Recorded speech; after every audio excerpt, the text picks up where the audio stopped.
No. Su Yunlong suddenly opened his eyes wide, gasping for breath.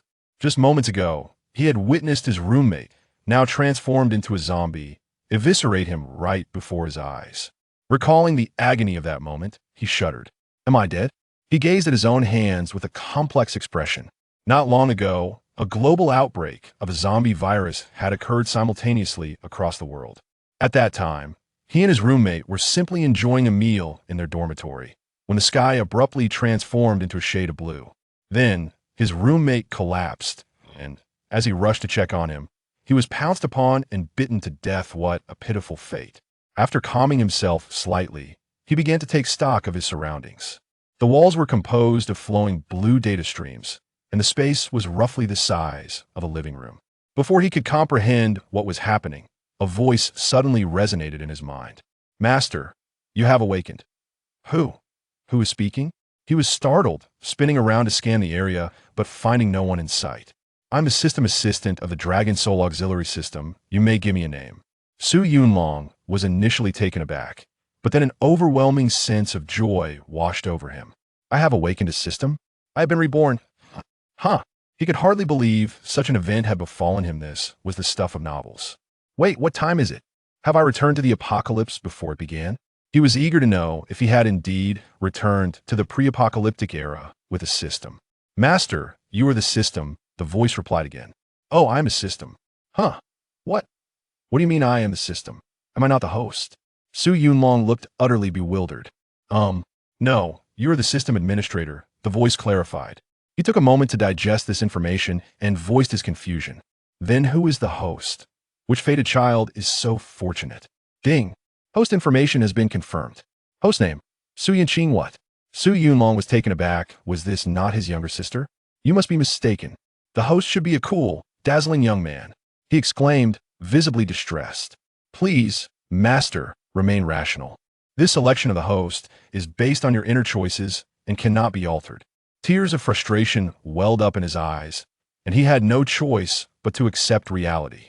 Well, having his sister as the host was not so bad, at least he knew her well. Moreover, seeing her alive brought him genuine happiness. Now that he had become his sister's system, he could accompany her always. He would certainly choose the best treasures for her in the future. After all, he had insider information. Haha. He stroked his chin and chuckled to himself. Ding! Host has been detected as infected with the zombie virus.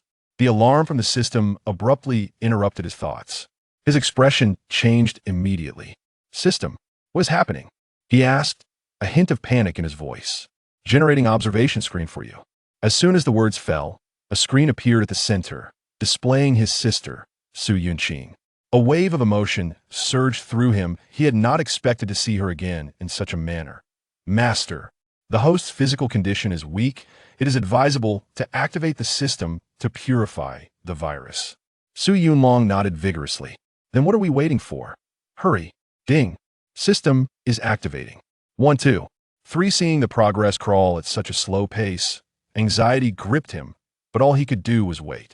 His heart ached at the sight of his sister's pitiful state on the screen. Sister, hang in there. In a university in the center of Binzhou City. Yunqing, what should we do? We have run out of food. Just hold on a little longer, help will arrive soon. Su Yunqing reassured Wu Li. Having relied on her brother for many years, she had developed a resilient character and was not overly panicked at this moment. Help? If there were help, it would have come by now. Zhang Ting disdainfully licked the empty packaging bag in her hand. Su Yunqing frowned, not denying the grim truth. Since the apocalypse had erupted, it had been over a week, and they had not even caught a glimpse of rescue. Roar, a low growl interrupted their conversation. Su Yunqing stood up and looked down from the window, spotting a horde of zombies gathering below. Smoke billowed from the distant city. She suddenly realized that perhaps no rescue would come after all. Zhang Ting, Lily, we must get out of here.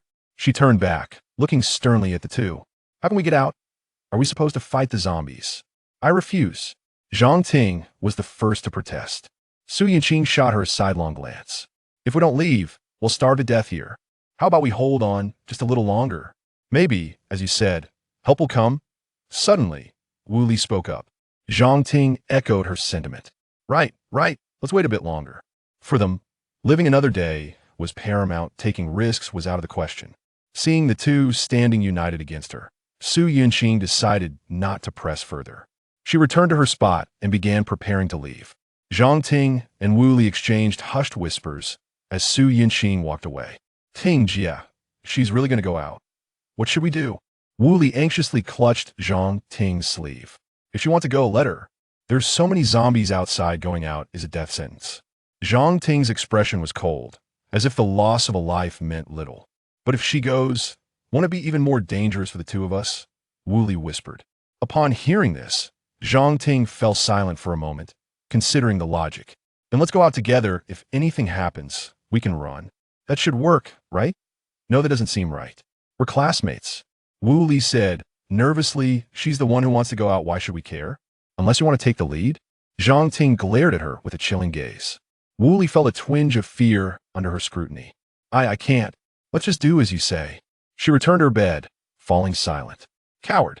Zhang Ting muttered under her breath and continued licking the remnants from the packaging bag, leaving no trace behind. Meanwhile, Su Yunqing had gathered some useful items.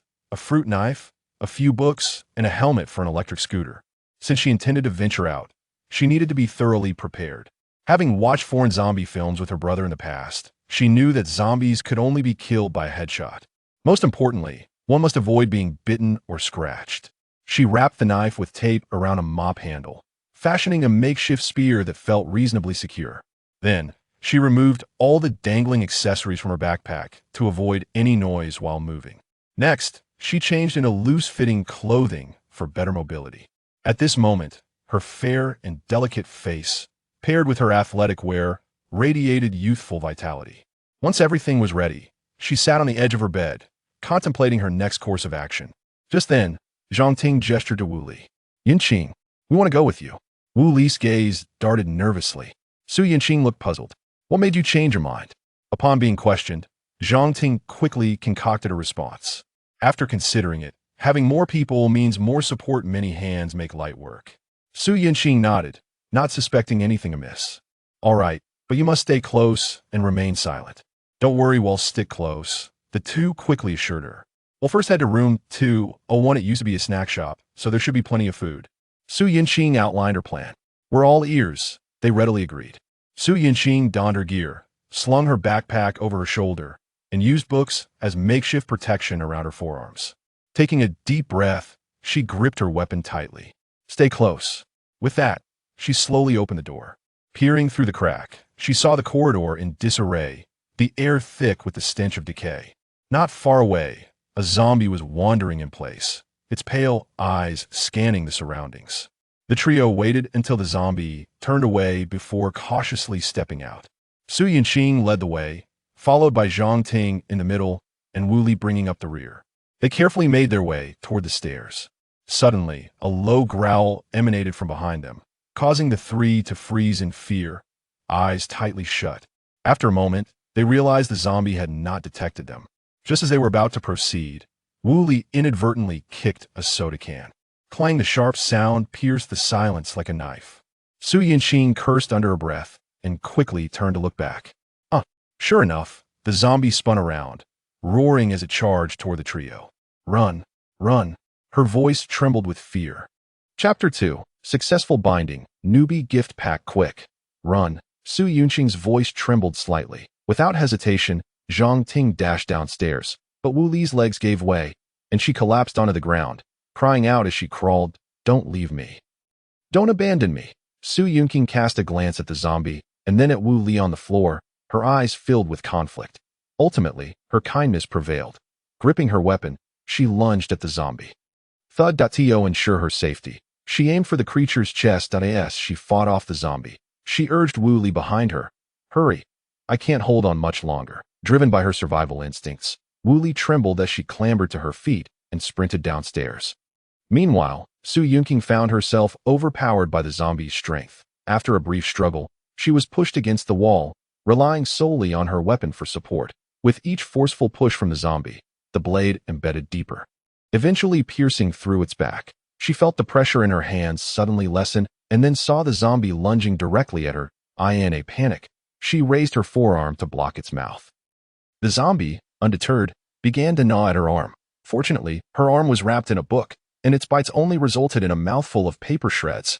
Seizing the moment, she adjusted her stance and, using the momentum of the zombie's charge, forcefully shoved it aside. Without a second thought, she sprinted down the stairs. Upon reaching the second floor, she spotted Wu Li entering dormitory 201 at that moment. Wu Li also saw Su Yunqing, just as she was about to open the door to let her in. A voice called from behind, "Quick, close the door. There's a zombie behind her." The speaker was none other than Zhang Ting, casting a sinister glance at Wu Li. "If that zombie comes in, we're all doomed." Seeing Wu Li hesitate, Zhang Ting pressed further. Wu Li, swayed by her words and glancing at Su Yunqing, who had just saved her life, felt conflicted. Clang, the door slammed shut. Zhang Ting let out a sigh of relief, grateful to have survived another moment, while Wu Li remained silent, her head down, muttering, I'm sorry. Su Yunqing watched in despair as the door she had nearly opened was suddenly shut. Frantically, she pounded on the door. Zhang Ting, Wu Li, open the door. Su Yunqing, don't you dare try to harm us. We want to let you in. Zhang Ting's voice came from behind the door. That I'm not with the zombies. Let me in, she shouted desperately. Wu Li, can you hear me? Her cries grew louder as more and more growls echoed in the corridor, drawn by her voice. Realizing the urgency, she pounded the door again. Open the door. Please open the door. When silence met her pleas, despair enveloped Su Yunqing, and her hand slowly fell away from the door. A chilling roar erupted behind her. The zombies had reached the lower floor and were approaching her. In a moment of instinct, she rushed into an open dormitory and slammed the door shut. Thankfully, there were no zombies inside, and she collapsed onto the floor, trembling uncontrollably. A wave of dread washed over her. She had nearly met her end. Why had they not opened the door for her? Why? Wu Li, I saved you. Her mind raced, and then she thought of her brother. If only he were here. She relaxed. Exhaustion overwhelmed her, and under the dual assault of mental and physical fatigue, Su Yunqing closed her eyes. In the system space. Yunqing, wake up, can you hear me? Su Yunlong shouted, leaning over the screen, attempting to communicate with his sister. Master, your permissions are too low, the target cannot hear you. The assistant replied. What is the progress? He inquired. 76.77. Rest assured, Master, the system will activate before the host turns into a zombie. Hearing this, Su Yunlong exhaled in relief, silently vowing, Yunqing, I will protect you. Noticing that the system repair would take some time, Su Yunlong began to study the system. Assistant, explain this to me. Certainly, Master, but please, don't call me Master. Just call me Boss, since you haven't named me yet. Let us go with Long Long. He stroked his chin thoughtfully. Understood, Boss. Thank you for the name, Long Long replied cheerfully. Much better. Now, tell me more, he said contentedly. As he spoke, a sphere of energy slowly materialized in the space, eventually transforming into a small dragon figure, Long Long's avatar. It shook its body and began to explain. The primary function is to allow you to customize and issue tasks, granting rewards to the host. The higher the system level, the better the rewards.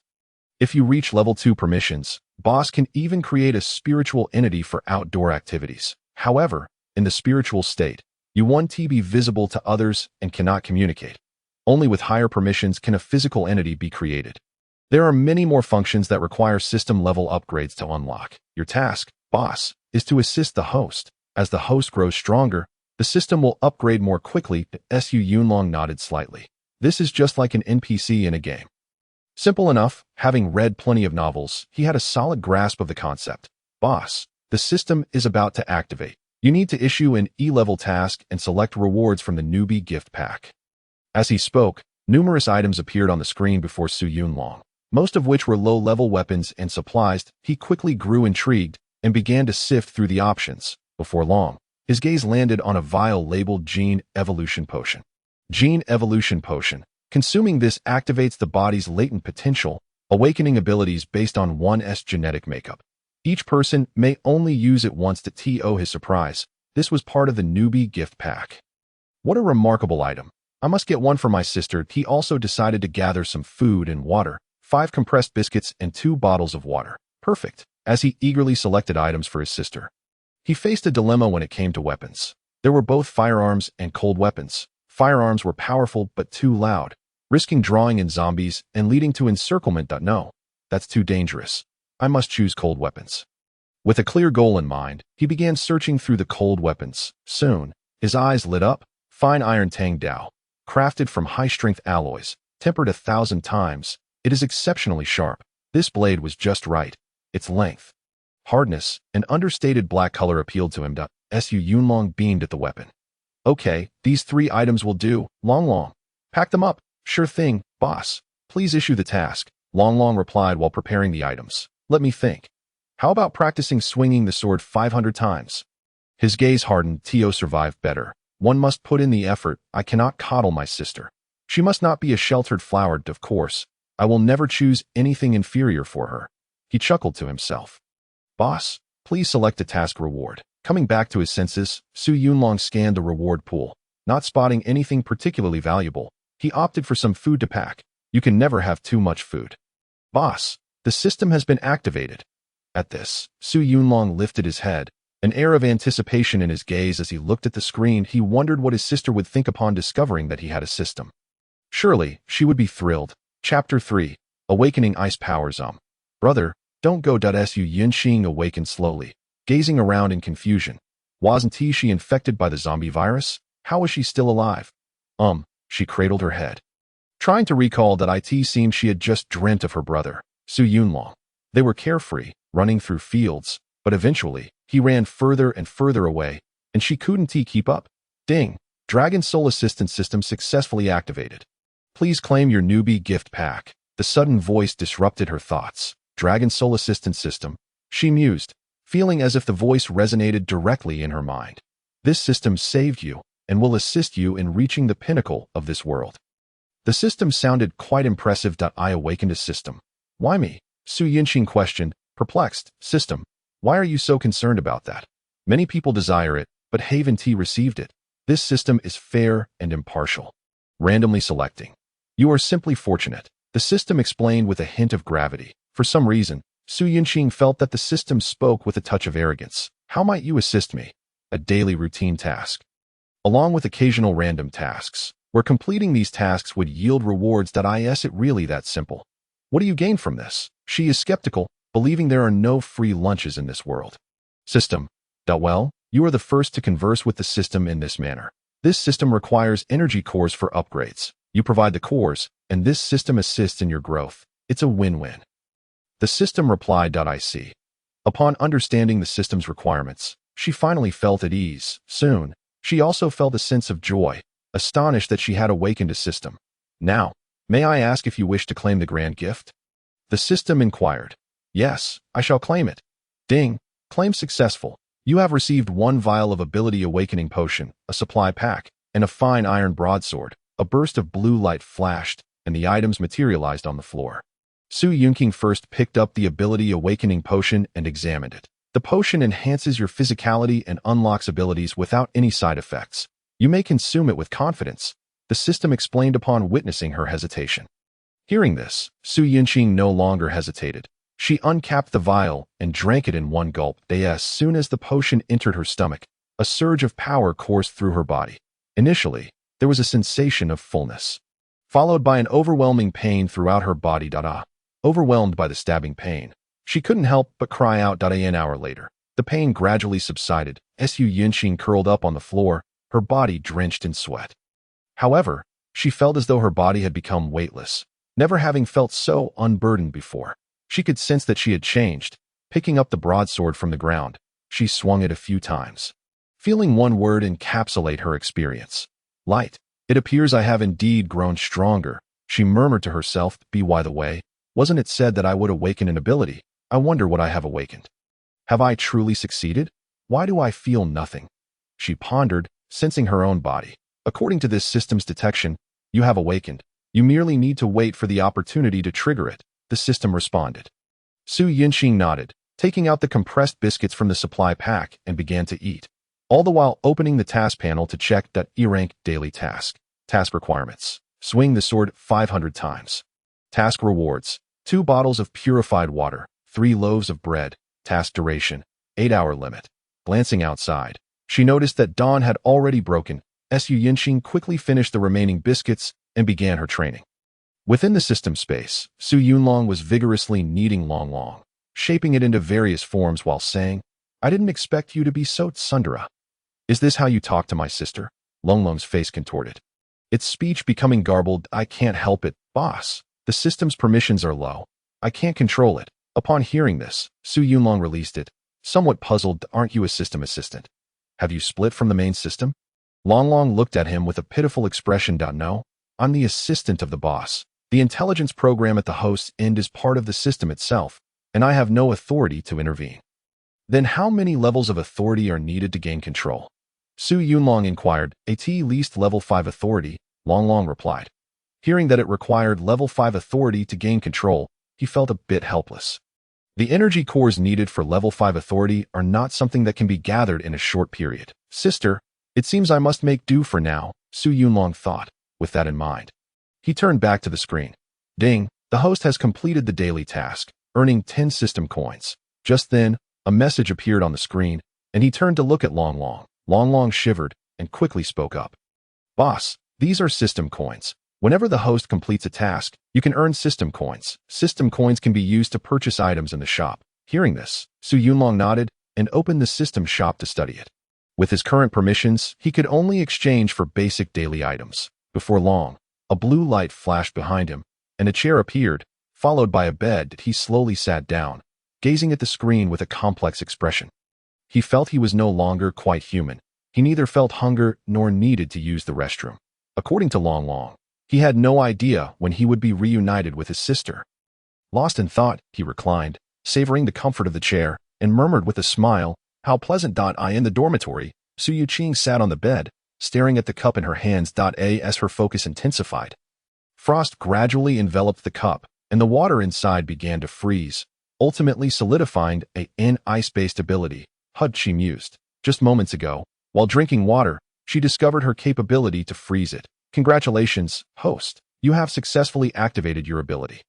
You are now a first-tier ability user," the system chimed in.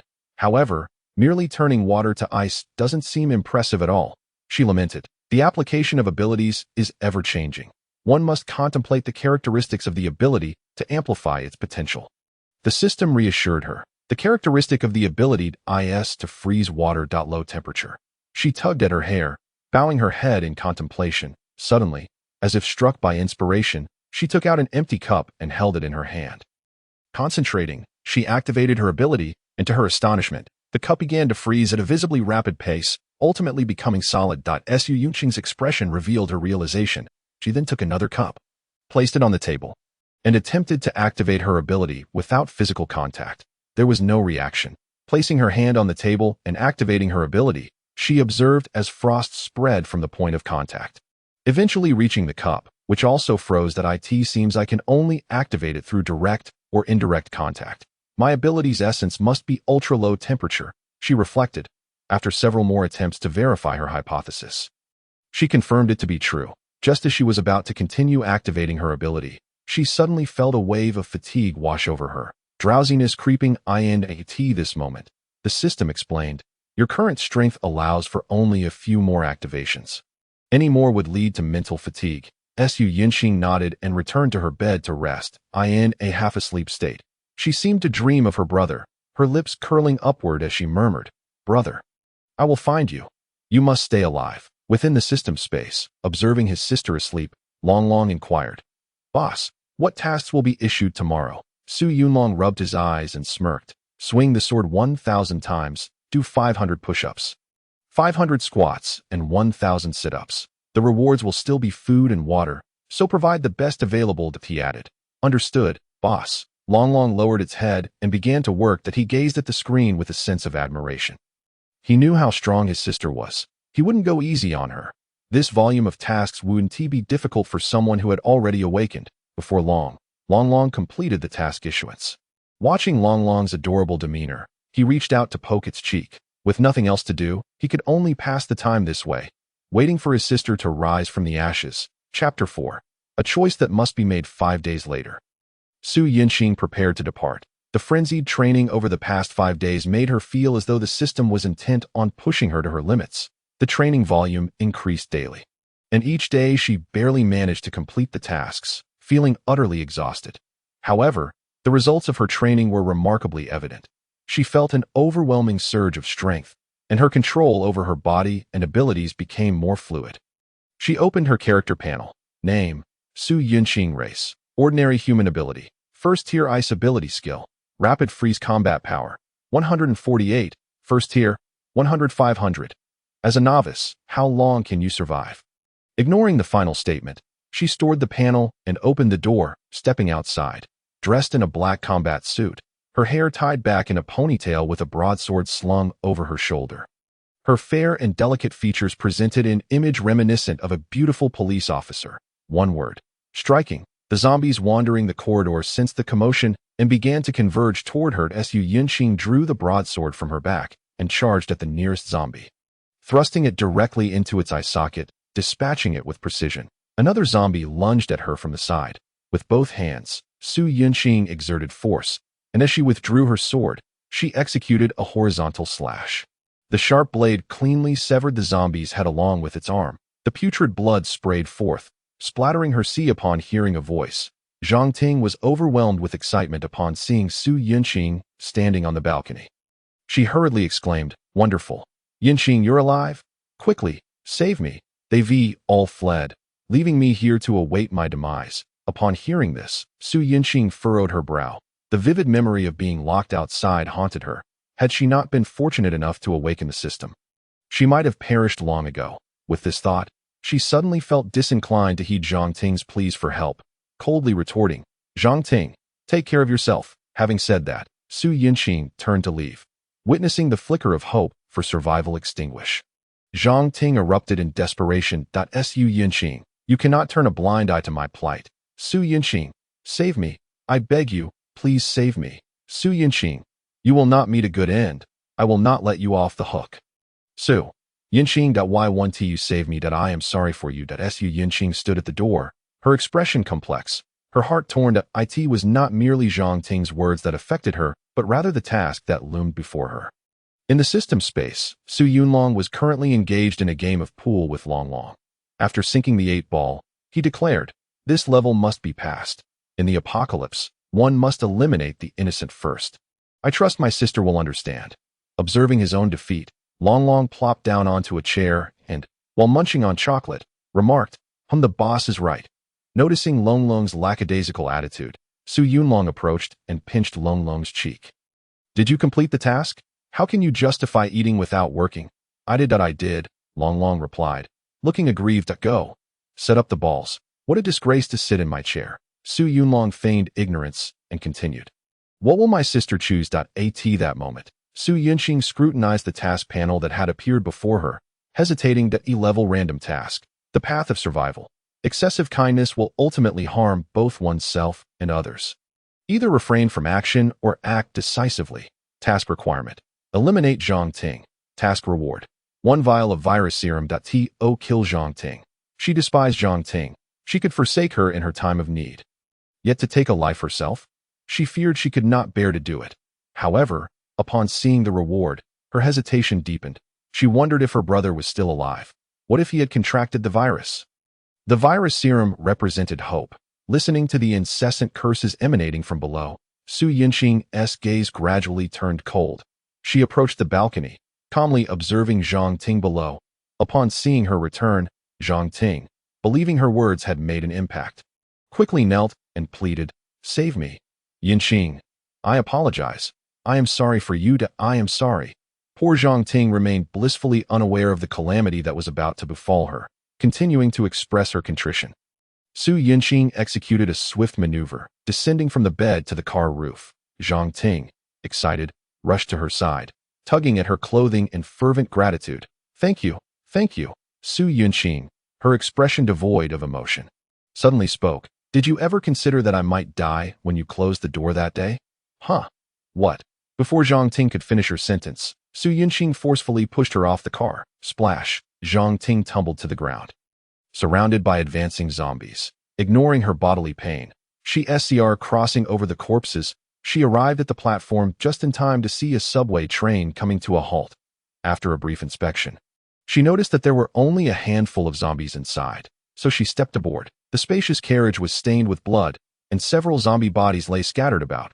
just as Su Yunqing pondered how there could be zombie corpses here. A roar, thunderous and piercing, echoed through the carriage that a grotesquely shaped zombie emerged into her line of sight. Its gaunt head bore a large mouth. Its body was sinewy with lean muscles, and it crawled on all fours. A tail protruding from its rear. Warning, target identified as a level 1 speed-type zombie. Please proceed with caution. The system alerted. Su Yunqing recognized that this zombie was formidable. Gripping her Tang Dao, she cautiously began to retreat. Her gaze remained fixed on the S-shaped zombie. Fearful that it might charge at her at any moment, as she managed to exit the carriage unscathed, she let out a sigh of relief, only to be met with a sudden roar from behind. She quickly turned, swinging her blade. Thud! A zombie, having stealthily approached her from behind, fell at her feet, just as she thought to exhale in relief. The sound of the zombie collapsing reverberated in her ears, and she sensed an impending crisis. Without time to think, the S-shaped zombie charged forth, its mouth agape as it sniffed the air before locking its gaze on her. Sprinting with astonishing speed, the S-shaped zombie was remarkably swift, covering several meters in mere seconds, and in the blink of an eye, it was upon her. With no means of escape, Su Yunqing darted back into the carriage. She positioned herself beside the door, hoping to ambush it as the sound of its approach grew louder. Her palms grew clammy and her heart raced. The instant the zombie's head emerged, she summoned all her strength and struck downwards. Thud! The S-shaped zombie instinctively raised a hand to block, but it was no match for the edge of her blade. Letting out a pained howl, it turned to lash out at her with its tail. Caught off guard, she was flung away, crashing through the support pole in the carriage and landing on the ground. Cough. Cough. Blood trickled from the corner of her mouth, and she felt as though her insides had shifted. Yet the zombie was relentless, letting out a deafening shriek as it charged at her again. Gritting her teeth against the pain, she prepared for a desperate fight. Just then, her eyes caught sight of a puddle on the ground. Her water bottle had leaked when she fell. An idea sparked in her mind. She pressed her hand against the ground to channel her abilities. Invoking her skill, Frostbite. Ice rapidly spread across the floor, the moment the S-shaped zombie stepped into the water. It was instantly frozen. The inertia of its run caused it to tumble forward, landing awkwardly. Seizing the opportunity, Su Yunqing leaped onto its back, pressing her palm firmly against its spine and desperately activating Frostbite once more. The S-shaped zombie sensed the imminent danger and thrashed violently, but with one hand severed and its feet frozen, it was unable to break free as the frost enveloped it entirely. The zombie ceased its struggles, ultimately becoming an ice sculpture. Without hesitation, she retrieved her fallen Tang Dao and relentlessly hacked at the zombie's head. With each strike, its skull shattered like a frozen watermelon, blood and brain matter splattering every white at this moment. 2 kilometers away from Su Yunqing, within a subway station, a group of individuals found themselves trapped. Officer Tang, what kind of gun are you using? A gaunt thug with dyed yellow hair questioned, panic evident in his tone. Now look, the place is swarming with zombies. What do you propose we do? Tang Yun furrowed her brow slightly and replied with righteous indignation. I was compelled to shoot in order to save lives. Moreover, mind your tone. You have yet to complete your sentence. Is this a joke, officer? The apocalypse is upon us. What does serving a sentence matter now? The yellow-haired thug retorted with sarcasm, noticing Tang Yun's silence. He continued to mock her with a cold smile. You seem quite alluring. Why choose to be a police officer? Why not release me and come with me? I can guarantee you ecstasy beyond imagination. Ha ha ha. Slap. Tang Yun's palm connected sharply with the thug's face. Her voice I see why. Hu Jianshang. Mocking a police officer incurs greater penalties. If you do not cease your prattle, I shall administer justice right here. Bah. The thug tilted his head and spat disdainfully. Yet he eyed Tang Yun's hand resting on her waist, choosing to remain silent. Observing the tense atmosphere, Zhao Gang, with a square face, stepped forward and produced handcuffs to restrain the thug. He turned to Tang Yun and said, Little Tang, do not act impulsively. We are in a critical situation. Our primary objective is to locate the main group. Let us not complicate matters. Sister, you promised to help me find Mom. Wang Xiaohu, clad in school uniform, tugged at her sleeve with a pitiful expression. Seizing the opportunity, the yellow-haired thug also lowered his voice. I just want to know what we should do now. I simply wish to survive. Tang Yun took a deep breath, releasing her hand from her waist, and said, It's clear we cannot venture outside. The corridors are infested with zombies. We must proceed underground. according to the last information we received. The gathering point is near the terminal station. All right. Then let us proceed underground. Everyone, stop standing around. Take a moment to rest and aim to reach the next platform before nightfall. Zhao Gang swiftly took the lead to prevent further disputes. The others nodded in agreement, taking the opportunity to rest and eat. Tang Yin also settled on the steps to organize her belongings. At that moment, a bespectacled chubby man approached her. Officer Tang, thank you for saving me. I have brought trouble upon everyone. I am truly sorry. Tang Yin looked at his remorseful expression and felt a twinge of helplessness. It is not your fault. I was the one who fired the weapon. If responsibility is to be assigned, it lies with me. If you genuinely feel guilty, then be strong and protect yourself, she added. Zhang Jiqiang nodded. I understand, Officer Tang. Thank you. With that, he turned to leave. Useless is just useless. Always dragging others down, the yellow-haired thug sneered, casting a glance at Zhang Jiqiang. The chubby man merely lowered his head and returned to his spot, too timid to respond. Enough? Will you perish from saying a few words? Zhao Gang admonished the thug, his frustration palpable. Just then, Tang Yin approached. All right, let us prepare to set off. After casting a deep look at the thug, she turned and made her way to the underground platform. The others followed suit, weapons in hand. Unaware of the malevolent glint flashing in the thug's eyes in the subway tunnel, Su Yunqing gripped a Tang knife, channeling her abilities, and in an instant, an icy blade materialized in her hand. Armed with dual blades, she charged towards a nearby horde of zombies. Having advanced to a second-tier ability user and enhanced by medication, she felt an overwhelming sense of power, akin to a wolf among sheep. The ordinary zombies stood no chance against her ferocity as her blades danced like butterflies, heads were severed, and black blood splattered around her. Unable to touch her in mere moments, the ground lay strewn with the corpses of the undead. She dismissed the icy blades and began to scavenge, counting as she went 0.98.99.100. At last, I have gathered enough. Her eyes sparkled as she looked at the crystal cores. With her enhanced strength, her efficiency in collecting these cores had significantly increased.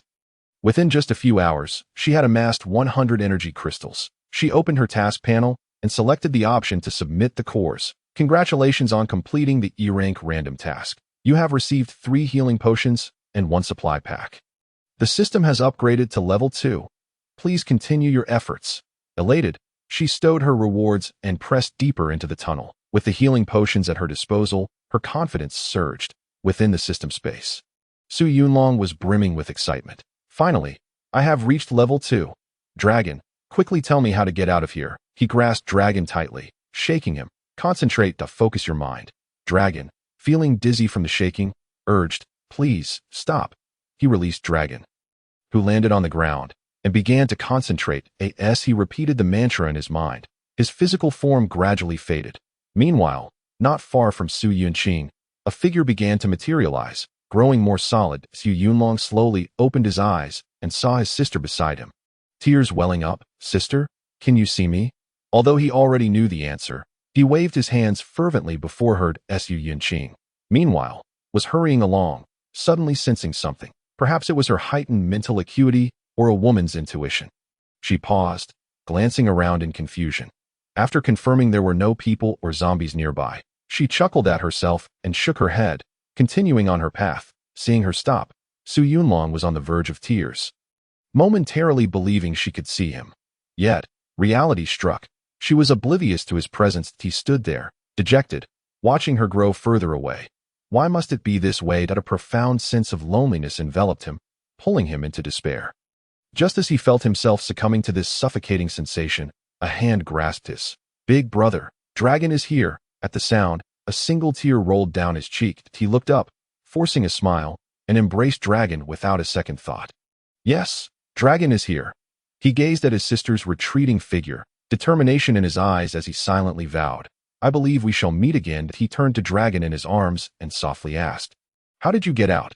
Dragon, sniffling and tear-stained, replied, wherever you are, I shall be. Nestling into his chest, he looked blissful. Su Yunlong's expression darkened, and he swiftly tossed Dragon away, exclaiming, you got snot all over me. Meanwhile, Su Yunqing had dispatched a zombie and crouched to extract a crystal core. After hours of combat, fatigue began to set in. Examining the symbols on the wall, She pulled out a map to compare her location. She realized she was not far from the next platform. After a moment's thought, she decided to rest at the next platform to that moment. Her protectors, Sue and Dragon, floated behind her. Yes, floated like ghosts. From Dragon's explanation, he understood that this spiritual state could not stray more than 20 meters from the host. Should they exceed that distance, they would vanish back to the system space. Thus, they could only trail behind their sister. Observing the icy blade in Su Yunqing's hand, Su Yunlong voiced his curiosity. How is the ability level classified? In response, Dragon beamed with pride and began to explain. Each ability level has distinct characteristics. For instance, first-tier abilities require physical contact to activate. Upon reaching second tier, they can extend from the body.as for third-tier ability users. They can release powers from a distance. Beyond that, I am uncertain. He shook his head with a sigh. Aren't you the system assistant? How can there be things you don't know? Su Yunlong asked, bemused. Still a matter of permissions. Dragon replied helplessly. As they conversed, Su Yunqing arrived at the platform. The moment she stepped onto it, she spotted several zombie corpses lying on the ground, and she swiftly drew her knife, assuming a defensive stance. She inspected the bodies and noted the wounds appeared to be inflicted by humans. Concluding that survivors must have been responsible, not mutated beings, she felt a sense of relief and prepared to sheath her weapon. Bang! Suddenly, a gunshot echoed from deep within the tunnel, causing her nerves to tighten once more. After a moment's hesitation, she resolved to investigate. This was the first sign of survivors she had encountered since leaving the school 2 days prior. With that thought, she quickened her pace, running deeper into the tunnel. Deep within the tunnel, Tang Yun leaned against the wall, blood trickling from the corner of her mouth, struggling to hold her gun steady. Before her loomed a 2-meter-tall werewolf, entirely black, with sharp fangs and claws, drool dripping from its maw. The creature stood over a corpse, which, upon closer inspection, bore a square face, Zhao Gang's lifeless body, not far behind. Lay the corpse of the chubby man. The werewolf glanced at its abdomen, where a bullet had just been expelled, and then looked at Tang Yun and Wang Xiaohu, speaking in the voice of Hu Jianchang. The yellow-haired thug. Officer Tang, don't waste your efforts. Surrender quietly. Perhaps if I'm in a good mood, I might leave you with a complete corpse. Injured and bleeding profusely from her abdomen, Tang Yun could only press down on the wound with one hand. Upon hearing the words of the werewolf, she lamented, Hu Jiancheng, I should have killed you sooner. She painfully recalled the recent events. Everything had been proceeding smoothly, and they were on the cusp of reaching the next station. However, Hu Jiancheng seized the moment of their inattention to open the subway doors, unleashing the zombies within. By the time they realized what had happened, it was too late. They could only huddle together and fight for their lives. After a grueling battle to eliminate all the zombies, Hu Jiancheng suddenly broke free from his handcuffs and transformed into a terrifying werewolf. With a single swipe, he killed the hefty Chen Jicheng beside him. Chapter 8. Slaying Hu Jiancheng before they could react, a claw struck her, grievously wounding her and sending her flying. Zhao Gang attempted to intervene, only to be killed instantly, leaving her and Wang Xiaohu as the last survivors. Whoa, sister, I'm scared. Wang Xiaohu clutched Tang Yun's sleeve, weeping profusely. You little brat, what are you crying for? If you keep crying, I'll eat you. Hu Jiancheng threatened, his irritation palpable. He turned his gaze toward Tang Yun. Emitting a lecherous laugh, Officer Tang, give up. Once I deal with this little brat, we can have our fun. I've been waiting for this day for a long time, hee. You scoundrel, I would rather die than let you succeed. Tang Yun, unable to endure his taunts, furiously aimed her gun at her own head. Hu Jiancheng laughed even louder. Ha! Go ahead, pull the trigger. My corpse is not something I haven't toyed with before.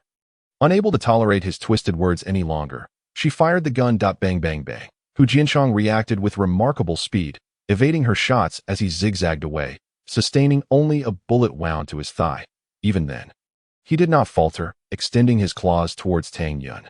Seeing her bullets exhausted and Hu Jiancheng still standing, despair washed over her, leaving her pale as she watched the bloodied claws approach. In that critical moment, a Tang Dao pierced through Hu Jiancheng's arm. Su Yunqing had arrived just in time. Ao, Hu Jiancheng yelped in pain as he turned to see a girl in black combat gear, her beauty marred only by a hint of exhaustion. Tang Yun, observing the girl who seemed to be of similar age, exerted all her strength to shout, Run, you are no match for him. After uttering those words, she succumbed to her injuries and fainted. Sister, wake up, Wang Xiaohu cried even harder upon witnessing this. Hearing Tang Yun's words, Su Yuqing furrowed her brow, calmly observing the werewolf. System, what is this creature, a first-tier shapeshifter, manifested as a werewolf? characterized by robust life force and balanced attributes. Caution is advised regarding its claws and fangs. Understanding the situation, Su Yuqing felt reassured. A second tier could easily handle a first tier. With a swift motion, she summoned an icy blade into her hand. Hu Jianchang, noticing this, looked at her in surprise. You're an ability user too? Ignoring him, she launched her attack, swinging her blade decisively. Hu Jianchang was taken aback, realizing how quick and resolute she was. He hastily dodged while shouting, "Wait, I have something to say." There's nothing to discuss. Su Yuqing continued her assault. In a moment of desperation, Hu Jianchang yelled, "I'm trying to save that child. She kidnapped the child." Upon hearing this, Su Yuqing hesitated, glancing between him, Tang Yun, and Xiaohu before coldly retorting, "Do you take me for a fool?"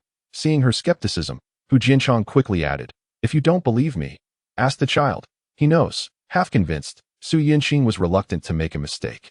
And after a moment's hesitation, she called out to Xiaohu. At that instant, Hu Jianchang revealed a triumphant expression, his claws elongating menacingly. What he didn't realize was that they were not alone. Su Yunlong, observing Hu Jianchang's sneering visage, felt a surge of dread.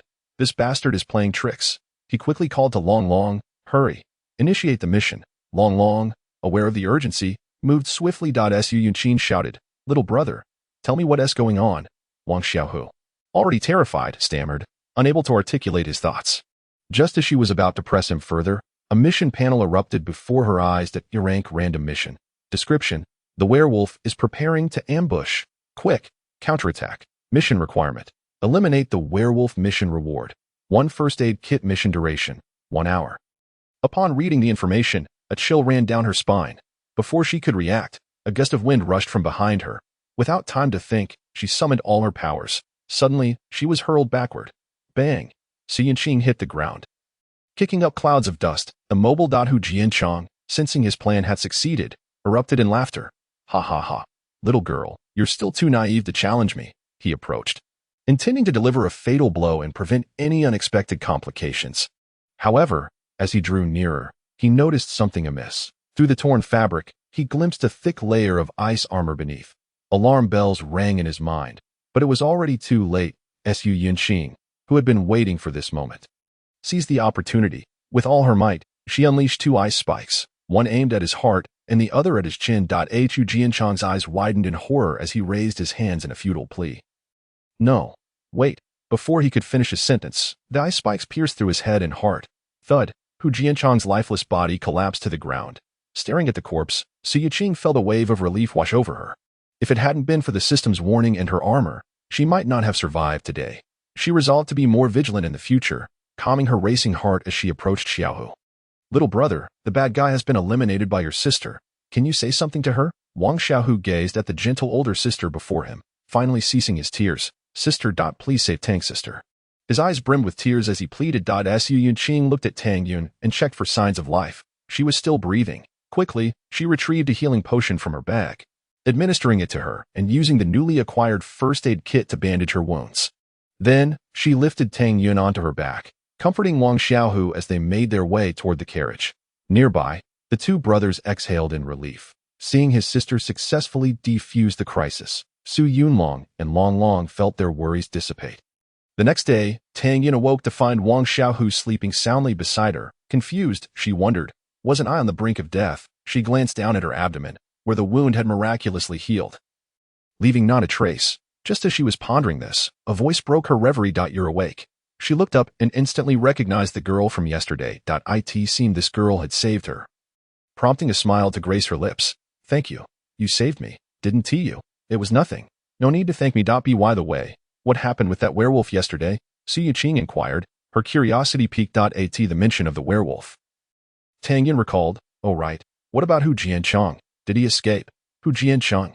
I killed him." Su Yuqing stated matter-of-factly. "Killed him? You?" Tang Yun gazed at her in disbelief. She had witnessed Hu Jianchang's prowess. Even a gun had been ineffective against him. Yet, here stood a girl who had slain him, seemingly unscathed. Tang Yun gasped in astonishment. My name is Tang Yun, and the person you killed was Hu Jianchang. We previously. She began recounting the events that had transpired. After listening to Tang Yun's account, Su Yuqing couldn't help but reflect on the malice of humanity. By the way, what was that gathering place you mentioned? She inquired next. Tang Yun smiled and explained. When the apocalypse first began, we received news about the establishment of a survivor base. Our survivor base is located at the end of the subway line, within a prison. The Binzhou Interprovincial Joint Prison? Su Yuqing exclaimed in surprise. Chapter 9. Binzhou Survivor Base. Su Yuqing recalled that the Binzhou prison was a tri-provincial collaboration, sprawling over a vast area with towering walls, making it an ideal base. Our main group is stationed there. Once we arrive, we'll be safe. By the way, do you have any plans? Why not join us? Tang Yin gently patted Xiaohu's head as she spoke. After a moment of contemplation, Su Yuqing replied, "Sure, I happen to be headed that direction." Seeing her agreement, Tang Yin smiled and asked, "Do you have family over there?" Su Yuqing fell silent for a moment before responding. "My brother. I need to go to the outskirts of Binzhou City University to find him. I am unsure if he is still alive." Tang Yin nodded reassuringly. "Don't worry, it's not far from the base. Your brother might have already made it there. Plus, once we reach the base, I can have people help look for him." Su Yuqing felt a touch of gratitude, teasingly saying, "Are you in a high position? Can you really call for help?" Tang Yin bashfully scratched her head.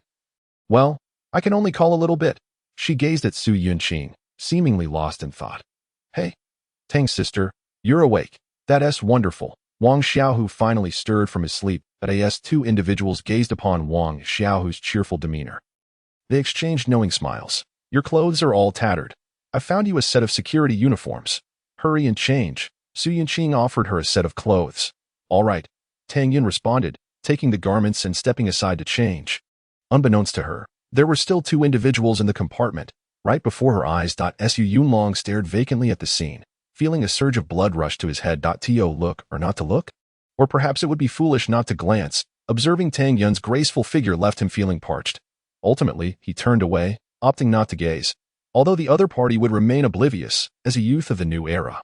He held his principles, disdaining such behavior. After standing for a while, he boredly took out his sunglasses to polish them. He was meticulous, occasionally leaning in to inspect, never having been so thorough, fearing the slightest speck of dust. Don T asked where the sunglasses came from. They were just acquired from the mall. Long Long looked at his leader with admiration, utterly in awe. The leader desires both fish and bear's paw. He has learned well.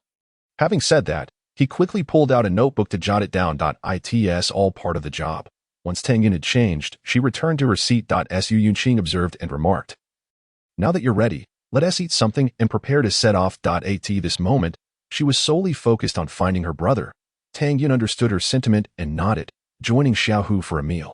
Soon, the trio continued their journey into the distance. In the blink of an eye, 2 days had passed. Perhaps due to their shared identity as women, they quickly bonded, beginning to refer to each other as sisters. Xiaohu quietly followed behind, unable to interject into the conversation between the two sisters. Tang Yin felt a deep sense of gratitude. Ever since Su Yuqing had joined them, their journey had become remarkably easier. Whenever zombies appeared, Su Yuqing would charge ahead to resolve the situation while Tang Yun merely collected crystal cores behind her. During this process, Su Yuqing enlightened her about the purpose of the crystal cores, leaving her astounded. However, what shocked her even more was Su Yuqing's strength. They had encountered a quadrupedal zombie yesterday, which Yuqing referred to as an S-type zombie.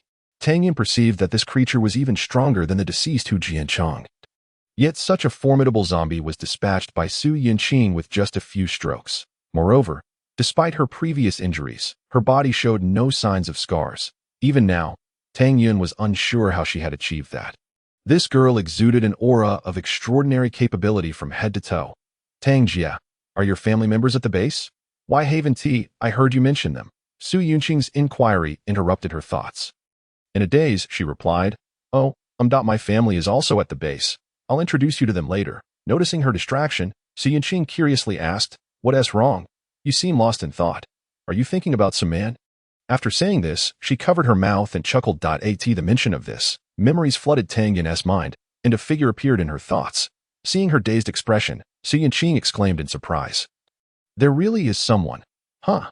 Tang Jia, do tell me about it." Caught off guard by her thoughts being exposed, Tang Yun's face instantly flushed crimson. "Go away. You little rascal, why don't you share about yourself?" Su Yuqing shrugged nonchalantly. I don't find any of them appealing. None can compare to my brother." Upon hearing this, Tang Yun's interest was piqued. "You've mentioned your brother so often in the past 2 days. Is he really that incredible?" Su Yuqing's face beamed with pride. "Of course. In my eyes, my brother is capable of anything. He has always protected me since childhood.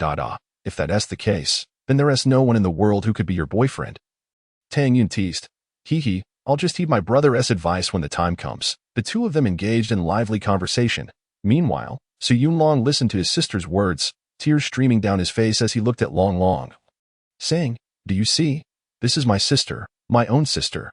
Afterward, he turned to gaze at his sister's silhouette, muttering to himself, "It was worth the effort. Truly worth it." His face radiated contentment. The journey was uneventful, and the trio successfully arrived at the survivor base in Binzhou. Standing outside, they were awestruck by the imposing fortress before them. The outermost layer of the prison was constructed from abandoned vehicles, leaving only a single entrance. Armed soldiers guarded the entrance, where numerous survivors were queuing for inspection to enter. Su Yuqing and her companions also formed a line to proceed inside. As they slowly passed through the vehicle barricade, they were greeted by rows of tents and makeshift shelters, with throngs of survivors bustling about. Further inside lay the prison's walls. Su Yuqing looked up, noticing that more soldiers were stationed atop the tall, sturdy walls, indicating a significantly stronger defensive force. Before long, it was their turn for inspection. The officer in charge glanced down at his paperwork, mechanically stating, "Name, age, ability level, any special skills, and what industry did you work in before the apocalypse?" Upon entering, Tang Yun recognized the familiar voice and joyfully exclaimed, "Uncle Gu." Hearing this, Gulei looked up, and upon recognizing her, he promptly rose to greet her. "Shaoan, you're alive." "Ha ha ha, that's wonderful." He laughed heartily as they exchanged pleasantries. After a moment, Gulei pointed at Su Yuqing, saying, "Shaoan, this is Uncle Gu. Allow me to introduce you. This is my good friend Su Yuqing, who saved my life on the way here. This child is Wang Xiaohu." Upon learning that Su Yuqing had rescued Tang Yun, Gulei warmly greeted her. "Hello, I'm Gulei, the captain here. If you need any assistance in the future, feel free to seek me out." Su Yuqing politely nodded and curiously inquired, "Captain Gu, are those individuals outside problematic? Why can't they enter?" Gulei responded with a hint of helplessness, "They're not problematic. It's just that the base has limited space and prioritizes those with special abilities. Those without any skills are arranged on the outskirts, and we've built a wall of vehicles around them for protection." He shook his head in contemplation. "To have achieved this is already commendable. It's far better than sending them out to meet their demise." After hearing his explanation, Su Yuqing grasped the situation. "I see. So, upon hearing you mention abilities, does the military already know about them?" Gulei regarded Su Yuqing with a knowing look. Of course, it was discovered early in the apocalypse that consuming zombie crystal cores might awaken abilities, while a few individuals awaken them spontaneously. "Spontaneous awakening?" Su Yuqing queried, puzzled. "Yes, it occurs when emotions reach a certain peak, leading to a self-awakening. However, those who awaken in this manner tend to be a bit neurotic, having endured trauma. I understand it. Oh, by the way, how does the base treat those with abilities? They want to restrict our freedom, right?" Su Yuqing asked, concerned about being limited, as she still needed to seek out her brother. Are you an ability user?" Gulei questioned, slightly uncertain about her detailed inquiries. Seeing this, Tang Yun interjected with a smile, "Uncle Gu, you have no idea. Yuqing is incredibly formidable. There was an ability user in my team who could transform into a werewolf and wanted to kill me. She dealt with him. And then there was that fast-moving, four-legged one." As she animatedly recounted the events, Gulei listened with growing astonishment, his gaze towards Su Yuqing shifting, as if he had discovered a treasure. "All right, Tang Jia, you're exaggerating. I'm not that impressive." Su Yuqing quickly interrupted, noticing Tang Yun's unrelenting enthusiasm. Though Tang Yun felt slightly unsatisfied, she still earnestly declared, "In any case, Yuqing is genuinely remarkable." Gulei nodded, affirming, "I understand. The base's attitude towards ability users is quite friendly. They want to restrict your freedom, but registration is required for management purposes. You can understand that, right?" Su Yuqing expressed her understanding. Subsequently, with Gulei's assistance, the trio completed their registration. As they exited the registration room, Gulei paused and said, "I have work to attend to, so I want to be able to escort you. By the way, Shaoyan, your father is in the warden's office. You should hurry along." Tang Yun nodded at his words, turning to bid farewell to Su Yuqing. "Yuqing, I'll be off now. I'll find you later. I remember about your brother, so don't worry." With that, she led Wang Xiaohu away. "Xiaozhong, come here and take her to get a place to stay," Gulei instructed. Su Yuqing quickly expressed her gratitude. "Thank you, Captain Gu. No need for thanks. You saved Xiaoyan's life. If you don't mind, you can call me Uncle Gu, just like her. All right, thank you. Uncle Gu. Yu Qing smiled. Just follow Xiao Zhang. I want to see you off. I still have work to do over there. With a wave, he returned to his tasks. Please follow me. Xiao Zhang gestured. Okay. Su Yunqing followed along. In the system space. Long squinted his eyes, holding a cigarette of unknown origin, contemplating the chessboard before him. After a moment of thought, he moved a piece forward. Su Yunlong, seated across from him, appeared solemn, his hand hovering over the pieces indecisively. After much deliberation, he also made a move. Seeing this, Long was elated, standing up and making his final move with excitement. I won, he shouted joyously, dancing with glee. You didn't win at all. Take a good look. Su Yunlong suddenly said with calm composure. Long looked down, muttering, there aren't 5 pieces already? Look, 1.2.3.4.0. There is still one more? His face was filled with confusion. All right, if you dare to cheat at Gamoku, you'll be punished to sweep the floor for 3 days. Long was incredulous. How could this happen? I distinctly remember there being 5 pieces. Clean well. I'll inspect it later. Su Yunlong calmly tucked his pieces into his pocket and sat back down in his chair. I stepped outside. The experience felt refreshing at first. However, it did not take long for the two of them to grow weary of it. The outdoors offered nothing but the same monotonous scenery, compared to the vibrant activities within the system space, where they could also keep an eye on their sister. It was far more appealing. They quickly came to an agreement to remain inside, venturing out only occasionally to wipe their sunglasses, as there was little reason to be outdoors. Su Yunlong pondered this, his gaze drifting to the screen, where he suddenly noticed something. Who is this young man? Zhang Kai, the youngest son of Zhang Jichuan, the security chief of the base. That moment, he was aimlessly wandering around the base, utterly bored. It was tedious to be cooped up here every day. He had grown tired of the same old games. Behind him, Lu Er quickly chimed in. Young master, there is nothing we can do. The old master won't allow us to go out. Humph, he has never cared for me since childhood. And now he suddenly does, Zhang Kai scoffed. Young master, how about? He glanced around to ensure no one was listening before continuing. How about we bring a few girls over? At this, Zhang Kai's expression darkened, and he swiftly delivered a slap. Did I not instruct you to refrain from speaking nonsense outside? Lu Er covered his face and hurriedly bowed in apology. I'm sorry, young master. It was my indiscretion. Please, forgive my folly. I shall not do it again. Zhang Kai's expression softened slightly. Considering your good intentions, I shall overlook it this time. Should there be a next time, prepare to feed the zombies, he remarked with a cold snort. Striding toward the main entrance, with Lu Er hurrying to catch up. As they walked, Zhang Kai's eyes suddenly lit up as he caught sight of Su Yuqing. What a stunning girl. He stood frozen in place, while Su Yuqing, having noticed the two, observed Lu Er with his face covered and the other, who appeared to be a wealthy young master, gazing at her in a daze. However, she paid little mind to it. She was accustomed to such stares and continued on her way with Xiao Zhang. As they brushed past each other, Zhang Kai inhaled the fragrance lingering in the air and abruptly regained his senses. Looking at Su Yunqing's retreating figure, he instructed Lu Er, do not speak carelessly, understood? Why yes, Lu Er stammered, aware that the young master was preparing to make a move. Wait, Zhang Kai called out to Su Yunqing. Are you calling me? Su Yunqing asked, puzzled, pointing to herself. Zhang Kai hurriedly approached her, fixing his hair in a style akin to that of Hua Guo. Ahem. Hello. My name is Zhang Kai. You're heading to the residential area, right? I happen to be going there as well. Shall we go together? Without waiting for Su Yunqing to decline, he turned to Xiao Zhang and inquired, Zhang squad leader, which district has this lovely lady been assigned to? I want to see if it's close to where I live. Naturally, Xiao Zhang recognized Zhang Kai. The Zhang family was one of the 3 major powers within the base, overseeing its security. There were rumors that their family had connections to the underworld before the apocalypse, and he preferred not to provoke them. Oh, Mr. Zhang Kai, she has been assigned to District B this time. Upon hearing this, Zhang Kai looked at Su Yunqing with surprise. District B was reserved for those with special abilities or influential connections, and he was only able to reside in District A due to his father's status. Otherwise, he wouldn't have even qualified for District B. To his astonishment, this girl was assigned to District B. Could she be a relative of the Qin or Tang families? Zhang Kai mused. Oh, District B.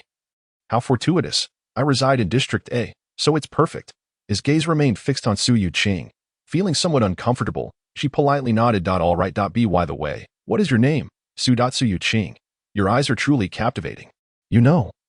You resemble a dish to D. Oh, you know which dish I mean. W what dish? My dish. Could you smile for me? Otherwise, I want to be able to sleep tonight. Within the system space, Su Yunlong was grinding his teeth in frustration, slamming his hand on the table. With such a level of competence, he dares to pursue my sister. I could tell at a glance he is not a good person. Long Long looked puzzled. Isn't he quite decent? Handsome, articulate, and living in District A. Clearly not lacking in resources. Are you jealous of him, boss? It remarked, gazing meaningfully at Su Yunlong. Hearing this, Su Yunlong became even angrier. Jealous? Not at all. I simply find him untrustworthy. No, I just don't believe he is a good person. Long Long appeared even more puzzled that I can't see it. So how did you? Su Yunlong, exasperated, stood up and shouted. What is so hard to see? The few tricks he used are all ones I've outgrown. Long Long suddenly understood. Chapter 11. Preparing for departure. Su Yunlong's expression froze. Damn, it seems I misspoke. The atmosphere grew tense, with the two staring at each other in silence. Slowly, Su Yunlong sat back down, mentally lamenting. What a disaster. At that moment, Tang Yin had arrived at the office. Dad, this is how things stand. Tang Xueqiang leaned back in his chair, listening to his daughter with a sense of pride. My Yinner has grown up. She can stand on her own now. Tang Yin blushed slightly as she replied, it's mainly thanks to Sister Yu Qing. If it weren't for her, I wouldn't have had the chance to see you again. As she spoke, a hint of sadness and fear crossed her face. From what you've said, this Su Yinqing should possess the strength of a level 2 ability user. He pondered for a moment before continuing. Such talent should not be overlooked. Does she have any desire to join the combat team? Not for now. She wants to find her brother, who is at the outskirts of Binzhou University. Upon hearing Binzhou University, Tang Xueqiang's expression grew serious. That place is likely fraught with danger. It has been designated a restricted zone, and intelligence reports suggest the presence of third-tier mutated beings. But I promised to help her find her brother. Please, Dad, Tang Yin pleaded. Tang Xueqiang remained silent for a long time before finally sighing. Well, since she saved you, we cannot be ungrateful. That I will send someone to accompany her. You can rest assured. Thank you, Dad. I knew you would agree. I'll take my leave now, Dad. I'm going to inform Sister Yunqing. Tang Yin spoke cheerfully, but don't forget to check on your mother. You child. Tang Xueqiang sighed in exasperation. Got it, Tang Yin replied as she dashed off. In the B-class residential area, this is it. Here's the key. There's a curfew at night, so try not to go out. I'll be leaving now. If anything comes up, you can find me at the combat team. Zhang squad leader advised as he handed the key to Su Yinqing. Thank you, Zhang squad leader. Su Yinqing expressed her gratitude. Zhang squad leader had a favorable impression of the young lady before him. She was polite and quite beautiful. Glancing at Zhang Kai in the distance, he kindly warned, be cautious of that Zhang Kai. Stay safe. After delivering his message, Zhang squad leader turned to leave, and Su Yinqing pondered his words. Yinqing, have you eaten? Let me take you to the cafeteria. There aren't many good things left to eat now, and if you wait too long, you might miss out. Zhang Kai approached her again. No, we're not familiar enough for that. Thank you for your kindness, but I need to rest. Please leave, Su Yinqing replied coolly. Zhang Kai, recognizing the urgency of the situation, smiled and said, all right then, rest well. I'll come find you tomorrow. No need. I'm leaving tomorrow, so don't bother. With that, she closed the door with a resounding bang. Zhang Kai stared at the closed door, his expression turning cold before a smirk crept onto his face. Now this is getting interesting. Within the system space, Su Yunlong pointed at the screen. See that expression? It's clear he is hiding something. Long Long nodded in agreement that we need to keep an eye on him. Zhang Kai is definitely suspicious. I'm a bit worried. He admitted, don't worry, boss. I'll be watching him 24/7. If anything arises, I'll inform you immediately. Su Yunlong smiled appreciatively. Long Long, you've worked hard. How about this? We'll share the workload. I'll take the day shift, and you can handle the night shift. It's settled. Before it could refuse, he made the decision for it. Long Long felt a mix of emotions. Thinking, the boss is so kind. Knock, knock, knock. Yinqing, open the door. Su Yinqing opened the door to find Tang Yin. Sister Tang, did you finish your business? Where is Xiaohu? Tang Yin squeezed past her and plopped down onto the bed. Saying cheerfully, Xiaohu took his mom there.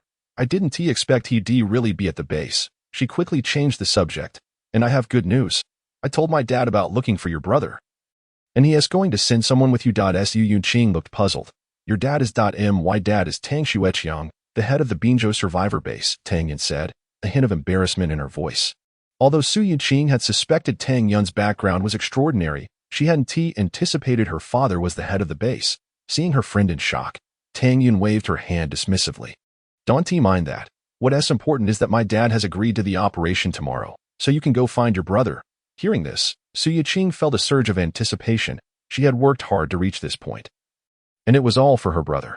Thank you, Sister Tang. She expressed her heartfelt gratitude. Oh, you saved my life. Doing this is nothing. I'll be waiting for your good news. It must go smoothly. Tang Yun raised her fist in encouragement. Su Yuqing felt touched and nodded earnestly. I will. Well, I've delivered the message, and I need to go see my mom now. I'll take my leave, Tang Yun said with a smile as she waved goodbye. In Area A, Zhang Jia and Zhang Kai sat upon a chair, slowly beginning to speak, investigate her origins and also look into the matter of her departure scheduled for tomorrow. Understood, young master, Lu Er acknowledged and departed. Watching his subordinate's retreating figure, a slight smile crept upon his lips. I hope you will allow me to indulge a while longer. The next morning, Su Yuqing completed her training tasks early, savoring a reward of a hamburger while awaiting news. Before long, she was informed to gather at the base entrance. Upon her arrival, she found several individuals waiting. Miss Su, you've arrived. Zhang Platoon leader approached her from the crowd. Zhang Platoon, you are coming along this time too? She inquired, surprised. Indeed, it was originally Captain Gu leading the team, but high-ranking guards are essential at the entrance, hence my summons, he explained with a smile. Is Captain Gu also an ability user? She asked, somewhat taken aback. Having assumed he was merely in a clerical role. Of course, Captain Gu is the strongest ability user in the combat team, already at Tier 3, and there are very few like him in the entire base. So, Uncle Gu is that formidable, she remarked in awe. However, you needn't worry. This mission is merely an escort for reconnaissance, and they are all skilled individuals, so there should be no issues. When do we depart? Su Yuqing inquired. We leave now, aiming to return before nightfall. All right, then we. Before she could finish her sentence, a familiar voice called out. Yuqing, wait for me. Zhang Kai came running from a distance, accompanied by two subordinates. Su Yuqing frowned slightly. What are you doing here? Yuqing, I heard you were going out, so I brought people to assist, he panted, in no need. Thank you. You won't be of much help, she replied with a hint of impatience. Upon hearing this, Zhang Kai quickly pointed behind him. Look, these are two Tier 2 ability users. I specifically requested them from my father just to help you. Su Yuqing hadn't anticipated that he would bring along Tier 2s. Glancing at the two men, she thought that having two more Tier 2s wouldn't hurt, but finding her brother was of greater importance. Thus, she ceased her objections and allowed him to proceed. Zhang Kai instantly displayed a look of delight and climbed into the vehicle with his two subordinates. Let us set off. With a command from Zhang Platoon leader, 3 vehicles exited the base in succession. Su Yuqing felt a surge of excitement. This day had finally arrived. Chapter 12. Official Engagement. Zhang Platoon's abilities. Observing his sister's expression, Su Yunlong wore a serious demeanor. Boss, I have a question. Longlong had appeared out of nowhere. What do you wish to say? He continued to gaze ahead without turning back. Why didn't you stop her?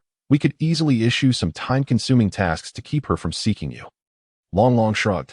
Upon hearing this, Su Yunlong fell silent. Indeed, he questioned why he hadn't intervened himself. Perhaps it was to give her a glimmer of hope, or perhaps it was his own selfish desire to clarify his own circumstances. Without responding to Longlong's inquiry, he opened his arms, feeling the warmth of the sunlight. God said, "Let there be light."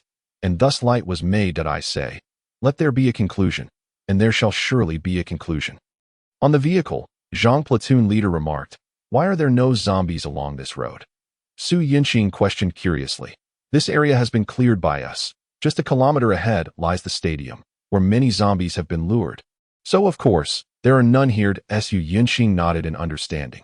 Soon, the vehicle arrived at the stadium. Through the car window, she could hear the roars of zombies inside, indicating the vast number contained within.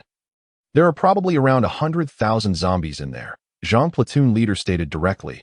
Observing her expression, so many. How was this achieved? Sound, fire, blood. These can all be utilized. These ordinary zombies are as dull as can be. He replied with an easy demeanor. Su Yuqing concurred. Ordinary zombies were indeed mindless, driven solely by instinctive bloodlust. Miss Su, Zhang Kai is here for you. You should be cautious. Zhang platoon leader suddenly shifted the conversation. Yes, I understand. He probably wishes to pursue me. Realizing she had misunderstood, he shook his head. That's not what I meant. I meant to warn you to be wary of him as a person. My abilities are unique, allowing me to sense the dark and bloody power within him. Su Yinqing was puzzled. Is he also an ability user? He should be, although he has always acted like an ordinary person in the base. He cannot conceal this from me, he said solemnly. Then why not report him for capture? You are too naive. Without evidence, how could I act solely on my word? He paused before continuing. Moreover, his father is the security chief and a Tier 3 ability user himself, with many strong subordinates, making it even less likely for him to be apprehended. Now I understand. Thank you for the warning, Zhang platoon leader. After this, she turned to glance at Zhang Kai in the back seat. Deep in thought. Noticing Su Yunqing looking back, Zhang Kai quickly adjusted his hair, feigning nonchalance. Yet, from the corner of his eye, he watched the receding stadium, a faint, barely noticeable smile gracing his lips. The vehicle soon reached the outskirts of the school. Everyone disembarked and spread out to maintain vigilance. Zhang platoon leader pointed ahead, stating, "The school lies ahead, designated as a restricted zone. According to intelligence reports, it is suspected to harbor Tier 3 power-type zombies." He turned back to begin issuing orders. The mission this time is to search for survivors, specifically targeting Su Yunlong, a male university student, 182 cm tall, with a well-proportioned physique, should any survivors matching this description be found. Report immediately. He glanced at Su Yunqing, hesitating momentarily before adding, if any bodies or zombies with similar characteristics are discovered, they should also be reported. Shou Jijun, you take a group to the school classrooms and cafeteria. Su Jian, Lin Lang, you will be in my group. After giving these instructions, he touched each person on the shoulder. When it was Su Yunqing's turn, he explained, this is my ability, mental communication. Once I mark you, you can communicate with me simply by concentrating. Su Yunqing nodded, allowing him to mark her on the arm. Ding. External energy detected. Would you like to eliminate it? The system prompt sounded just as he finished marking her. Do not eliminate it. Once everyone was marked, they split into 2 teams and prepared to enter the school. At this moment, Zhang Kai approached Su Yunqing's group with his subordinates. Zhang platoon leader, what about us? Do we not require marking? He expressed some dissatisfaction. I apologize, Mr. Zhang. My ability has reached its limit. Besides, we are on the same team. Feel free to speak directly if needed, Zhang platoon leader replied, revealing a look of concern. Zhang Kai understood this was precautionary against him and ceased further inquiries, waiting silently to enter. Remember, if you encounter a Tier 3 zombie during the search, withdraw immediately. Everyone nodded in acknowledgement and then began to enter. Miss Su, based on the information you provided, I suggest prioritizing the search of the dormitory building. What do you think? Zhang platoon leader inquired. All right, you are the professionals. I trust your judgment. Zhang platoon leader nodded and led several individuals towards the dormitory building. Upon reaching a short distance from the dormitory, they discovered clusters of zombies wandering below. It seems there are survivors inside. Otherwise, such a large number of zombies wouldn't gather here, Zhang platoon leader deduced. Su Yunqing's expression suddenly brightened with excitement. Thinking that her brother might still be alive, she unsheathed her tang knife and declared, what are we waiting for? Let us hurry. Without waiting for Zhang platoon leader to suggest a plan, Su Yunqing dashed out. The others exchanged helpless glances and quickly followed behind. The horde of zombies immediately noticed them, roaring and lunging forward with gaping mouths. Su Yunqing led the charge, channeling her powers to extend ice blades. Knife in hand, plunging into the throng of zombies, each strike causing one to fall. In the blink of an eye, she had already dispatched 7 or 8 zombies. Observing this, the rest of the group no longer held back, brandishing their weapons as they charged into the fray, all except one who lingered behind. Su Jian, a zombie, is approaching from behind. Lin Lang, watch out for a Tier 1 S-type zombie at 3 o'clock. Everyone, be cautious. There is a Tier 2 L-type zombie at the dormitory entrance. Avoid engagement. Zhang platoon leader, utilizing his abilities to sense the zombies, continuously alerted the others, protected by his 2 subordinates.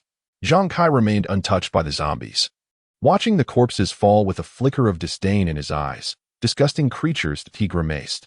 Raising his head, he gazed at Su Yunqing's figure, his frown easing into a look of fascination, gradually transforming into desire.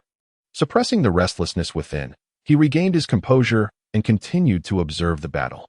Lin Lang's ability was muscle enhancement. His muscles bulged as he resembled a green giant, effortlessly snapping a small tree to wield as a weapon. Smashing the zombies into disarray, Su Jian possessed telekinesis, hurling two flying knives that, under his mental control, accurately dispatched the zombies. Under the combined assault of the group, the zombies were swiftly reduced to mere remnants. Leaving only one Tier 2 L-type zombie, Lin Lang, engage it head-on. Su Jian, find an opportunity to attack its eyes. The rest of you, provide auxiliary support, Zhang platoon leader directed. Upon hearing this, Lin Lang charged forward with the tree trunk, and the others took their positions. Chapter 13. Tier 2 L-type zombie. Lin Lang raised the tree trunk, his muscles taut, and swung with all his might at the L-type zombie. Bang! A dull thud resonated, followed by a cracking sound as the trunk splintered. The L-type zombie staggered from the blow, slowly straightening up, its beady eyes fixated on Lin Lang as it roared and charged at him. Seeing that the zombie was now drawn to him, the others quickly launched their attacks. Su Jian wielded a dagger, aiming for the eyes of the L-shaped zombie. The creature instinctively raised its hand to block the strike. Bang! The sound echoed like metal striking leather, yet it failed to inflict any harm. However, another dagger swiftly circled around its arm and plunged directly into its eye, causing blood to splatter everywhere. The zombie let out an enraged roar and charged towards Su Jian, intent on crushing this bothersome foe. Observing this, Lin Lang executed a sliding tackle, toppling the L-shaped zombie and engaging it in a fierce struggle to prevent it from attacking Su Jian, although blinded. The L-shaped zombie possessed astonishing strength and defense, leading to a stalemate in their battle. Seeing that a swift resolution was unattainable, Su Yuqing felt a surge of urgency. Just then, her gaze fell upon a fire hydrant, and an idea sparked in her mind. That I need your assistance, she declared as she approached Zhang Kai. Naturally, Zhang Kai readily agreed. Meanwhile, the battle between Lin Lang and the zombie intensified, both sides exchanging blows. And Lin Lang was nearing exhaustion, his muscles visibly fatigued. As Zhang, the squad leader, observed the fierce conflict, he realized Lin Lang could no longer hold out. Just as he was about to issue a retreat order, he caught sight of Su Yuqing and Zhang Kai rushing behind the zombie. Zhang Kai brandished the fire hose, unleashing a torrent of water upon the L-shaped zombie and Lin Lang, drenching the ground. Lin Lang, get back! Su Yuqing shouted in a flurry. Su Jian controlled his flying daggers to distract the zombie, buying time for Lin Lang. Under the cover of their allies, Lin Lang rolled away from the L-shaped zombie. Once he was out of danger, Su Yuqing swiftly plunged her ice blade into the water. Activating her freezing ability, she channeled her powers. Frost spread from beneath her, enveloping the L-shaped zombie. The zombie attempted to shield itself from the daggers and advance, but its feet became ensnared by the frost. It roared in fury, shattering the ice on its feet. As it tried to move forward again, its feet were frozen once more, causing it to stumble and kneel on one knee, the frost crawling up its thigh like an insidious creature. The zombie thrashed in anger, shards of ice falling to the ground. Yet the frost spread even faster, with water continuously cascading down upon it. Within half a minute, a magnificent ice sculpture of the zombie emerged before everyone, crystalline and breathtaking. The onlookers gazed in awe at the ice sculpture, murmuring their admiration. Su Yuqing drew her blade forward, shattering the ice atop the zombie's head to extract the crystal core, but its tough skin presented a formidable challenge. Her tang knife struck repeatedly at the back of the head, leaving only faint white marks. Zhang Kai rushed to her side, saying, Yuqing, let me assist you. He produced a finger, its nail sharp as a blade, and with a swift motion, he sliced through the zombie's tough skin with it, handing the crystal core to her. He said, here you go. Yuqing, what kind of finger is this? It's incredibly sharp, Su Yuqing exclaimed, astonished, realizing this finger was more potent than her own knife. Zhang Kai beamed with pride. Impressive, right? This is the finger of a third-tier S-type zombie, which my father struggled to defeat. Third tier? She froze, recalling how a first-tier S-type zombie had nearly cost her life. She could only imagine the strength of a third tier, gazing at the ice sculpture of the zombie.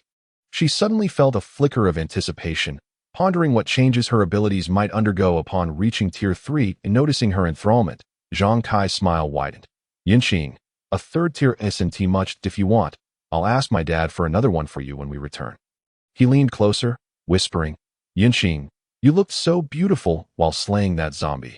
I really liked it. A chill ran down Su Yunqing's spine at his words. She stepped back, eager to distance herself from him. Ding, a D-level random task was issued. D-level random task. Disgusting mother opens the door for disgust. It's gone too far. Task requirements. Slap Zhang Kai. Task reward. A bottle of Farmer's 3 punches. Task time limit. 10 minutes. Without a moment's hesitation. Su Yunqing raised her hand. Smack. A crisp sound echoed. Zhang Kai stared at her, stunned, feeling the sting on his cheek before realizing he had been slapped. His 2 bodyguards rushed forward, ready to retaliate, but Zhang Kai held them back. Caressing his face with a foolish grin. Don't stop. I really like this yuck. Su Yunqing felt a wave of revulsion, completing her task and quickly retreating, vowing never to entangle herself with him again. Meanwhile, Su Yunlong and Longlong were left wide-eyed, exclaiming, "What the hell? Why is he so thrilled?" This was truly repulsive. At that moment, Zhang, the squad leader, and Lin Lang approached. The squad leader said in a serious tone, "All right, we need to hurry. This commotion could attract unwanted attention." Everyone nodded in agreement, and the group moved indoors, only to find the staircase blocked by debris, rendering it impassable. Reluctantly, they opted to climb the outdoor fire escape to descend from the rooftop. Su Yunqing quickened her pace, her expression fraught with urgency. "There are 5 survivors in the second room below. No others have been found yet," reported Zhang. Utilizing his abilities to sense their presence, the group hurried downward and arrived at the designated room. Lin Lang stepped forward, activating his muscle enhancement, gripping the doorknob with force, pulling it down. As the door swung open, Su Yunqing rushed inside first. The students within, upon seeing living beings, erupted into cheers. "Rescue is here. Rescue is here. Finally. Wonderful. Now we won't die. Are you here to save us? Surely you must be." Su Yunqing ignored their exclamations, quickly scanning the crowd, but her heart sank upon realizing her brother was not among them. Her face paled, and she staggered slightly, stepping back out of the room. Observing her dazed state, Zhang, the squad leader, felt a pang of sympathy and continued directing the others to search the remaining rooms. While he approached the students, asking, "Do you know Su Yunlong? Do you know which dorm he resides in? Has anyone seen him? Do you have any food? We've been starving for days." Several students clamored, disregarding his inquiries. Zhang threw them some bread, which sparked a frenzy among the group. Just then, a slightly more rational student spoke up. "I think Su Yunlong lives in room 307." Upon hearing this, the squad leader immediately used his abilities to inform Su Jian, who was on the 3rd floor. Moments later, Su Jian's voice echoed back, "Squad leader, there's a situation." Chapter 14. The squad encounters trouble. The group rushed to room 307. Upon entering, they were greeted by the sight of a zombie's corpse on the floor. Though the upper half was missing, Su Yunqing trembled as she bent down to inspect it. After a thorough examination, she breathed a sigh of relief. This zombie was not her brother, despite its lack of an upper body. The clothing and physique were distinctly different. Having grown up with her brother, she could easily discern the difference. "Squad leader, this is not right. Look at the wounds. They're too precise," Su Jian remarked, crouching down for a closer look. The squad leader also knelt to examine it carefully. Starting from the navel, the entire upper half was absent, as if cleaved by some sharp object, aside from the blood pooling on the floor. There were no traces of blood dragged elsewhere in the room. This is indeed strange. Could it be that a high-tier S-type zombie severed the body and took the upper half? Lin Lang suggested. As the group deliberated, the drifting Su Yunlong observed everything with keen interest. Gazing at the familiar room and belongings, his thoughts wandered back to Biff. "I had not expected that upon encountering a 3rd-tier zombie, we would find ourselves in such a predicament." Zhang, the squad leader, had reddened eyes. "We were initially planning to retreat, but were ambushed by S-type zombies," he answered with great difficulty. "Enough talk. I will carry you. Hold on." He was about to lift him onto his back. Suddenly, Zhou Jijun, fueled by an unknown strength, pushed him away and began to weep uncontrollably. "Lousy, they are all dead, and I cannot survive either. You still have a chance. Hurry and retreat." "No. If we are to die, let us die together. If we are to live, let us live together," Zhang, the squad leader, declared with a sense of bravery in the face of death. Thud, thud, thud. In the distance, the 3rd-tier zombies charged toward them. "Lin Lang, Su Jian, you are to escort Miss Su back. You must complete the mission," he shouted resolutely over his shoulder. "Squad leader, if you do not leave, we shall not leave either." Lin Lang and Su Jian's eyes glistened with tears. This is an order. Will you defy it? To hell with orders. I only know that you are our squad leader, Lin Lang roared, unleashing his powers and charging forward.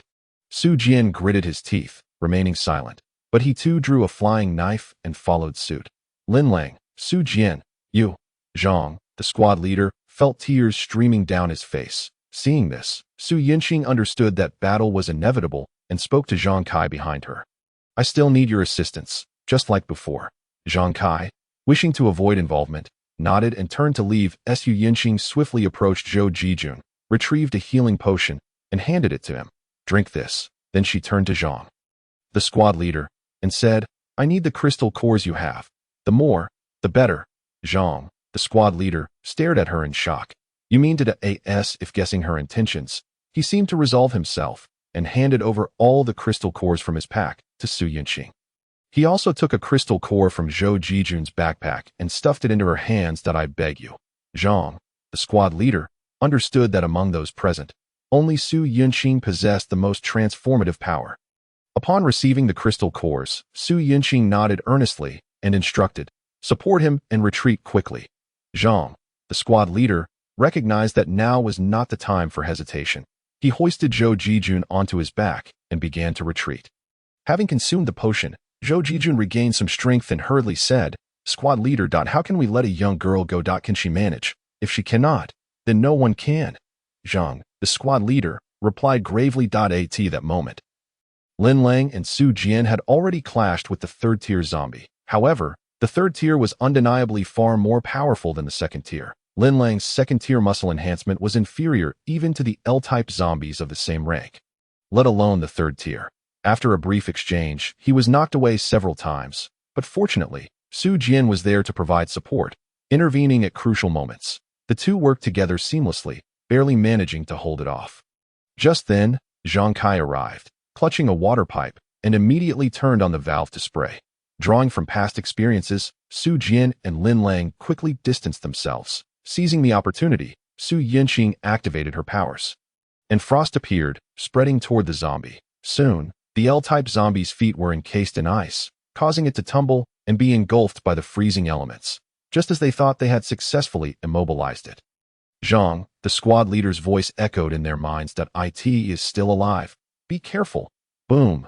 A deafening roar erupted as the third-tier L-type zombie shattered the ice and emitted a furious roar. The group was shaken. How much strength was required to resist such an attack? Su Yinqing's beautiful eyes narrowed, and she spoke with gravity. I need time. Buy me some time. With that, she dashed backward. Lin Lang and Su Jian exchanged glances and engaged once more, trying to restrain the L-type zombie. Zhang Kai, watching Su Yinqing's retreating figure, muttered in disappointment. So she is ultimately just a coward. He turned and commanded, send someone to follow her. If she tries to escape, bring her back to the base. He paused before continuing. If she doesn't escape, just protect her. With that, he returned to observing the battle, while one of his men swiftly headed in Su Yinqing's direction. Chapter 15. Advancement. Third-tier ability user Su Yinqing found a safe spot to hide, took out the crystal cores, and began to consume them. After days of combat and accumulated training, she was on the brink of a breakthrough. As she swallowed the last of the crystal cores, her body began to tremble. Sweat trickled down her forehead, and the pain of her cells tearing coursed through her. She gritted her teeth and endured. After enduring for 20 minutes, the pain finally subsided, allowing her to relax, and the system's prompt echoed in her mind. Ding! Congratulations, the host has advanced to a third-tier ability user. You have received a special upgrade gift pack. In the system space, Su Yunlong, aware that his sister faced a challenge, wasted no time and called out to Long Long. List the most powerful weapons in this reward pool. Long Long rubbed his eyes and pulled up the list. Devastator Bomb. Destroys all 4th tier and below creatures within a 50-meter radius. Gauss Magnetic Sniper Rifle. Range of 2,000 meters. High precision, fast speed, and tremendous damage. High Energy Ion Battle Blade. Effective for 4th tier and below creatures with ion level cutting. Su Yulong quickly scanned the options and, upon seeing the High Energy Ion Battle Blade, was about to select it when he suddenly spotted another item. Particle Amplification Ring. Increases the strength, form, and generation speed of abilities. After much deliberation, Su Yulong chose the ring, followed by 3 bottles of high-level healing potions and 1 bottle of high-level ability awakening potion. After confirming his selections, he handed them to Longlong for packing and distribution while he continued to monitor the situation. Do you wish to open the upgrade gift pack? Open. Opening successful. You have obtained 1 particle amplification ring, 3 high-level healing potions, and 1 high-level ability awakening potion. Su Yinqing took out the amplification ring, glanced at it casually, and put it on her hand. Time was of the essence. She quickly rose and dashed toward the battlefield. That moment, Lin Lang hung limply, covered in blood, a sight to behold. Beside him, Su Jian, though seemingly unharmed, was panting heavily, having lost one of his 2 knives. Zhang Kai lamented, to think they could endure this long, their cooperation is truly remarkable. Suddenly, he noticed the subordinate he had sent out returning, and he asked expressionlessly, did you manage to bind her? No, young master, she ran back to go. Zhang Kai was taken aback by this news. Boom! In the ruins, Lin Lang was once again sent flying, collapsing to the ground. His abilities dissipating, unable to rise. The L-type zombie lifted a large chunk of concrete wall and hurled it at Lin Lang with all its might. Su Jian shouted urgently, Lin Lang, get out of the way. But Lin Lang lacked the strength to evade. As he watched the massive stone approach, he resigned himself and closed his eyes. Boom! Death, as he had imagined, did not arrive. Lin Lang opened his eyes. What is this? Ice? The ice seemed to come alive, encasing him in protection. Resembling an egg from the outside, Su Yinqing stood not far away, raising her arm and panting. Thank goodness I made it in time. Roar, seeing its attack thwarted. The zombie bellowed and charged at Su Yinqing. With both hands raised, she summoned an ice wall that appeared before her, transparent and devoid of impurities. The L-type zombie crashed into it. Crack. Ice shards flew. But the wall remained intact. The L-type zombie, bewildered, shook its head, confused that its unstoppable force had been halted. Su Jian's eyes widened in shock. It was blocked. He was astounded, recalling that they had been unable to stop it before. Zhang Kai's eyes gleamed with a different light as he gazed at Su Yinqing, filled with fervor. Before the L-type zombie could react, Su Yinqing raised her hand several times, summoning ice walls around it, effectively trapping it. With a leap, Su Yinqing landed firmly atop the ice wall, gazing at the zombie within. She pressed her palms together, channeling her abilities. Dozens of ice spikes erupted from the surrounding walls, targeting the L-type zombie. The L-type zombie sensed danger and began to attack wildly, shattering those ice spikes. Yet, the spikes came in waves, and soon it was overwhelmed, one of the spikes piercing its thigh. It roared in agony, only to be pierced by more ice spikes, ultimately becoming engulfed in them. Su Yinqing felt carefully. As the resistance within the ice weakened, she ceased her powers only when it had entirely vanished. With a gentle spread of her fingers, the ice spikes parted, revealing the L-type zombie inside. Still alive? Such resilience. She mused. The L-type zombie was riddled with holes, blood pooling around it as the ice spikes withdrew. It fell heavily to the ground, yet slight tremors indicated it was still alive. Su Yinqing activated her powers again, conjuring a massive hammer with a pointed end. With a decisive motion of her hands, the hammer descended heavily upon the zombie's head, the tremendous impact causing its body to shake. Raising the hammer again, seeing the zombie still moving, she expressionlessly swung her hand, then repeatedly raised and swung down. Thud, thud, thud. The others present felt the vibrations with each strike, and combined with Su Yinqing's impassive expression, they all regarded her as a force not to be trifled with. How brutal. This was the collective thought of the others. Finally, when the zombie's head had been completely crushed, she ceased her attack, leaping aside to collect the 3rd-tier crystal core. Releasing her powers, she approached Lin Lang, crouched down, and administered a healing potion. Thank you, Miss Su. He expressed his gratitude, saying, You're welcome. If it weren't for your efforts to buy time, I wouldn't have reached the 3rd tier. Su Jian, sheathing his dagger, turned to say, We have witnessed battles at the 3rd tier.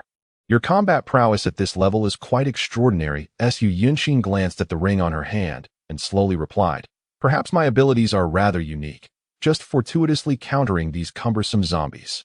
Noticing her reluctance to elaborate, Su Jian chuckled and fell silent, turning to assist Lin Lang. Yinqing, you are amazing. Having reached the 3rd tier, Zhang Kai approached with a smile. Su Yinqing frowned and retorted, Did you not come to help?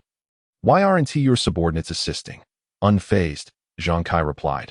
Oh, both of them possess physical enhancement abilities. They can't compare to you. Sending them would merely be a death sentence. I can't possibly allow that. Drawing closer to Su Yunqing, he continued, Yunqing, with your current third-tier strength, you could walk through the base with impunity. My father is only at the third tier as well. By the way, I must introduce you to him when the time comes. You must promise me. Listening to Zhang Kai's incessant chatter, Su Yunqing felt overwhelmed and decided to leave. Lin Lang and Su Jian followed suit, leaving only Zhang Kai and his two subordinates behind. Young master, what shall we do? Should we still bind her? One subordinate inquired. Zhang Kai, dropping his smile, looked at him as if he were foolish. Can you defeat a third tier? I can't, he stammered. Zhang Kai, seeing the stupidity of his subordinate, couldn't be bothered to reprimand him. Contemplating the figures in the distance, he spoke slowly. Plans have changed. No binding is necessary. Now that she has reached the third tier, and with such troublesome abilities, I must first address this variable. Young master, shall we find an opportunity to? He made a slashing motion across his throat. Zhang Kai, exasperated, facepalmed. How can you have such dim-witted subordinates? Of course, we should first win her over. Fool. Meanwhile, the spiritual entity, Su Yunlong, pondered thoughtfully. You wish to harm my sister? That depends on my consent. Chapter 16. Classification of abilities. On the way back, the mood among the group was rather somber, for they had suffered significant losses on this mission. Nearly half their number. Thank you. Zhou Jijun's expression was bleak, yet he still voiced his gratitude for Su Yunqing's life-saving assistance. Oh, you're welcome, Su Yunqing replied, somewhat absent-minded, feeling adrift without her brother's news, uncertain of his fate. She was at a loss, unsure of what to do. Seeing her troubled demeanor, Sergeant Zhang offered consolation. Don't lose heart. Perhaps your brother has awakened his abilities as well. He might be waiting for you somewhere. Su Yunqing's eyes brightened at his words. Right? Perhaps my brother is searching for me as we speak. But where could he have gone? Suddenly, a mission panel appeared before her. D-level random mission.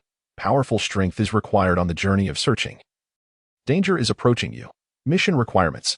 Elevate the ability tier to the 5th tier. Mission reward. Intelligence, the person sought. Mission duration. No time limit. Su Yunqing's eyes widened, fixated on the reward section of the mission. System, do you know something? Please tell me. She asked anxiously. Please complete the mission, came the system's cold response. It seemed futile to hope for the system to divulge information. Feeling a bit disheartened, she quickly regained her resolve. Convinced that the system must hold knowledge she needed, and all she had to do was fulfill the objective. She gazed steadfastly at the mission panel, silently vowing, it's just a mission, I will accomplish it. Witnessing his sister's renewed spirit, Su Yunlong couldn't help but smiled. To empower her to navigate the impending crises, he had resorted to this desperate measure, providing her with motivation. Sister, please don't blame me. This is all for your benefit. He wore a fatherly smile. Having collected her thoughts, Su Yunqing began to examine her abilities. After advancing to the 3rd tier, her most immediate realization was that her powers could be unleashed at a distance. No longer requiring direct or indirect contact, she slowly released her abilities, forming a crystal of ice in her palm. Compared to before, the impurities in the ice had vanished, and its hardness surpassed that of her Tang knife. Capable of penetrating the defenses of a 3rd-tier L-type zombie, what fascinated her most was the sensation that the ice crystal was almost alive. Under her control, it transformed into an ice serpent, yet remained motionless. Realizing this, she quickly dismissed her notion. The ice was not alive, merely appearing agile, a trick of perception. With that thought, she scrutinized the ring on her hand and discovered the reason for its transformative properties. That ring is quite beautiful. Did your boyfriend give it to you? Sergeant Zhang casually inquired. Oh, no. I don't have a boyfriend. It was given to me by my brother, she fibbed, not wanting to reveal the ring's capabilities. By the way, Sergeant Zhang, could you explain the classification of abilities to me? She quickly changed the subject. That you're already a 3rd-tier ability user, and you still ask me. He joked that I've always figured things out on my own. I don't really understand the specific classifications, Su Yunqing admitted, feeling slightly embarrassed. Sergeant Zhang didn't mock her and proceeded to explain. Abilities are primarily divided into 2 categories: physical enhancement and mental enhancement. Physical abilities enhance bodily functions, such as keen eyesight, acute hearing, and immense strength. There are also unique transformation abilities. Different creatures enhance the body in various ways. Lin Lang's muscle enhancement falls under transformation as well. Su Yunqing suddenly recalled Hu Jianchang, whom she had slain in the subway, was a werewolf transformation. Mental enhancement abilities are more varied, such as Su Jian's telekinesis and your ice abilities, as long as they affect anything other than yourself. They belong to this category. Physical ability users are quite strong early on, with formidable combat capabilities at the first tier, while mental powers are quite the opposite. Their physical forms are weaker, and their early abilities are often rather ineffective. He shifted to a more comfortable position and continued. At the first and second tiers, they can only affect themselves and require indirect contact to activate, which imposes considerable limitations, making advancement for mental types rather challenging. However, everything changes upon reaching the third tier. Our team leader is a third-tier mental type ability user, whose ability is vibration. He can generate resonance by adjusting vibration frequencies to inflict damage. Suddenly, his tone turned regretful. If the team leader had come this time, so many wouldn't have perished that I've seen the team leader injure a third-tier L-type zombie with a single punch. What about the fourth tier? Su Yunqing asked. Looking at him, I don't know much about the fourth tier. The highest in the base is the third tier. However, I have heard that several major survivor bases have seen the emergence of fourth-tier users. Can bases communicate with each other now? She asked, astonished. Since the onset of the apocalypse, communication devices had failed. She initially contacted her brother but eventually ceased when she could no longer reach him. Electronic communication is still non-viable. Messages are sent by dispatching individuals, so we currently rely on this old method. I see. I understand now. Su Yunqing reflected on the current situation. Life would grow increasingly difficult. Many areas had already begun to experience water and power shortages, and food supplies were dwindling. Sergeant Zhang gazed outside with a frown. Indeed. Su Yunqing echoed a sentiment. As night fell, the convoy finally returned to the base. Yunqing, you're back. That's wonderful. Are you hurt? As soon as Su Yunqing disembarked, Tang Yin seized her and bombarded her with questions, leaving her exasperated. Sister Tang, I'm fine. That's good to hear. So, have you received any news about your brother? Tang Yin looked at her eagerly. Su Yunqing shook her head, her expression downcast. Realizing this, Tang Yin immediately understood and comforted her. It's all right. If we can't find him this time, we'll keep searching. I'll have my father send people. No need, Sister Tang. Don't trouble Uncle. I have a plan. Su Yunqing quickly declined, feeling that Tang Yin had done enough. All right, just don't overthink it. Tang Yin relented upon seeing her resolute attitude. How could I? I'm not that fragile. Su Yunqing replied with a wry smile. Hee, just kidding. Come on, let's head back. I'll sleep with you tonight, she said, pulling her along. Su Yunqing, helpless, was dragged away. Zhang Kai watched the two depart and waved his hand, saying, Come on, let's hurry back as well. With that, he led his two subordinates away. As soon as Sergeant Zhang alighted from the vehicle, he rushed to report the mission in Gu Lei's office. Listening to the report, Captain Gu suddenly interrupted. Wait, you said Su Yunqing has reached the third tier, and she is a mental type. Are you certain? Absolutely. I witnessed it with my own eyes, Sergeant Zhang affirmed. All right, I understand. I need to see the team leader now. You stay behind for a moment. He then exited to meet with the team leader, needing to convey this news promptly. Meanwhile, at the Zhang residence, Zhang Kai stood before a middle-aged man, recounting something. After he finished, the man spoke slowly. Are you certain? Indeed. Then I shall entrust this matter to you. Do not let me down, he instructed. Rest assured, Father. Zhang Kai replied respectfully before turning to leave. Chapter 17. An invitation from Tang Xueqiang. Tang Xueqiang organized the recent investigation files submitted to him, meticulously reviewing them, occasionally comparing them with another document. After some time, he set down the files, rubbed his brow, and leaned back in thought.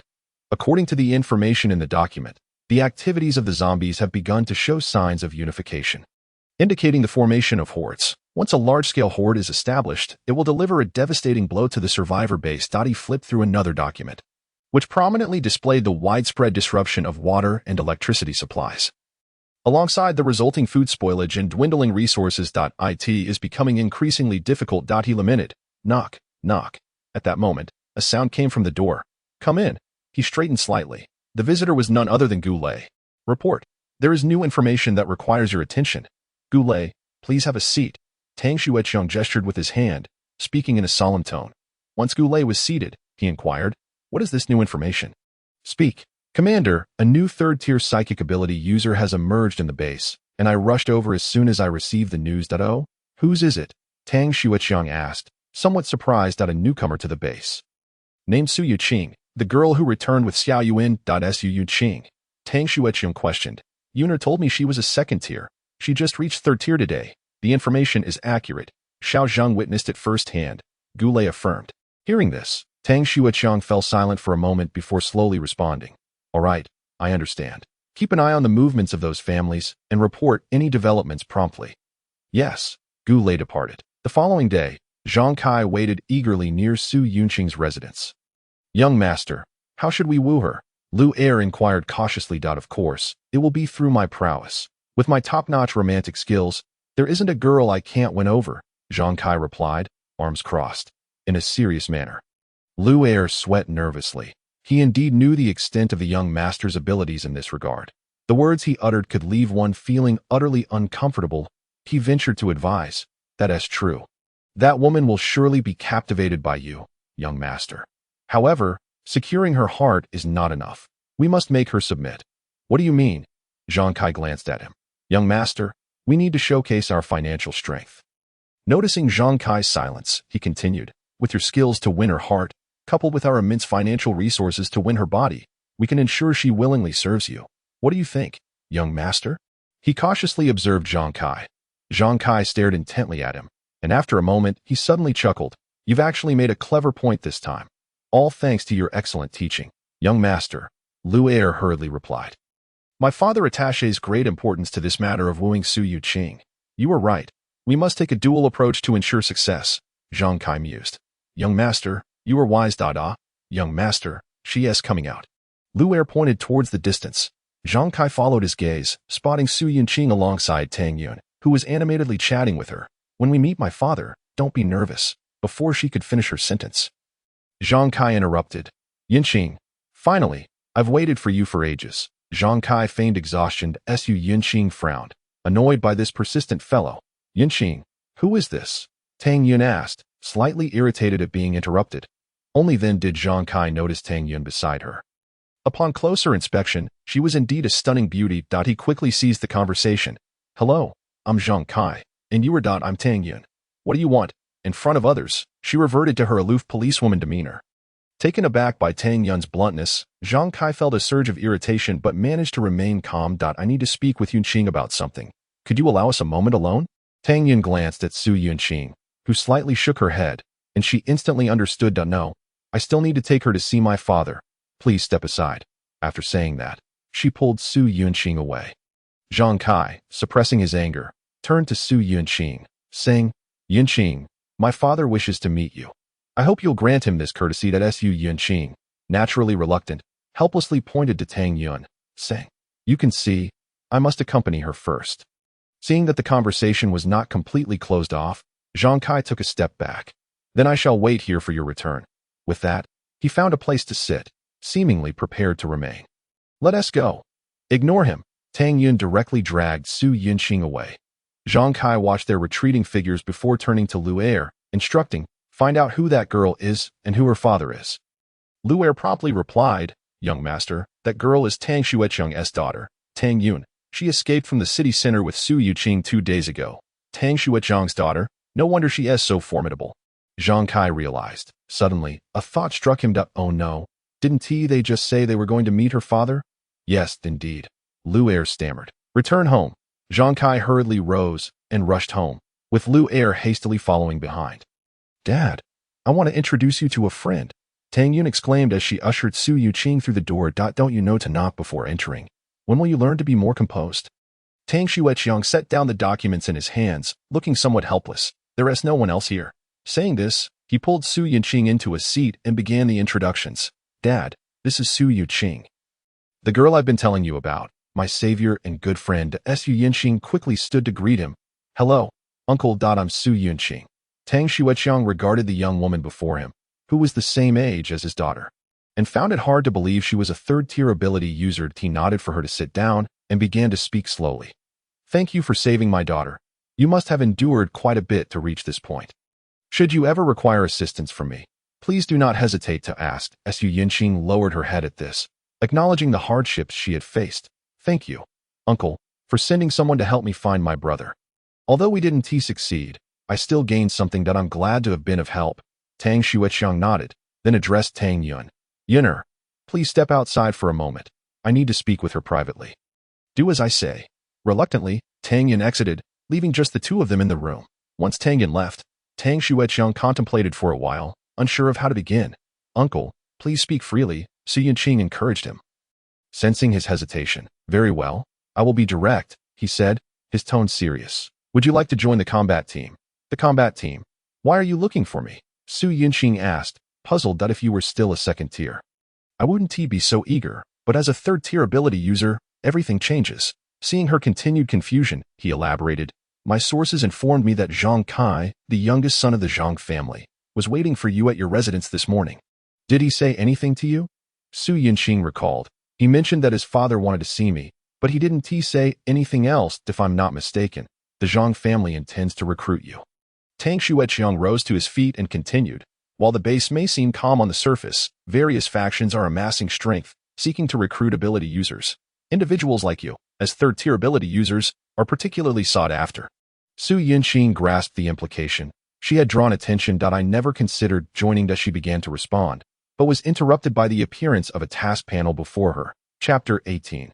Density Control Ability D-Rank Random Task. On the path of growth. One must learn to utilize the resources around them wisely. Task requirement. Join the combat team. Task reward. A holographic nanomask. Task duration. 24 hours. As Su Yinqing examined the task, her perspective shifted. What must I do to join the combat team? She inquired. Tang Xueqiang looked surprised, as he had expected her to refuse. The combat team is responsible for clearing zombies from the surrounding area and defending the base. He paused before adding, if you join, I will give you special permission. You won't have to participate in the zombie clearing tasks and can act independently, but you will need to cooperate during special missions. Upon hearing this, Su Yinqing nodded. All right, I will join.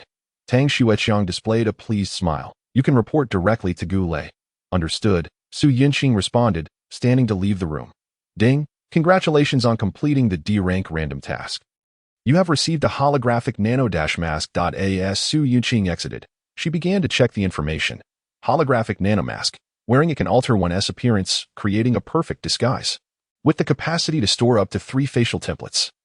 Crafted with nano-level technology. For now, she could not fathom the mask's utility and decided to stow it away. Seeing Su Yinqing emerge, Tang Yin hurriedly approached her. What did they talk about for so long?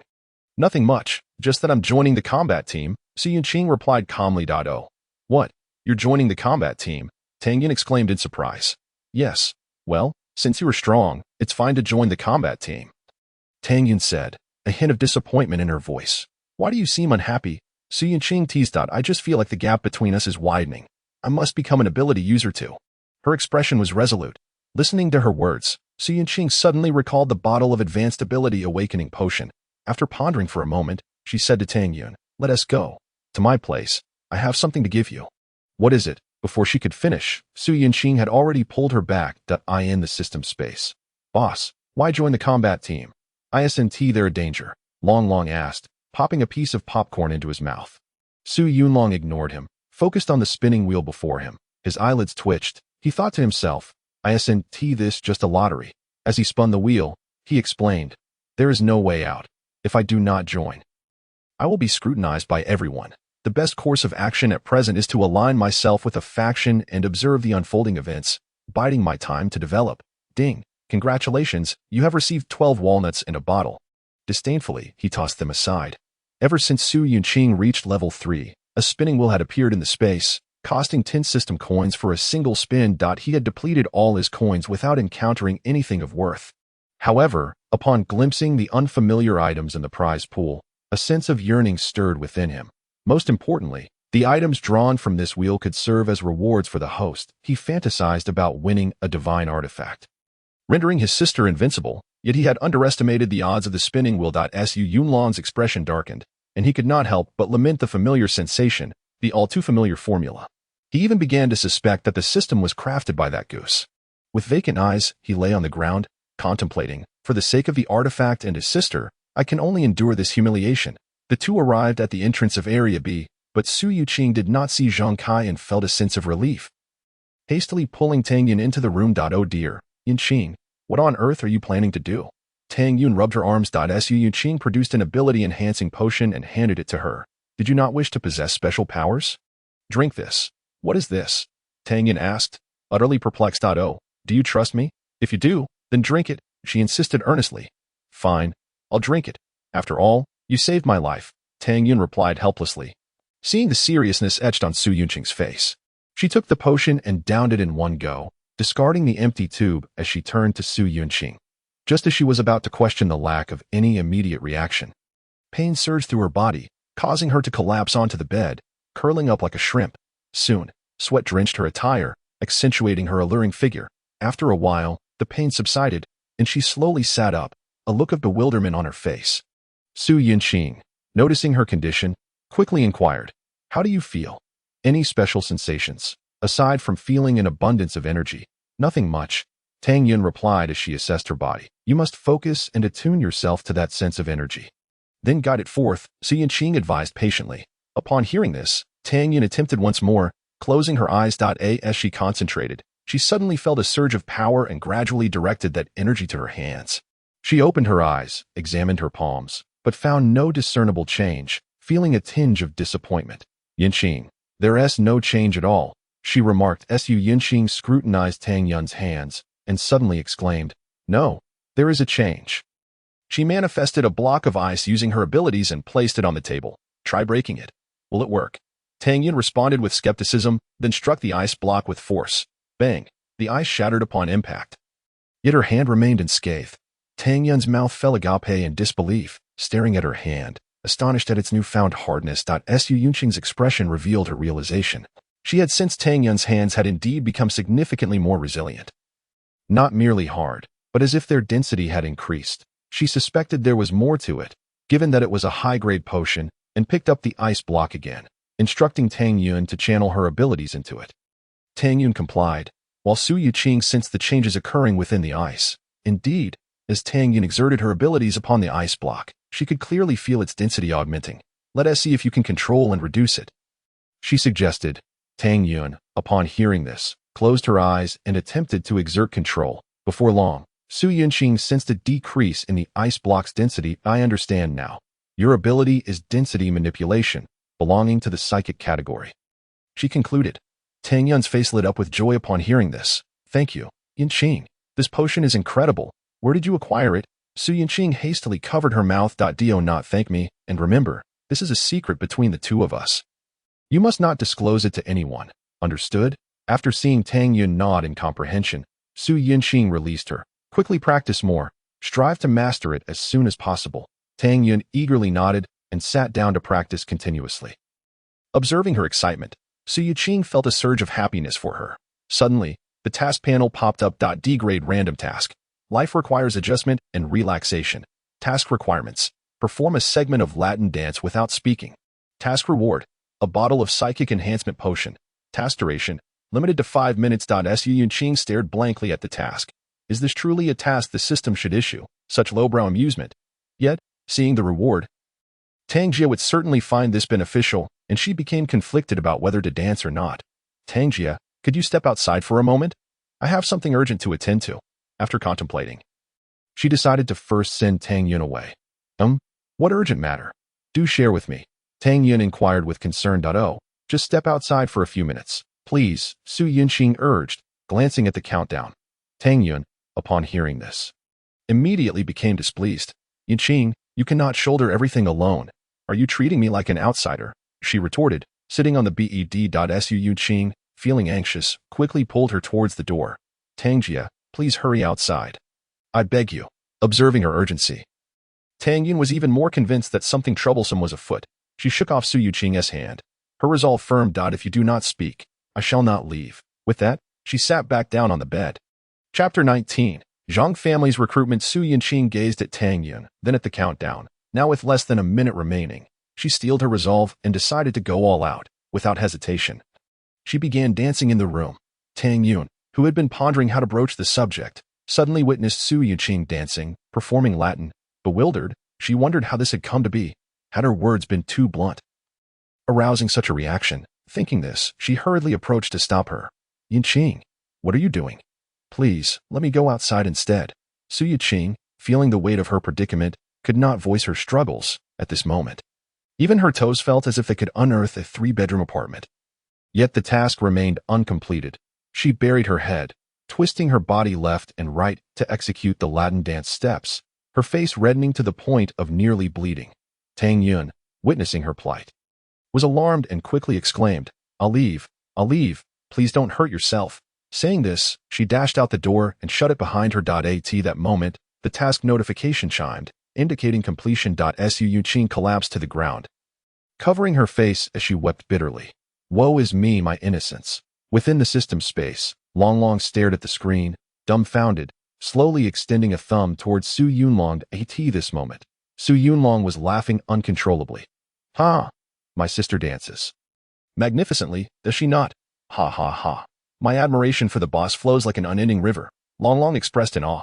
After a lengthy pause, Su Yunlong finally quelled his laughter. Cough. Life in the apocalypse is far too tense. I merely wanted her to relax a bit. He glanced at the notification of 30 system coins received. Long felt speechless, having never witnessed someone justify exploiting their sister with such righteous fervor. Tang Yin held the psychic enhancement potion, gazing at Su Yuqing with concern. Yuqing, when did you develop this ailment? Su Yuqing, upon hearing this, wished she could bury her head in the ground. But she could not confess that the system had compelled her to do so. So she reluctantly accepted the truth. For quite some time, Tang Yin regarded her with a mix of pity and concern, unable to fathom how Su Yuqing had endured thus far. Does anyone else know about this ailment? Su Yuqing shook her head, unable to utter a word. Tang Yin tenderly embraced her. Do not worry, I will help you keep this secret. Remember to confide in me in the future, understood? Su Yuqing nodded. On the verge of tears, just then, a series of knocks echoed from the door. Tang Yin opened it to reveal Zhang Kai and a middle-aged man with black hair streaked with white.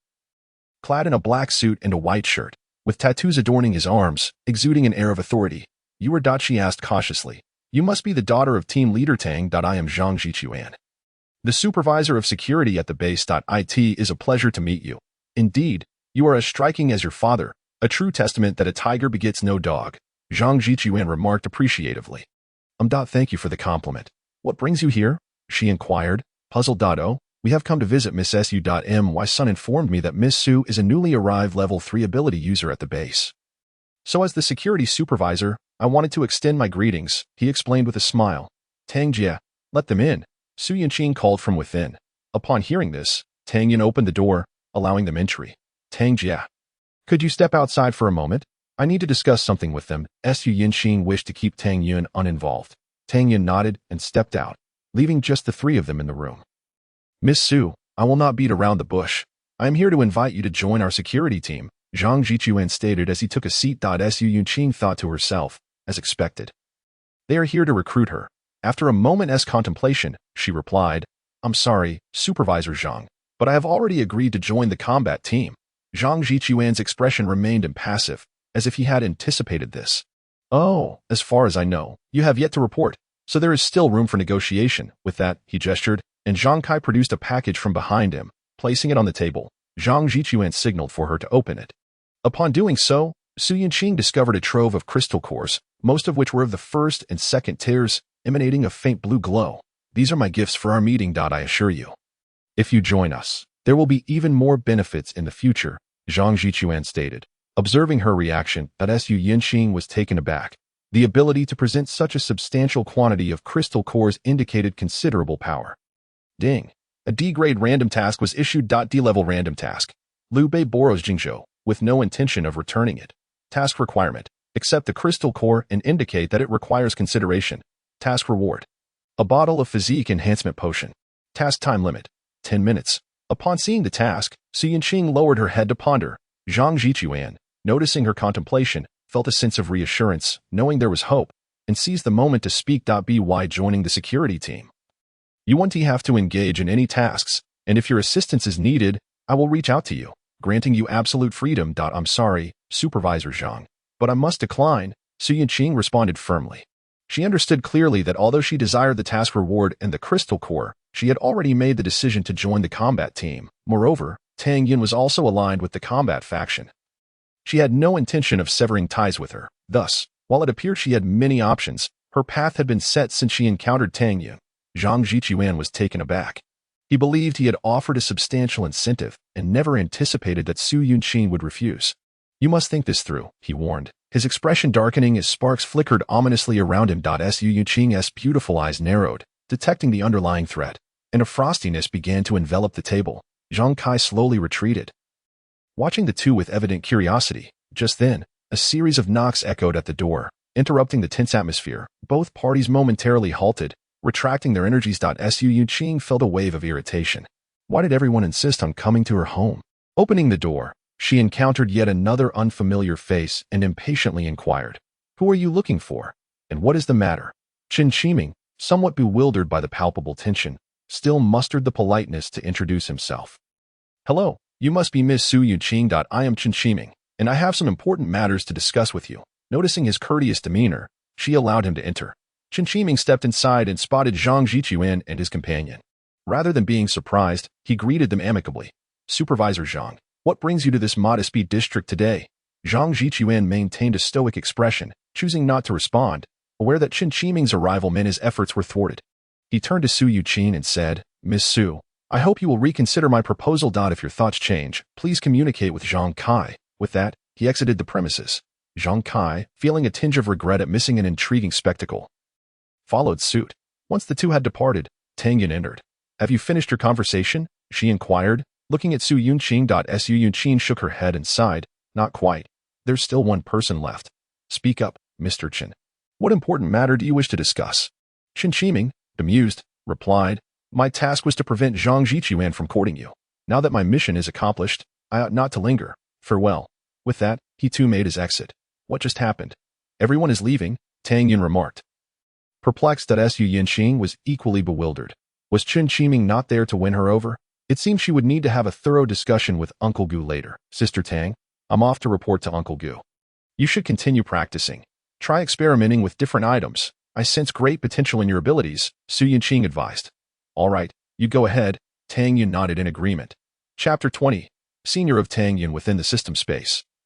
Su Yunlong uncorked a bottle containing 12 walnuts and drank them down in quick succession. "Boss, what should we do?" "She turned us down," Long Long said, wiping the milk residue from his mouth. "Of course, we'll proceed with a cold dish." He burped.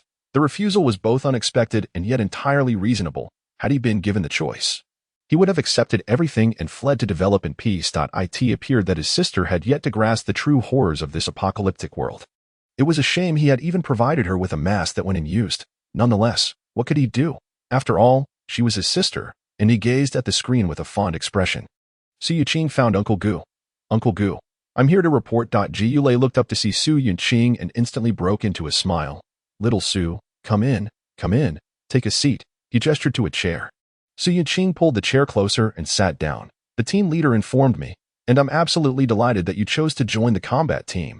He laughed heartily. "Uncle Gu, let us skip the small talk. I have something important to ask you," Su Yuqing stated with seriousness. "Oh, what do you wish to know?" "I will answer anything," Gu Lei replied, now attentive. Su Yuqing recollected and inquired, "Do you know anything about Chen Qiming?" "Ah, him. Chen Qiming is the son of Chen Yongnian, who oversees base logistics and refugee management." He paused before continuing. "Why, has he approached you?" Su Yuqing nodded. Seeing her response, Gu Lei sighed. "It seems the Chen family is becoming restless." "Uncle Gu, do you have any information on their family? I'd like to understand more," Su Yuqing requested. Gu Lei rummaged through a drawer and produced a document, handing it to her. "Here. This is the latest information from the base's recent screening. Take it back and review it, and just make sure to return it." "Thank you, Uncle Gu. I'll take my leave now," she said, accepting the document and departing. By the time she returned home, dusk had fallen. "Yuqing, you're back. Come quickly and see my new discovery," Tang Yin exclaimed excitedly, pulling her into the room. She promptly began demonstrating her abilities, filling a basin with water, plunging her hand into it to activate her powers, and then inviting Su Yuqing to touch the water. Upon doing so, Su Yuqing was astonished to find the water had solidified. Noticing her surprise, Tang Yin proudly remarked, "So, what do you think? It's not just the water that has changed." Su Yuqing suddenly realized how extraordinarily powerful Tang Yin's abilities were. Just imagine, once she reached level 3, she could easily reduce the air density around others, causing them to suffocate. Any attack against her would feel like striking diamond. The thought alone was terrifying, as her powers had immense potential for development. "Sister Tang, you must be cautious in concealing your abilities. Do not reveal them to anyone, or it could lead to danger," she said earnestly. "All right, I understand, Tang Yun replied, recognizing the gravity of the situation from Su Yuqing's serious demeanor. I'm not being alarmist.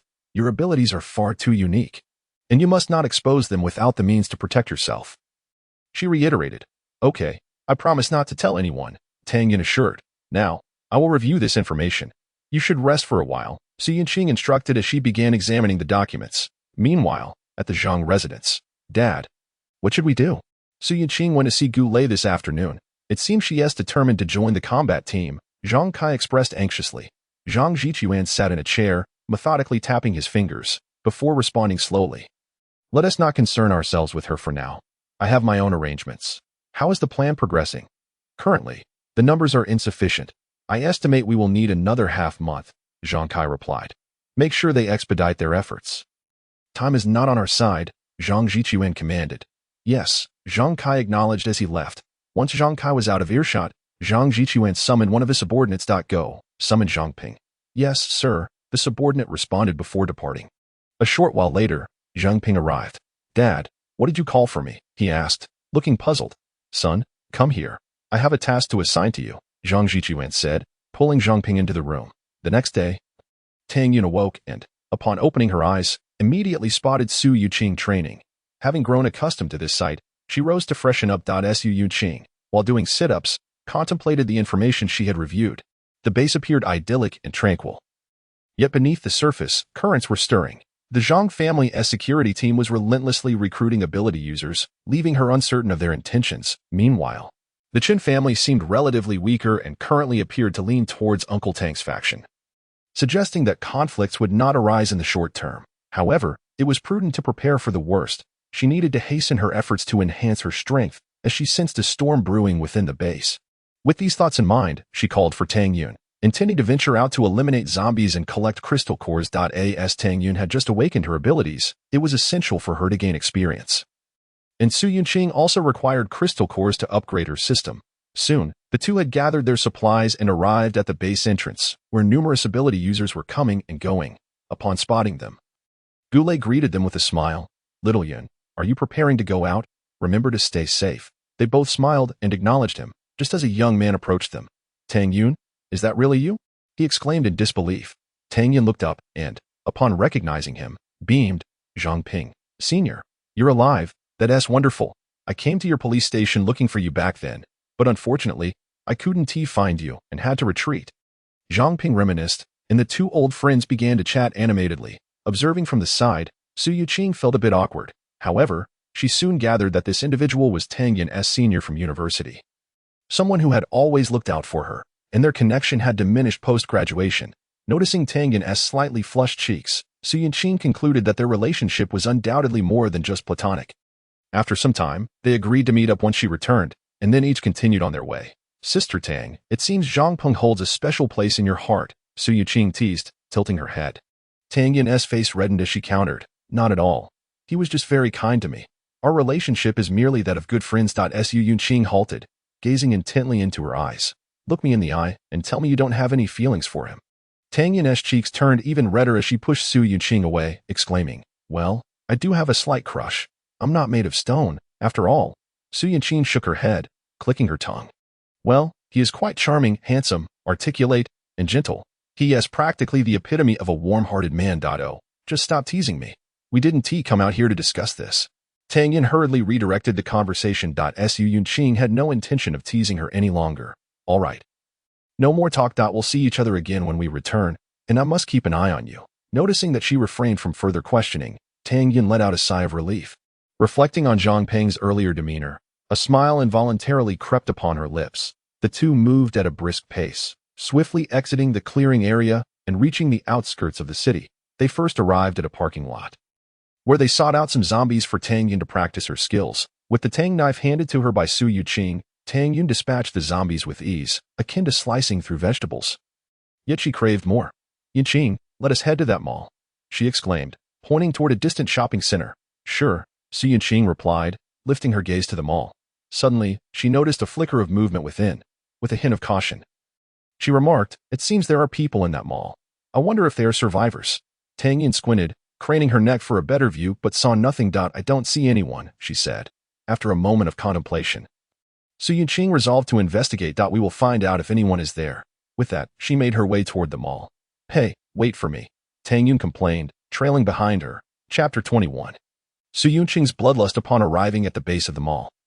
They discovered it was much larger than anticipated, likely spanning 7 or 8 stories, with a considerable number of zombies surrounding the entrance. To ensure safety, Su Yunqing instructed Tang Yun to stay in a secure location.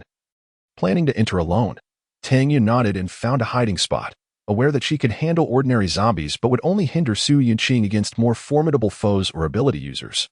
She complied. Instead of entering through the front, Su Yunqing approached a blind corner and summoned her abilities to form ice pillars beneath her feet, propelling herself upward. Reaching the second floor's window, she slipped inside. Landing in a storage room, carefully navigating through the clutter, she opened the door and stepped out, scanning for any signs of life before proceeding. After turning a few corners, she entered the mall's interior and her eyes widened. There were indeed numerous survivors. Just as she contemplated stepping out, she sensed something amiss and quickly retreated. 2 men emerged from a nearby room, leaning over the railing and gazing down at the group of survivors. Su Yunqing noted the handguns at their waists and chose to remain cautious, observing the situation. Snake, these people just arrived today. There are quite a few lovely ladies among them. Tonight, we shall indulge again. Haha, said the shorter man with yellow hair. Indulge my foot. We must first present them to the boss for selection. Whatever's left is ours, retorted the one called Snake, slapping the shorter man. Why should we? The underlings only receive the scraps. He gets all the benefits, the shorter man protested. Hearing this, Snake swiftly kicked him, hissing, keep your voice down. Do you want to die early? He glanced around to ensure no one was paying attention before whispering. The boss is a level 3 ability user. Didn't you see him knock someone back over 10 meters with a single punch? Buffed. If I awakened, I might even be stronger than him, the shorter man replied defiantly. All the crystal cores must be surrendered. You think awakening will save you? The moment you awaken, the boss will deal with you, Snake scoffed. As if hearing a joke. Su Yunqing understood the implications. It appeared this place was under the control of a level 3 ability user. She retreated to the storage room, ascended through the window, and entered the top floor, which was a cinema. Cautiously advancing, she suddenly heard commotion from a room and quietly pushed the door open. Inside, she found a screening room where a group of men surrounded several women, who were screaming for help, utterly helpless. Realizing the grim reality of the situation, her expression darkened, and she acted decisively. The men, lost in their lewd laughter, failed to sense the imminent threat. With a swift motion, Su Yunqing summoned ice spears, which shot forth, piercing through the men's hearts before they could react. The women, witnessing this scene, screamed in terror. With a frostbitten countenance, Su Yunqing was solely focused on eliminating these brutes. She turned and continued her search through the remaining rooms. In another room, she discovered several female corpses strewn across the floor, their bodies marred by numerous injuries, clearly having endured severe torment in life. Within, 2 men were tormenting a woman, spewing vile insults that pierced the AI. Su Yunqing's expression hardened as she raised her hands, conjuring 2 ice spears. The men, not ordinary foes, reacted swiftly, narrowly avoiding fatal strikes as the spears only grazed their shoulders.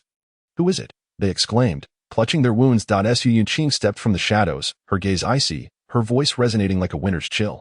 You all deserve to die. With a flourish of her hands, countless ice spears erupted forth, locking onto the 2 men. No. Wait. Before they could finish, they were riddled with ice. Su Yunqing regarded the lifeless bodies with an impassive expression, her heart devoid of remorse, before approaching the bound woman and severing her restraints. The woman's eyes were vacant as she stared at her, her expression numb, her lips murmuring incoherently. Upon listening closely, Su Yunqing's heart sank as the woman's eyes widened in horror, her lips trembling. My child. Save my child. Su Yunqing kicked open the door, rushing frantically into each room in search of the child. The commotion instantly alerted the entire floor, and armed individuals poured out, ignoring the obstacles. She struck down anyone who got in her way. With her current level 3 abilities amplified by her enhancement ring, she was unstoppable against the level 1 and 2 ability users. A tempest of ice spears pierced through countless foes, leaving a trail of carnage in her wake, blood flowing like a river.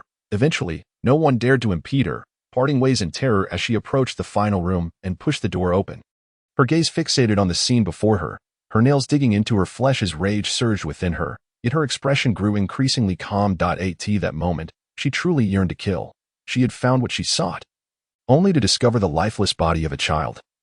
Exposed and stained with blood, tears streamed down her cheeks, and an overwhelming aura of murderous intent radiated from her being. Wang Yuanbiao had started the day in high spirits, anticipating the arrival of a new batch of survivors from the mall.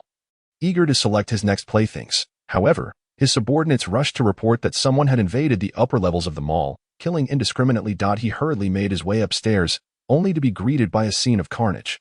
His loyal subordinates lay lifeless on the ground. His expression darkened instantly. Who did this? Who was responsible? He bellowed. A surviving henchman pointed toward a distant room.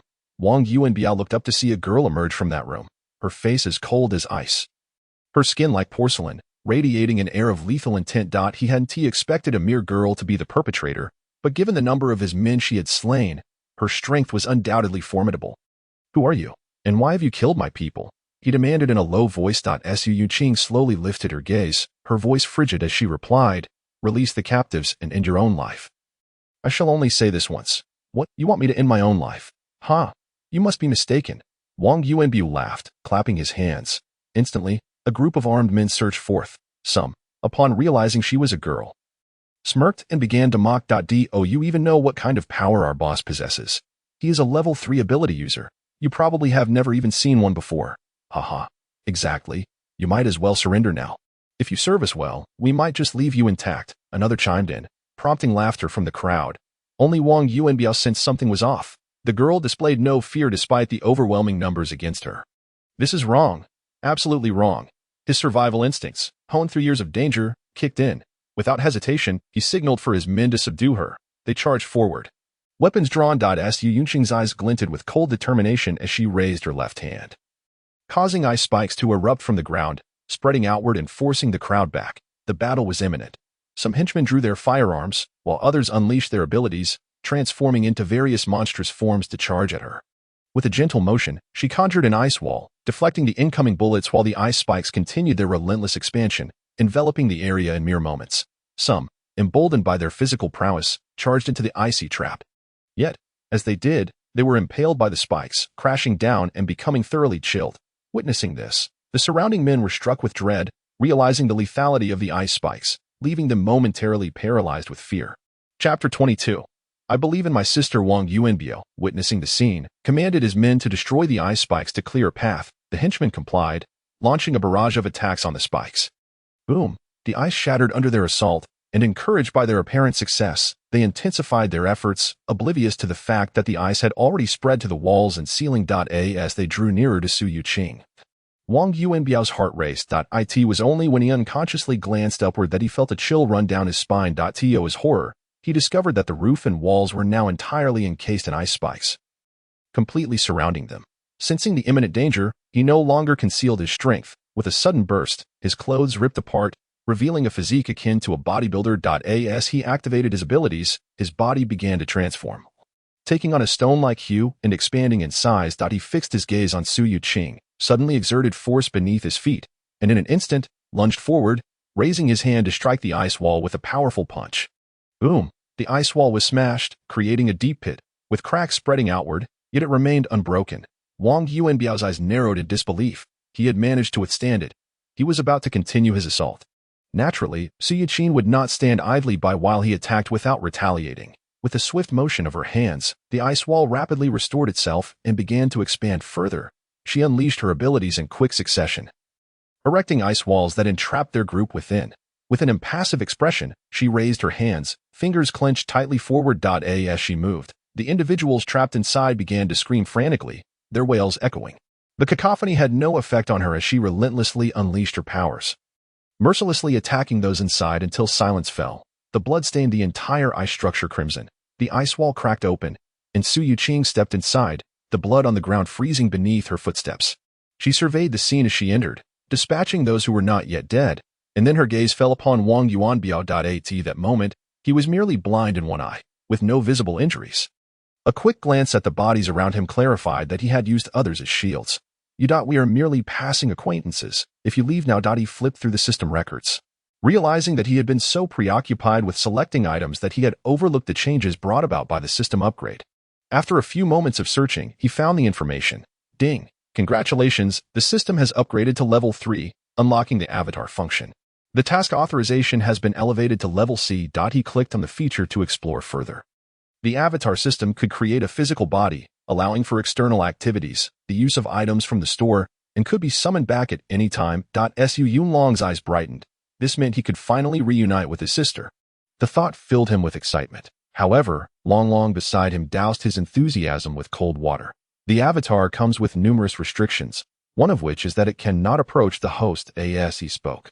He pointed to a line of small text at the bottom of the screen. Su Yunlong's expression darkened at once. What was the difference between this and the phrase images for reference only? Subject to the actual product. Leaning closer, he read the text. The avatar cannot meet the host, cannot engage in any behavior that reveals its identity, such as leaving messages or sharing personal information. It concluded with a statement that the final interpretation rights belong to the Dragon Soul Assistance System. After reading it, his face turned pale. This system was undoubtedly a product of Blue Star's craftsmanship. Could it be any more ridiculous? After a moment of internal conflict, he came to terms with it. At least he wouldn't have to float around outside. He opened the avatar panel. Name: Su Yunlong. Avatar: race: ordinary human skills. Non-combat power: 10, below average. Look on the bright side. At least you're not a complete loser in combat. This was exceedingly weak. Su Yunlong complained as he scrutinized the unimpressive panel. Glancing at his system coins, he noted he still had over 100 points, which should suffice to exchange for some enhancements. Opening the store, his gaze was immediately drawn to the Ability Awakening Potion, the most basic of which cost 50 system coins. He clicked to purchase and use it, only to be met with a prompt. Ding. Target usage abnormal. Unable to awaken abilities. System coins have been automatically refunded to the backpack. Its even got bugs. Are you fit to be a system? My 8-year-old phone is stronger than you. Su Yunlong roared as he flipped the table. Long was so startled that it scurried behind the television, peeking out with only half its head visible. Watching Su Yunlong wreak havoc. After venting his frustrations, Su Yunlong gradually calmed down and accepted the reality of his inability to awaken. He righted the chair and sat down again, searching for other awakening potions.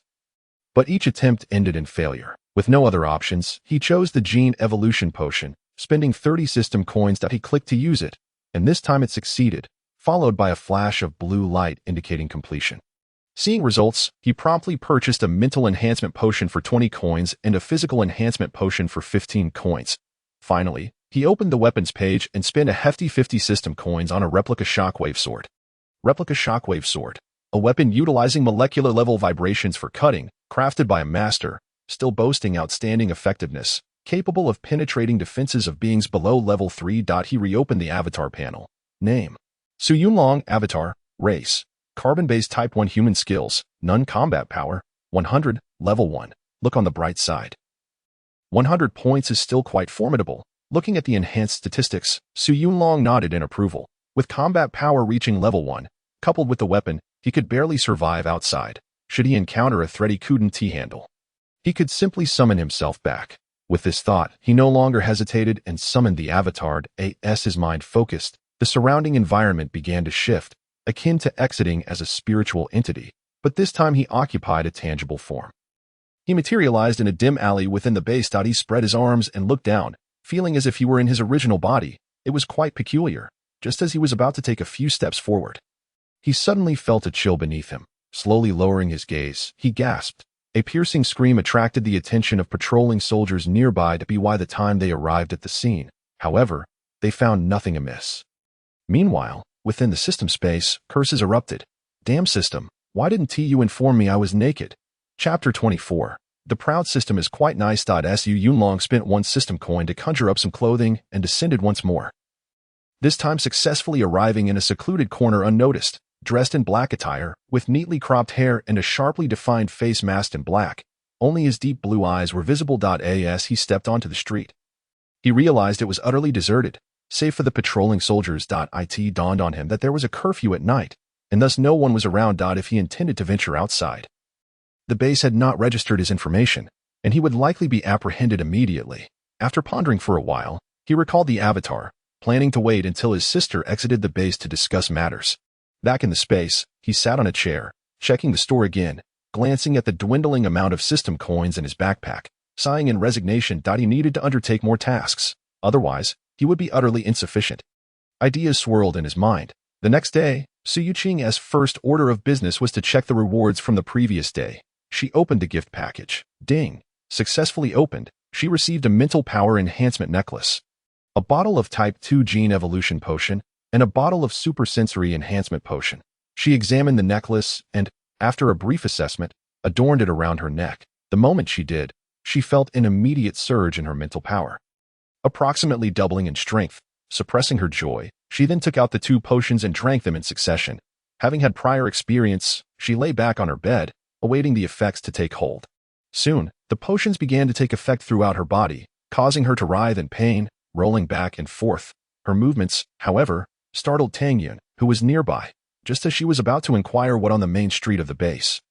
Various stalls lined the roadside, offering an array of food, drinks, goods for barter, medicine, and recruitment for both workers and ability users, creating a vibrant tapestry of life. As she casually browsed the stalls, her gaze was suddenly drawn to a familiar figure that flitted past.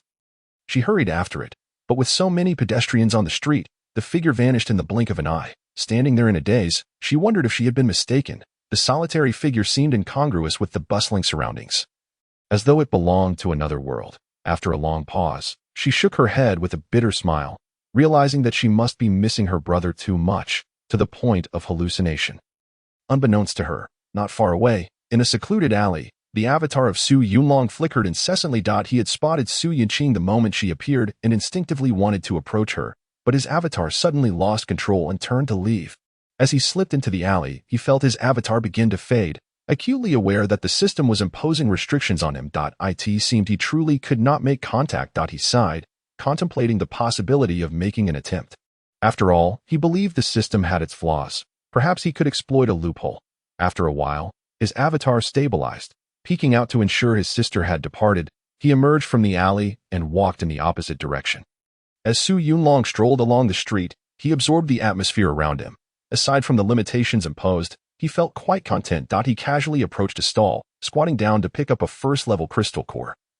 Inquiring, "How much for this?" The vendor, a burly man who appeared to be an ability user, glanced at Su Yunlong, noting his tidy attire, and quickly replied, "Boss, this crystal core was earned at the cost of my life. My child is ill and desperately needs a bottle of antibiotics." Su Yunlong nodded. Antibiotics were indeed a rare commodity, not easily exchanged for a single first-level crystal core. However, it was trivial for him. He casually retrieved a bottle from his pocket, having exchanged for it at the store, and handed it over, saying, "I'll take it. Hurry and get that medicine for your child." The burly man, who had merely hoped for a stroke of luck, was overjoyed to have actually obtained the medicine, and he expressed his gratitude profusely. Thank you. With that, he quickly packed up his stall and hurried home to administer the medication to his child.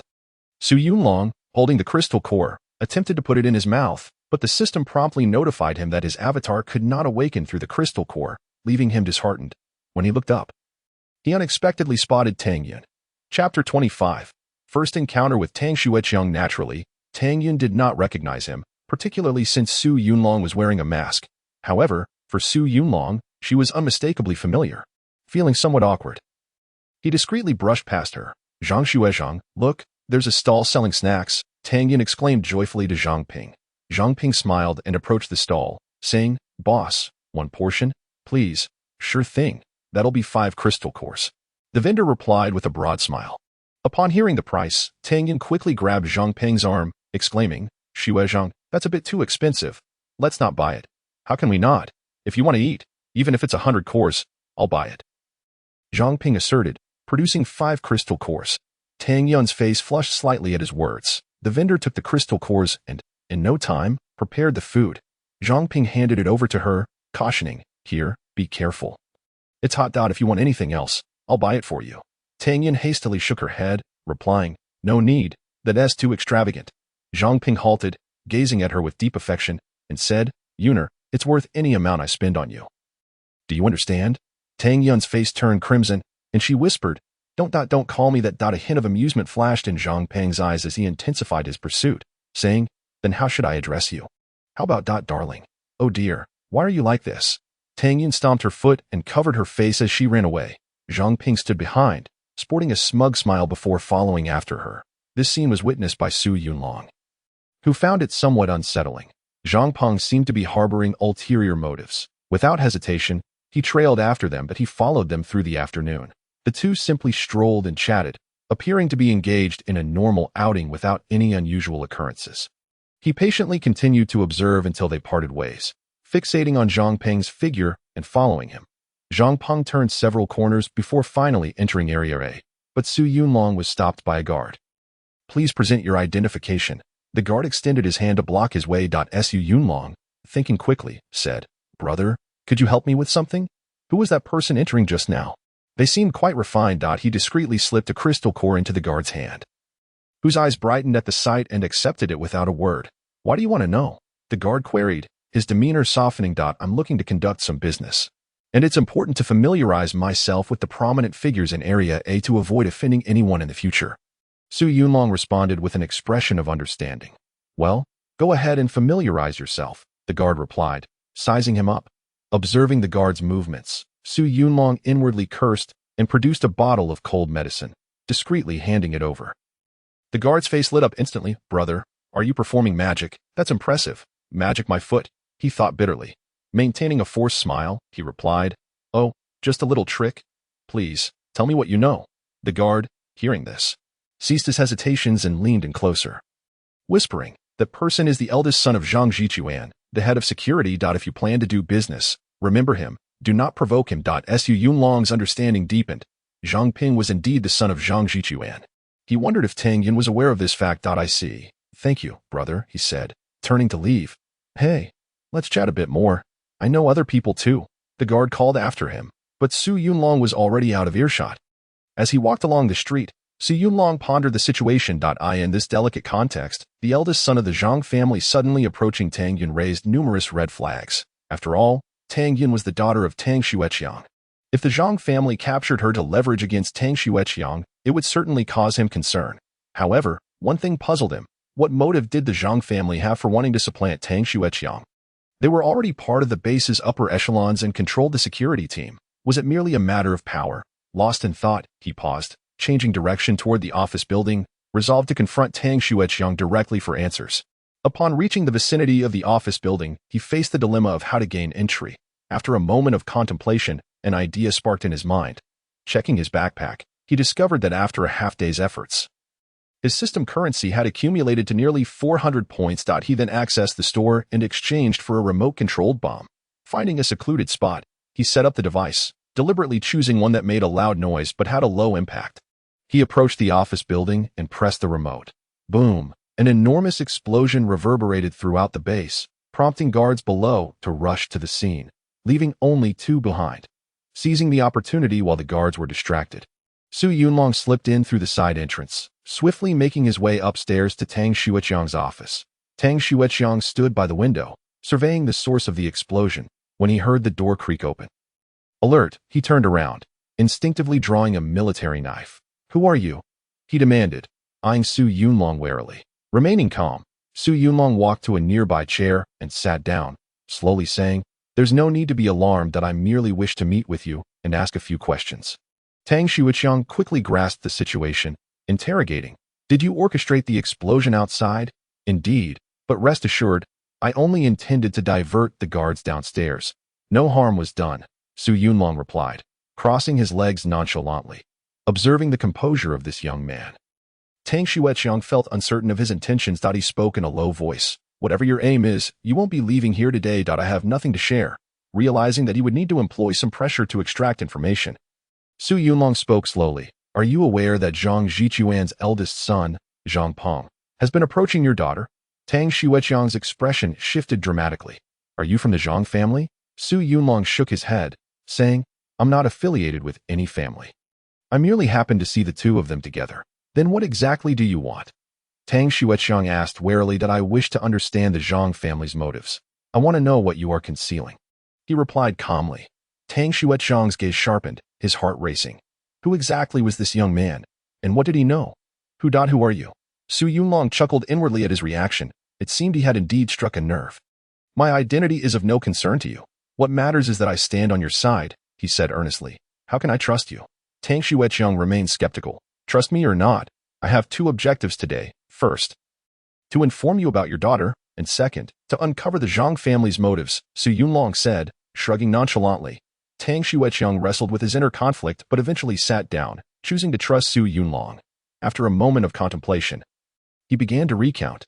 This all stems from the survivors on the outskirts of the base. Initially, I had a disagreement with Zhang Jichuan regarding the resettlement of refugees. He believed that those without special skills were useless and should be expelled. Not wasting food on them at the time.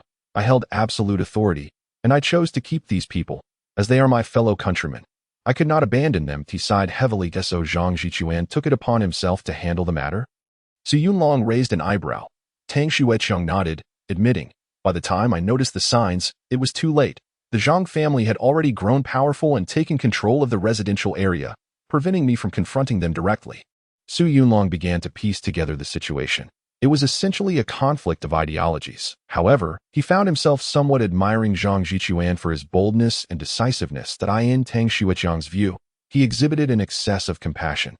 Despite possessing formidable strength in the earlier stages, his kindness gradually depleted his resources. If my conjecture is correct, has the food supply at the base encountered difficulties? He inquired. Tang Xueqiang grimaced and replied, You are indeed correct. The personnel count at the base is excessively high, leading to substantial daily food consumption, while the provisions scavenged from outside are dwindling. We have already begun to reduce supplies. The refugees on the periphery now receive only 1 meal a day instead of 2. And even that will not last long. Chapter 26. The system requires 2 players. He turned to Su Yunlong and remarked, Even if you do not come today, it will not take long for everyone at the base to become aware of it. Suddenly, with a loud crash, the door was kicked open, and Gu Lei stormed in. His expression dark with anger. Following an explosion at the base, his investigation revealed it to be a ruse, a mere distraction. After instructing Xiao Zhang to use his abilities to scout important locations, he discovered that the target was none other than the team leader. He had arrived just in time. With a fierce glare directed at Su Yunlong, he declared, Will you surrender willingly, or shall I force you to submit? The choice is yours. Su Yunlong slowly rose, adjusted his collar, and turned to Tang Xueqiang with a smile, saying, Thank you for your insight. I shall take my leave now, and I assure you, I am not a member of the Zhang family. Gu Lei, however, would not permit him to leave and coldly stated, You cannot escape. Stay where you are. He exerted force beneath his feet and lunged towards Su Yunlong. With a resounding crash, the chair was shattered. Yet Su Yunlong had vanished without a trace. Gu Lei was left in stunned disbelief. What was this strange ability, instantaneous movement? Or perhaps invisibility? Tang Xueqiang's eyes widened in shock. He had witnessed it clearly. In the blink of an eye, Su Yunlong had disappeared in the vast room.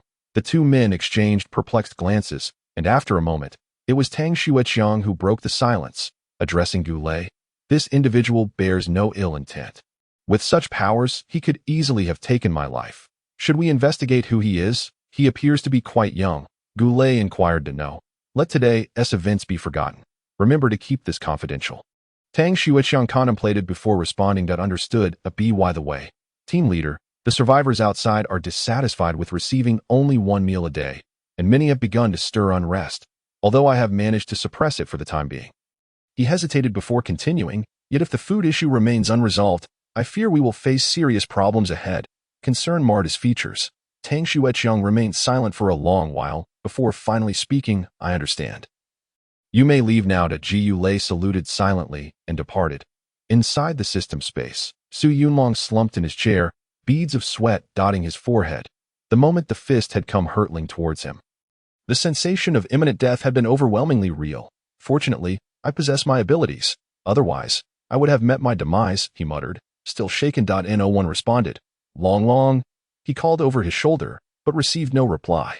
Rising, he approached Long Long, only to find him scribbling furiously, though the writing was somewhat illegible. Crouching down, he finally discerned the fine print, and his expression darkened instantly. It detailed the tasks for each hour. The densely packed sheet seemed to contain enough tasks for several days. Just as he was about to explode in anger, Long Long thrust the paper towards him, exclaiming, Boss, look at what I've devised. My brain cells are nearly fried. Upon hearing this, he scowled yet took a closer look. Halfway through, his expression began to shift.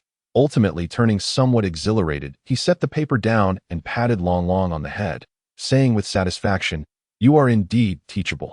I shall reward you with a few buckets of popcorn to enjoy while we watch together. Thank you for the praise, boss. Long Long beamed. The two settled side by side before the screen, popcorn in hand, ready to appreciate Long Long's creation. Meanwhile, Su Yiqing was thoroughly occupied. She had initially thought the tasks had ceased. only to discover that just an hour later, new tasks were issued. Initially, they were simple, drinking water, eating, opening doors, but gradually, they took a more strenuous turn. She found herself tasked with performing burpees, handstands, and mimicking those with half-body paralysis. After enduring several exhausting hours, the requirement shifted once more. C-Class Random Task requirement. Find someone to jump in the Pure Land of Ultimate Bliss task reward. 1 bottle of pure water task time limit. 1 hour. Staring blankly at the panel, Su Yuqing pondered whether one person was no longer sufficient to satisfy the requirements. The only person she could enlist was Tang Yun, but she had no idea when she would return. I am back. At that moment, Tang Yun entered. Su Yuqing's eyes lit up. It was as if her wish had been granted. She sprang to her feet, gazing at Tang Yun with fervor. Upon opening the door, Tang Yun was greeted by Su Yuqing's wide-eyed stare, leaving her somewhat bewildered. Wide-eyed Yuqing, why are you looking at me like that? Tang Jia, I need your help, Su Yuqing said with utmost seriousness. Tang Yun chuckled. Oh, if you have something to say, just say it. You're making me feel all goosebumps. Then, Su Yuqing whispered a few words in her ear. Tang Yun's face paled significantly. What, you want me to dance with you? Which doctor suggested this? Su Yuqing awkwardly scratched her head. To fulfill the task, she had lied, claiming it was the doctor's instruction. It was a doctor from before the apocalypse. They are probably not around anymore. She stammered anxiously. Tang Yun paused, oblivious to her unease, merely interpreting it as shyness. All right, if it will benefit your condition, I suppose I can make this sacrifice. She rose to her feet. Under Su Yuqing's guidance, the two began to dance, gradually getting into the rhythm. As they were lost in their energetic movements, Zhang Peng suddenly barged in. Yuner, your things. He froze in place, momentarily stunned. Time seemed to stand still for 3 seconds. Ah! Tang Yun's shrill scream shattered the silence as she dove onto the bed, burying her head in the covers. Su Yuqing quickly reacted, shoving Zhang Peng back outside with a resounding slam of the door. Zhang Peng stood outside, still processing the scene he had just witnessed, taking a considerable time to regain his composure. Who would have thought Tang Yun had such a side to her? He mused, a smirk creeping onto his lips. In the meantime, Su Yuqing took a deep breath and cautiously approached the bed, gently comforting. Tang Jia. He's gone now. Woo. It's over. He saw me. How will I face him from now on? So embarrassing. Tang Yun lamented, face hidden in the bedding. He should not have seen anything. I pushed him out the moment he entered. I swear. Su Yuqing reassured her. Tang Yun cautiously peeked out from beneath the covers, asking, really? He didn't see, of course. The moment he came in, we stopped. He certainly has no idea what we were doing, Su Yuqing asserted confidently. Sensing Tang Yun's lingering doubt, she quickly changed the subject. By the way, how did it go with Zhang Peng today? Did anything happen? She made a gesture with her hands, thumbs meeting. Tang Yun's cheeks flushed red at the implication, and she buried her face back in the covers, murmuring, no, we just had something to eat and took a walk. Having successfully shifted the focus, Su Yuqing sighed in relief, kicked off her shoes, and lay beside Tang Yun, chatting away. Inside the system space, 1 dragon and 1 human, both donned in sunglasses and clutching popcorn, stood in stunned silence. Is that it? Su Yunlong murmured. Long Long nodded awkwardly. It was interrupted, but the program determined it was completed. Is that all? Su Yunlong stared at him intently. Long Long did not dare to speak. Su Yunlong patted its shoulder, his voice icy. Then why are you still sitting here? Go clean. Startled, Long Long quickly jumped up and scurried off to clean. Meanwhile, Su Yunlong opened the marketplace, intending to continue enhancing his physical form. Chapter 27. Entering the city for a hunt. The mysterious building without any supernatural abilities. The avatar could only rely on physical capabilities. Thus, enhancing the body was paramount. He mused aloud that he navigated to the physical enhancement category, swiftly identifying several options. Type 2 Physical Enhancement Serum. 100 System Coins. Type 2 Gene Enhancement Serum. 100 System Coins. Super Sensory Enhancement Serum. 200 System Coins. He purchased all at once, depleting his funds entirely. After utilizing the serums, he accessed the avatar panel.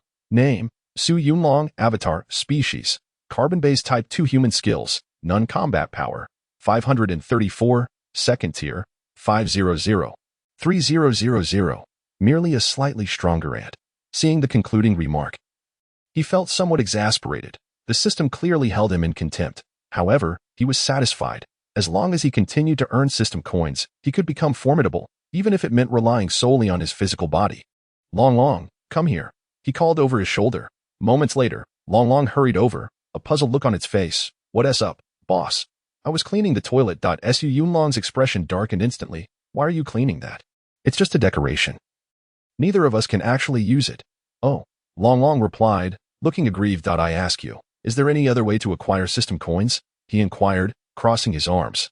Yes, the avatar can earn system coins by slaying zombies. And crystal cores can also be exchanged for system coins. Long Long responded eagerly. Well, in that case, I'll issue a task for my sister to venture outside the base, so I can place my avatar out there. Su Yunlong contemplated aloud. Yes, Long Long salutes. The following morning, Su Yunqing noticed the newly released task requiring a departure from the base for 10 minutes. She roused Tang Yun, preparing to venture out together to hunt zombies.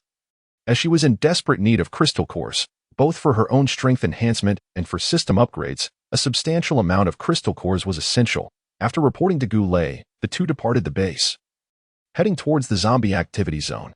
After nearly an hour of walking, they finally encountered a few scattered zombies. Tang Yun complained, "Why are zombies so difficult to find?"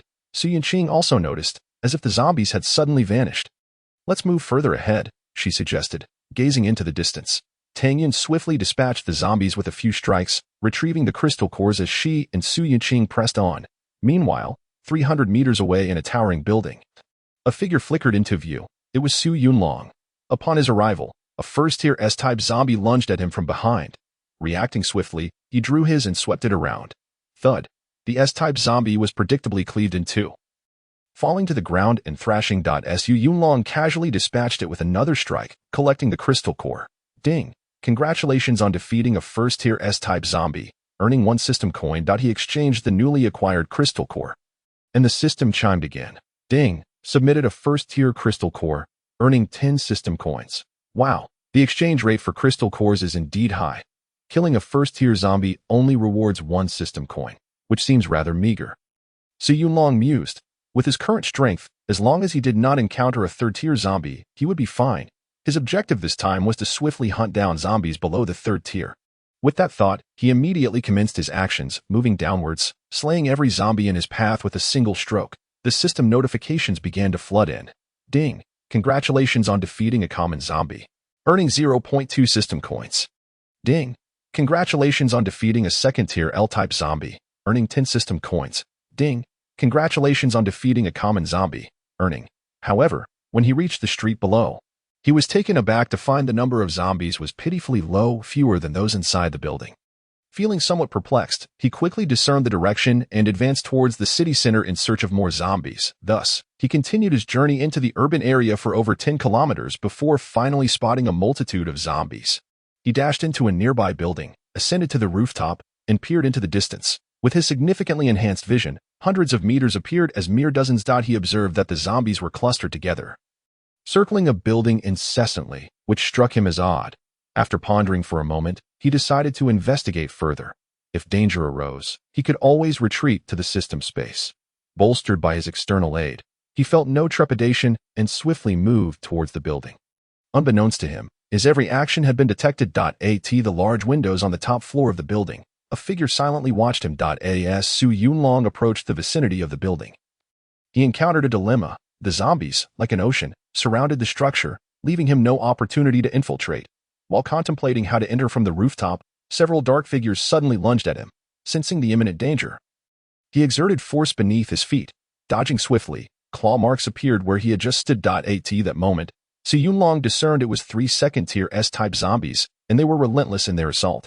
He stood firm with his sword, maximizing his dynamic vision, targeting one that was slightly closer, and struck swiftly, piercing its brain. The other 2 were already upon him, forcing him to sidestep and simultaneously draw his weapon to block. Clang, clang. He was knocked back several meters, but without pause, charged forward again. Under the enhancement of the second-tier S-type zombies were no match for him and were quickly dispatched. Ding. Congratulations on defeating 3 second-tier S-type zombies, earning 30 system coins. As he extracted the crystal cores, Su Yunlong found it strange how these 3 zombies had discovered his presence. Was it merely coincidence? Roar. A sudden roar interrupted his thoughts. He hurried to the edge of the building to investigate and was taken aback. While he had been battling the S-type zombies, the ground below had become completely surrounded by an influx of zombies. Realizing that escape would be exceedingly difficult, he resolved not to leave without a fight. He quickly opened the shop, spent 200 system coins on a destruction bomb, placed it on the ground, and initiated the countdown. At that moment, a horde of zombies surged onto the rooftop. Gripping he charged into the mass of zombies.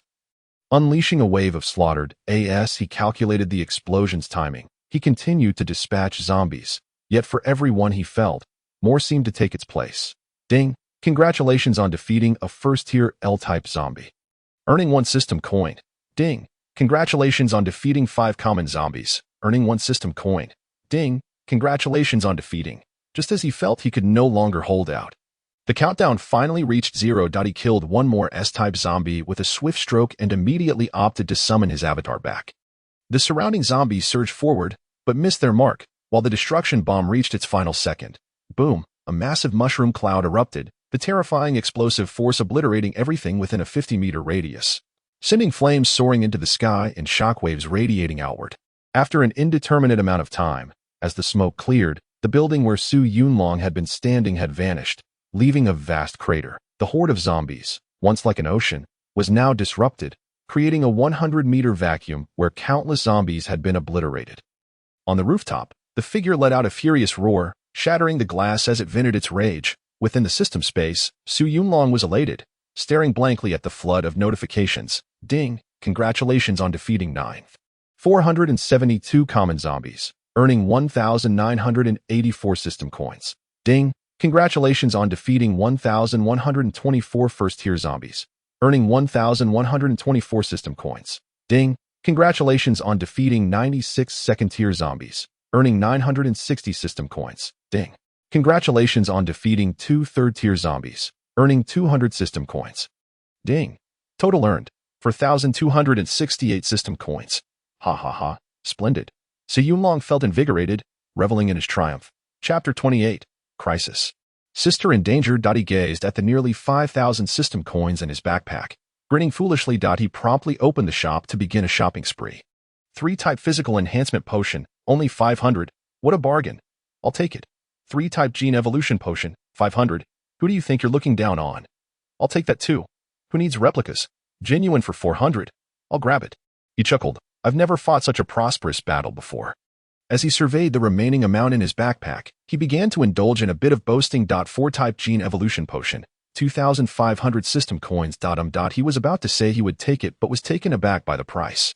Even with plenty of coins, he couldn't squander them indiscriminately. The money had to be spent wisely. This time, he decided to learn some skills and opened the skills page. Fighting, 50 system coins.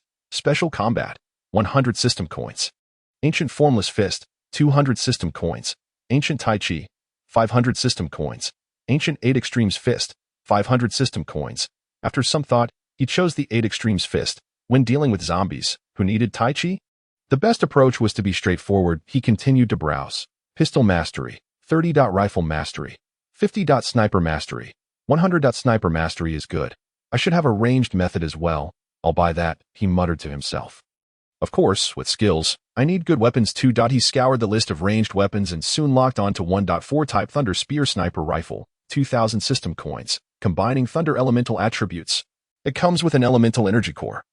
Its speed is like thunder, and its power is astonishing, capable of inflicting damage on 4th-tier and below creatures. After reading the description, he gritted his teeth and purchased it.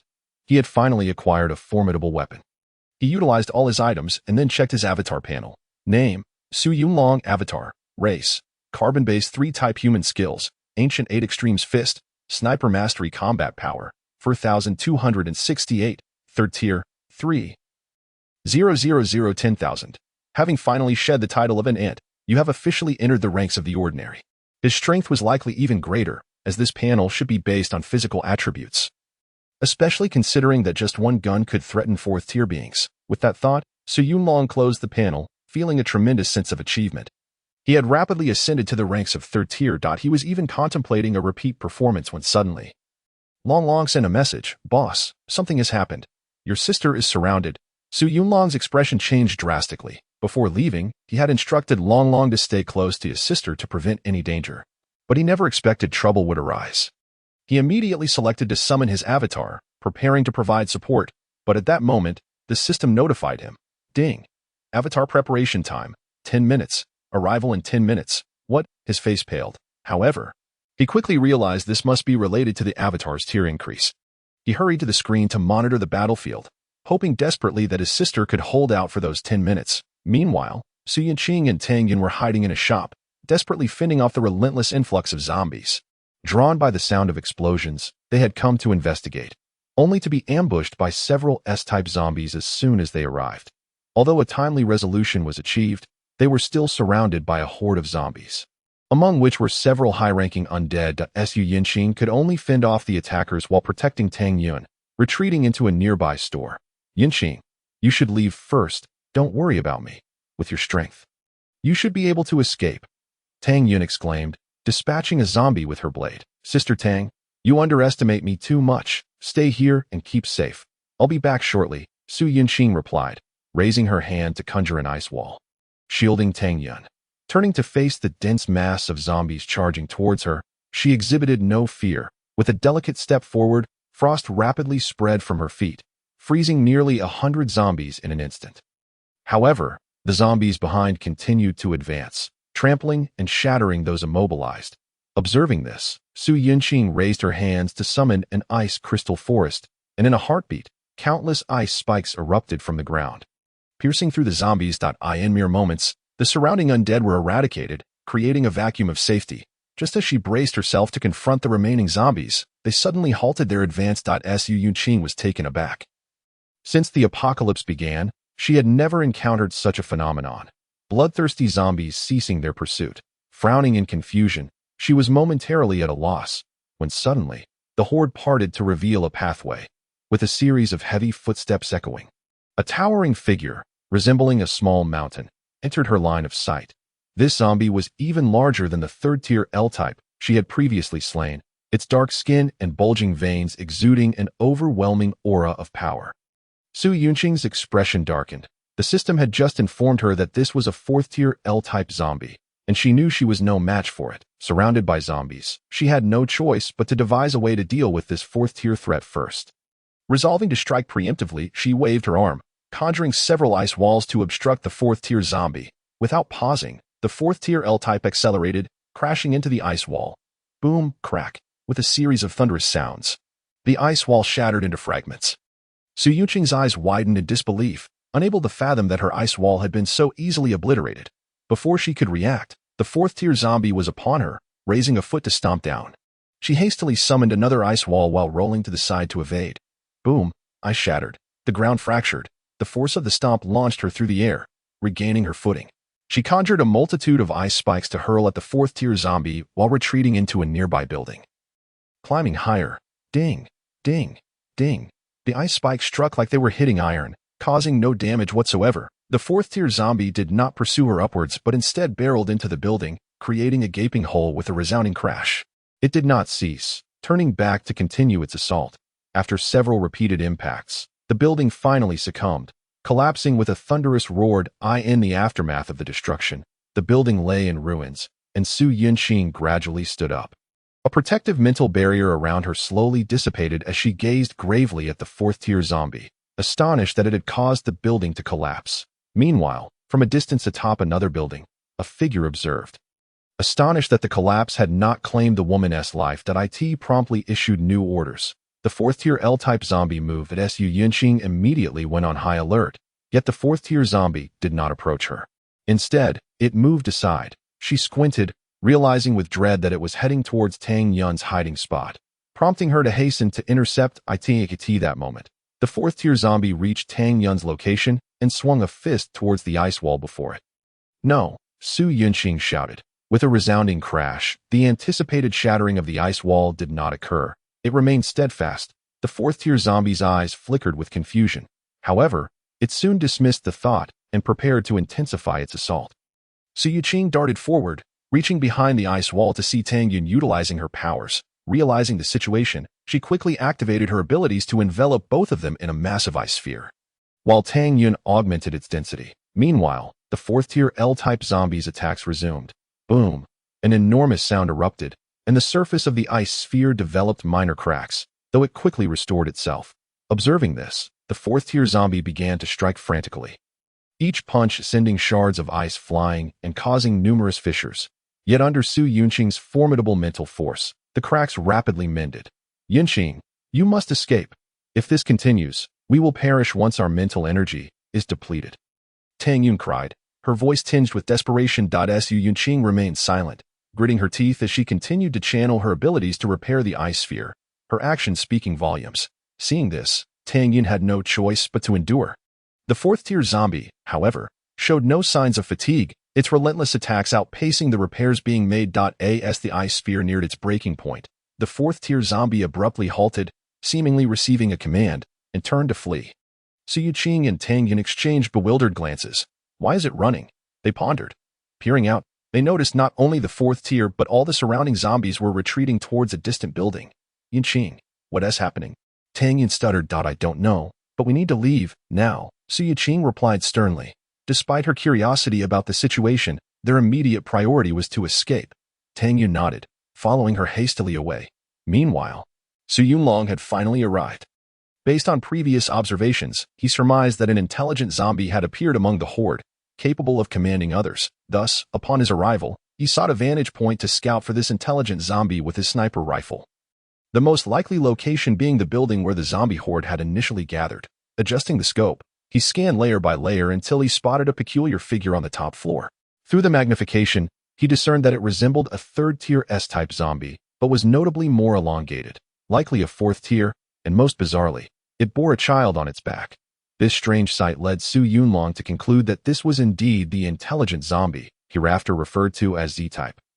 Steadying his breath, he aimed for its head, flawlessly executing his sniper technique. With a crack, the bullet shot forth like a bolt of lightning, hurtling towards the Z-type zombie, just as he was about to eliminate it. An S-type zombie beneath suddenly poked its head out, blocking the Z-type's path. Boom! Its head exploded like a watermelon, but the Z-type zombie narrowly escaped, crashing to the ground. The Z-type zombie, now frightened and in disarray, quickly activated its abilities, summoning its minions for protection. Waves of psychic energy surged forth, and all the zombies received the signal to retreat, realizing he had missed his chance for a decisive strike. Su Yunlong understood he could not linger, but he had still managed to save his sister and her companion. Observing the fourth-tier L-type zombie, an idea struck him, and he redirected his rifle to fire at it. With a crack, the bullet struck, but the fourth-tier L-type zombie only sustained superficial injuries. Acknowledging the formidable nature of the fourth-tier zombie, Su Yunlong decided it was time to depart. This encounter with an intelligent zombie was a significant discovery, and he needed to inform the base immediately. He believed that given the Z-type's rate of expansion, it would inevitably discover the base's existence, making confrontation unavoidable. Without pausing to rest, he arrived at the base by afternoon, and through messages from Long Long, learned that his sister and Tang Yun had returned to their quarters. After some consideration, he decided to retreat to the system space before reappearing at the base to avoid an inevitable confrontation with Goulet. With a thought, he vanished, returning to the system space. Selecting to descend, he noted the prompt indicating a 10-minute wait, patiently counting down until he materialized in an unoccupied alley of the base. Adjusting his mask, he proceeded towards the office building. Halt. Please present your identification, the guard at the entrance commanded. Please inform the team leader that I have urgent matters to report and present this for verification. Su Yunlong replied, producing a mask identical to his own. The guard, puzzled, accepted the item and hesitated momentarily before rushing upstairs to relay the message. Shortly after, the guard returned, stating, "You may proceed. This is your belonging." Accepting the mask and pocketing it, he expressed his thanks before entering the office.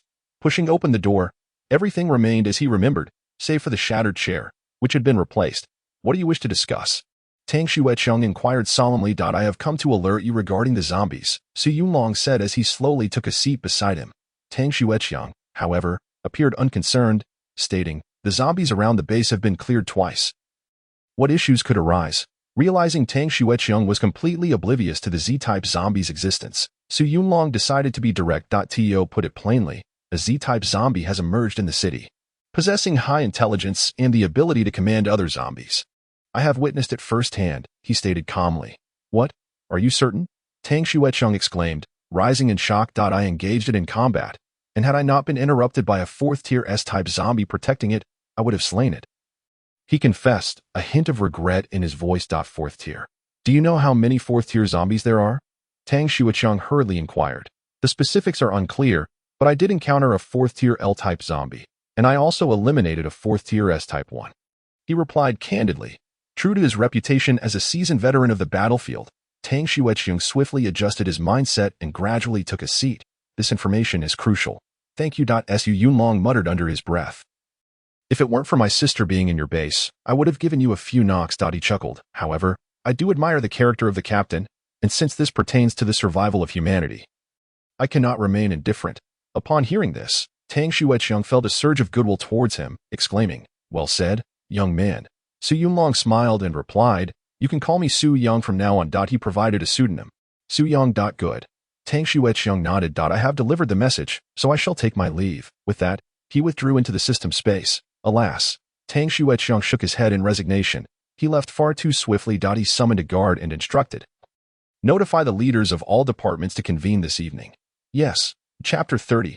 Severing supply lines to the periphery. That night, in the conference room, Tang Xueqiang began, We have received the latest intelligence. Z-type zombies have appeared in the city, exhibiting intelligence and the ability to command other zombies. This information is credible. Please share your thoughts. Zhang Jichuan was the first to voice his concern. Since the apocalypse began, we have never heard of intelligent zombies.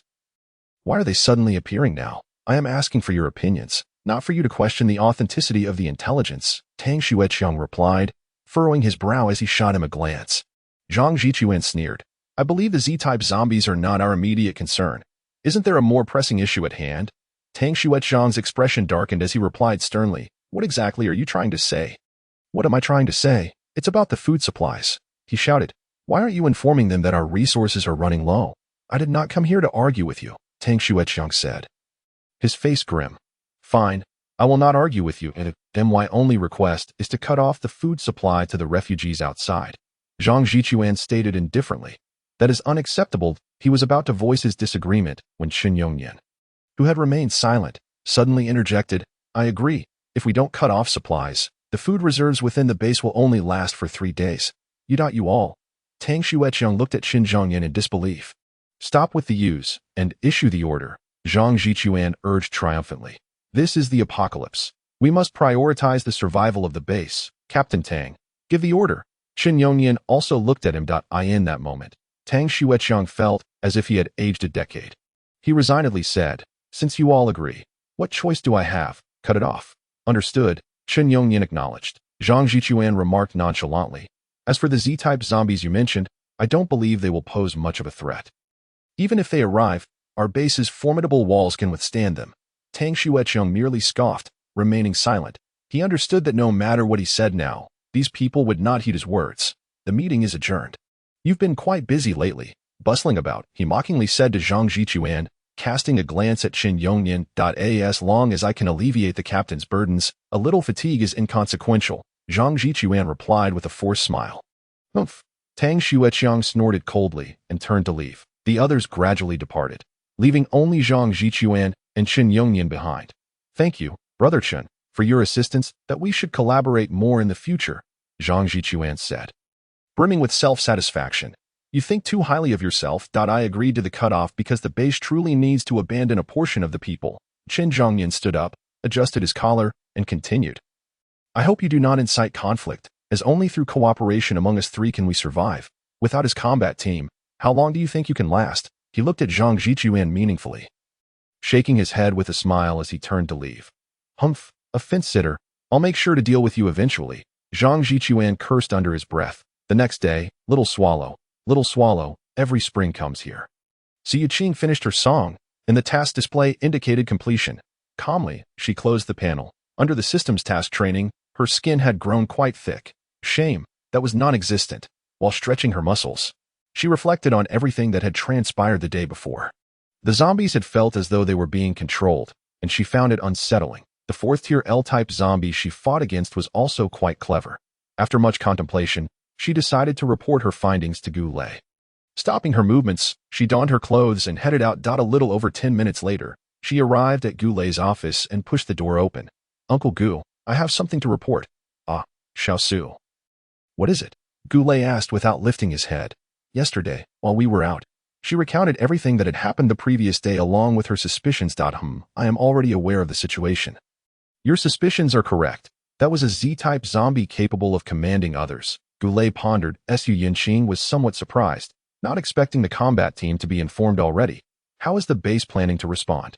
She inquired. Captain Tang has issued an order to begin constructing defenses against the zombie tide.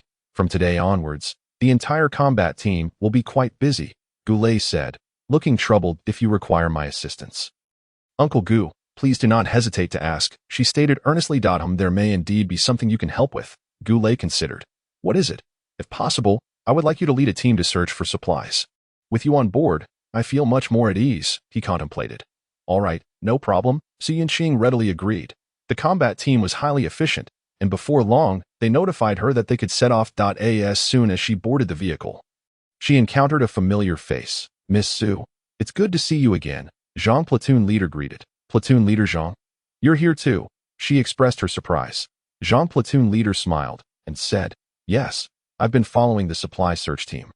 My abilities are quite suited for this. Where are we headed this time? She asked curiously. This time, we're planning to go a bit farther. All nearby areas have been thoroughly searched, so we can only place our hopes on more distant locations. Zhang platoon leader frowned. Su Yinqing nodded, choosing not to speak further. Soon, the convoy set off. Shortly after they left the base, Su Yunlong descended upon a ruin outside the base. To protect his sister and to prepare for the impending zombie tide crisis. He needed to quickly enhance his strength. Confirming his direction, he strode purposefully towards the city. Outside the base, a large group of survivor refugees gathered at the entrance. Why have you cut off our food supply? We demand an explanation today. We want food. Give us food. My child is waiting for me to bring food home. The crowd clamored angrily, causing Goulet to feel overwhelmed. He steeled himself and stepped forward. Rest assured, the food cutoff is only temporary. This is a special period, and I hope everyone can persevere a little longer. Persevere, my foot. Give us food. We want food, someone shouted, and the remaining crowd echoed in agreement. They just want us to die. There's definitely food inside. Rush in and take it, you bastards. As the crowd stirred, it became apparent they were ready to break through the barricade. Goulet, recognizing the situation, swiftly drew his handgun and fired a warning shot. Bang, bang, bang. After 3 gunshots, the crowd fell silent. Goulet holstered his pistol and shouted, our search team is already set out. They will return with supplies by tomorrow. Please hold on for just one more day. He paused to scan the crowd, continuing, if anyone attempts to breach the barricade or cause a disturbance, we will deal with it severely. Those he locked eyes with lowered their heads, unwilling to meet his gaze. Disperse. The supply truck will return tomorrow, and we will distribute the provisions as soon as possible. Upon hearing this, the crowd exchanged glances before finally dispersing. Goulet wiped the sweat from his brow. Relieved that the crowd had finally left, without a moment's rest, he hurried towards the office building. Captain, there was another disturbance outside just now, Goulet reported as he entered. Has the supply convoy set out? Tang Xueqiang inquired, still focused on the documents before him. Chapter 31. Gratitude for the gift from the Z-type old friend. It has set out. I assigned Su Yinqing and Xiao Zhang to lead the team. There shouldn't be any issues, Goulet replied. He hesitated for a moment before stepping forward to ask, is there truly no way to avoid cutting off the supplies to the periphery? Upon hearing this, Tang Xueqiang set down the documents, raised his head, and responded, both Zhang Zhichuan and Qin Zhongyan have agreed. And even if I wanted to refuse, it would be futile. I can only blame myself for placing too much trust in Qin Zhongyan. Before Goulet could respond, he continued, at this point, we can only rely on ourselves. Half of the supplies we recover will go to the combat team, and the other half will be distributed to those survivors. If Zhang Zhichuan and the others want food, they can send their own people out to find it. He stood by the window, his resolute and dignified face exuding determination.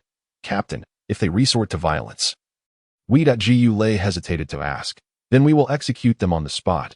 Tang Xueqiang's gaze turned fierce as he continued, I have been too merciful for too long, forgetting that harsh measures are necessary in times of chaos.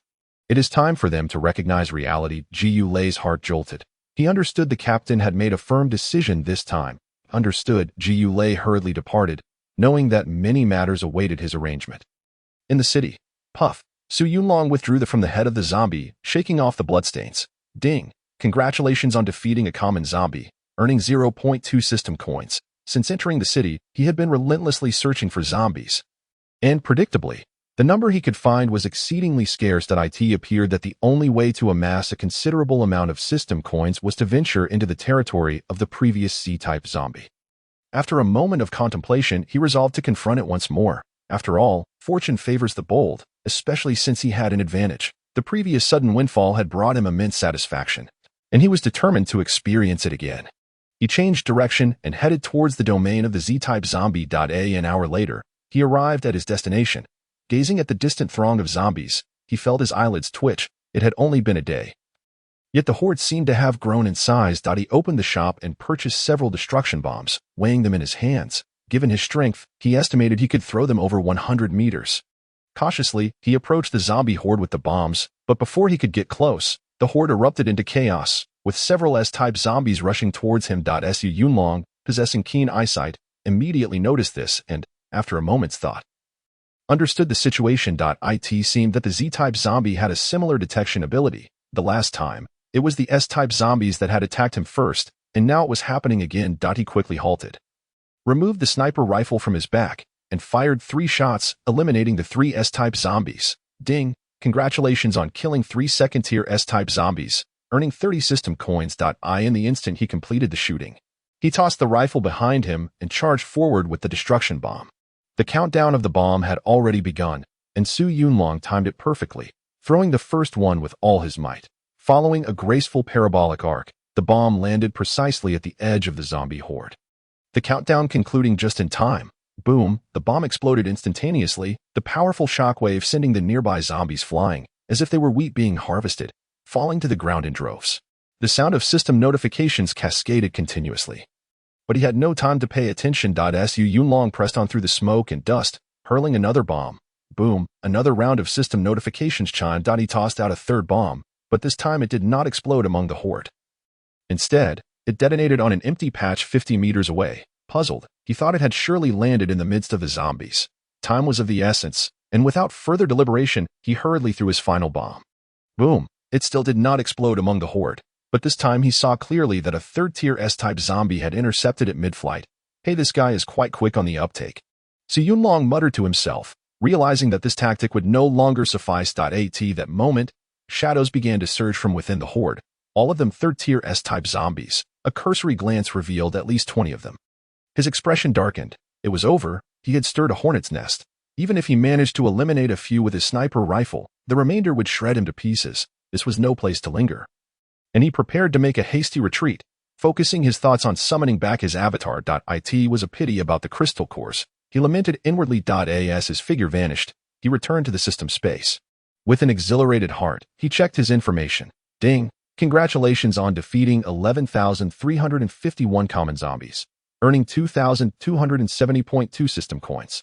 Ding! Congratulations on defeating 1,248 first-tier zombies, earning 1,248 system coins. Ding! Congratulations on defeating 109 second-tier zombies, earning 1,090 system coins. Ding! Congratulations on defeating 4 third-tier zombies, earning 400 system coins. Ding! Total earned 5,008.2 system coins. Oh, the familiar feeling. He reveled in the information displayed before him. At this moment, he felt compelled to express gratitude to the Z-type zombie for such a bountiful harvest. With a broad grin, he opened the store to make some powerful purchases. 4-type gene evolution potion, 2,000 system coins, purchased. Ding! System level insufficient, unable to purchase. The system suddenly prompted. What? Su Yunlong was taken aback. How could this be? He hurriedly attempted again. 4-type physical enhancement potion, 2,000 system coins, purchase in progress. Ding! System level insufficient, unable to purchase. Still the same notification of insufficient level. Puffed. He immediately spat out a mouthful of blood. The feeling of having money but being unable to spend it was utterly revolting, akin to consuming excrement. Undeterred, he tried several more times, only to discover that he could only purchase third-tier items. Ultimately resigned to his fate. So, with so many system coins, was he left with nothing but to gaze longingly. Suddenly, something struck him. He turned to look at the lottery wheel. A thought ignited in his mind as he quickly approached the wheel to start spinning. Ding! Consumed 10 system coins. Received a bottle of cough syrup.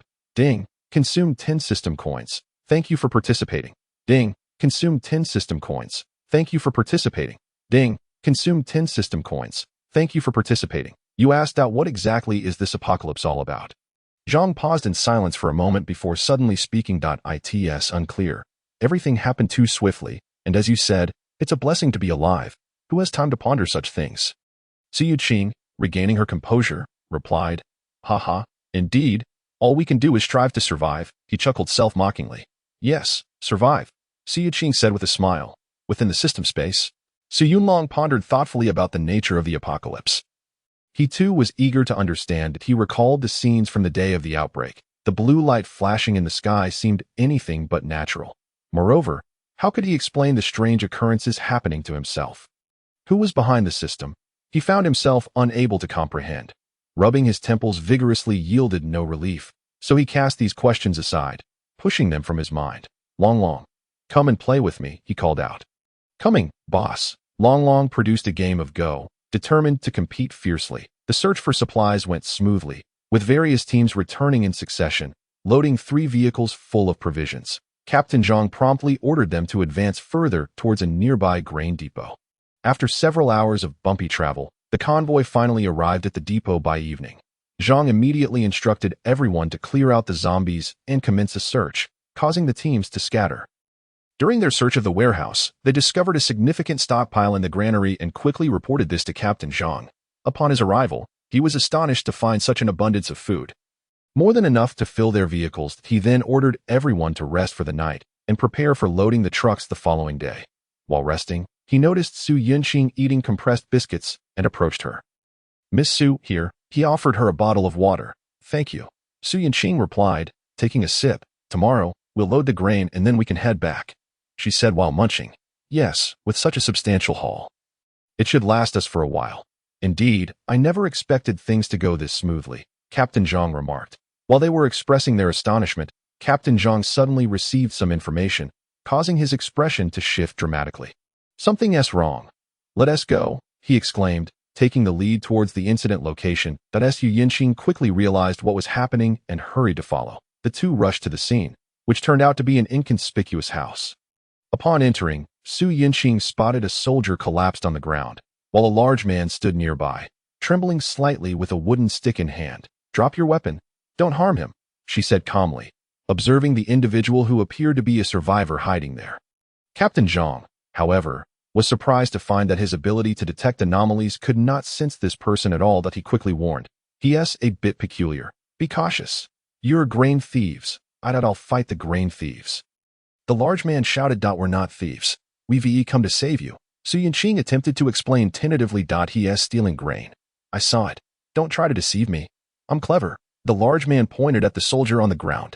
At this moment, both of them realized that the large man seemed to have some cognitive difficulties. How old are you?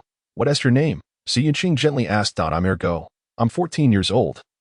And I'm already an adult. Don't try to trick me, he replied innocently. The two were taken aback. This child was 14, yet stood at 2 meters tall. Just imagine how tall he would be as an adult. Ergo, we're here to help you. If we leave this grain here, it will spoil. We'll take it to sell, and then I can buy you some delicious food. How does that sound?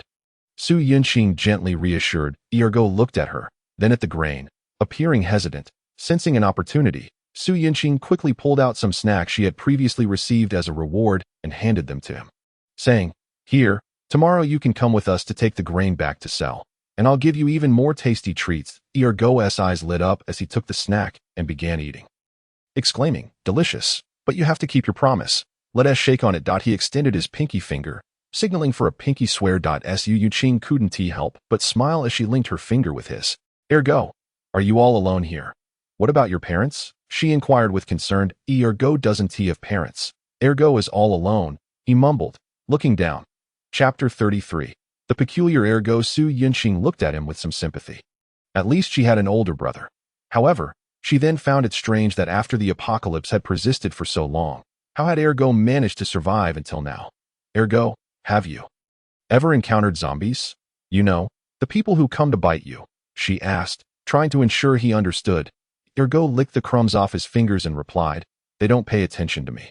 Ergo can turn invisible. You know. Could you show me? She asked tentatively. Okay. With that, Ergo stood still. After 2 seconds, the three of them stared at each other, wide-eyed at Ergo.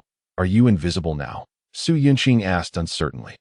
Ergo remained silent, still standing there motionless. Su Yunqing turned back to Captain Zhang, who shook his head, indicating that he couldn't see Ergo either, just as they were trying to make sense of the situation.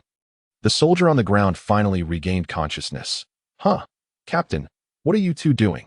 He looked around and asked. Captain Zhang was momentarily stunned and pointed at Ergo, saying, "Can't you see him?" The soldier glanced in the direction he pointed. Looking utterly bewildered, Is there anyone else here? Su Yunqing observed the soldier's reaction and realized he was genuinely unable to see Ergo. This was indeed puzzling. Both she and Captain Zhang could see him, but others could not. Captain Zhang, can you detect him? She turned to ask. Captain Zhang, now sweating profusely, shook his head. He had tried earlier and felt that Ergo simply did not exist. The chill ran down their spines as they thought. Goodness, could we be encountering a ghost? It may sound far-fetched, but in this apocalypse, anything is possible. Su Yunqing forced herself to remain calm, clearing her throat. Ergo, we can see you. You really can go invisible. You can stop now. Ergo jolted, turning to her with excitement. Ergo can turn invisible, right? I didn't trick you. Su Yunqing wiped the cold sweat from her forehead and suddenly noticed the shadow on the ground. She had heard that ghosts do not cast shadows, but Ergo did. Therefore, Ergo must be human. But why couldn't the soldier see him? Was it some sort of power? Ergo, I and this brother can see you. But why can't he? She posed her lingering question. Upon hearing this, Ergo's expression fell as he said, only those who like Ergo and care about Ergo can see him. Su Yunqing immediately understood. Since the soldier had never seen Ergo before entering the room and fainted, he had never formed a bond of affection or concern, hence could not see him. Meanwhile, she and Captain Zhang had seen Ergo in his normal state upon entering the house, thus establishing a connection that allowed them to see him. In summary, only those who formed a connection with Ergo could see him, while those who did not could not. This ability was indeed curious, Su Yunqing mused. It was akin to a secret of reconnaissance, remaining unseen even when standing right beside you. Ergo, be good, from now on. You'll have an older sister. You can call me Sister Su, she said, looking up at him.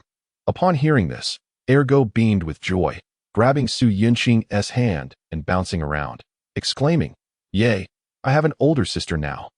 Captain Zhang felt a bead of cold sweat trickle down his forehead. The towering 2-meter-tall Ergo standing next to Su Yunqing created a rather jarring contrast within the system space. Long Long gazed at the chessboard with a sullen expression. Despite having almost won several times, he always inexplicably lost in the end. This time, he decided to be clever and kept his eyes glued to the board, intent on catching his boss cheating. Su Yunlong glanced at him, amused. Learning to be clever now, huh? No more tricks, I see, he said, rolling his eyes. I'm done playing. I'm leaving. Long Long was furious. Done playing? Just as I'm about to catch you cheating. You say you're done. It slammed its hand on the table, shouting, "Boss, I'll take care of this. You can rest." Su Yunlong nodded in satisfaction, putting away the kitchen knife in his hand. He approached the screen and noticed his sister talking to thin air. Puzzled, he leaned in for a closer look. Indeed, there was no one there. Who was she conversing with? Practicing a speech? Or was she possessed? No, with the apocalypse upon them, a speech seemed pointless. He immediately dismissed that thought. After pondering for a while without reaching a conclusion, he decided to project his spirit to investigate. Concentrating, he closed his eyes and opened them to find himself in the room that he floated behind Su Yunqing. Peering ahead, utterly perplexed, the space was empty, yet his sister was animatedly chatting away. He was truly baffled. Unbeknownst to him, every move he made was being observed by Ergo, who was startled, mouth agape, pointing at Su Yunqing's back and trembling. In his eyes, Su Yunlong appeared like a ghost, floating as he walked. Su Yunqing quickly noticed Ergo's unusual behavior and turned to look behind her, only to see Captain Zhang and nothing out of the ordinary. Captain Zhang scratched his head, feeling a bit awkward under her scrutiny. Su Yunqing turned back to comfort Ergo, who finally spoke. "Ghost, Sister Su, there's a ghost behind you." Upon hearing this, Su Yunqing's scalp prickled, a chill coursing down her spine, her expression stiffening as she slowly turned to look. Zhang platoon leader's face turned a ghastly white upon hearing those words, his hair standing on end as a torrent of thoughts surged through his mind. Is there a ghost behind me? Or perhaps a ghost in front of me? Could it be that I am the ghost? In that moment, he found himself ensnared in a profound self-doubt. At the same time. Su Yunlong was also taken aback. His sister had turned to look at him twice, each glance more unsettling than the last, almost leading him to believe she had seen him, coupled with her earlier behavior of speaking to thin air. He now harbored grave suspicions regarding her mental state. Feeling uneasy under her scrutiny, Su Yunlong slowly turned away, only to catch sight of Zhang platoon leader, whose pallor suggested he had been terrified.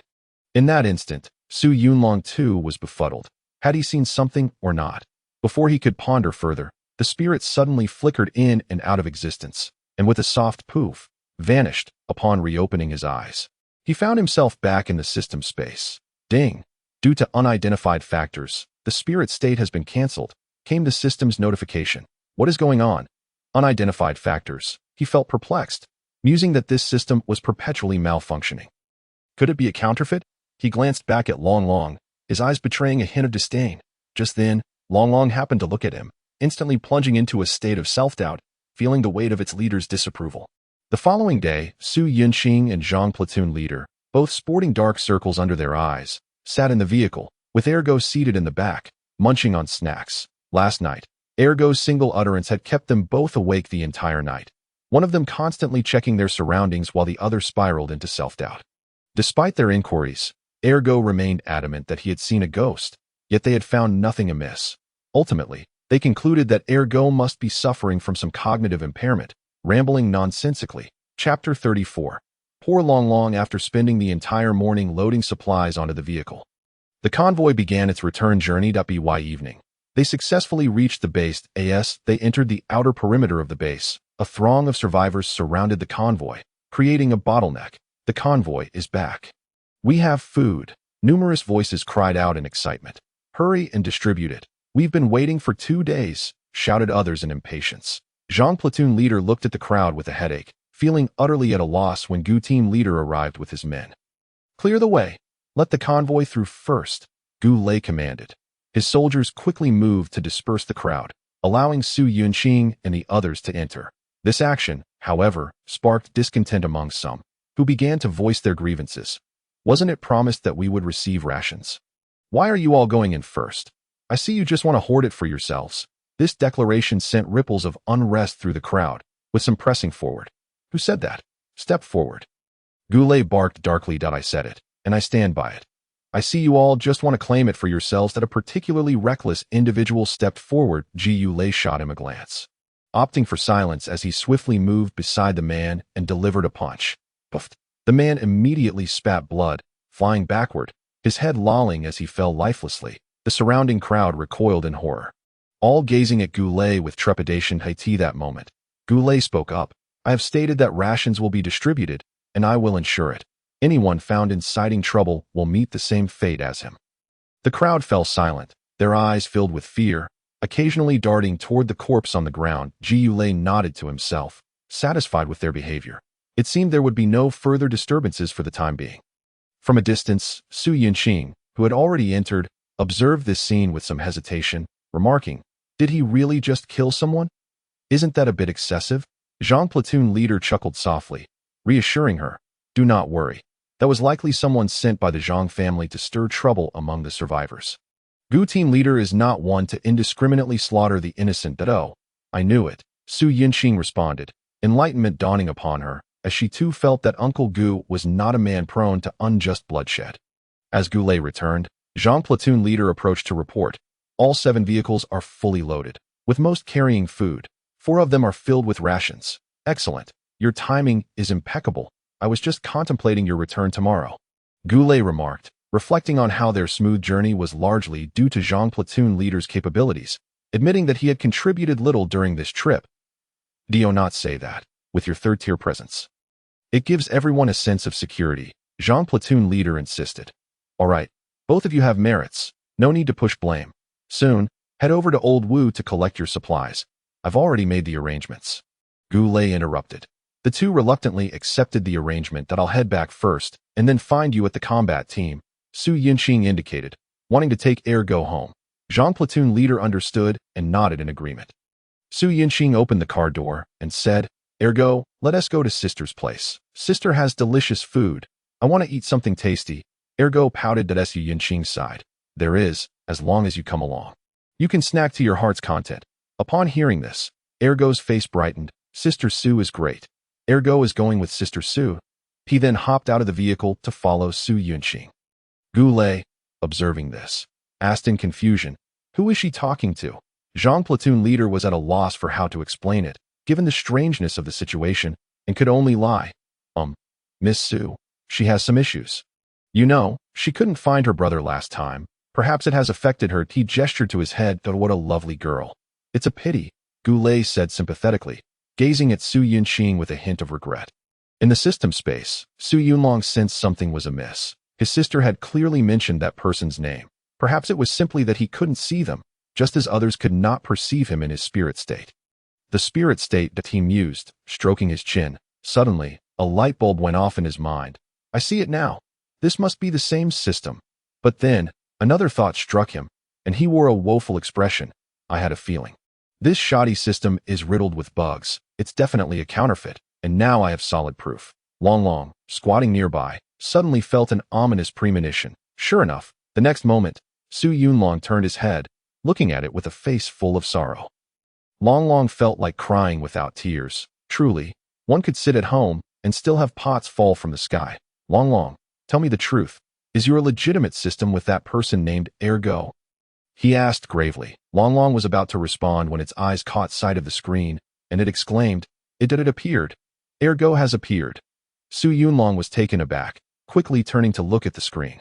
There, a figure towering 2 meters high suddenly materialized where there had previously been only one person. That he was bewildered. Just a moment ago, there had been no one. What was happening? Explain this situation to me, he demanded, directing his question at Long Long. Long Long, with a serious demeanor, stepped forward to observe.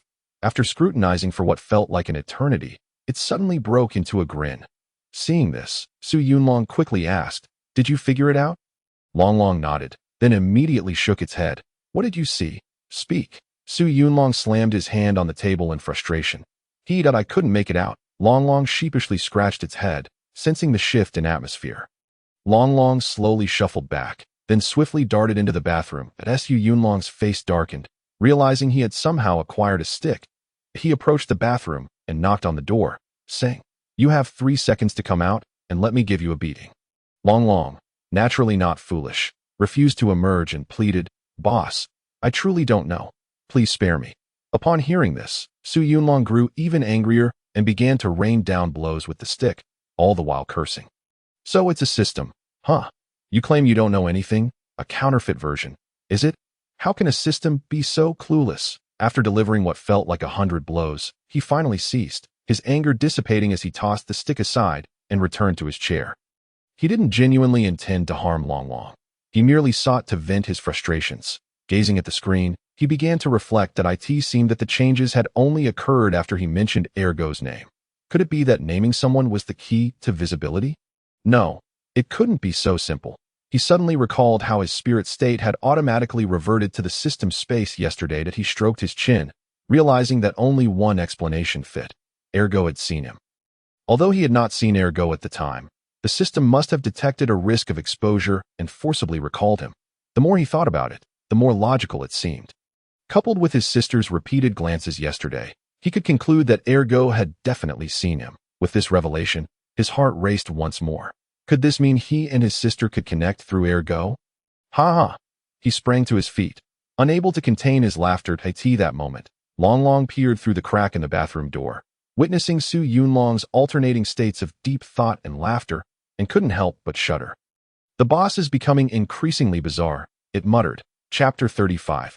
An important task. Su Yunlong quickly refocused, preparing to step outside. Ding! Due to unknown reasons, the spirit function has been suspended. That a bucket of cold water was thrown over him. He slapped his forehead vigorously, realizing he had forgotten about this matter. The system wasn't giving him any opportunity to meet.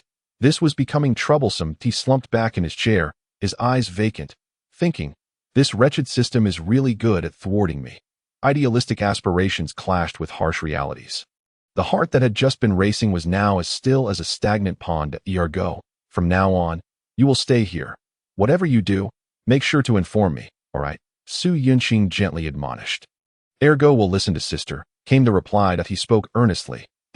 Ergo is truly well-behaved. Just as she intended to reach out and pat his head, she realized her hand could only reach his chest, and reluctantly gave up, opting instead to pat Ergo's arm.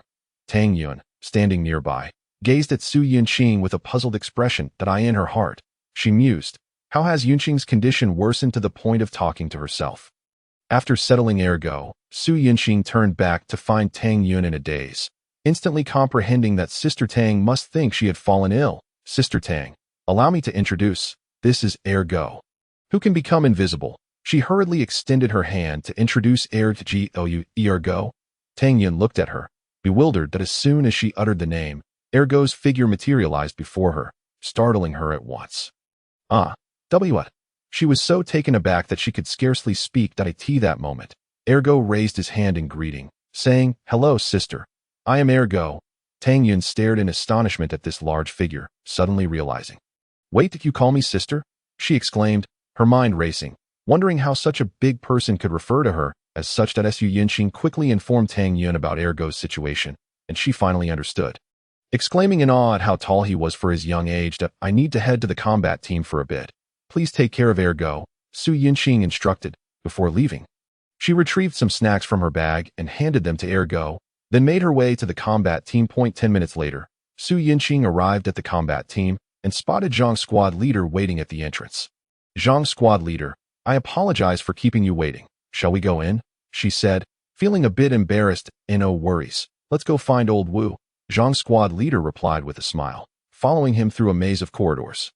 They arrived at a warehouse. Old Wu, we are here to collect supplies, Zhang squad leader called out. Moments later, the large door of the warehouse swung open, revealing a middle-aged man in his 40s. He greeted them warmly. Xiao Zhang, long time no see, and this is, Zhang squad leader introduced, this is Su Yunqing, who just joined the combat team. Oh, hello. I am Wu Yin, you can call me Old Wu, he said politely.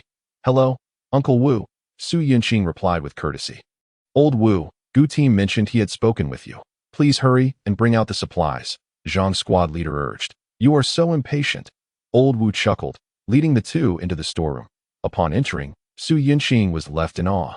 The place was not only neatly arranged with various weapons and firearms, but also stocked with a substantial amount of fuel and supplies. Aren't you worried about these being stolen? She asked Zhang's squad leader in a hushed tone. Don't let his age fool you. Old Wu is a third-tier Earth-type ability user. He has complete awareness of the entire warehouse. He'd know if a fly entered. Zhang's squad leader replied quietly. Su Yunqing nodded in understanding. Realizing that the unassuming Old Wu was indeed a third-tier user, Old Wu led them to a room filled with piles of energy crystals, their blue glow illuminating the entire space. Old Wu, has Gu team allowed me to advance to third tier? Zhang squad leader inquired excitedly upon seeing the crystals. Gu team instructed that you would be promoted to third tier upon your return from this mission. Old Wu affirmed, patting his shoulder. Zhang squad leader beamed with excitement and, noticing Su Yunqing beside him, curiously asked, what about her reward? Old Wu opened a small pouch he carried, pulling out a stack of papers. After locating Su Yunqing's name, he read aloud. Her reward consists of 100 ordinary crystals for completing the mission and 50 second-tier crystals for joining the combat team. 50 second-tier crystals. Zhang squad leader was taken aback, estimating that his own advancement to third tier would only require about Su Yunqing was also somewhat surprised, but recalling how Zhang Jichuan had presented her with a pile of crystals during her recruitment, she no longer felt it was too extravagant. Old Wu counted the crystals and placed a substantial bag into her hands, then turned to say, you can eat here, once you consume enough to reach third tier. You can leave. Zhang squad leader reluctantly agreed, as he certainly did not enjoy such favorable treatment as Su Yunqing, who could take some home. Take your time, Zhang squad leader, I will be on my way. Su Yunqing said with a sympathetic glance, stifling a laugh as she exited the warehouse, leaving him to weep alone, stuffing crystals into his mouth in despair. Upon returning to her quarters, Su Yunqing began consuming the crystals. As each one entered her body, it transformed into waves of energy that filled her completely. Once she had ingested them all, she opened her status panel to check. Name, Su Yunqing race. Carbon-based 2-type human ability. Colorless third-tier ice ability. Particle amplification ring form 1. Skills, Frostbite. Ice Blade. Ice Armor. Ice Crystal Forest. Ice Coffin Trap Combat Power, 8147, 3rd tier, 3,000, 10,000. Congratulations, you are now a qualified warrior. She frowned slightly, surprised that consuming 50 tier crystals only increased her combat power by about 500. It appeared that as one ascended to higher tiers, the upgrades became increasingly challenging. To break through to the 4th tier, she would need 3rd tier crystals. Closing the panel, she opened the task list, realizing that reaching 5th tier would take quite a while. Meanwhile, she had completed more than half of the 100 tasks, estimating that with another 2 days of effort, she would finish them and could then use the locator to search for her brother. As she pondered, drowsiness washed over her, and she lay down on her bed, gradually falling asleep. Seeing this, Tang Yun attempted to coax Ergo to sleep, but he insisted Ergo never sleeps. Tang Yun paid it no mind, thinking he simply did not wish to sleep, and prepared a sleeping mat for him before climbing into bed herself. Thus, Ergo remained seated in the room, motionless, as if in deep meditation. The following day, Su Yinxing rose early as usual to complete her tasks before beginning her training. Tang Yun was pulled from her slumber to join her, currently suffering through push-ups, which elicited laughter from Ergo beside them. Ergo, what are you laughing at? If you're so capable, why don't you try doing them? Tang Yun challenged, rubbing her arms in defiance. Ergo can do it too, he declared, dropping to the ground and huffing through several push-ups before wearing a proud expression. Su Yinxing couldn't help but stifle a laugh at the sight. Ergo's expression reminded her of a meme. Just then, Zhang squad leader's voice resonated in her mind. Miss Su, quickly come to the captain's office. There's an important mission. Startled, Su Yinxing recalled that she did not bear his mark, her thoughts racing. Zhang squad leader? Is this your new ability? Yes, after reaching 3rd tier, the range of my ability has expanded significantly, allowing for direct communication over a certain distance, Zhang squad leader explained. Understood, I will head there immediately, she responded mentally. Chapter 36. Undercurrents. The storm is approaching. Su Yunlong reclined back in his chair. Big brother. Is your sister in a romantic relationship? Why else would she be exchanging glances with someone? Longlong's focus diverged from the matter at hand. Hearing this, a vein pulsed on his forehead. Why was it always the wrong topic that was brought up? Are you here just to mess with my mindset? He shot a dark glance at Longlong. Tonight, when they make their move, call me that I have matters to attend to first. Without waiting for Longlong's reply, he summoned his avatar and vanished in a flash. When he reappeared, he found himself atop a large chimney. Upon surveying the area, he felt a surge of delight. This vantage point was perfect, granting him a comprehensive view of the entire base. He settled in, raising his sniper rifle to observe. Soon, he spotted his sister, Su Yinxing, accompanied by Ergo and Zhang squad leader. However, he did not linger on them, instead shifting his focus to the residential area to assess the deployment of the security team. If a rebellion truly erupts tonight, he will be able to promptly assist his sister. This position is exceptionally suited for sniping, and one cannot help but marvel at his fortuitous luck. Zhang family. This Tang Xueqiang, claiming to have severed supplies, is merely cutting off our resources. Zhang Jichuan slammed his hand on the armrest, cursing under his breath. He cast a fierce glance at Zhang Kai, standing nearby, and commanded, immediately dispatch someone to notify them to commence their actions. I want those survivors outside to perish. Yes, Zhang Kai's face lit up with excitement. Once Zhang Kai departed, he summoned Zhang Peng. Dad, you called for me? Zhang Peng entered the room. Son, how is the task I entrusted you with progressing? He inquired in a low voice. Zhang Peng smiled faintly, confidently declaring, it's nearly accomplished. Good, truly my son. Tonight you shall execute the plan, capture Tang Yun, and then await my instructions. Zhang Jichuan instructed with a grim expression. Understood, Dad. Zhang Peng felt a surge of joy within.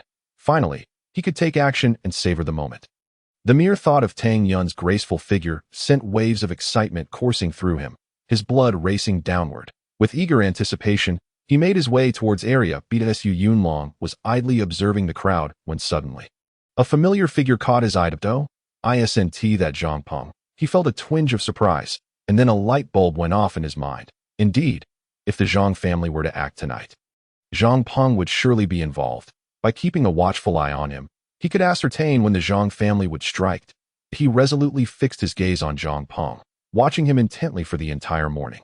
During this time, Zhang Peng merely ventured out to purchase a few gifts for Tang Yun, but otherwise exhibited no unusual behavior. Yet, it was precisely during such moments that patience was paramount that Su Yunlong, never lacking in time, remained utterly still, like a monk in deep meditation, fixated on Zhang Peng, the Qin family estate. Qin Yongyan was frowning as he listened to his subordinate's report, with Qin Qiming seated nearby. All right, I understand now. You may leave. He rubbed his temples and waved his hand, dismissing the subordinate. After they departed, he sighed heavily. Qiming, if you were in my position, what would you do? Qin Qiming replied calmly, align with Tang against Zhang.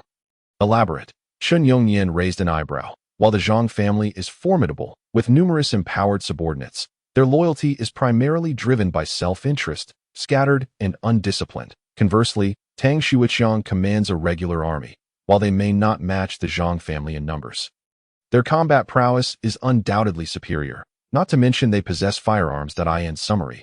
This conflict will culminate in the Zhang family's disastrous defeat. However, Qin Qiming left a tantalizing pause. Qin Yongyan, feeling exasperated, interjected, what are you stalling for? Just say it. Qin Qiming chuckled and continued. However, Zhang Zhichuan cannot be so naive as to overlook such a straightforward principle. Thus I suspect the Zhang family has a backup plan. At this, Qin Yongyan was momentarily perplexed. Are you suggesting the Zhang family might emerge victorious? No. At present, regardless of any hidden strategies the Zhang family might possess, they cannot contend with the overwhelming firepower of the combat team. Unless they have a fifth-tier fighter, but we know that's impossible, that he asserted decisively. Qin Yongyan nodded, concluding that the Zhang family was destined to lose. Tonight, one must carefully consider their alliances. Resolute in his decision, he felt a surge of optimism and remarked, haha, no doubt my son. Qiming possesses the wisdom of a strategist. Qin Qiming was left speechless, thinking to himself, father has begun to indulge in self-praise again. However, he harbored another suspicion regarding the Zhang family's backup plan, a massive army pressing down, forcing the combat team into a defensive position. Yet, upon further reflection, he deemed it utterly absurd and refrained from voicing it. Considering that in this apocalyptic world, where would one procure an army? He shook his head in self-deprecation. As night fell, the conference room was filled with Tang Xueqiang, Zhang Zhichuan, Qin Yongyan, and Gu Lei. Zhang Zhichuan was the first to strike. Captain, how can you be so untrustworthy? You can reverse a decision made during a vote. How are we to proceed with our work in the future? We shall proceed as we must. The provisions are sourced from my own resources, costing you not a single penny. Tang Xueqiang replied coolly. Humph, that sounds pleasant, but why don't you hand over our share? What do you mean by withholding it? Zhang Zhichuan retorted coldly. Qin Yongyan quickly intervened, attempting to mediate. Ahem, that we all reside in the same base. We must unite. Is there not a way to discuss our differences? Upon hearing this, Zhang Zhichuan erupted. Go to hell, you old dog Chun. Weren't you the one who agreed to cut off the supplies? Why are you pretending to be the peacemaker now? Qin Yongyan's face darkened. He hadn't anticipated Zhang Zhichuan would confront him so directly, and he felt his temper flare. Humph, how I conduct myself is none of your business. Zhang Zhichuan pointed an accusing finger at him. You're nothing but a fickle fence-sitter. Do you dare to eliminate me? If not, you can sit at the children's table for meals in the future. Qin Yongyan stammered, unable to articulate his anger. Tang Xueqiang observed the unfolding scene with a hint of amusement. It was remarkable how quickly some would change their demeanor when their interests were at stake. Suppressing his laughter, he declared sternly, my decision stands resolute. From this day forth, if you desire supplies or food, you must fend for yourselves. That I shall no longer relinquish a single resource. That he paused before continuing. If you truly wish for my food, you may exchange it for crystal cores. If you possess nothing, then I'm afraid you shall receive nothing in return. Upon hearing this, Qin Yongyan was taken aback. The Zhang family had a security team. While he had nothing, he quickly replied, Captain Tang, I stand with you. Look, my subordinates lack manpower and crystal cores. You must leave me a way out. Tang Xueqiang smiled wryly. Qin Yongyan, I've given you opportunities. It's not my fault you failed to seize them. The supplies you hoarded should suffice to sustain you for a while. Qin Zhongyan's pupils dilated. He hadn't expected his covert actions to be discovered. From now on, you need not involve yourself in management. Just remain obediently in the base, Tang Xueqiang stated calmly. Qin Yongyan's complexion turned pale as he realized. It's over. The Qin family is finished. Observing his silence, Tang Xueqiang disregarded him. Turning to Zhang Jichuan, I've devised a path for you. Would you care to hear it? Zhang Jichuan sat expressionless, lost in thought. Tang Xueqiang continued regardless, suggesting that he merge his security team with the combat team, with Goulet overseeing security duties. That you're getting old. It is time to cease your reckless endeavors and enjoy your time in the base while I take care of your needs. After stating this, Tang Xueqiang scrutinized him, awaiting a response. Zhang Jichuan rhythmically tapped his fingers on the table, gauging the time before responding. I fear I must disappoint you. I choose to refuse. Slowly rising, he added. By now, your daughter should be enjoying tea with the security team. Tang Xueqiang's expression shifted. How dare you lay a hand on her? If a single hair is harmed, I will ensure your demise.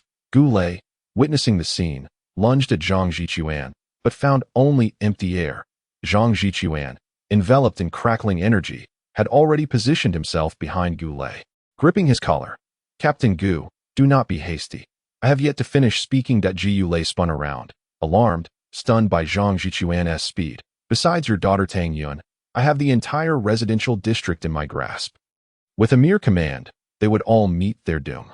Zhang Jichuan rolled up his sleeves, stating, all I require is to keep you here, preventing you from issuing orders. Goulet retorted coldly. He gestured, and several figures materialized in the room, surrounding Zhang Jichuan. Zhang Jichuan, unfazed, regarded them with mockery. I came here today with confidence. Do you truly believe you can detain me? He then turned to Tang Xueqiang. Tang Xueqiang, do you not wish for your daughter? What a fine young lady she is. You need not worry. I am well aware of your son's proximity to my daughter. Tang Xueqiang remained composed. Ever since Su Yunlong alerted him, he had dispatched individuals to covertly protect Tang Yun. His earlier urgency had merely been an act. Zhang Jichuan erupted in laughter. So what if you know? Isn't your wife still around? What? Tang Xueqiang bolted upright. Observing his reaction, Zhang Jichuan wore a smug grin. He had never intended to capture Tang Yun, but rather to lay a trap for Tang Xueqiang's wife. If you are still a man, release my wife. Tang Xueqiang bellowed, his face darkening. I can release her, but only if you dissolve the combat team and surrender the resources and weapons to me. Zhang Jichuan sneered. You know that's impossible, Tang Xueqiang asserted firmly. Then there is no other option. I must eliminate your precious wife? He taunted. Do not allow him to leave this room. Tang Xueqiang commanded, simultaneously signaling Su Yunqing and the others. The surrounding soldiers, receiving orders, charged at Zhang Jichuan, while Goulet covered Tang Xueqiang and the others as they retreated from the room. Meanwhile, Su Yunqing and the others received the signal and immediately began infiltrating the residential district. Area A had a security team of 215 members, with 5 at the 3rd tier, while the rest were 2nd tier. Area B comprised 121 individuals, with 4 at the 3rd tier, and Area C had 50 individuals, with only 1 at the 3rd tier. He turned to Su Yunqing and remarked, the strength disparity is significant. As we have only 6 at the 3rd tier. Su Yunqing pondered for a moment before stating, leave the 3rd tier in Area A to me. You take them to deal with Areas B and C. Are you able to manage that? Zhang's squad leader asked with concern. Su Yunqing nodded. No problem. You need not worry about me. Very well. Do take care, he replied with genuine concern. Su Yunqing smiled at him. Then instructed Ergo, stay here. I will return shortly. Be good. Sister Su, come back quickly. Ergo said in a silly manner. She patted his arm and then set off, leading a squad of soldiers to search for the security team's whereabouts as per Zhang's squad leader's directions. Before long, they arrived at the location of the security team, where she signaled for everyone to disperse and conceal themselves, while she ventured in alone. Who goes there? What do you want? Someone immediately noticed her. But instead of a response, they were met with an ice spear. With a sickening thud, the spear pierced the man's heart. Brothers, we have enemies. The hall erupted in chaos. Su Yunqing's gaze turned icy as she entered kill mode. With a flick of her wrists, countless ice spears shot forth, claiming dozens of lives in mere moments. She waved her hand again, launching another barrage of ice spears, only to have them thwarted by a golden wall, which rang out as the spears left dents in its surface. Su Yunqing's beautiful eyes narrowed. From behind the golden wall emerged a rotund figure, his belly protruding and adorned with several gold chains around his neck. Zhang's squad leader's voice piped up. This man is the notorious Golden Fatty, one of the top-tier members of the security team. With the ability to control gold elements, Su Yunqing nodded silently. Feeling a heightened sense of caution, she stepped forward lightly, initiating her ice crystal forest. A flurry of ice spikes spread out, swiftly reaching the feet of Golden Fatty, who pressed down with his hands, causing the adjacent golden wall to melt and block the ice spikes. Yet, how could Su Yunqing's ice spikes be so easily repelled? Frost crept up the golden wall, giving rise to ice spears aimed at him. Golden Fatty's expression changed. This ability was unexpectedly formidable, freezing his golden wall in place. He hastily dodged, but still sustained a cut to his cheek, retreating several meters in alarm. Golden Fatty, if you're unable to handle this, let me take over. A rugged man approached. Don't underestimate her. This woman is quite powerful. Be wary of her ice spikes, Golden Fatty warned, touching his face with a serious expression. The rugged man, taking heed of the warning, readied his long knife for combat. This man is also third tier, with the ability to enhance the sharpness of weapons, Zhang squad leader reminded. Chapter 38. Ice blood rose upon hearing this. Su Yunqing decided not to prolong the confrontation any longer and unleashed her ultimate technique. Ice coffin trap. The frost spread rapidly, engulfing the entire hall in ice. She then issued a command, and the concealed third-tier soldiers swiftly moved to encircle the building. This is bad. We need to find a way out, someone shouted as they sensed the impending doom, attacking the walls. But the icebound barriers proved exceedingly resilient against their assaults. Kill this woman. As long as we eliminate her, we can escape, Golden Fatty bellowed. At his command, everyone drew their weapons and charged at Su Yunqing, intent on taking her down first. Observing the chaos, Su Yunqing quickly activated her powers to shield herself. The onslaught of attacks struck her ice crystal barrier, causing it to crack instantly. Her beautiful eyes narrowed as she realized she had underestimated their combined strength, which nearly shattered her protective dome. While she repaired her barrier, she retaliated. In an instant, ice spears erupted from the ceiling, the ground, and the walls, raining down upon her adversaries. In the blink of an eye, dozens fell, while the remaining few struggled to hold their ground. Witnessing the carnage, Golden Fatty turned to the rugged man and declared, "This woman's power is too troublesome. Let us attack together." The rugged man nodded, his long knife glowing crimson as he swung at the ice dome. Su Yunqing had long been aware of their approach. As the attack came, she promptly shot forth several ice spears towards him. The rugged man did not evade. Instead, he charged forward, seemingly about to be pierced, but Golden Fatty used his powers to intervene. Seizing the opportunity, the rugged man closed in on the ice dome and struck out with his knife. A deafening crash echoed as the ice dome was breached, and the rugged man swiftly slipped inside. With Golden Fatty following closely behind, the two entered. The gap they created sealed back up. Ignoring the change, they launched their assault on Su Yunqing. Golden Fatty pointed forward, and his golden chains transformed into long spikes that shot towards her. Simultaneously, the rugged man advanced, swinging his knife down upon her. Su Yunqing's expression shifted, yet she chose not to defend. Instead, she continued her offensive against the enemies outside. With a thunderous impact, a translucent energy shield manifested in the center, leaving Su Yunqing unscathed, having triggered the passive mental shield of her necklace. What?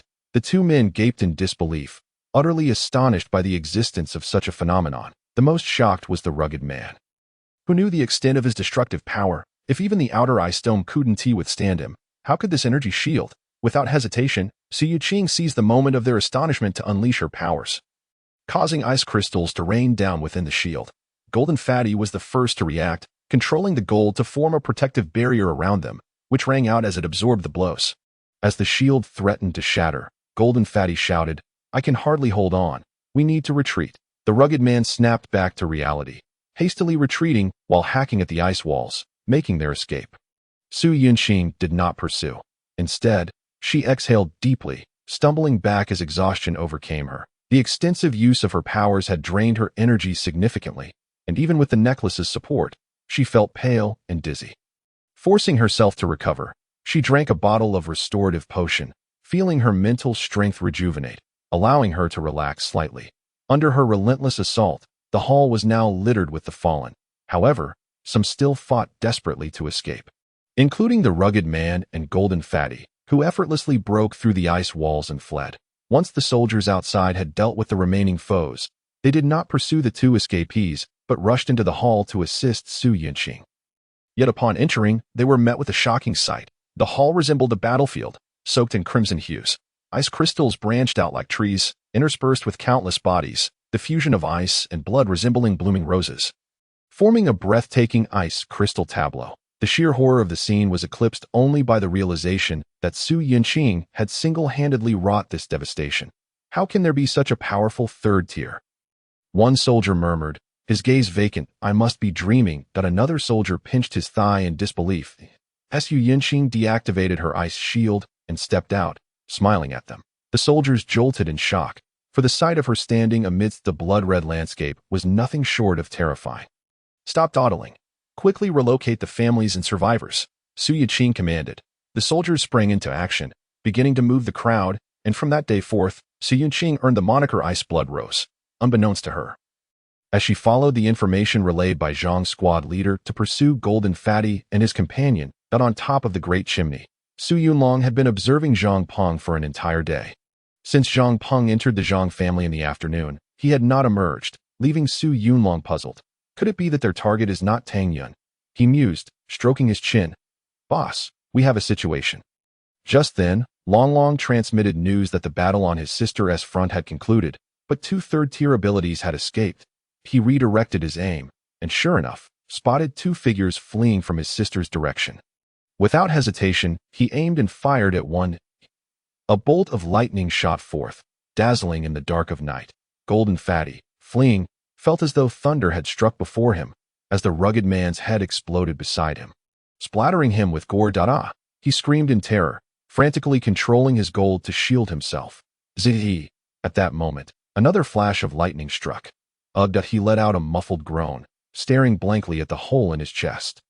Then glanced at the breach in the golden wall, a grim smile spreading across his face as he collapsed to the ground. Su Yunqing was in pursuit, when she suddenly saw two bolts of lightning shoot forward.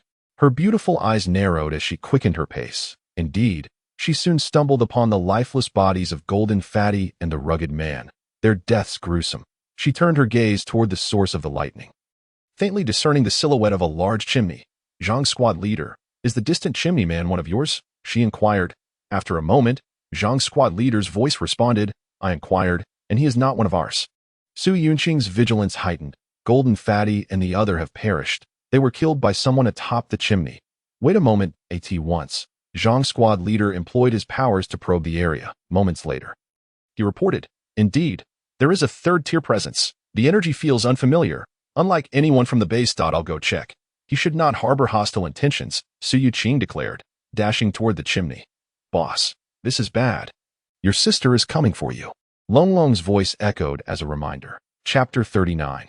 The Zhang family's hidden cards. Su Yunlong, who was in the process of retracting his gun, was momentarily taken aback. He quickly raised his weapon again and, to his astonishment, spotted his sister running towards him. After a brief contemplation, he fired a shot into the ground, and instantly, a flash of electricity struck the ground before Su Yunqing. Boom! Su Yunqing halted in her tracks. Her heart filled with trepidation as she gazed at the charred pit before her. The speed of the attack had been so swift that she hadn't had the time to react. She surmised that had it been aimed at her, evasion would have been impossible. It seemed this individual did not wish for anyone to approach. Su Yunqing abandoned the idea of advancing further. Observing his sister retreat, Su Yunlong exhaled in relief. Had she insisted on charging forward, he would have been compelled to return to the spatial realm, a process that would take several minutes, and he feared that any unforeseen events might occur in the meantime, rendering him unable to provide support.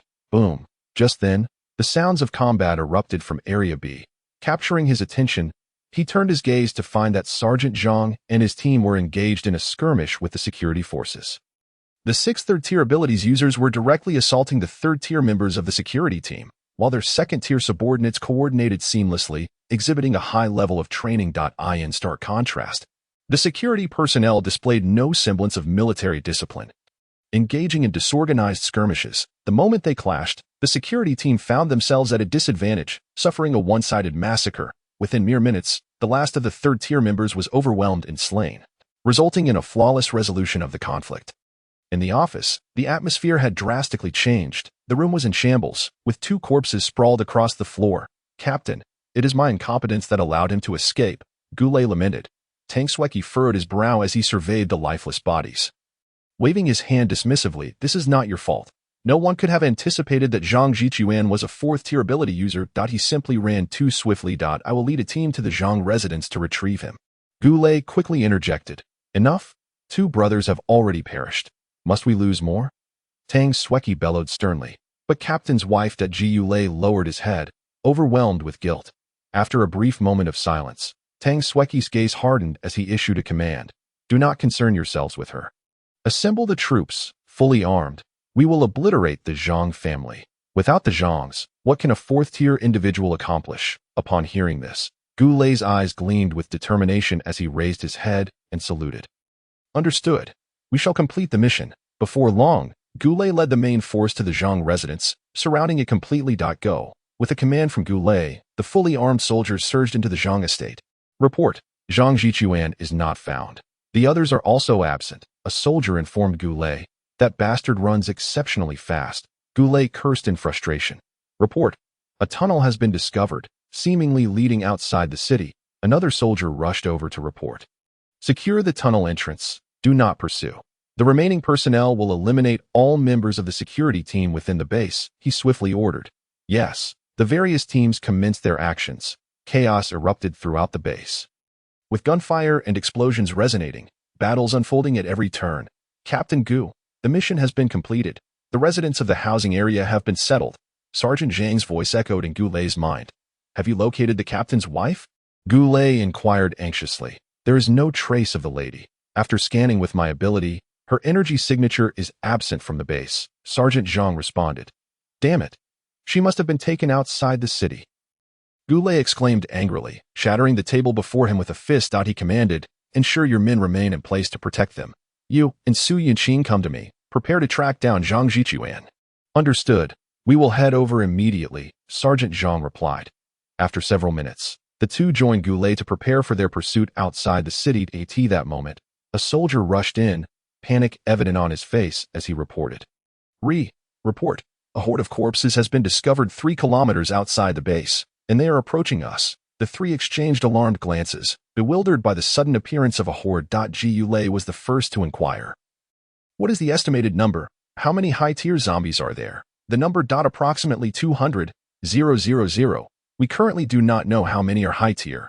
The soldier replied hastily. Jiu Lei felt a surge of anxiety and turned to Sergeant Zhang. "Xiao Zhang, this matter is now your responsibility. Investigate the number of high-tier zombies." "Yes." Sergeant Zhang recognized the urgency of the situation and promptly dashed off to scout. "Come with me. We are heading to the combat team." Gu Lei instructed Su Yunqing. Realizing the pursuit of Zhang Jichuan had to be postponed, they needed to address the horde first. Upon arriving at the combat team, Tang Xueqi had already commenced the deployment of personnel for defense. And Tang Yun was present as well.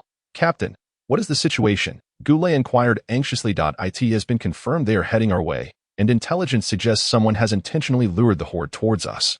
Tang Xueqi mused that it must be Zhang Jichuan's doing. Gu Lei suddenly realized that it is highly likely. He is capable of such a scheme. Tang Xueqi's expression turned grave as he continued. "We have no retreat. We can only hold our ground." Jiu Lei immediately arranged for all weapons to be positioned.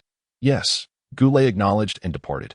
Tang Xueqi turned to Su Yunqing, saying, "I entrust my daughter to you. You must protect Yuner." Su Yunqing nodded earnestly, reassuring him. "Dad? Where is Mom? Why haven't I seen her?" Tang Yun queried anxiously. Tang Xueqi fell silent, his sorrowful expression conveying everything. Tang Yun, unable to believe the reality, rushed forward, seizing his clothing, her voice trembling with tears. "Mom is fine, right? She must be fine." Watching the distraught Tang Yun, Su Yunqing felt a pang of sorrow herself. She gently pulled Tang Yun away and addressed Tang Xueqi. "I will take her down. I will ensure her safety." "Thank you," he expressed gratefully before turning back to continue organizing the deployment. Every second was crucial now. On the tall chimney, Su Yunlong was peering through a scope at the distant horde. Having just received news from Long Long about the approaching threat, however, due to the night, his view was somewhat obscured, yet he could ascertain the scale was significant. He hesitated, contemplating whether to assist, when out of the corner of his eye, he noticed soldiers below. A group of soldiers was rolling out artillery from the warehouse, positioning it on the open ground of the base, while others were hoisting heavy machine guns onto the city walls. followed by crates of ammunition. Observing this, Su Yunlong felt assured. It appeared that his intervention was unnecessary. This equipment was more than capable of inflicting devastation. All he needed to do was watch from his elevated vantage point. Report. The horde is 1 kilometer away. A soldier announced to AT this moment. Tang Xueqi stood atop the city wall, flanked by Sergeant Zhang and Gu Lei. Have all the surviving civilians made it inside? He inquired of Gu Lei. Not yet. Due to the hour, many are resting, and only a small fraction has entered, Gu Lei replied candidly. Send someone to assist. Before the horde arrives, ensure as many as possible return, he instructed, knitting his brow. Yes. Gu Lei hastily went to make arrangements. Let us test the waters first, he commanded Sergeant Zhang. Upon hearing this, Sergeant Zhang immediately utilized his abilities to issue instructions to the artillery team. Target 12 o'clock. Distance 1,000 meters. Aim and fire at will. Chapter 40. The horde approaches, all firepower engaged. The artillery team received the order and swiftly began adjusting their angles and data. Once prepared, the operator pressed the launch button, and the shells soared forth like arrows released from a bow. All 7 artillery pieces fired simultaneously, causing the earth to tremble and dust to rise as 7 trails of smoke streaked across the sky. Illuminating it momentarily, the shells descended directly into the horde. Boom, boom, boom. The resounding explosions echoed through the night, and flames erupted from within the horde, creating a massive breach. The soldiers atop the city wall felt their morale surge. Confidence restored. This attack has eliminated nearly 1/5 of them, Sergeant Zhang reported via his abilities. Next, we have the traps we dug, Gu Lei said, gazing at the horde. The zombie horde did not falter in their advance despite the bombardment. Quickly regrouping as they approached to within 500 meters, awaiting them was a vast trench, 300 meters long, 10 meters wide, and 3 meters deep, with sloped sides designed for easy entry but difficult exit. Gu Lei felt confident, recalling the numerous earth and strength-based ability users who assisted in excavating this trench. As anticipated, the frontline zombies fell into the pit, unable to climb out, while those behind them fell in, crushing their predecessors. That a scene of chaos ensued as the zombies trampled one another, and only when the bodies filled the trench did the horde manage to surmount the obstacle. The trap had eliminated approximately 30,000 zombies, leaving around 130,000 remaining, Sergeant Zhang reported. Wait until they draw nearer to strike again. Conserve ammunition, Tang Xueqi instructed. Everyone, pay attention, draw the zombies closer, use controlled bursts, and wait for my command to open fire. Sergeant Zhang methodically relayed the orders. Are the ability teams in position? Tang Xueqi inquired. They are at the entrance, ready to respond to high-tier zombies, Sergeant Zhang confirmed. Excellent. He turned his gaze back to the horde, which was now closing in. The soldiers on the city wall could already faintly detect the stench of decay emanating from the zombies. It was only when the true horde loomed before them that one could truly feel the overwhelming sense of despair. 150 meters, 100 meters, 80 meters, as the horde drew ever closer. Everyone tightened their grips on their weapons, bracing for the impending confrontation. As the zombies approached the base, merely 50 meters away, Tang Xueqiang issued the order to fire. Open fire. With the commanding shout from Sergeant Zhang, all soldiers unleashed a barrage of gunfire. The sound of gunfire erupted like thunder, and the walls of the fortress were suddenly ablaze with countless tongues of flame, illuminating the ground below. The bullets formed a curtain of steel, soaring forward like ferocious beasts. In an instant, the foremost zombies were effortlessly torn apart by the hail of bullets, splattering the air with crimson mist, a gruesome spectacle of flesh and blood. The relentless barrage continued, leaving a trail of fallen zombies in its wake. Once the first wave of firing concluded and the soldiers began to reload, darkness reclaimed the ground.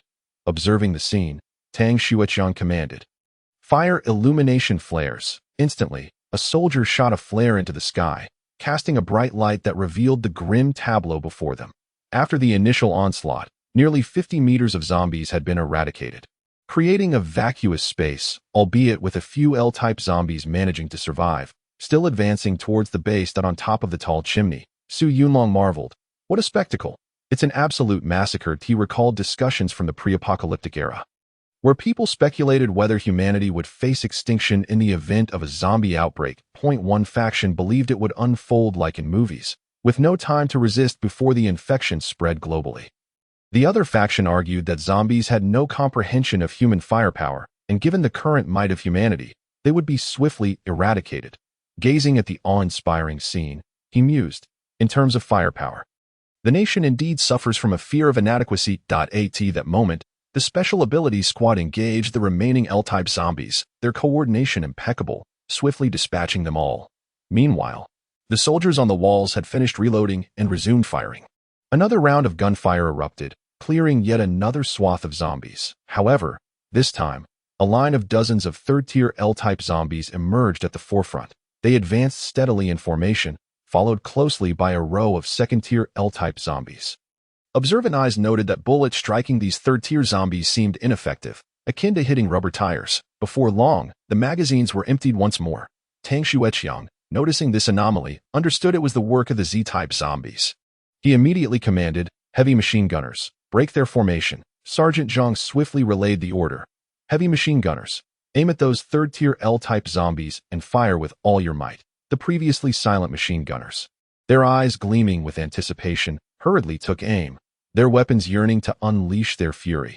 Fire! The gunners simultaneously squeezed the triggers. The rhythmic, thunderous firing resonated, a testament to its distinct power, the tremendous recoil causing the flesh of the gunners' faces to jiggle. Everyone turned to witness the effects from afar. In an instant, the third-tier L-type zombies were blasted away, their chests reduced to a bloody mess as they fell heavily to the ground. The second-tier L-type zombies fared even worse. Some bodies broken in half, limbs flying in all directions. The horde, deprived of their frontline shield, began to falter in formation. Seizing the opportunity, the soldiers atop the Shi anxiously inquired. Chen Qiming sighed and responded. "Do you comprehend what it means to be at the fourth tier? It signifies that as long as he desires it, no one can obstruct him." Upon hearing this, Tang Yun's emotions surged up. "No, I must find my father. I must save him." Su Yinqing swiftly grasped her arm, saying, "Sister Tang, remain calm. You cannot go. Let go of me. Wu, I must rescue my father. I have already lost my mother and cannot bear to lose my father as well." Tang Yun struggled free from her grasp and made to dash outside. Seeing her inability to calm down, Su Yinqing acted decisively, encasing her within an ice wall. "Calm yourself. I will go save Uncle Tang." With that, Su Yinqing prepared to head out to support the battlefield. Chen Qiming, witnessing the scene, hurried to stop her. "Did I not advise you to leave here promptly? Once Zhang Jichuan returns, he will assuredly kill you." Chen Qiming looked at her with concern. Su Yinqing stood silently, not out of obedience to Chen Qiming's words, but because the system had issued a task, sea-level random task, while the Green Mountains remain. There is no fear of a lack of firewood. Task requirement: escort Tang Yun away from the Binzhou survivor base. Task reward: intelligence. Task duration: 2 hours. Atop the large chimney, Long questioned, "Boss, why?" In his view, the boss could easily handle the fourth-tier Zhang Jiquan. Su Yunlong, frustrated, smacked Longlong's head lightly. "That is a fourth-tier ability user. It is not so simple to defeat. If anything goes awry, I will regret it for the rest of my life." While he possessed the capability to eliminate a fourth-tier opponent, that would only apply to zombies, and it would require a surprise attack. Facing a fourth-tier ability user was an entirely different matter. "Oh, but I feel she will refuse," Long remarked, cradling his head. "How could that be? I am pulling out all the stops. My sister will undoubtedly accept my help to find her," Su Yunlong declared with confidence. Ding! The host has declined the task. At that moment, the system's notification sounded. Su Yunlong. That Long. His complexion immediately turned pale. Seeing this, Long was too frightened to even breathe. Su Yunlong's face flushed red, staring at the notification. His toes awkwardly digging into the ground. The slap in the face came too swiftly. He instinctively cast a glance at Long, who immediately shrank back into the system space. With its departure, Su Yunlong exhaled deeply. "Consider yourself fortunate." Su Yinqing closed the task panel. This time, she had a compelling reason to proceed, and more importantly, she had devised a solution. Chapter 42. System upgrade: you cannot go. He truly will kill you. Chen Qiming continued to plead earnestly. Observing his worried expression, she smiled brightly. "Thank you. You are a good person. Please take care." With that, she turned and hastily departed. Chen Qiming stood frozen in place. Is this what it feels like to be issued a good person card? Woo-woo. 2 streams of tears cascaded down his cheeks. On the front lines, the battle was nearing its conclusion. As the last third-tier S-type zombie had its skull shattered by Goulet, the horde was entirely eradicated. The condition of the battle team was dire. They had expended all their ammunition, including the shells meant to intimidate Zhang Jichuan. The soldiers bore the marks of exhaustion on their faces, a testament to the ferocity of the combat. The situation for the ability user squad was even worse. Casualties were rampant. With bodies strewn everywhere, Ji Yulei struggled to rise, leading the ability user team back to the base. Upon entering, throngs of survivors surged forward, expressing their gratitude. "Thank you. Thank you for saving my mother," a young man exclaimed, with others echoing his sentiments. "This is what we ought to do. No need for thanks, everyone. Please disperse," Gulei called out, straining to maintain his composure. However, the crowd only pressed closer, surrounding the ability user squad. Ji Yulei sensed something amiss and shouted, "Quickly disperse, allow us to pass." The surrounding survivors paid no heed, continuing to draw near in their gratitude. A sense of foreboding washed over him, and he instinctively turned to Tang Xueqiang, trembling as he spoke. "I apologize, Captain. I fear." Before he could finish, a knife plunged into his chest, followed by a second and then a third. He gazed in despair at the surrounding throng, slowly collapsing to the ground. Just before his demise, he vaguely perceived his teammates falling one after another. In the next moment, his vision was engulfed in darkness. Meanwhile, on the city wall, Tang Xueqiang had also noticed Gulei. He observed Gulei's lips moving, as if uttering something. But shortly thereafter, the crowd of survivors closed in, obscuring his view. Sensing something was amiss, he commanded, "Go. Investigate what is happening." A few soldiers squeezed in to check, but it was as if they had vanished without a trace. Tang Xueqiang's alertness heightened, and he rushed forward with his men. As they approached, the crowd suddenly lunged at them. Though they were on guard, the soldiers were utterly exhausted from the recent battle. In a mere moment, several soldiers were gravely injured or killed, and at that moment, Tang Xueqiang finally glimpsed the scene within the throng. His eyes widened in horror, his body trembling, and he let out a heart-wrenching roar. Old Gu, the surrounding soldiers instantly comprehended the gravity of the situation. A surge of strength coursing through them as they charged toward the throng. After sacrificing nearly 100 lives, they finally subdued the attackers. Tang Xueqiang approached Gulei's side, crouching down. "Old comrade, I am so sorry." He had never anticipated that their shared glance would be their final farewell. Guilt-ridden, he gently closed Gulei's eyes and remained there silently, the ground slowly becoming damp beneath him. The other soldiers, witnessing this scene, gritted their teeth and stood tall, saluting in unison toward the center. Captain Gu. Farewell. Atop the large chimney, Long inquired, "Boss, where is she headed?" Swinging his legs, he wondered aloud. "It appears she is going to the warehouse." Su Yunlong mused, stroking his chin in contemplation. Suddenly, a light flickered in his eyes as he surmised his sister's intentions. Given the current situation, a third-tier solution would prove inadequate. His sister planned to utilize the nuclei in the warehouse to elevate herself to the fourth tier, thereby gaining the power to contend. However, he had an even better idea as he gazed at the vial of potion in his bag. Long. Time to get to work. At this moment, Su Yunqing had arrived at the warehouse and encountered Old Wu. "Ah, Miss Su, why are you here again?" Old Wu expressed his confusion, recalling her visit the previous day. "I need to borrow the nuclei from the warehouse," she stated directly, without hesitation. Old Wu's face immediately reflected a look of concern. "I am sorry, Miss Su. I can only assist if I receive instructions from the captain or Captain Gu. I cannot proceed without their approval." Su Yunqing placed her hand on his shoulder, her expression tinged with regret. "Then I must apologize, Uncle Wu." "What are you saying? As long as you have the captains." Old Wu's words were cut short as he was abruptly encased in ice. Old Wu's half-exposed head glared at her. "The captain and the others are in danger. I need to reach the fourth tier as quickly as possible. I hope you understand," she explained apologetically. Upon hearing this, Old Wu's anxiety grew.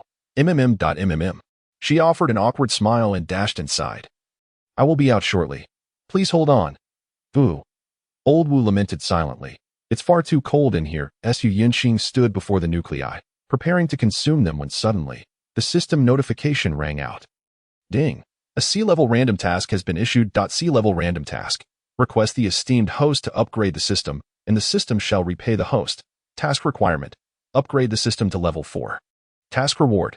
Type 2 ability form enhancement potion. Task duration, 1 hour. She frowned at the task panel, perplexed by the system's inexplicable request.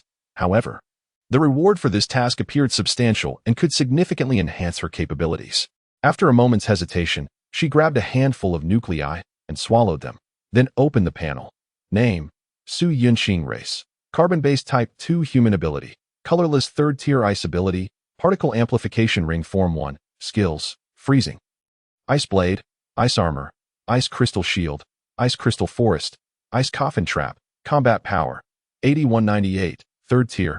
3000 10,000. Congratulations, you have become a qualified warrior. Having consumed such a large quantity, she pondered why her combat power had only increased by a few dozen points. Furrowing her brow, she concluded that this roomful of nuclei might not suffice. Resolutely, she committed to the task. As she submitted the nuclei, the upgrade progress bar surged upward rapidly. System upgrade progress 80.90.100. Ding. Congratulations, the system has been upgraded to level 4. Ding. Congratulations on completing the C-level random task. You have received a Type 2 Ability Form Enhancement Potion. After expending 60% of the nuclei in the room, the notification of the upgrade finally sounded. She gazed at the remaining nuclei, unwilling to let them go to waste, and quickly consumed another handful. Half an hour later, she patted her slightly bulging stomach and let out a satisfied burp. Her cheeks slightly flushed. This was all done to deal with Zhang Jichuan, and it will be repaid in due time. She swiftly produced the potion and consumed it. Time was of the essence. Leaving no room for delay. As the elixir coursed down her throat, she felt an overwhelming surge of energy envelop her entire being, ultimately converging in her mind before gradually dissipating. She sensed a subtle shift within her brain.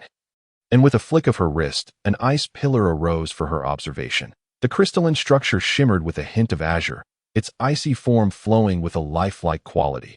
Moreover, she could perceive a significant enhancement in both her offensive and defensive capabilities. She opened her panel once more to examine her status. Name: Su Yunqing Race. Carbon-based Type 2 Human Abilities. Azure Tier. 3 Ice Ability. Particle Amplification Ring Form 1. Skills: Rapid Freeze. Ice Blade. Ice Armor. Ice Crystal Shield. Ice Crystal Forest. Ice Coffin Trap. Combat Power. 9457. Tier 3. 3000 10,000. Many have found themselves trapped at this juncture, unable to progress. Are you one of them? Habitually disregarding the final remark, she focused on her combat power. Her strength was now nearing Tier 4, and with her current ability intensity, she felt an unwavering confidence. Confirming she had overlooked nothing, she hastily exited the warehouse. Upon reaching the entrance, she raised her hand to release Old Wu's powers, not waiting for his words before swiftly heading to the battlefield. Old Wu trembled. His legs were numb. Chapter 43. The appearance of Zhang Jichuan. Tang Xueqiang rose to his feet. Come out. I know you are here. No sooner had his words left his mouth than applause erupted. Clap, clap, clap. What a sorrowful sight. Captain Gu has fallen. This is no place for slumber. Ha ha ha. Zhang Jichuan sauntered out from the crowd. Hearing his words, the soldiers present gritted their teeth, their desire to pounce and rend him to pieces palpable. Tang Xueqiang's fists clenched tightly, his eyes wide with fury as he glared at him. A burning desire to kill Zhang Jichuan coursing through him. However, the remnants of his reason reminded him that such an act would cost the lives of many more. He struggled to calm himself and spoke in a low voice. What do you want? Zhang Jichuan's smile faded at his words. Kneel before me. He fixed his gaze on Tang Xueqiang. The moment those words escaped his lips, some soldiers could no longer contain themselves. To hell with you, you bully. Just as he was about to finish, half his head was severed, and moments later, he crumpled to the ground. Zhang Jichuan flicked the blood from his dagger. What did you say? I couldn't hear you, he sneered. Sun Hao. You bastard. I will kill you. Other soldiers, their eyes filled with rage, charged forward. Just as Zhang Jichuan prepared to retaliate, squad leader Zhang stepped forward and bellowed. Everyone halt. He surveyed the soldiers. Look around you. Do you not think there are enough brothers lying dead already? His voice choked with emotion. The soldiers glanced at their surroundings, clenching their fists and coming to a stop. At that moment, the previously silent Tang Xueqiang spoke up. A soldier will never kneel before scum like you. His gaze fixed firmly on Zhang Jichuan. The soldiers around him trembled at his words. I stand with the commander, a soldier declared, positioning himself behind Tang Xueqiang. Seeing this, the remaining soldiers rallied around him, and after a moment of internal struggle, squad leader Zhang joined them. At this juncture, all the soldiers stood resolutely behind Tang Xueqiang. Zhang Jichuan regarded the scene before him with interest, clicking his tongue in admiration. I must say, I truly respect this. But, with a sweeping gesture, a woman was brought forward, accompanied by Zhang Kai. Tang Xueqiang's pupils contracted. The woman was his wife, Zhou Huidat. That moment, Zhou Hui was barely clothed, her body marred with wounds, blood trickling from her mouth. She opened her mouth but could utter no words, only producing a series of huffing sounds. Zhang Kai feigned an apologetic demeanor, saying, "Sorry, she was being a nuisance, so I had to cut out her tongue. My sincerest apologies." Listening to his words, Tang Xueqiang's eyes turned crimson, his body trembling with rage. "You beast," the words nearly ground out between clenched teeth. Before he could react, Zhang Jichuan had already placed a knife against Zhou Hui's throat. "I'll say it once more. Kneel before me." His expression remained impassive. Tang Xueqiang's face contorted with anguish, caught between preserving his dignity and the life of his wife Da Hui. Just as he found himself ensnared in turmoil, Zhou Hui unexpectedly leaned into the dagger. With a swift motion, the dagger sliced through her neck, blood gushing forth as Zhang Jichuan froze momentarily. Da Hui. Tang Xueqiang's rage ignited, and he could no longer restrain himself. "That I will kill you." He drew his dagger and hurled it at Zhang Jichuan, followed closely by the other soldiers charging forward. Zhang Jichuan slightly tilted his head, evading the dagger and retreating. Before he could issue a command, a swarm of ability users surged from the crowd to confront them. The battle-hardened soldiers, undaunted by death, fought valiantly, momentarily suppressing the group of ability users. Da Hui. Tang Xueqiang seized the opportunity to rush to Zhou Hui's side. Zhou Hui still clung to a thread of life, gazing at the man before her with lingering affection, emitting soft, muffled sounds. Seeing this, Tang Xueqiang's heart ached, cradling her in his arms and weeping profusely. As Zhou Hui lay in his embrace, a blissful smile graced her lips before she lost her life. "Commander, quickly, tell the brothers to stop. Enough have died already." Squad leader Zhang rushed over, grasping him as he shouted. Tang Xueqiang slowly raised his head to survey his surroundings, determination igniting in his eyes that he stood and bellowed, "Soldiers, I would rather die standing than live on my knees. I would rather die standing. I would rather die standing. I would rather die standing." The remaining soldiers echoed his words, their eyes resolute, their voices piercing the heavens. Zhang Jichuan's gaze turned cold as he commanded, "Kill," as his words fell. More ability users surged forward. Just then, several individuals at the forefront were suddenly flung backward. Upon closer inspection, they were found impaled by numerous ice spikes. Lifeless, they cast wary glances ahead, and a figure gradually came into view.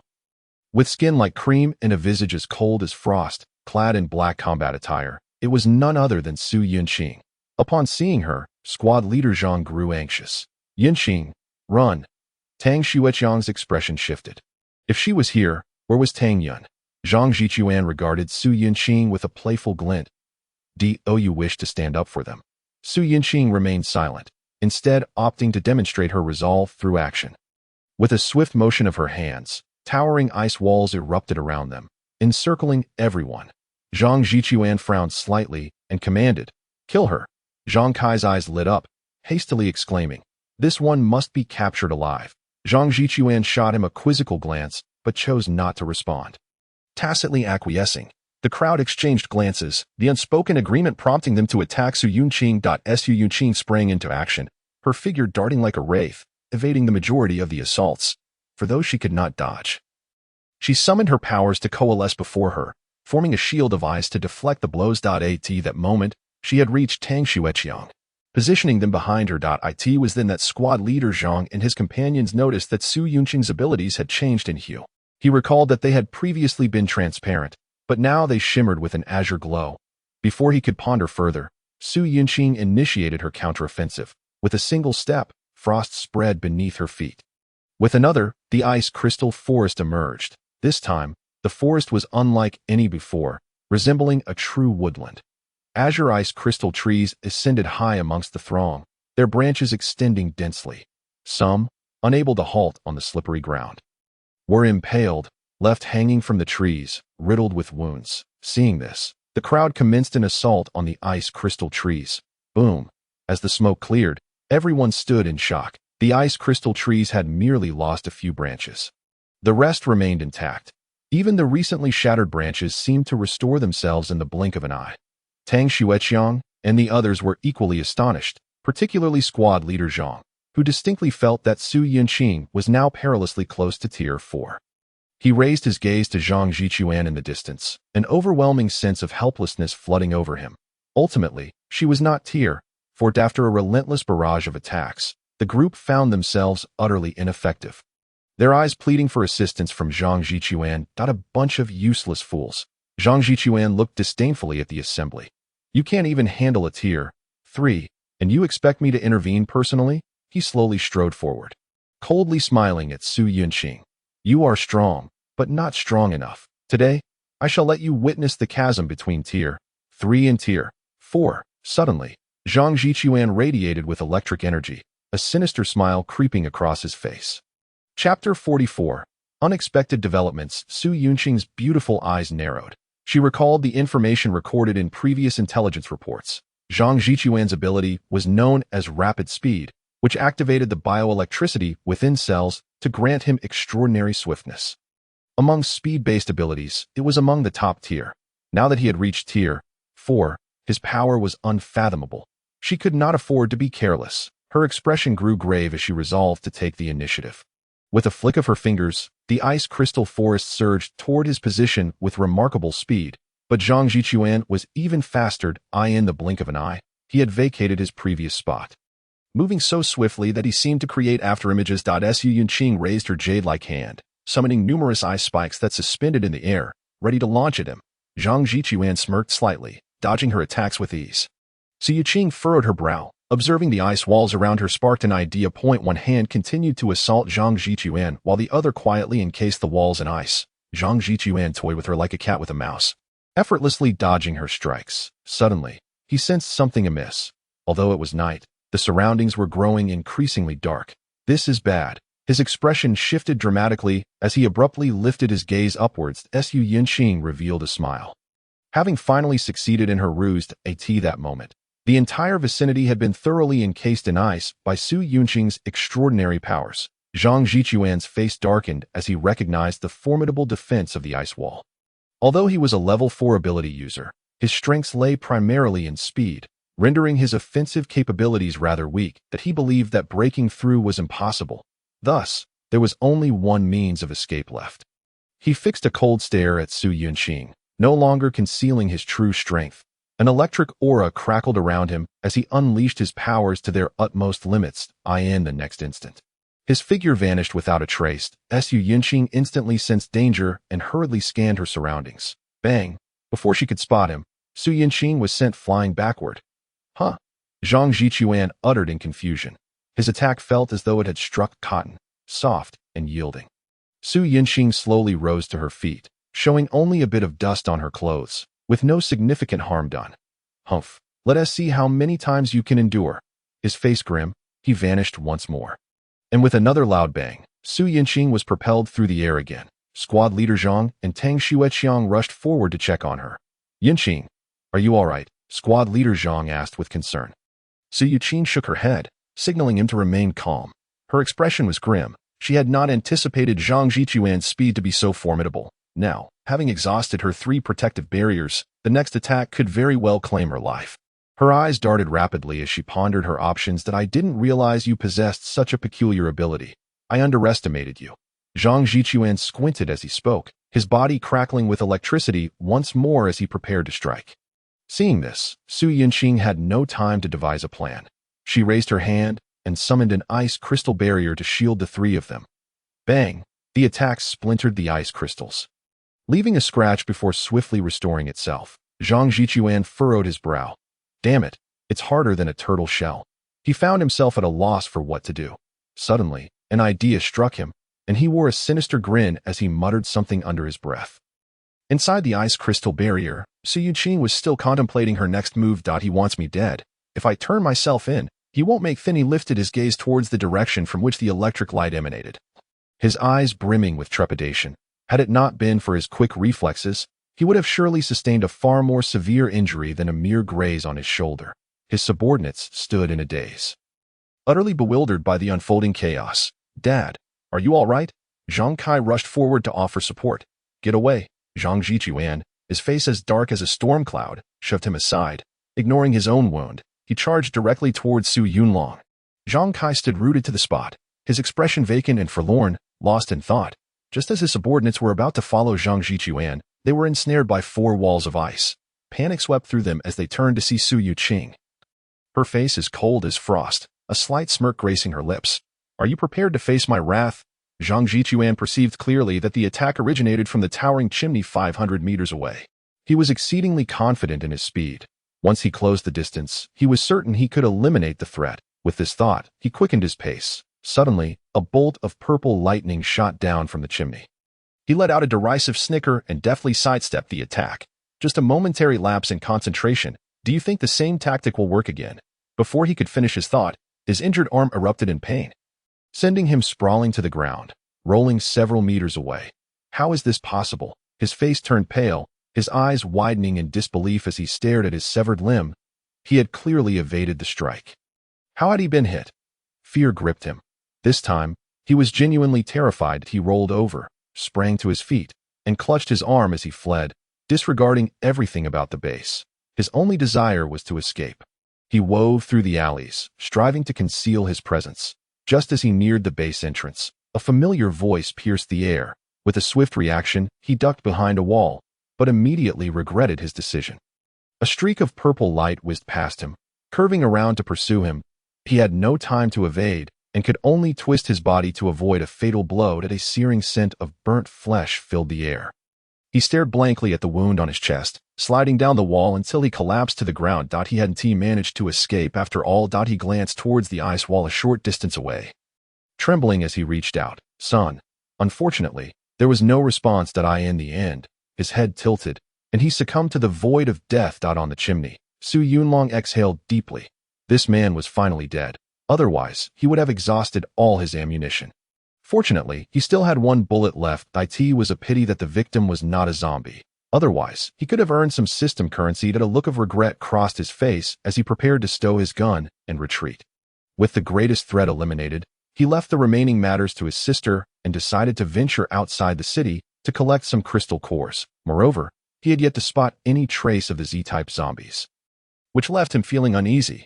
Just as he began to descend the chimney, he suddenly heard voices. Listening closely, he realized it was Zhang Ping. Instantly alert, he stealthily concealed himself in the shadows to observe.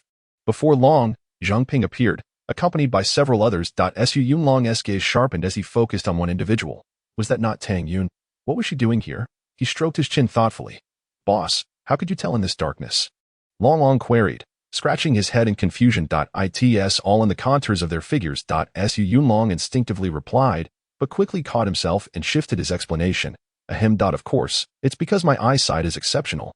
He maintained a composed demeanor, staring straight ahead. Long nodded knowingly.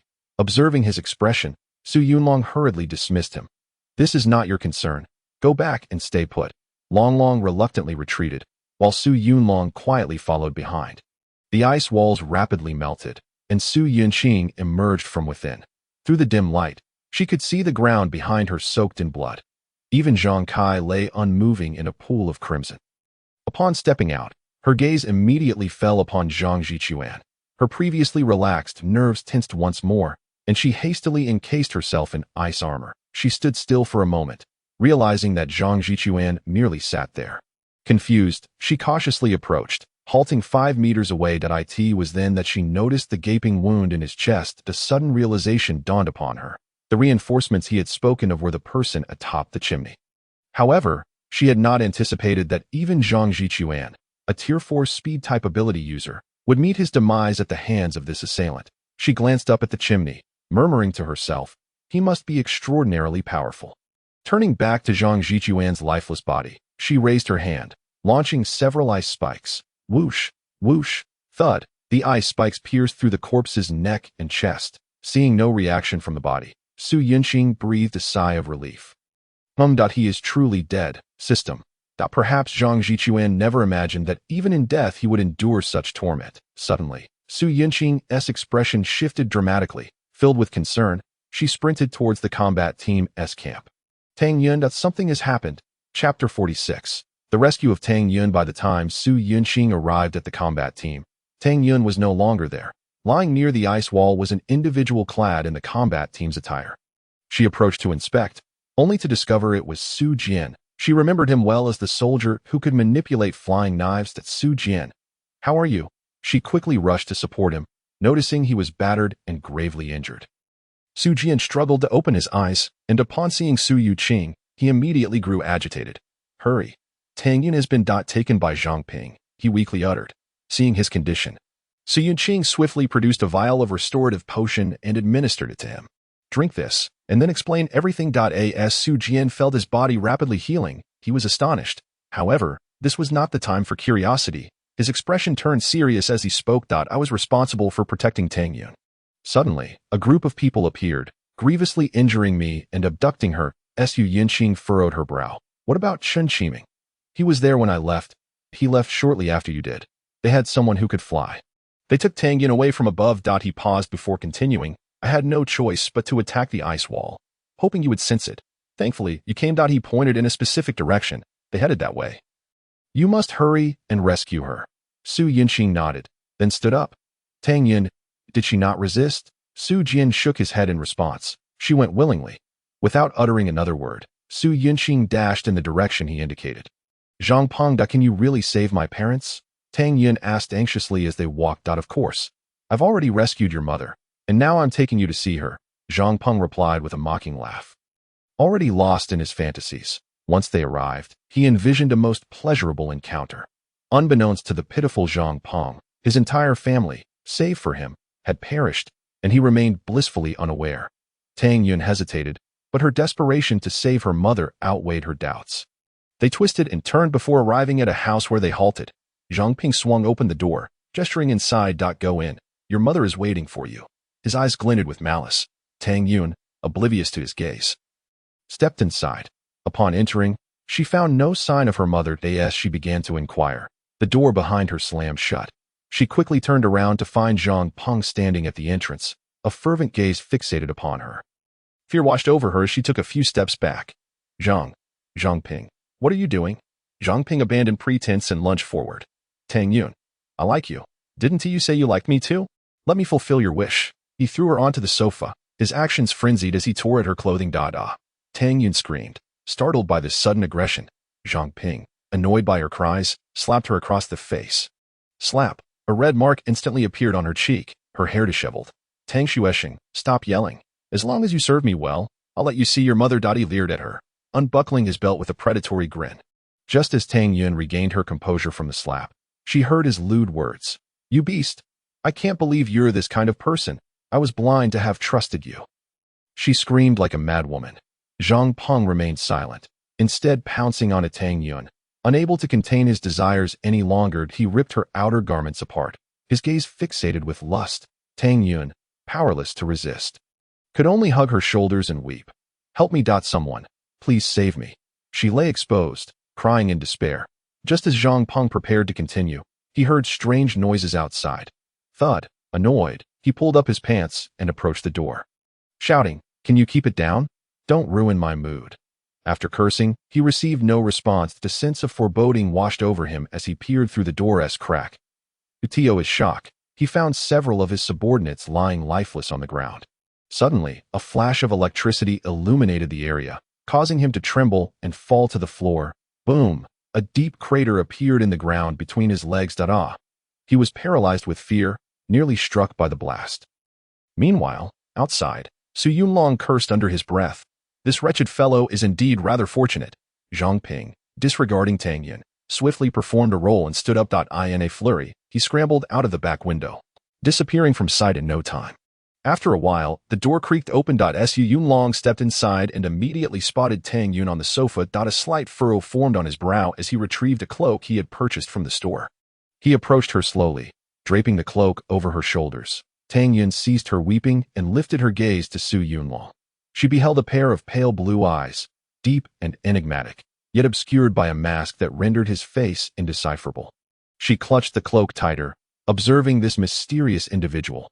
"Thank you," she murmured, her voice barely above a whisper. Su Yunlong feigned composure and waved his hand dismissively. It was but a trivial effort. Having said that, he turned away, feeling a sudden dryness in his throat. It was the first time he had observed her from such proximity, and it was quite overwhelming.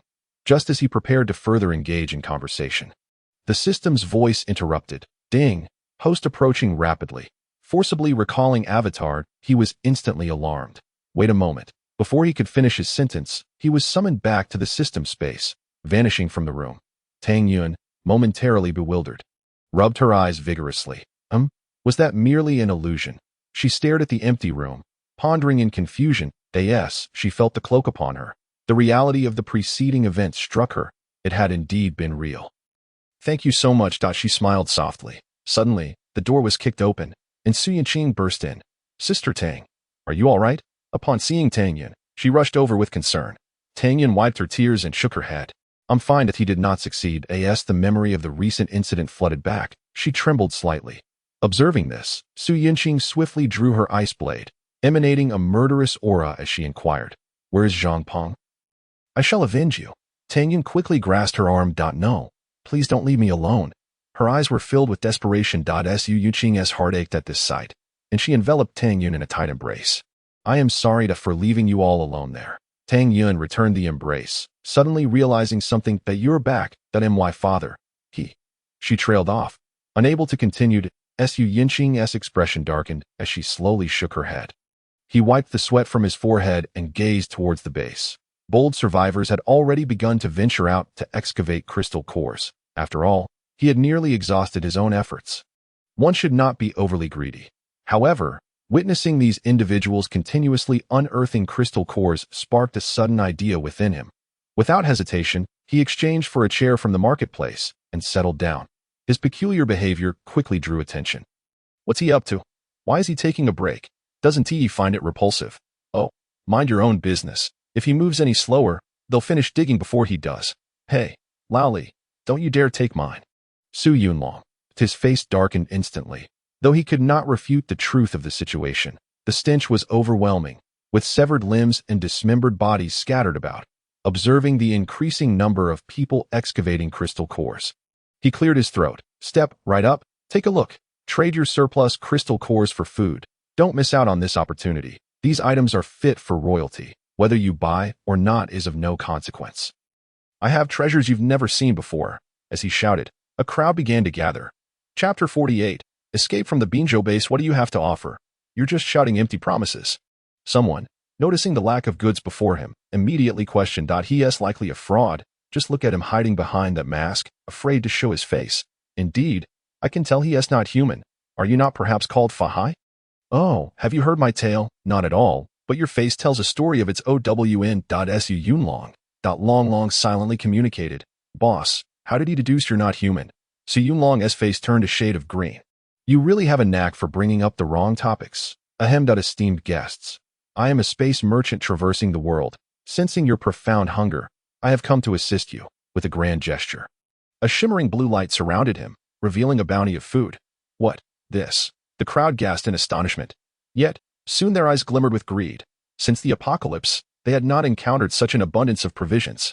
Some quick-acting individuals had already reached out. Su Yunlong narrowed his eyes and produced a weapon he had prepared earlier. P-Fef. The swift-handed individual was shot through the chest. The sudden event left the crowd frozen in place, gazing at the technologically advanced pistol in his hand. Type 4 Thunder Spear Pistol. 1,800 system coins. The Thunder Spear series pistols are formidable, with an exceptionally high rate of fire. Everyone, remain calm. I fear you may have a life, but no means to enjoy it.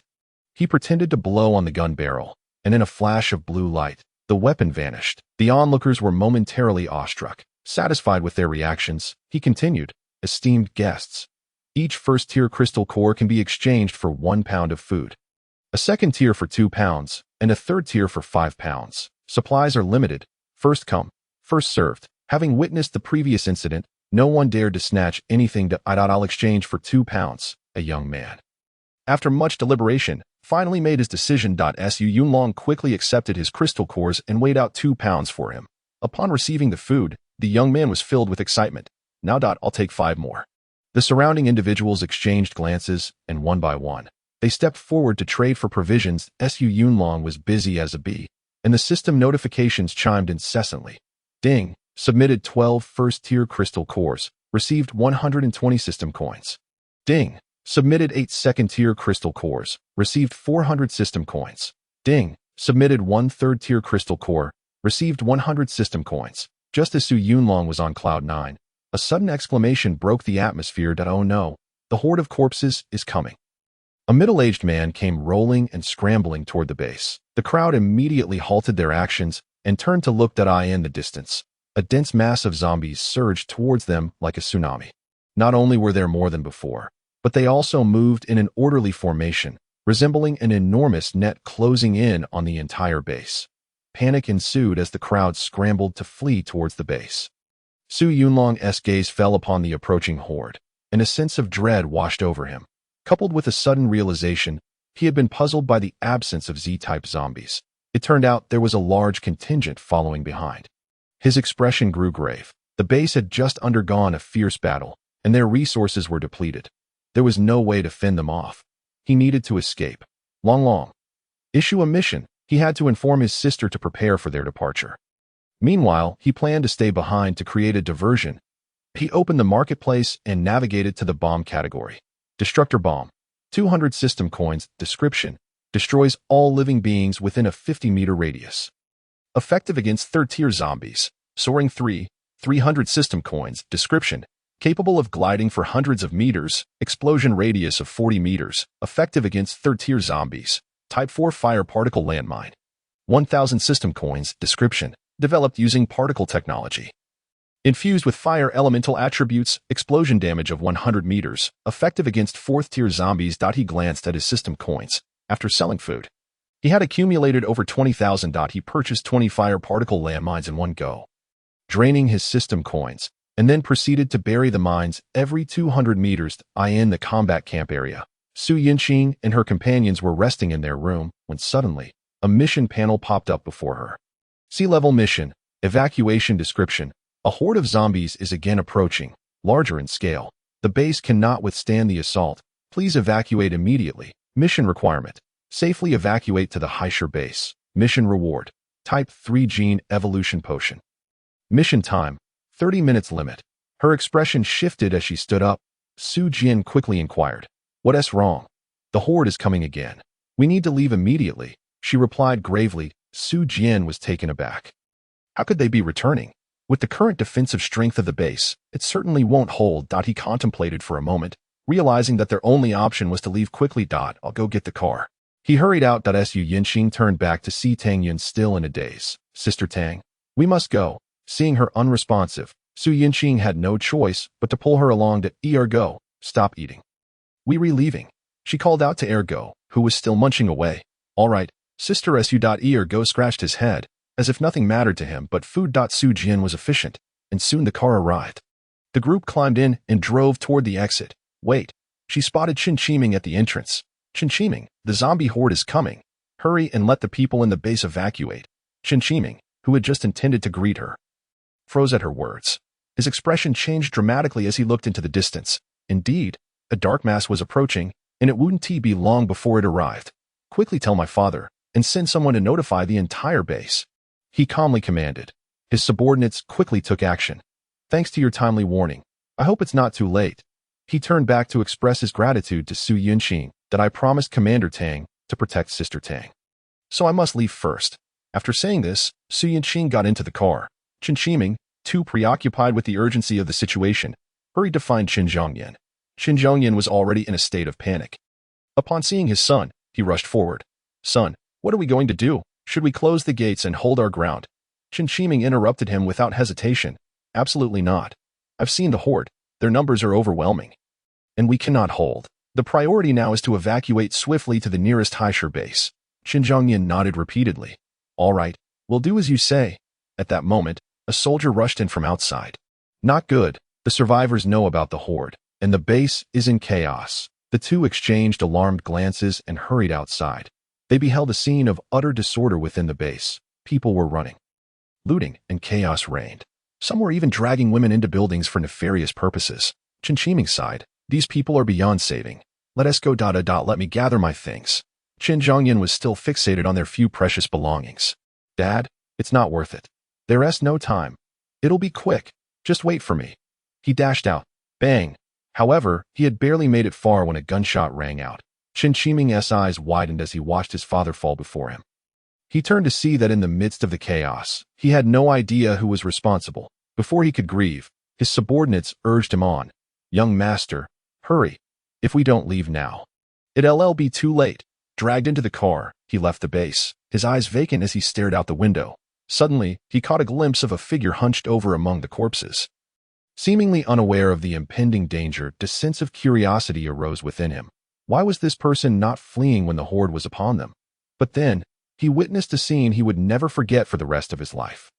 Chapter 49. Approaching Haishur. Having buried the last landmine, Su Yunlong let out a sigh of relief. He wiped the sweat from his forehead and turned to face the approaching horde. They were nearly upon him. Thrumming with excitement, he retreated into the spatial realm, waiting for the mines to detonate. He had spent 2,000 system coins on this endeavor, hoping it would yield a delightful surprise. After a few minutes, the anticipated notifications rang out. Ding! Congratulations on killing 8,549 ordinary zombies. Ding! Congratulations on killing 1,785 first-tier zombies. Ding! Congratulations on killing 605 second-tier zombies. As more landmines exploded, the notifications flowed in like a torrent. Ding! The total number of system coins acquired reached an astounding 142,587. Gazing at such a substantial quantity of system coins, a broad smile stretched across his face, almost rendering him unable to close his mouth. His eyes sparkled with fervor, and with the system upgraded to level 4, he could now purchase 4th-tier items to enhance his avatar. He opened the marketplace and began browsing. Ding! Purchased and used 4 Gene Evolution Agent. Ding! Purchased and used 4 Physical Enhancement Agent. Ding! Purchased Bulletproof Black Trenchcoat. Ding! Purchased 4 Vibranium Inner Armor. He retrieved the inner armor to examine it. For Vibranium Inner Armor, description: crafted from meteorite vibranium.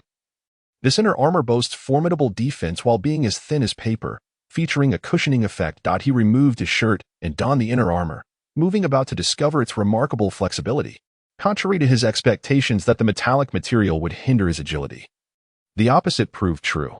Not only was he incredibly nimble, but he also felt a subtle warmth, suggesting it could keep him warm as well. He nodded in satisfaction and donned the black trench coat. Bulletproof Black Trench Coat. Description: a specially customized trench coat lined with new bulletproof materials.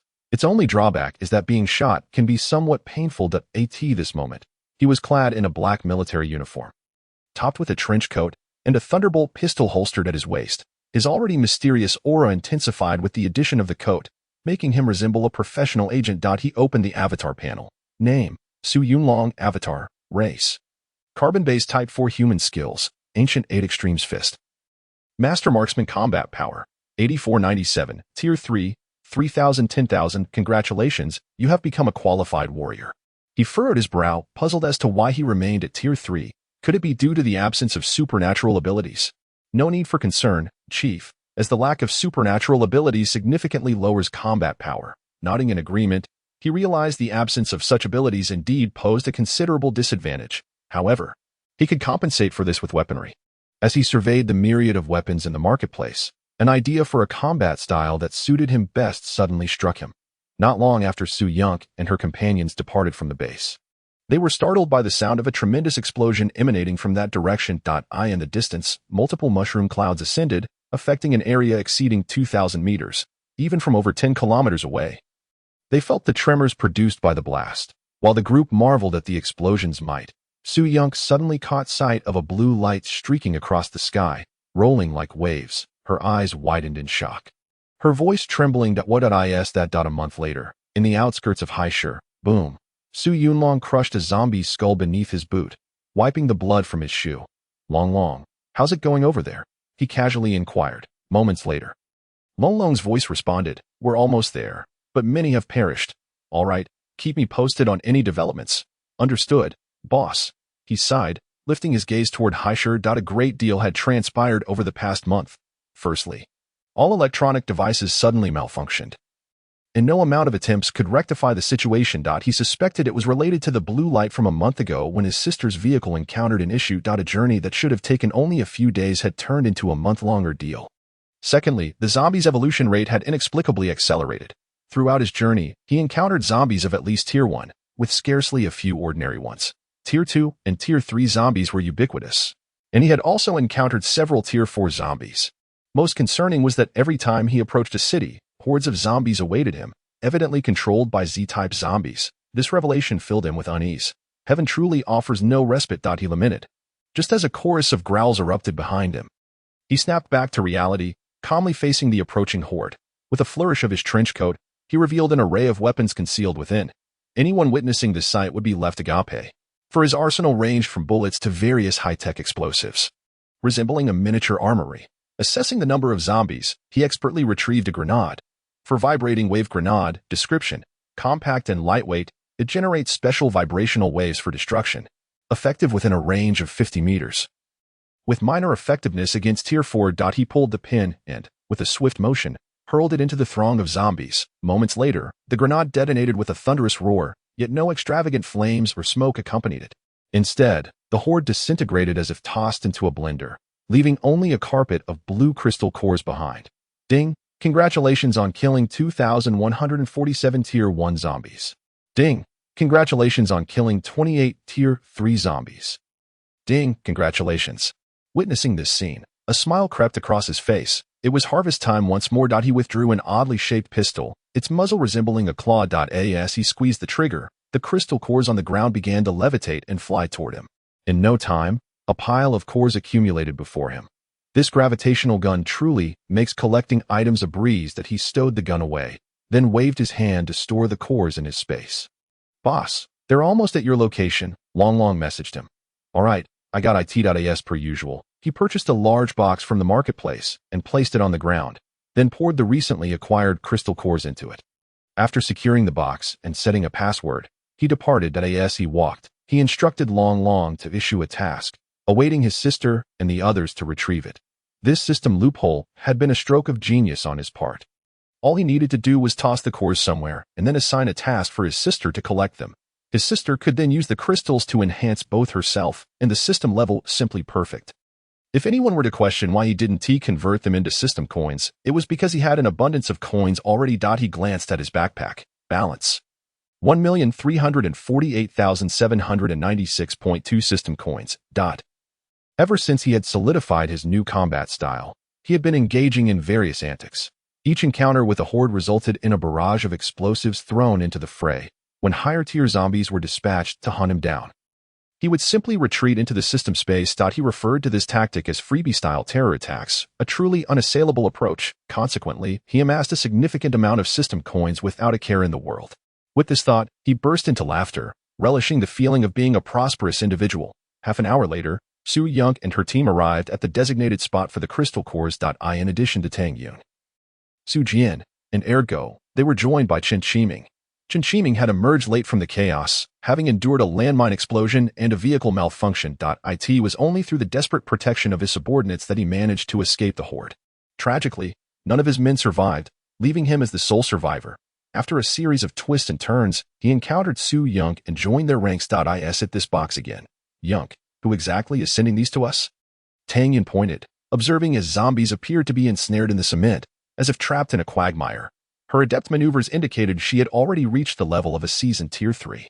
Chapter 50. The inspection turmoil at the Haishur base. Currently, Tang Yun exhibited a certain reticence, lacking the vibrant energy she once possessed, radiating an aura that kept others at bay. The loss of her parents combined with the betrayal of someone she cherished had profoundly altered her demeanor. Regardless of who was behind this, it was evident they meant no ill will. Su Yunk knelt to input the password, pondering how she could explain that the system had directed her here. Over the past month, the system frequently issued tasks to locate treasure chests for her. The tasks were simple, and the rewards generous, yielding a large box of crystal cores each time. With these cores, Tang Yun had advanced to Tier 3, while Su Jian was on the brink of Tier 4. Only Chen Qiming remained at Tier 2, as his ability was ill-suited for combat, preventing his cultivation.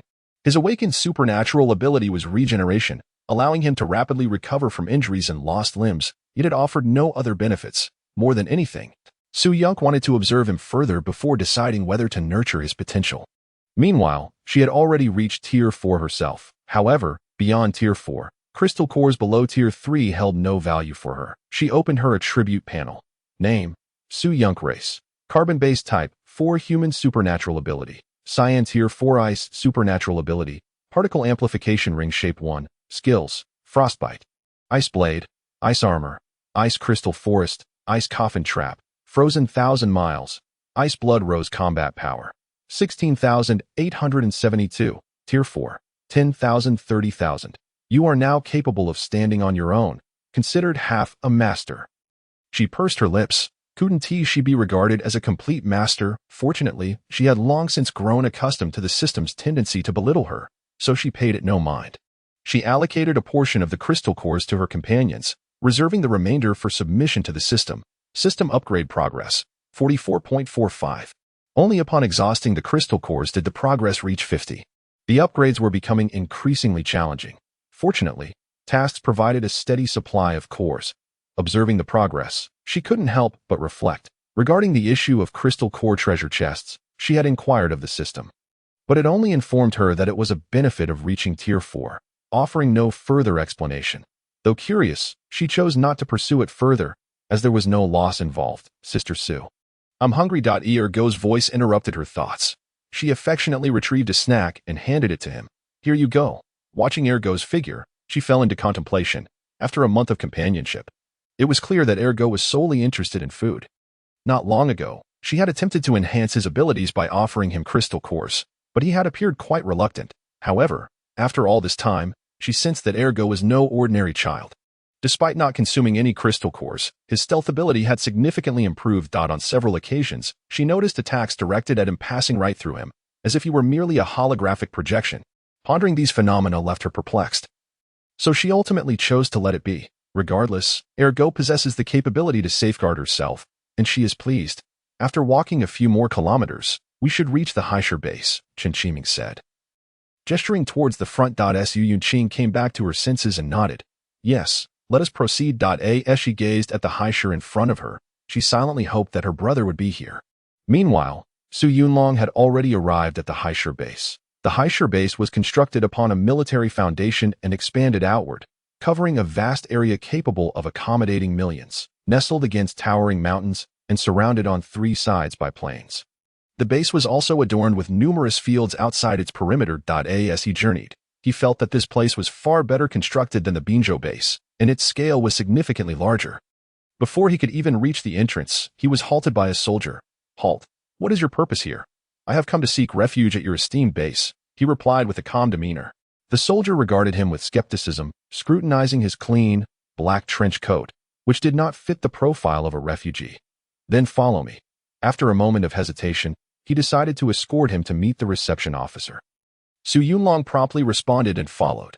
Being new to this environment, it was prudent to maintain a low profile. The soldier led him to the reception room. Report. There is someone wishing to join the base. Come in. Upon opening the door, two officers sat inside, one older and one younger. After he entered, the soldier closed the door behind him. Do not be anxious. Take a seat, the older officer instructed, gesturing to the chairs. Our Haisher base has a stringent examination process. We require you to provide detailed information before you can enter. As soon as he sat down, the younger officer began to explain. Please tell me your name, abilities, what tier you are, and what your previous occupations were, he inquired, scrutinizing him intensely. Su Yunlong frowned slightly, feeling uncomfortable under such close observation. Su Yang, no special abilities. Previously worked as a security guard and ran a stall.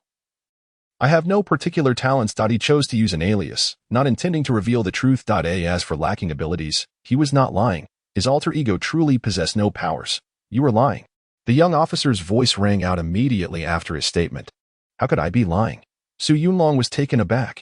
He genuinely did not possess any abilities. The energy level within you is nearly at Tier 4, yet you claim to have no abilities.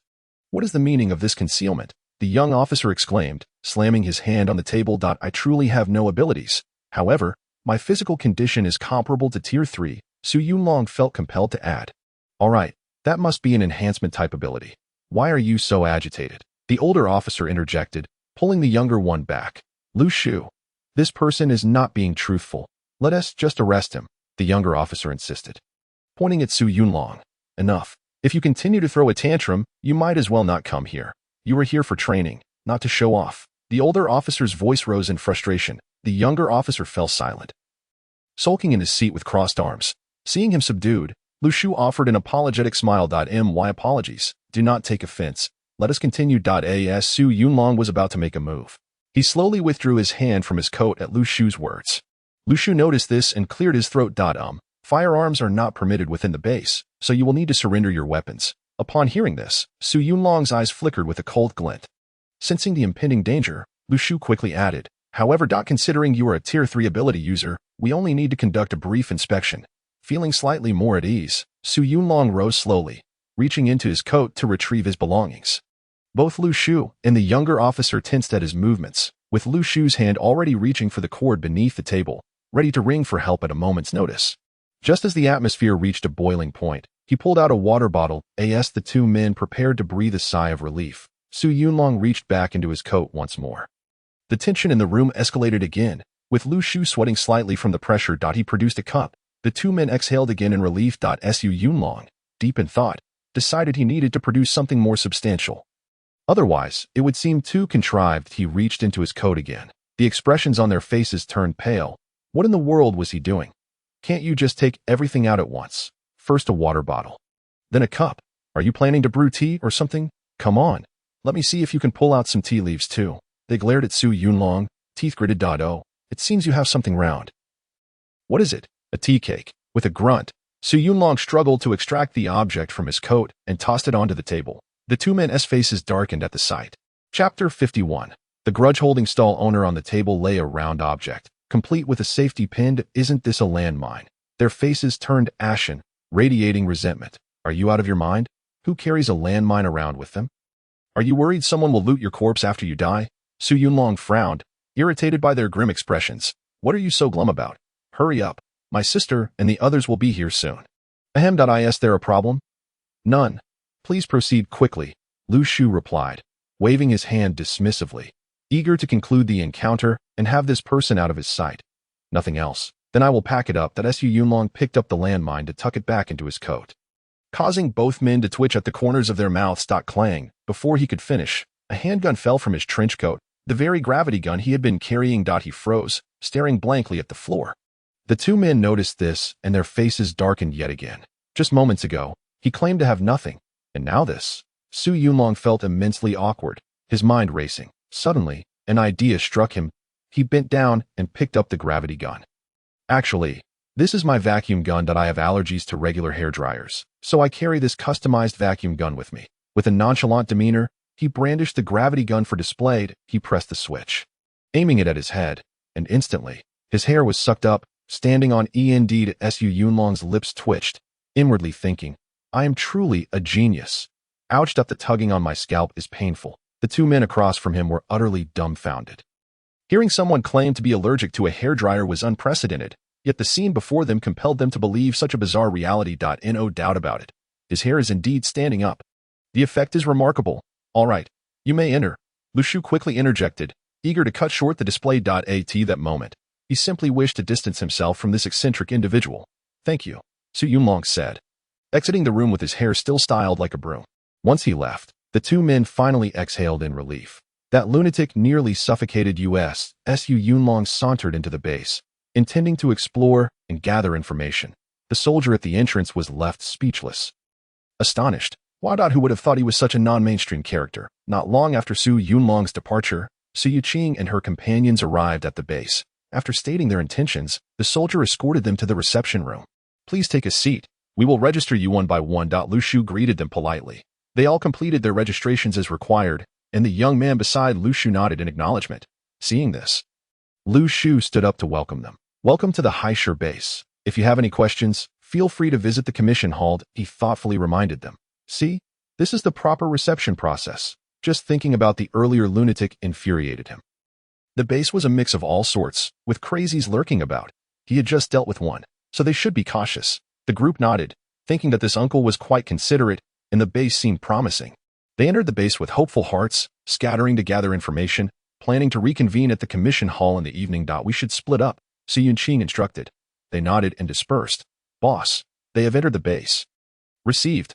Maintain contact. Su Yunlong crouched like a secret agent in front of a stall, observing the reflection in a pair of sunglasses. The glasses reflected a figure, Tang Yun, wandering about the base, looking around. A faint smile crept across his face, as it seemed she was doing well. Ever since leaving Binzhou, Tang Yun had been taciturn, speaking only to her sister. He had been attentive to this, worried that Tang Yun might be struggling. but it appeared that was not the case now. Hey, hey, hey, are you going to buy something or not? The stall owner interrupted impatiently. Snapping back to reality, he glanced at the stall owner and casually picked up an item. How much for this? 20 tier 1 crystals. No bargaining, the stall owner replied, casting a quick glance at him. Oh, then this dot, and this dot plus those over there. How much in total? He lifted his gaze to inquire, pointing at the items. Upon hearing this, the stall vendor perked up. Quickly calculating. Please hold on, esteemed customer. I will tally it up. 20 plus 48 plus 30 plus. As the vendor approached the end of his calculations, Su Yunlong took the opportunity to grab a handful of items. Oh, these look good too. Let us add them to the total. Great, great. The stall owner was overjoyed, accepting the additional items and beginning his calculations. The surrounding vendors watched in awe. Who was this big spender buying so much? Some had already begun to congratulate him. Hey, Sun Laozi, you are indeed fortunate today, having encountered a benefactor. Indeed, once he sells this batch, he will be able to enjoy a few carefree days. That I have heard that several beautiful ladies have recently arrived at Chunhua Bar. Have you been there? Alas, my fierce mother tiger keeps a close watch, so I cannot go. Su Yunlong's eyes brightened at the mention of Chunhua Bar. He had never set foot in a bar before. In this apocalyptic world, he simply had to take a look inside. Esteemed guest, I've calculated it well. There are a total of 1,258 crystal cores, so you can pay 1,250. The vendor looked at him with eager anticipation. Beads of sweat formed on his forehead from the calculations, but his joy was palpable. What? So expensive? Then I shall not buy it. Su Yunlong exclaimed dramatically as he stood up to leave, leaving the vendor stunned in place. Pfft. Ha ha ha. Laughter erupted among the surrounding vendors. Sun Laozi, you've been played. Ha ha ha. You counted for so long, and pfft. Only then did Sun Laozi realize, his face turning crimson. You little rascal, how dare you trick me? Ignoring the surrounding jeers, he glowered as he packed up his goods and departed. After some inquiries, Su Yunlong finally located the bar. That he looked up at the sign, which boldly displayed the words Chunhua Bar. Swallowing hard, he prepared to step inside. Halt! A voice suddenly called from behind. He turned to see none other than the vendor Sun Laozi. What? I already said I don't want it. Are you trying to force a sale? He wore a knowing smile. Upon hearing this, Sun Laozi was instantly infuriated, pointing a finger at Su Yunlong's nose. Don't try that with me.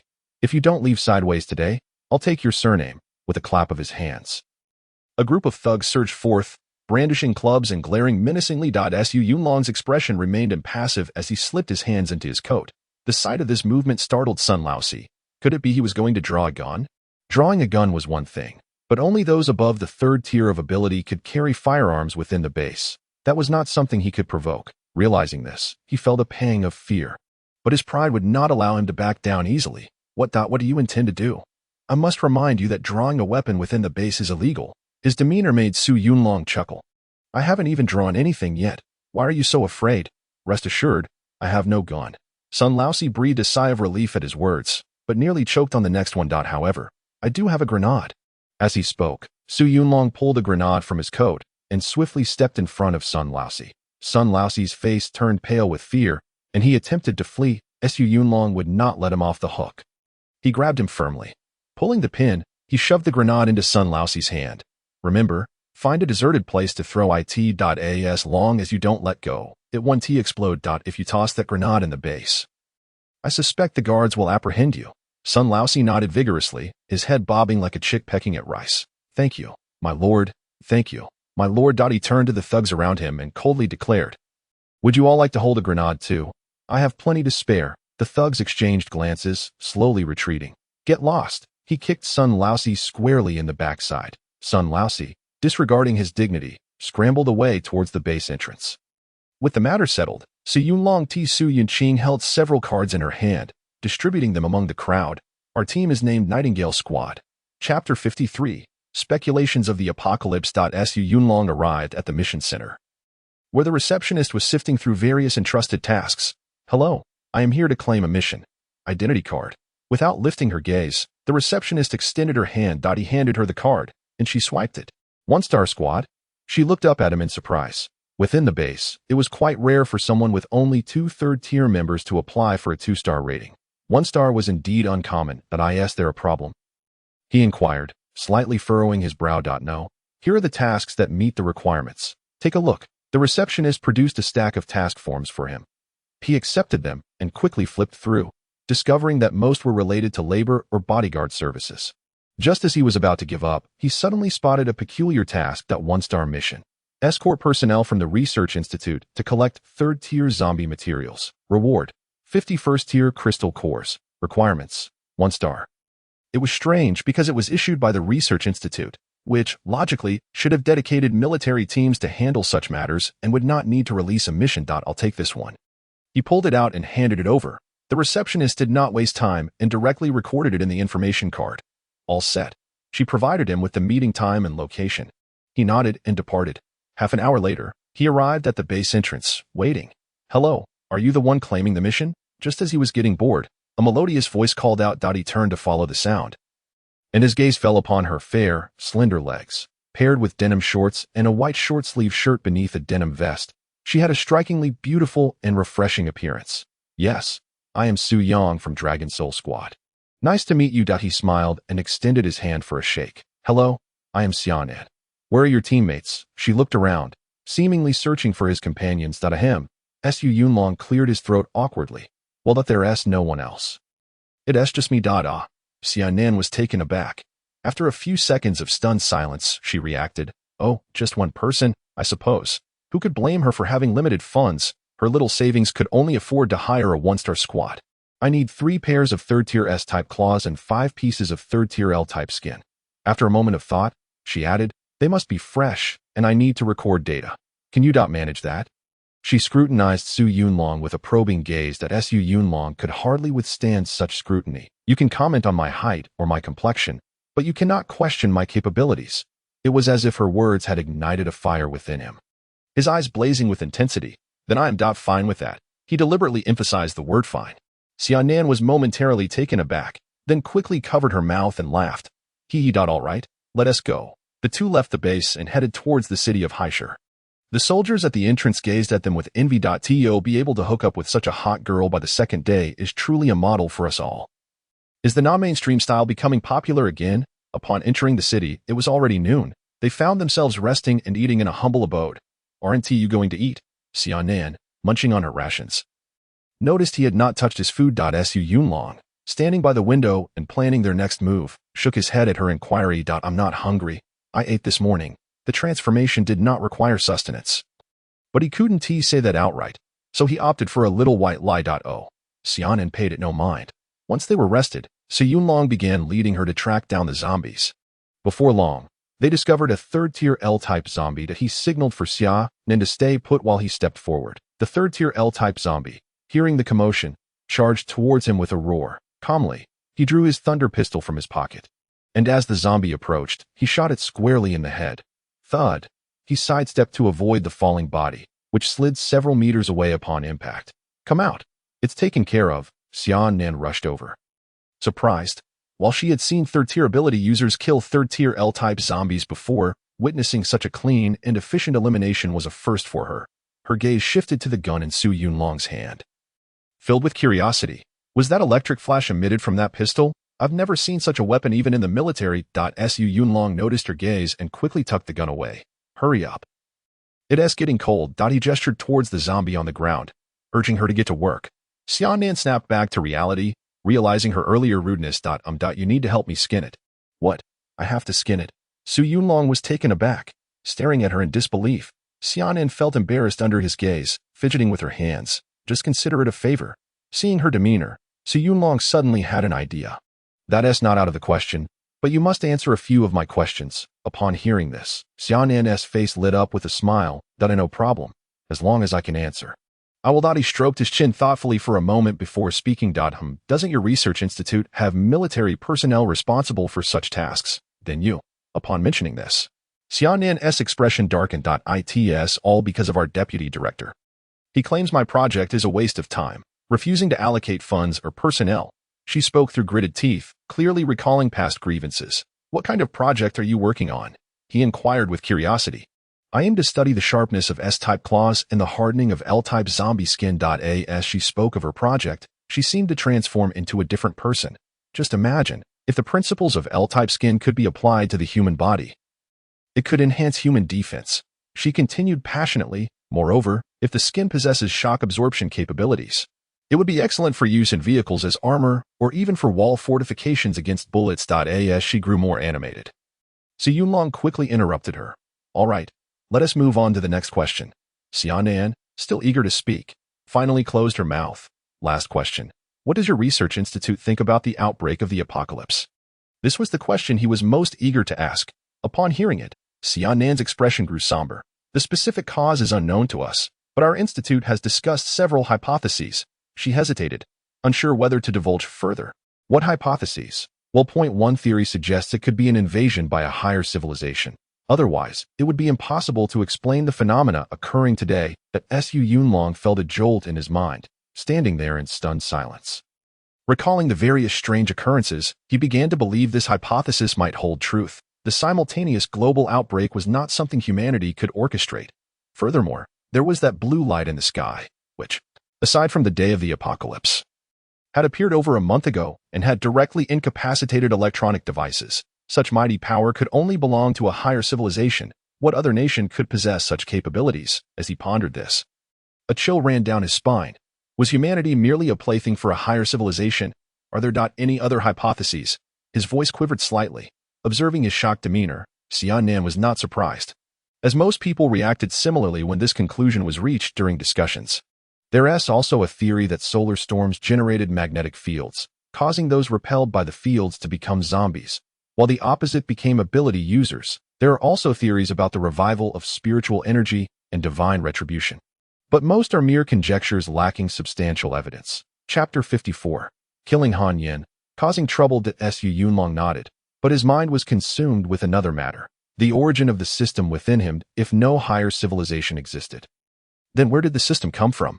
He dared not delve deeper into that thought, fearing it would drive him to madness. He pinched his thigh sharply, the pain bringing him back to a semblance of clarity. It seemed he needed to hasten his leveling up and prepared to seek an opportunity to connect with the military's upper echelons. I have no further questions. He pulled out his to begin skinning. The entire process made both of them feel uneasy, as it was still a humanoid creature, which was psychologically uncomfortable. Xiaonan suppressed her discomfort, leaning in to observe, taking notes to record various data. After several minutes, the skin was removed and stuffed into. The soldiers had previously overlooked the two of them, but her sudden exclamation immediately captured their attention. The soldiers reacted swiftly, encircling them without hesitation. What are you two doing? Which base do you belong to? A burly man stepped forward from the ranks of soldiers, scrutinizing them intently. I am Xiaonan, a researcher from the Haishur Base Research Institute. And this is the captain of my hired squad. You have just seized our experimental materials. Recognizing the soldiers' uniforms as belonging to the Haishur Base military, Xiaonan promptly disclosed her identity. Do you have identification? The leading soldier inquired. Xiaonan retrieved her identification card and handed it over. The soldier accepted the card and began to verify the information, soon returning it to her. Apologies, Dr. Xia. We were merely following protocol, he said respectfully. Then what about my experimental materials? Xiaonan gazed at him expectantly. Just as the soldier was about to respond, another voice interjected.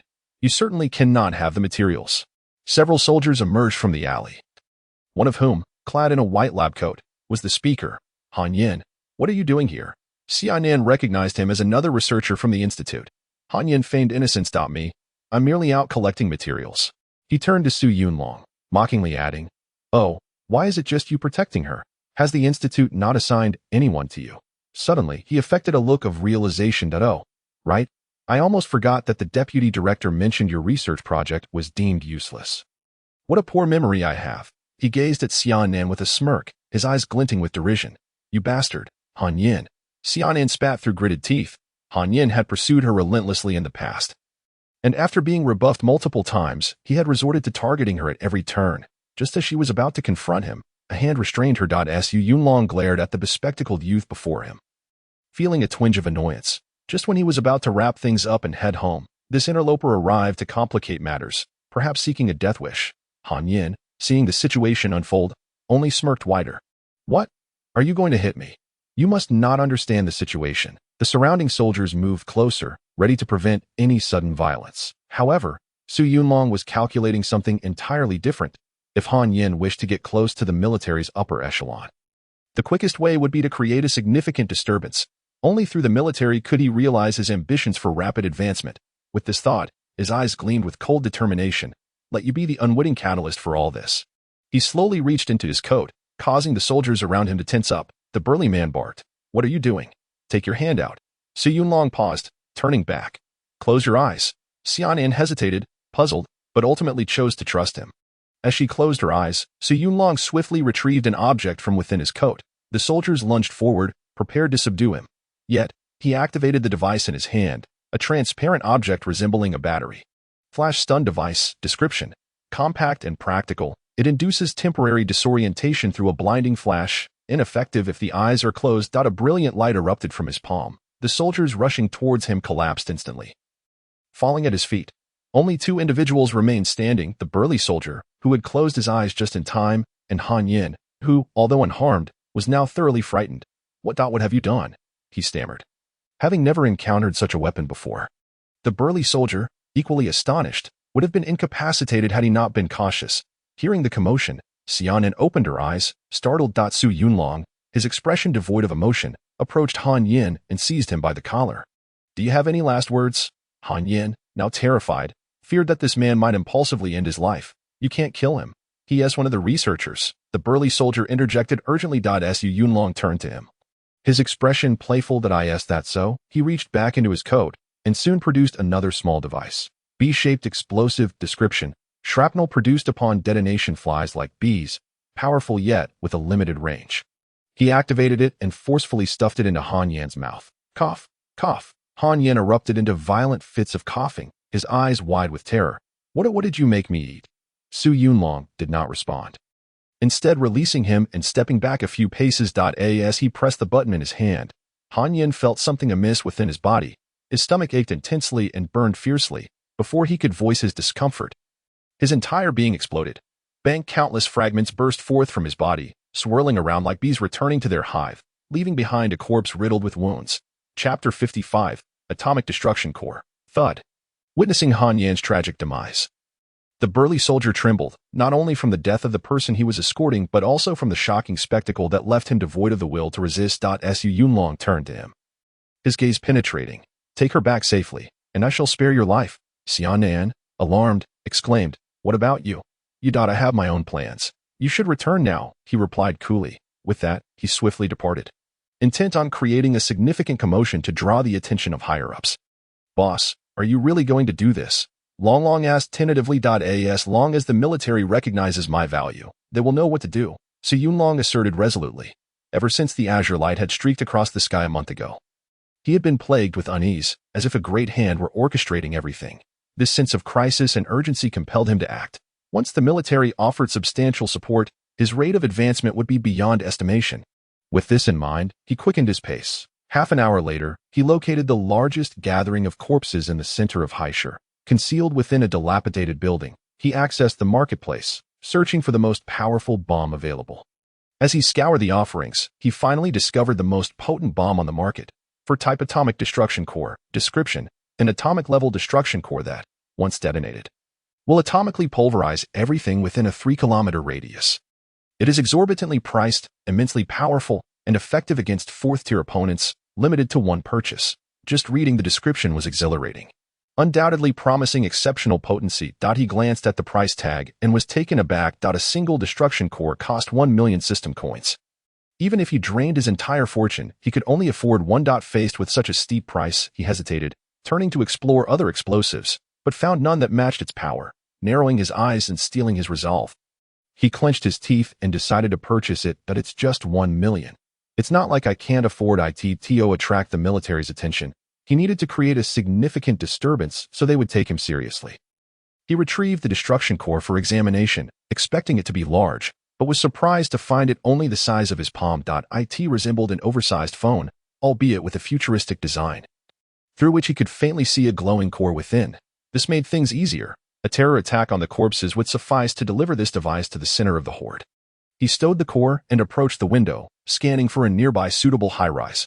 Soon, he spotted one, a tower named the Pearl of the East Sea, topped with a round, spherical structure. That's it, Su Yunlong thought to himself, and promptly set off toward the East Pearl Tower.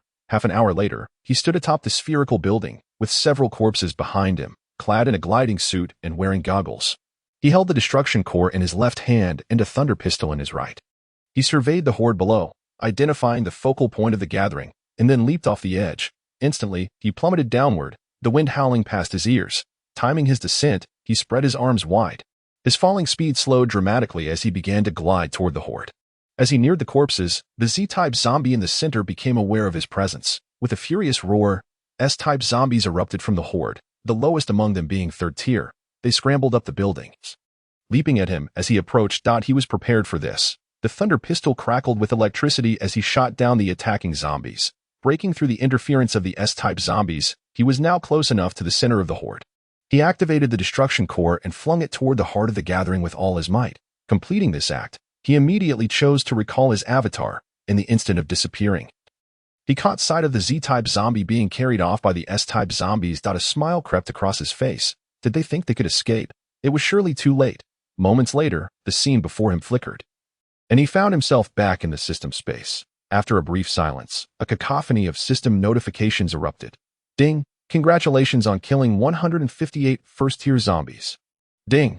Congratulations on killing 485 second-tier zombies. Ding! Congratulations on killing 35 third-tier zombies. Ding! Congratulations on killing 412 fourth-tier zombies. Ding! Congratulations. The notifications rang out for several minutes before finally subsiding. He quickly scrolled to the bottom of the information. Ding! Congratulations on earning 15.47 million system coins. Ha. Exhilarated, he beamed at the message, astonished by such a substantial reward. Yet, this money could only be gazed upon, as he could not purchase anything of higher quality, which was indeed regrettable. However, once news of the horde reached the military, it would undoubtedly elicit their utmost attention. By then, he could reappear and claim credit for the entire affair, ensuring a smooth encounter with the military's upper echelons. The reality indeed unfolds as he envisioned. Progressing in the direction he had imagined. In the general's office at Haishar Base, a modest room contained merely a desk and a few chairs. Behind the desk sat a dignified middle-aged man, his hair flecked with gray yet exuding an undeniable authority, his stern countenance occasionally furrowed in contemplation, only to soften moments later, revealing an aura befitting one in a position of power. Report. Enter. A fellow middle-aged man stepped inside. None other than Minister of Defense, Chao Junin. Commander, we have received the latest intelligence. The largest horde of corpses in the heart of Haishar has vanished. What transpired? Liang Jun, momentarily taken aback, lifted his gaze to meet him. This afternoon, I received word from our scouts, indicating that the largest horde in the city center experienced an explosion for reasons unknown. He paused, swallowing hard before continuing. Reports state that the explosion created a deep crater several kilometers in diameter, reducing everything there to ash. When he first learned of this news, he could hardly believe his ears, only daring to report after multiple confirmations. Liang Jun fell silent, his heart filled with trepidation. Could it be that nuclear weapons were concealed beneath Haishar? That should not be the case. Had there been any, he would have been aware. Ensure that the matter is thoroughly investigated, and report any findings immediately, he commanded. Understood, Chao Junin acknowledged, exiting the room. Whereupon he began issuing orders. Dispatch teams to ascertain the situation there, and release a bounty of 100,000 crystal cores for any leads. Understood. The soldiers at his side sprang into action. That night, countless mercenary squads set out for the city center in search of clues. Setting aside the lucrative rewards, the crystal cores left in the wake of the horde's demise were incentive enough for them to take the risk. Some psychics had already reported back, claiming the ground was littered with crystal cores. Far more than one could collect. Su Yinxing and her companions were equally eager. Captain, let us join as well. I've heard the crystal cores are abundant. Simply reaching down could yield dozens. Shen Qiming, eyes sparkling with greed, urged Wei. She was about to acquiesce when the mission panel before her interrupted. Sea-level mission. Provide clues. Description. This incident involves an individual clad in a black trench coat and half-mask, who was recorded arriving at the city center shortly before the event. Researcher Xian Nan can testify. Mission requirements. Submit the information to the military and fulfill the commission. Mission reward. A bounty of lei by mission time limit. 1 hour. We shall not go, she remarked with a subtle smile. Chapter 56. Let the bullets fly for a while. What? Has someone completed the commission so swiftly? Chao Junin exclaimed in astonishment. Yes. Furthermore, the credibility of the information is quite high.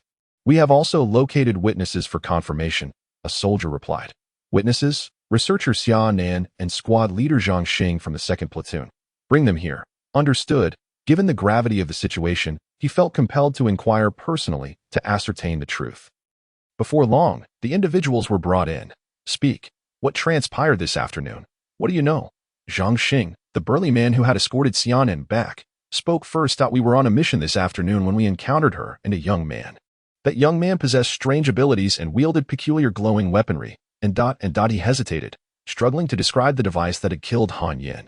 What else? Speak quickly. There was a bomb. After it exploded, the fragments swarmed around like bees before returning. He forced the words out. Is that all? Chao Junin asked, narrowing his eyes. Nothing more. Oh, right? He left heading towards the city center. Upon hearing this, Chao Junin fell into deep thought if Zhang Xing was not lying. This young man in black certainly bore suspicion.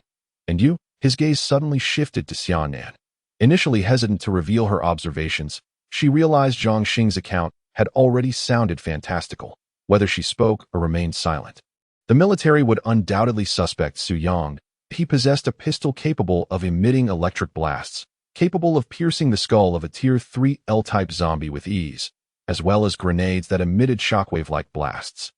Exhibiting tremendous power, she recounted all she had witnessed. Chao Junin nodded and instructed the soldiers, disperse the rewards to those who completed the commission. Understood. At this point, he was nearly certain the explosion was linked to this individual. You two will assist the sketch artist in creating a portrait before you can leave, he directed Xianan and her companion. What about Han Yan's case? Zhang Xing expressed concern. Chao Junin patted his shoulder reassuringly. Rest assured, you need not concern yourself with this matter. Zhang Xing nodded silently and exited the room. Once the two departed, he promptly reported his findings to Liang Jun. Such weaponry exists. Could it possibly be some form of supernatural ability? Liang Jun inquired, astonished. Chao Junin shook his head in denial. The likelihood is minimal. It seems more akin to that. He hesitated. Words caught on the tip of his tongue. Liang Jun shot him a glance. Speak. Chao Junin leaned closer, whispering, it resembles advanced technological weaponry. Do you recall the speculations from the research facility? Though he found such fantastical notions preposterous, the bizarre occurrences were mounting, and with 2 eyewitnesses corroborating the tale, he could not help but entertain the possibility. Extraterrestrial technology, Liang Jun murmured, fingers interlaced in contemplation. After a moment's reflection, he seemed to reach a resolution, speaking slowly. We must find this individual. He is of utmost importance, and we must locate him before anyone else. Chao Junin, sensing the gravity of the situation, promptly took his leave. Understood.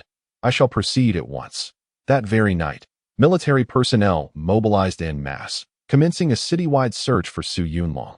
Meanwhile, Su Yunlong leisurely indulged in a game of billiards within the confines of the system space. Boss, they have begun searching for you. Will you not show yourself? Long queried, cue stick in hand.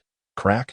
Su Yunlong executed a perfect shot, responding with calmness. Do not rush. Let the bullets fly for a while. The following day, after a night of fervent speculation, news of the explosion had spread like wildfire. The first wave of mercenary teams returned laden with spoils, gradually making their way into the city with their crystal cores.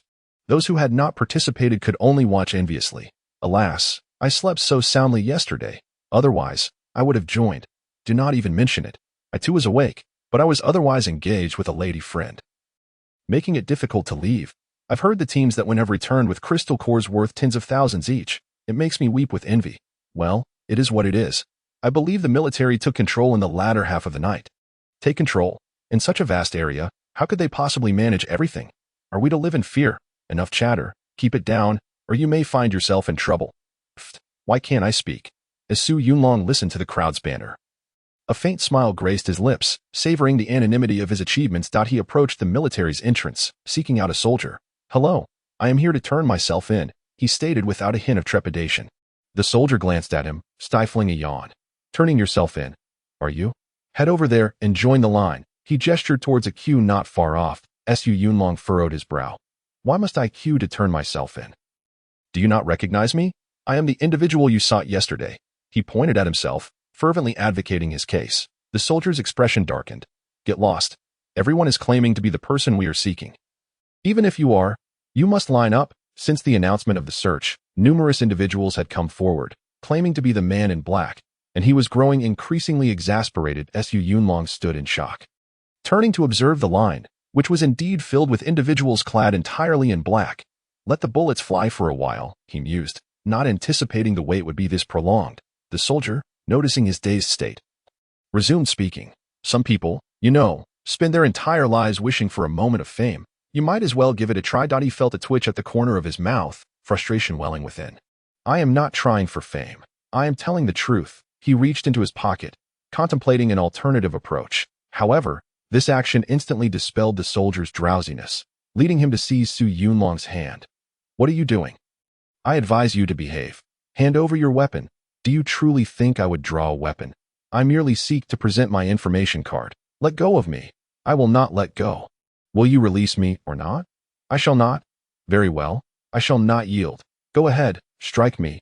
The soldier stuck out his tongue, making faces. I cannot endure this. In a swift motion, he raised his other hand and delivered a resounding slap, sending the soldier several meters back, causing a few teeth to be dislodged. The commotion instantly attracted the attention of other soldiers, who swiftly surrounded him. Su Yunlong raised his information card high, shouting, I wish to see your commander. I am the individual involved in the explosion incident, and this card is proof. The surrounding soldiers exchanged glances before rushing forward to apprehend him, taking him away. Feeling a sense of relief, he anticipated finally meeting the general, a figure he had yet to encounter. He wondered what the general's quarters would be like, whether they were tastefully decorated. Why does the general reside below? Shouldn't we be heading upward? Right. The upper levels are too perilous. If missiles were to strike, it would be catastrophic. Truly, the general is most prudent. The soldiers tossed him into a room before closing the door. He surveyed his surroundings, nodding in approval. The space was devoid of elaborate furnishings or decorations, entirely eliminating the potential for eavesdropping. It was only natural that the general would consider such matters. It seems I am still quite valued. He lay on the straw mat, resting his hands beneath his head. Lost in thought. 1 second, 2 seconds, 3 seconds. Let me out. Chapter 57. Meeting Chao Junin. You must be mistaken. Let me out. If you don't believe me, you can ask Xianan from the Research Institute to identify me. I would never lie about my grandson. However, despite his desperate shouts, no one came to heed him. In the next moment, his previously exaggerated expression of grievance vanished. His eyes narrowed slightly. It appeared that reasoning would not suffice, and he would need to resort to more drastic measures. He swiftly produced a B-shaped explosive from his pocket and wedged it into the wall's crevice, then gave the wall a pat. Is anyone out there? The bomb is about to explode. Don't say I didn't warn you. With that, he took 2 steps back to activate the bomb. Boom, as the shrapnel returned like bees to their hive. A gaping hole was blown into the wall. The explosion was thunderous, drawing a throng of prison guards. Stop. Don't move. The guards arrived to find him burrowing through the hole and quickly shouted to halt him. Su Yunlong had already made his way to the other side of the wall, glancing back through the hole with a smile. Sayonara. Ignoring the astonishment of the guards, he turned and dashed towards the military headquarters. The entrance to the military headquarters remained unchanged, as did the soldier on guard. However, the soldier now appeared somewhat worse for wear, his head wrapped in bandages, his cheeks swollen. Upon seeing Su Yunlong again, he was taken aback, wanting to call for reinforcements. Oh God, a divine being has come. Unfortunately, missing a few teeth made his speech somewhat slurred. Nevertheless, some noticed the abnormality and rushed towards him, seeing the increasing number of soldiers surrounding him. Su Yunlong deemed it was time to act. He pulled out a dazzling stun device and raised it high, promptly pressing the activation button. In an instant, a blinding light shot forth from his hand, drawing the attention of those waiting in line nearby. The brilliance lasted for about 2 seconds before fading, followed by the sounds of bodies collapsing to the ground. A few fortunate souls who hadn't looked in his direction were left dumbfounded by the scene before them. All present, soldiers and survivors alike, lay motionless on the ground, creating an eerily surreal tableau. Someone was so frightened they wet themselves, scurrying away in a panic. Meanwhile, the instigator, Su Yunlong, stood calmly, awaiting something. After about 5 or 6 minutes, a cacophony of footsteps began to echo around him. Soon after, 3 figures appeared abruptly before him, moving with astonishing speed. His gaze sharpened. How fast? He hadn't even noticed their arrival. 2 men and 1 woman stood before him. The men appeared to be of the transformation type, robust in stature, while the woman, masked and with an athletic build, was likely of the speed type, with dual blades strapped to her waist, judging by their movements. It was evident that the trio exceeded level 4 abilities, most likely being level 5 superhumans. The strength of the base was indeed formidable. Following them was a large contingent of soldiers, fully armed and encircling him. He remained still, neither moving nor speaking, simply standing there calmly. He was waiting for the true person in charge. Sure enough, it wasn't long before a path opened in the ranks, and a burly, middle-aged man strode forward. It was none other than the Minister of Defense, Chao Junin, who had rushed over as soon as he received the news that it was said that this man wielded a special luminous weapon and claimed to be the instigator of the explosion incident. He surveyed the scene, and the sight of the chaos on the ground matched Zhang Xing's description almost perfectly. "You are Su Yang?" He scrutinized Su Yunlong, his voice low and serious. "Indeed, here is my identification card." He raised the card he had prepared earlier. However, before he could hand it over to Chao Junin, a gust of wind whisked by, and the card vanished from his hand. To his astonishment, the woman now held the card, which she examined before passing it to Chao Junin. Su Yunlong felt a surge of alarm. Had she attacked him, he would have had no chance to react. "Is this what level 5 is like?" he murmured. After receiving the identification card, Chao Junin began to verify the information, using his mental energy to probe its contents. Dragon Soul Squad. Su Yang. He withdrew his mental energy, a smirk gracing his lips. It seemed this young man in black was indeed the one Zhang Xing had mentioned. "You have gone to such lengths to create this uproar, merely to see me. Now speak. What do you desire?" He saw straight through Su Yunlong's intentions. The commotion had resulted in minimal injury, the only casualty being the soldier. Yet, it was inconsequential, as the underlying motive appeared to be to draw more attention. Which was understandable. "Soldier. We aren't discussing this here, are we?" Su Yunlong calmly surveyed his surroundings. Chao Junin nodded in response, signaling for his men to stand down. Once the soldiers had retreated, he slowly began to speak. "Follow me." With that, he turned and walked into the interior of the military headquarters, the woman trailing closely behind him. Su Yunlong smiled and followed suit. In the Minister of Defense's office, it was empty now. "You may now reveal your purpose." Chao Junin initiated the conversation. "I wish to collaborate with you." Su Yunlong stated his intentions straightforwardly. "How do you propose we collaborate?" "I require a substantial supply of crystal cores to enhance my strength. And in return, I will provide you with unimaginable technology." Chao Junin was taken aback, though he maintained a composed exterior. "Indeed, those wondrous weapons must have stemmed from advanced technological sources. I need to verify the truth of your claims. Please demonstrate your sincerity." His tone was unyielding. Su Yunlong nodded. It was only natural to demand verification. He retrieved the thunder handgun from his pocket, but as soon as he produced it, the woman snatched it away. A dark cloud of frustration washed over him. Could she not show him a modicum of respect and refrain from taking without permission? Chao Junin paid no heed to his expression, engrossed in examining the weapon before him.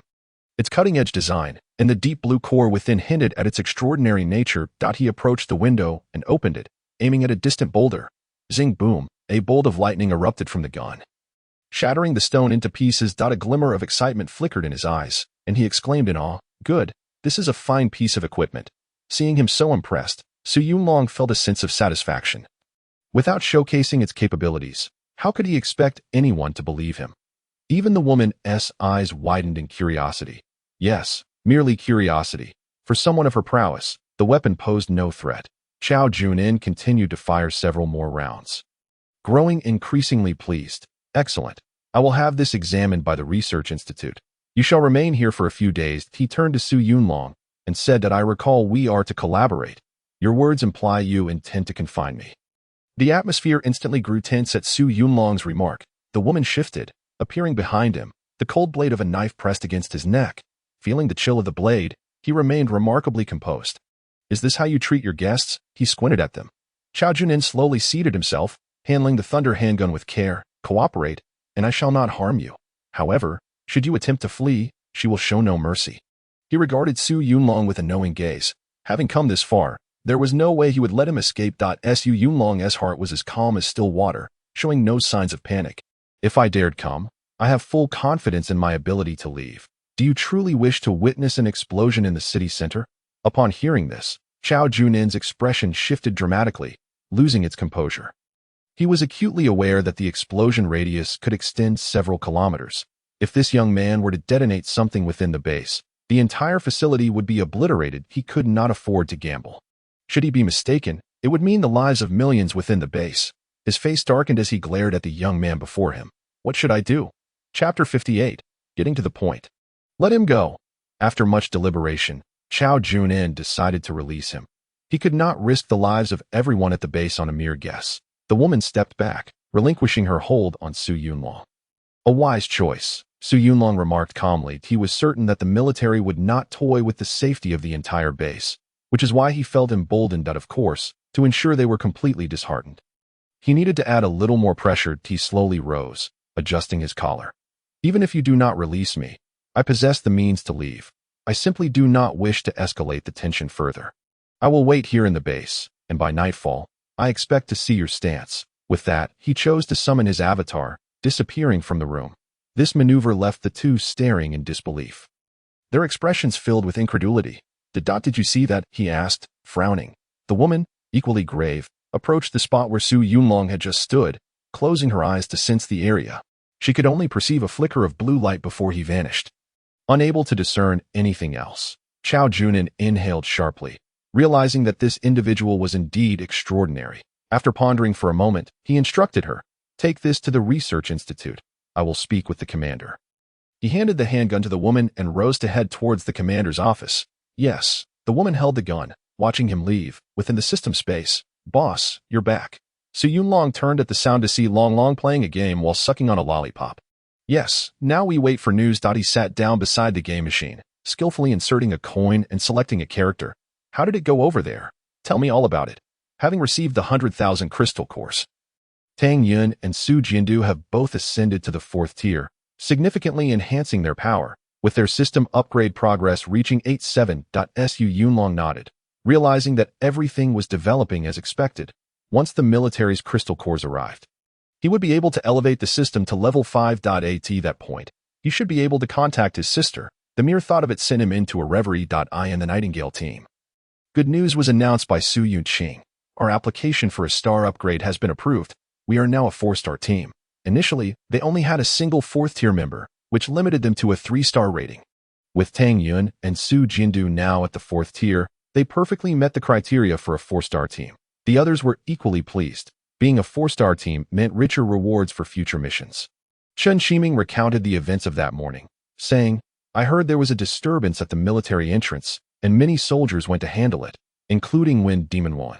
The mention of Wind Demon puzzled the trio, as it was their first time hearing the term. Roland was one of the military's top 3 experts, known for her dual-wielding skills and as a 5th-tier speed-type ability user, earning her the nickname Wind Demon.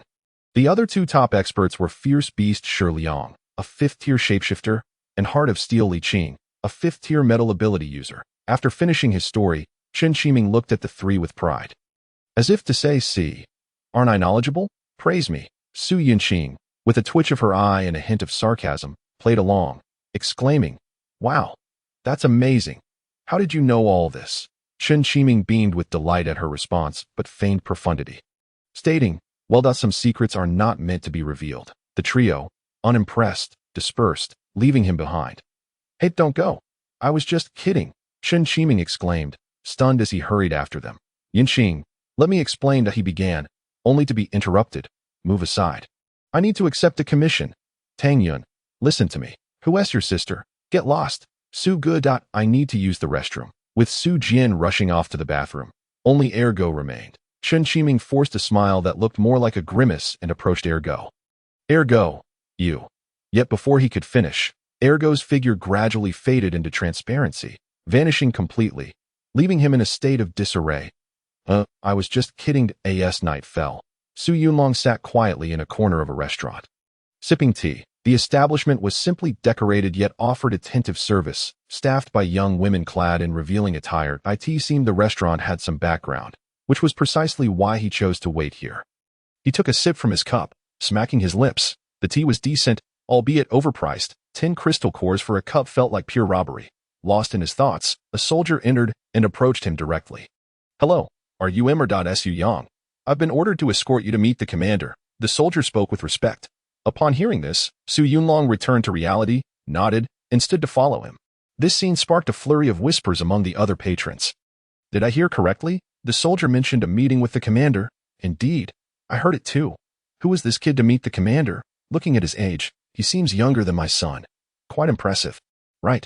And then there's my useless son, who only plays around and talks about his secret little hamburgers. I can't take it anymore. I need to go home and give him a piece of my mind. The more I think about it, the angrier I get. Yes, no discipline leads to no achievements. I'll do the same, in their lighthearted banner. They unwittingly sealed their children's fates. Su Yunlong followed the soldier to the top floor of the military headquarters and looked up to see the words General's Office prominently displayed. The soldier stopped and gestured, Mr. Su. Please, the commander is waiting for you inside. Su Yunlong nodded and took a deep breath before entering. Inside, there was only a table and a few chairs, devoid of any other decoration. He found this somewhat surprising. It seemed the general was a person of integrity, which earned him a bit of admiration in Su Yunlong's heart. You must be Su Yang. Please take a seat. Liang Jun welcomed him with a benevolent smile, gesturing for him to sit. Su Yunlong stepped forward, pulled out a chair, and sat down. Before he could speak, Liang Jun continued, the Research Institute has reviewed the materials you provided. They are of significant value. I want to beat around the bush. Let us discuss your terms. He was already aware of the events that transpired earlier with Chao Junin, so he intended to be straightforward. Hoping to win Su Yunlong over with benefits. I want priority access to crystal cores, along with intelligence sharing. I need to know all information regarding zombies and other survivor bases, Su Yunlong stated succinctly. Liang Jun paused for a moment before responding. Your conditions are acceptable. However, you must also provide more advanced technological weaponry. I hope you understand. Su Yunlong readily agreed, as he had nothing to lose. Of course. This was already part of our agreement. Liang Jun nodded thoughtfully, hesitating before asking the question he was most eager to know. I realize this may be a bit abrupt, but could you tell me where these technological weapons originate? He was genuinely curious if these extraordinary weapons came from an extraterrestrial civilization. Liang Jun looked at Su Yunlong expectantly, awaiting his response. Chapter 59. Reaching an agreement, Su Yunlong fell silent, unsure how to explain. Should he reveal that he had awakened a system? Yet, protagonists in novels rarely divulge such matters. But how could he account for these extraordinary weapons without an explanation? He found himself in a quandary. After a few minutes, he finally spoke. My awakened ability is rather peculiar. It allows me to connect with another world, one where the level of technological advancement far surpasses ours. The remarkable weapons I possess are sourced from that world. And my need for crystal cores arises because they serve as the primary currency there. He spoke calmly, betraying no signs of anxiety.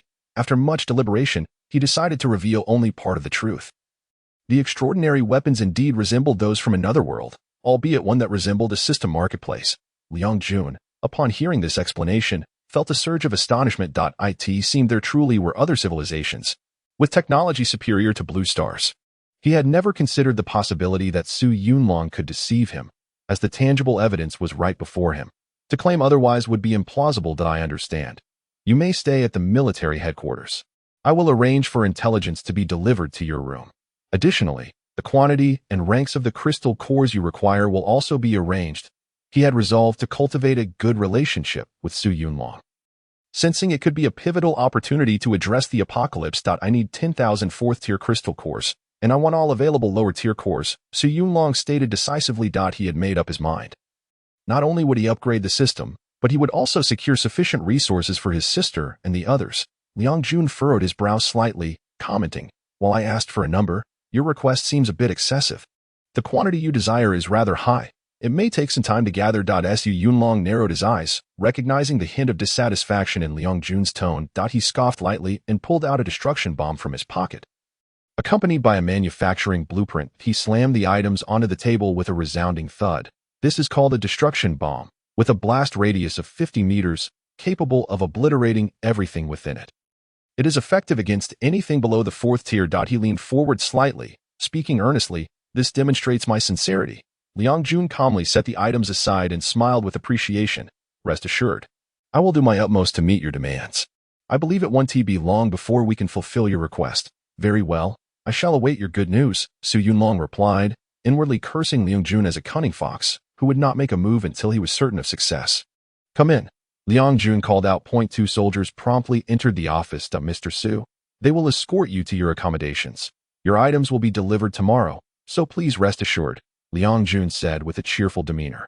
Su Yunlong nodded, stood up, and followed the soldiers out of the office. Once he left, Liang Jun sat back in his chair, fingers interlaced, deep in thought. It seems there exists such extraordinary abilities in this world, connected to other realms. Could it truly be possible? Yet, those high-tech weapons are undeniably real. This much is certain, that if we can thoroughly research these items, humanity's technological progression will undoubtedly reach new heights. It's even conceivable to bring an end to this apocalypse. He continued to ponder, his thoughts drifting far into the future. The following day, Su Yunlong spent the night at the military accommodations that it wasn't that he didn't want to sleep. Rather, he simply didn't need to. The room assigned to him was quite nice, featuring a private bed, a sofa, and a complete set of furnishings. It was evident that he was being treated with some importance. Such conditions were considered high standards in this post-apocalyptic era. Knock, knock, knock. A knock at the door roused him, and he opened it to find a soldier delivering the crystal cores. Mr. Su, this is the first batch of crystal cores. Please check. There are 3,000 fourth-tier cores and 500,000 lower-tier cores. The soldier handed him the list, adding, the number of fourth-tier cores is limited. It may take a few days to gather the rest, but there will be 3 more batches of lower-tier cores. Su Yunlong cast a glance at the list, swiftly signed the name Su Yong, and handed it over to him. Thank you for your hard work, brother. The soldier accepted the document with a salute, then gestured for the soldiers behind him to begin transporting the crystal cores inside. It took over a dozen soldiers a full half-hour to move all the crystal cores. He gazed at the stacks of crystal cores before him, his eyes widening in astonishment. He suppressed the excitement bubbling within him and turned to express his gratitude. Please extend my thanks to your commander, and to all of you as well. The soldier nodded in acknowledgement and departed with his comrades. Once they left, he promptly shut the door and turned back, his gaze ablaze with fervor as he stared at the pile of crystal cores. When had he ever encountered so many crystal cores? He truly felt like a newly affluent person. Although he possessed a considerable amount of system currency, it was merely digital. He could not purchase at a higher level. Nothing compared to the tangible delight before him. After a considerable time, he managed to calm his exhilaration and began to store the crystal cores in his spatial realm. Once he had collected them all, he opted to summon his avatar back to the system space. Subsequently, he chose to summon his avatar again, preparing to descend near his sister's location. Ding! Time required for summoning the avatar, 30 minutes. He was unfazed. As his strength increased, so too did the duration required for summoning his avatar. Long, the task is ready. It's another treasure chest mission. Await my news. He settled into a chair, leisurely awaiting the passage of time. Seconds turned into minutes, and the 30-minute countdown finally concluded. In a flash, he found himself in an empty alley. As he stepped out of the alley, he noticed someone relieving themselves nearby. With a mischievous glint in his eye, he smirked. Hey, what are you doing? The individual, caught in a moment of relaxation, was startled by his voice, causing them to splatter onto their own feet. Upon witnessing this, Su Yunlong couldn't help but smile, then turned away with satisfaction. I truly am a benevolent soul, he muttered to himself. The unfortunate man was on the verge of tears. While the fright was one thing, the real concern was that he was now unable to relieve himself completely. Lu, I thought the alley was empty. In the Nightingale squad, Su Yunqing and her companions were searching for suitable commission tasks in the hall. Suddenly, a task popped up before her. C-class task. Locate the treasure chest. Description. There is a treasure chest in a certain room of the inn. With the password MM521. Task requirements. Find the treasure chest. Task reward. 1 shockwave sword. Task duration. Limited to 2 hours. Another treasure chest mission. She happily accepted it, considering it akin to a free gift. Moreover, this time the reward was a shockwave sword, a rarity among weapon offerings, which piqued her curiosity. After informing a few others, she left the hall and rushed towards the inn. Upon her arrival and locating the treasure chest, sheer joy illuminated her face. This chest was larger than any she had encountered previously, clearly brimming with numerous items. She quickly input the password and opened the chest, only to be struck dumb in that instant. Inside were actually 4th-tier crystal cores, and it appeared there were quite a few. The other crystal cores were even more abundant. Based on her previous experience with chest sizes, there were at least several 100,000. As the chest opened, the task was marked as complete. However, at that moment, she had no interest in the task rewards. Her singular thought was to upgrade the system to level 5. Without hesitation, she began submitting the crystal cores. System upgrade progress, 0.90.95.100. Ding! Congratulations on upgrading the system to level 5. Keep up the good work. Chapter 60. Domain Unleashed. Ding! Congratulations on completing the system upgrade task. Reward. Information, the person you seek. At this moment, Su Yunqing's body trembled slightly. After much hesitation, she chose to view the information to in the next second. The details appeared before her, revealing only 2 simple characters. Yet upon seeing those 2 characters, her eyes brimmed with tears. And she buried her head, sobbing uncontrollably. Her long-standing perseverance had finally found its answer at this moment. Her tears were those of joy. Alive. Those were the 2 words in the information, and it was these very words that brought her to tears of elation. Although she continuously claimed that her brother was still alive and that she was searching for him, deep down, she had always harbored fear. Fear of one day receiving news of his demise. Fear of stumbling upon his corpse on the street. Her declarations of searching for her brother were merely self-soothing. She had been unwilling to confront the possibility of his death. Now, with the system's confirmation, she could finally believe that her brother was indeed alive. How could she not be overwhelmed with joy? As she cried, her tears fell like rain, yet she occasionally glanced at those 2 words with a foolish smile. Within the system space, Su Yunlong's eyes reddened slightly as he fought back tears. He had witnessed his sister's unwavering resolve, and it pained his heart. He took deep breaths to suppress the sorrow brewing within him. For he had more pressing matters to attend to. He opened the message list and scrolled to the bottom, locating the recent system notification. Ding! Congratulations on the system reaching level 5. AI control functionality unlocked. Ding! Congratulations on the system reaching level 5. Avatar skill unlocked. My world, my domain. He explored the AI control functionality and discovered he could have Long communicate with his sister on his behalf. An idea sparked in his mind, and he decided to give it a try. Long, come here. He called out, but after a considerable wait, there was still no sign of Long. Confused, he turned around, only to be startled by the sight before him. A swirling mass of energy had manifested in the system space, yet Long was nowhere to be seen. This scene seemed familiar. Long had initially appeared in a similar fashion. Transforming from energy, curiosity piqued. He leaned closer to the energy mass and waited patiently. After about 10 minutes, the energy gradually began to take shape, resembling a humanoid figure. Su Yunlong watched in astonishment as the figure completed its transformation, revealing its eyes.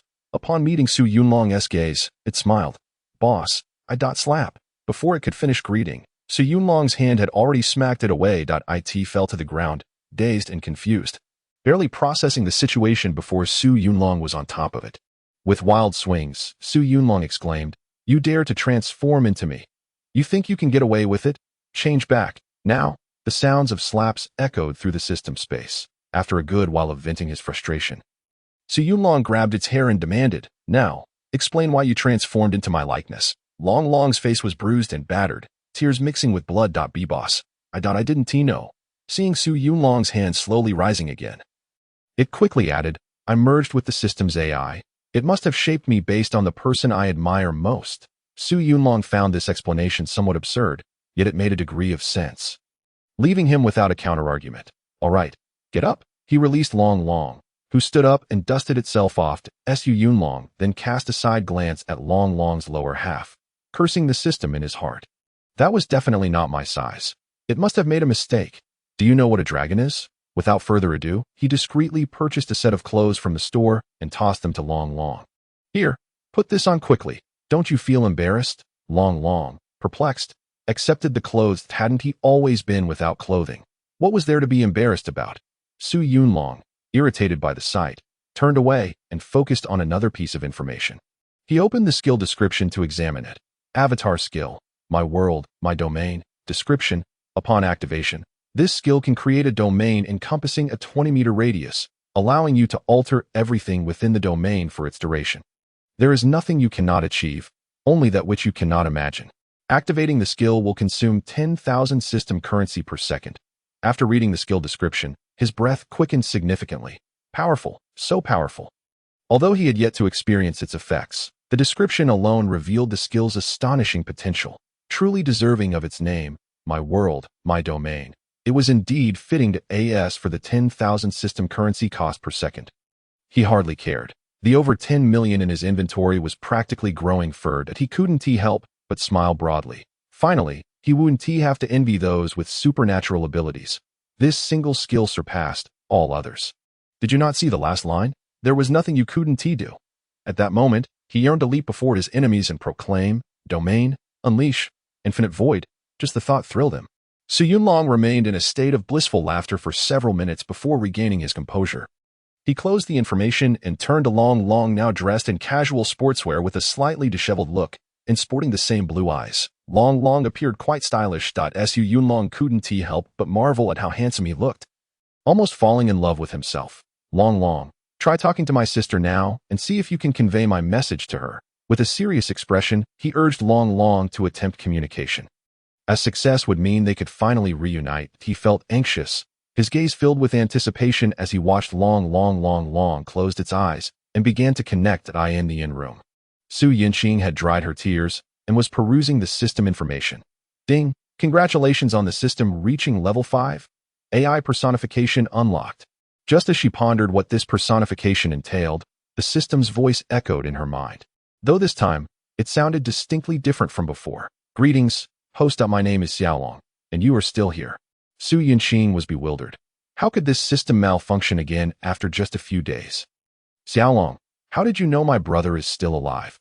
She pondered the source of this intelligence in her heart, but on Xiaolong's end, the signal seemed to freeze, and after a considerable pause, the voice finally came through. Because so this way. She tilted her head in confusion, her small mind filled with large question marks. Observing the system's foolishness, she realized that no valuable information could be gleaned from it. All right, you need not speak anymore. It seems exhausting for you to utter so few words at this point. She had already concluded that this AI's anthropomorphizing feature was merely a gimmick, stuttering without much intelligence to offer. She shook her head and sighed, redirecting her focus onto the 4th-tier crystal cores. Absorbing these should enable her to reach the 5th tier. Excited, she muttered to herself. Without further ado, she extended her hand, grasped the crystal cores, and began stuffing them into her mouth. One hand was insufficient, so she used both. As she continued her actions, the crystal cores diminished, while the energy within her body swelled. Chapter 61. Ascension.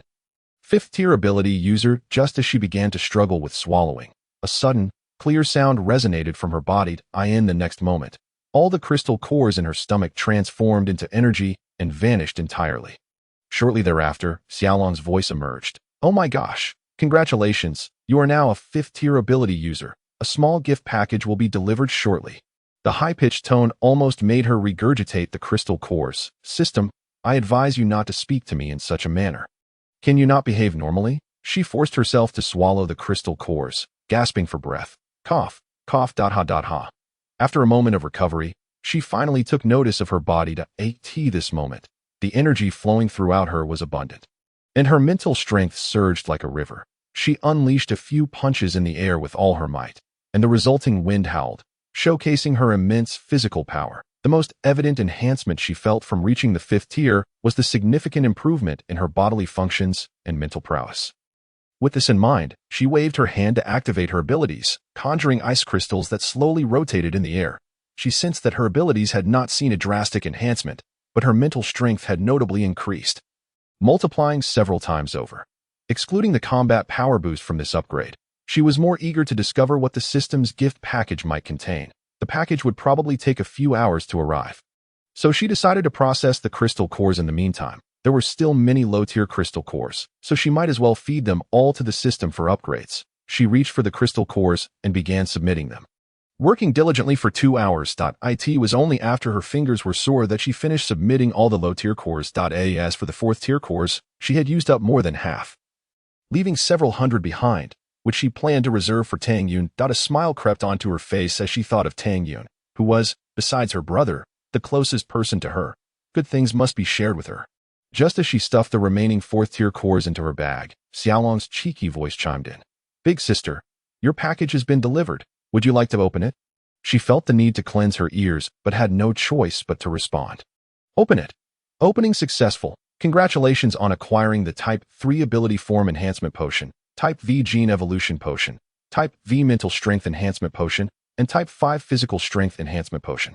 Each time she opened a gift package was the most joyous moment for her. She excitedly retrieved the 4 vials of potions and consumed them one by one. With her current physical constitution, she could easily withstand the pain brought on by the potions. She furrowed her brow slightly. beads of sweat forming on her forehead, but she persevered, feeling the changes in her body. She eagerly opened her character panel. Name: Su Yunqing. Race: carbon-based. Type: 5. Human ability: blue. 5th tier. Ice ability: particle amplification. Ring form 1. Skills: frostbite, ice blade, ice armor, ice crystal forest, ice coffin trap, frozen miles, ice blood rose. Combat power: 74581. 5th tier: 30,000 100,000. You have surpassed your limits. You are now a frontrunner. Upon seeing her current attributes, she was astounded. She never imagined that upon reaching the 5th tier, her combat power would soar to an astonishing 70,000. It seemed that the potions she consumed had a more pronounced effect in the later stages. She mused at this moment. She brimmed with confidence for the future. With her current strength, elevating the team's star rating would be a cinch. With that thought in mind, she excitedly tidied up her belongings and pushed the door open. Eager to share the good news with the others, inside the system space, that it's still not working. Whenever I mention you, it gets blocked, and if I talk too much, it lags. Long opened his eyes, glancing at Su Yunlong with helplessness. Upon hearing this, Su Yunlong immediately grew furious. What kind of rubbish is this? Lagging. Why don't you just mute yourself? Damn it. In a fit of rage, he grabbed a cup from the table and hurled it toward the screen. However, since the screen was merely a projection, it couldn't be hit. The cup passed through the image and dropped to the ground. Nevertheless, this action brought Su Yunlong back to his senses. After hesitating for a moment, he silently approached and retrieved the cup. After placing it back on the table, he slumped into a chair, repeatedly stroking his chin. It appeared that the matter of recognition would have to be set aside for now. There was no need to rush. His sister's strength was already formidable enough to walk with confidence, so he need not worry. The military was researching 2 items, which did not require his immediate attention. He had yet to even see a 5th-tier crystal core. Once the remaining 4th-tier cores arrived, he would send them to his sister, ensuring that Tang Yun also reached the 5th tier. This would further secure his sister's safety, allowing him to leave without concern. He had long intended to visit the capital. However, he had been apprehensive about his sister. He believed that the research on the apocalypse there would be more in depth. Regarding the apocalypse and the system he possessed, he wished to explore further. However, it was still too early, at least until his sister's team had 3 5th-tier members. Then, he could leave her with a bit of a safety net. Allowing him to rest easy, he couldn't help but let out a gleeful chuckle, which startled Long, making it think it was about to be dealt with again. In the commission hall. What? You've reached the 5th tier. Chen Shiming stood up in disbelief. Oh dear, please sit down. Can you be a bit more discreet? Su Yunqing admonished, realizing his lapse in composure. Chen Shiming hastily sat back down, yet his face still bore an expression of disbelief. This isn't fair. I'm only at the 3rd tier, and you're already at the 5th, he protested indignantly. Seeing his dismay, the others couldn't help but chuckle. Chen Shiming indeed had a rough time, as he had not even thought of being included in the upgrades. Watching them laugh at his expense, he rolled his eyes and leaned closer to Su Yunqing, tugging at her sleeve. Yunqing, I don't want to work hard anymore. The doctor said I should take it easy. Su Yunqing quickly swatted his hand away, suppressing a smile as she replied, All right, you'll get your share. Saying this, she took out a handful of 4th-tier crystal cores. About a dozen should suffice for a 3rd tier to ascend to the 4th tier. Upon seeing this, Chen Shiming immediately reached out, his face lighting up with joy. Thank you, sister, for your generous support. I will be at your beck and call from now on, ready to face any challenge. The group erupted in laughter, the atmosphere filled with joy. Su Yunqing relished these moments of merriment. After sharing a laugh, she handed her backpack to Tang Yun. Here, share it with Su Jian and hurry up to enhance your strength. Tang Yun nodded, accepting the bag and dividing its contents with Su Jian. However, this scene was fortuitously witnessed by a nearby group of individuals. Big brother, it seems their bag is filled with 4th-tier crystal cores. And there are quite a few, a yellow-haired, sharp-faced individual whispered to their leader. This leader was bald, with a fierce appearance and bulging muscles, clearly a tough character. Did you see clearly? Make sure you don't mistake them. The bald man squinted, holding a cigarette. Do you not trust me? My ability is precisely for this purpose. The yellow-haired individual pointed to his eyes. His ability was the Eye of Detection, which could not only discern the levels of ability users, but also identify the tier of crystal cores. I believe that. What about their strength? The bald man inquired, focusing on the critical question. Although they specialized in robbery, they still preferred to target the weak. The leading woman is at the 5th tier, while the two beside her are at the 4th tier, and that pretty boy is at the 3rd tier. A 5th tier? That could be troublesome. The bald man frowned. They must have moments when they are separated. We can strike then, the yellow-haired individual suggested with a sly grin. Just as they were discussing, they noticed Tang Yun and Su Jian leaving with their bag. Big brother, look, fortune has smiled upon us. The opportunity has arrived, the yellow-haired individual exclaimed excitedly. The bald man smiled at this sight, muttering to himself that heaven had paved the way for them. Let us go. He squinted, tossing aside the half-smoked cigarette, and led his subordinates in pursuit. Chapter 62.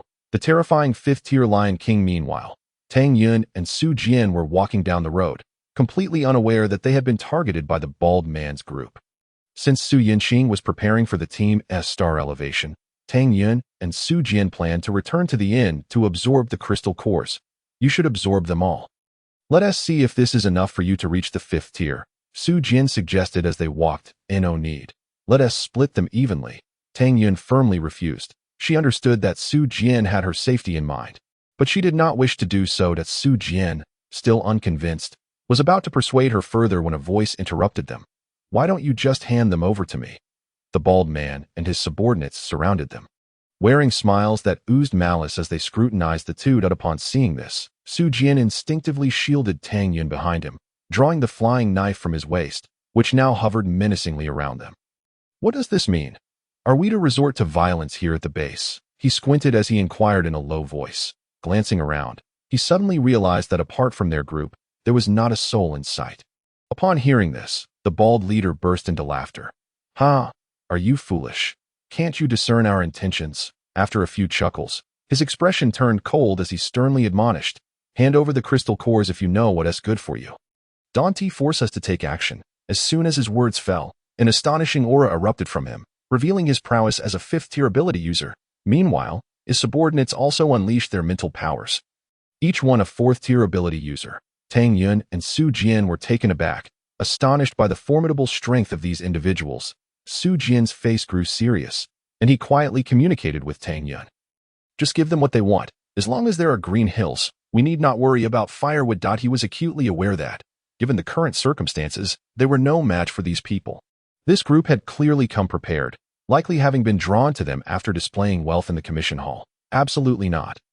Tang Yun resolutely rejected the idea. Su Jian, hearing this, became anxious. Young lady, don't you grasp the situation? Where does your confidence stem from? But he attempted to persuade her, but was interrupted by Tang Yun. Trust me. She leaned closer to Su Jian and continued, as long as the commotion is loud enough. The base guards will surely notice. Do you not believe in my capabilities? Su Jian suddenly recalled her elusive and uncanny abilities, and a flicker of confidence ignited within him. All right. His eyes narrowed, resolutely deciding to take the plunge. Seeing the two of them whispering without taking action, the bald leader lost his patience and waved his hand, issuing a command. Attack. Subdue them. His subordinates immediately launched their assault. Now is our chance. Tang Yun seized the moment to shout. Su Jian let out a thunderous roar, unleashing his mental force like a surging tide to deflect the oncoming attacks. Seizing the opportunity, Tang Yun activated her abilities, causing the ground beneath those attackers to ripple like the surface of water. One by one, they plunged underground, and the ground soon returned to its original state. Some quick-thinking individuals managed to escape, but several remained trapped beneath. The bald leader, witnessing this scene, was internally astonished. Such a peculiar ability. Material softening? No. Wait. Earth manipulation? It seemed not quite right. He couldn't make sense of it, but he quickly dismissed the thought, for his priority was to rescue his subordinates, though trapped underground. A 4th-tier ability user could survive without breathing for over 10 minutes. With this in mind, he snorted coldly and activated his transformation ability. His form gradually enlarged, his clothing tearing apart, and golden fur sprouted from his skin. In the blink of an eye, he transformed into a majestic humanoid Lion King. Roar! He let out a furious roar, raising his fist and striking the ground. The earth could not withstand the force, cracking open, and ultimately shattering entirely. The shockwave reached Tang Yun and Su Jian. Su Jian's expression turned grave as he hurriedly summoned his mental force to defend, while Tang Yun simultaneously enhanced the density of his mental barrier with her abilities. Boom! His mental barrier was effortlessly shattered, and a sharp pain assaulted his mind. causing him to clutch his head in agony. Seeing this, Tang Yun quickly produced a recovery potion given to her by Su Yunqing and administered it to him, allowing him to regain his composure. Both of them were filled with trepidation. They could hardly withstand just a residual shockwave. This the power of a fifth-tier ability user. At this moment, the ground had been utterly upheaved beneath the bald leader's terrifying punch. As the dust settled, the wreckage revealed his subordinates sprawled about, bloodied and frothing at the mouth, their appearance truly pitiful. The bald leader frowned, signaling his subordinates to retrieve them, though this method was detrimental to both sides. It was the simplest and most brutal way to rescue them. Fortunately, his team was rich in talent, with healers among them, and such injuries could be mended with a bit of time. He turned his gaze toward Tang Yun and Su Jian. His eyes growing. I see why TO have injured so many with just 2 fourth-tier users. He was genuinely contemplating murder. Where are the base guards? With such a commotion, they should have arrived by now. Su Jian was frantic. Tang Yun also furrowed her brow. Could it be that the guards at the base were deaf? Just then, the bald leader discerned their intentions and couldn't help but sneer that you've miscalculated. This is a mirror space, and anything that happens here will go unnoticed outside. He possessed a rather unique subordinate with the ability to transform a space into a mirror realm, making it perfect for committing heinous acts. They had entered this mirror space long before taking action, never intending to let the two escape. Tang Yun and Su Jian's expressions shifted drastically as they realized they had been played like pawns. Despair washed over them. Was this how they were to perish in this mirrored world? No, they absolutely could not give up. Even if it meant holding out until the last second, they could not die in such a cowardly manner. As they watched the bald leader approaching slowly, they summoned every ounce of their abilities. Su Jian sent forth a flurry of flying knives, but they were all repelled by a single roar from the Lion King. Tang Yun raised her hand, altering the density of the air around him, attempting to create barriers, but they were ineffective against his advance. With just a flick of his hand, the air barrier was obliterated. Relentless, she tried again to transform the ground beneath his feet into a quagmire, but he was undeterred. Flames ignited all over his body without causing him harm. With a mere stomp, he triggered an explosion of flames that shattered the ground. Stepping out calmly amidst the chaos, despair engulfed the two. The gulf between 4th and 5th tier was like a chasm, insurmountable by mere desperation. The bald leader grimly raised his fist, preparing to conclude this battle whose outcome had long been determined. Suddenly, just as his fist was about to descend, a voice echoed in the ears of the 3-domain expansion. Chapter 63, True Domain Expansion Boom. With a tremendous crash, the bald leader's fist struck the ground, while Tang Yun and Su Jian were inexplicably displaced several meters away. Huh? His eyes widened in disbelief. Wasn't he aiming at the two? How could he possibly miss so widely? Wait, someone must have entered just now. He glared with his vertical pupils, scanning the area, and indeed spotted a young man clad in black not far away. Sparks flew from his nostrils, exuding the aura of a 5th-tier ability user. His gaze fixated on Su Yunlong. He was certain this brat was behind it. Meanwhile, Tang Yun was filled with excitement. After parting ways at the Binzhou base, she had finally reunited with this man. Ever since Su Yunlong had saved her, she had remembered him, along with those striking blue eyes. This was a secret she had kept from everyone. Even Su Yunqing. Su Jian was astonished, but had no other reaction. It was his first time encountering Su Yunlong. Yet, seeing Tang Yun's expression and his recent actions, he understood that this person was an ally, not an enemy. How did you get in here? The bald leader questioned Su Yunlong impatiently. Su Yunlong recalled the earlier moment, feeling a pang of anxiety. Had he not asked a question, Tang Yun might have met her end here. Su Jian. The moments ago, he had arrived in an alley, intending to have a chance encounter with Tang Yun. However, after waiting in vain for quite some time, he inquired about her whereabouts. The information he received confirmed that they were indeed heading toward the inn. This struck him as peculiar, so he followed the route to search for them. As he passed near this area, he sensed something was amiss, perhaps due to his frequent dealings with spatial anomalies. He was particularly sensitive to disturbances in space. He employed a high-tech detector to scan the area and soon discovered that something had gone wrong with Tang Yun and Su Jian. Ironically, the one with the mirror space ability was right beside him, curiously observing his detector. Upon realizing what was displayed on the detector, the individual attempted to flee. It took Su Yunlong some time to subdue him, allowing him to enter. However, he certainly wouldn't divulge this to the bald leader, returning to his senses with a cold snort. Humph, what does that have to do with you? The bald leader nearly choked on his rage upon hearing this. You're courting death. Without a second thought, he swung his arm, launching a punch at Su Yunlong. That Su Yunlong merely chuckled coldly, meeting the punch with one of his own. The bald leader, encouraged by Su Yunlong's audacity, felt elated. He was confident that a single punch from his fifth-tier Lion King form could reduce him to pulp. Oh no, he might not realize that this individual was also fifth-tier. Tang Yun's eyes brimmed with concern. Su Jian shook his head, countering her thoughts. Not necessarily. If he could save us, it indicates he is no ordinary person. Perhaps he has hidden cards. As the two charged towards each other, the bald leader's subordinates began to worry. Hey, do you think the boss might lose? That kid seems a bit extraordinary. The blonde hair scoffed, pointing to his own eyes. I see nothing but a trashy third tier.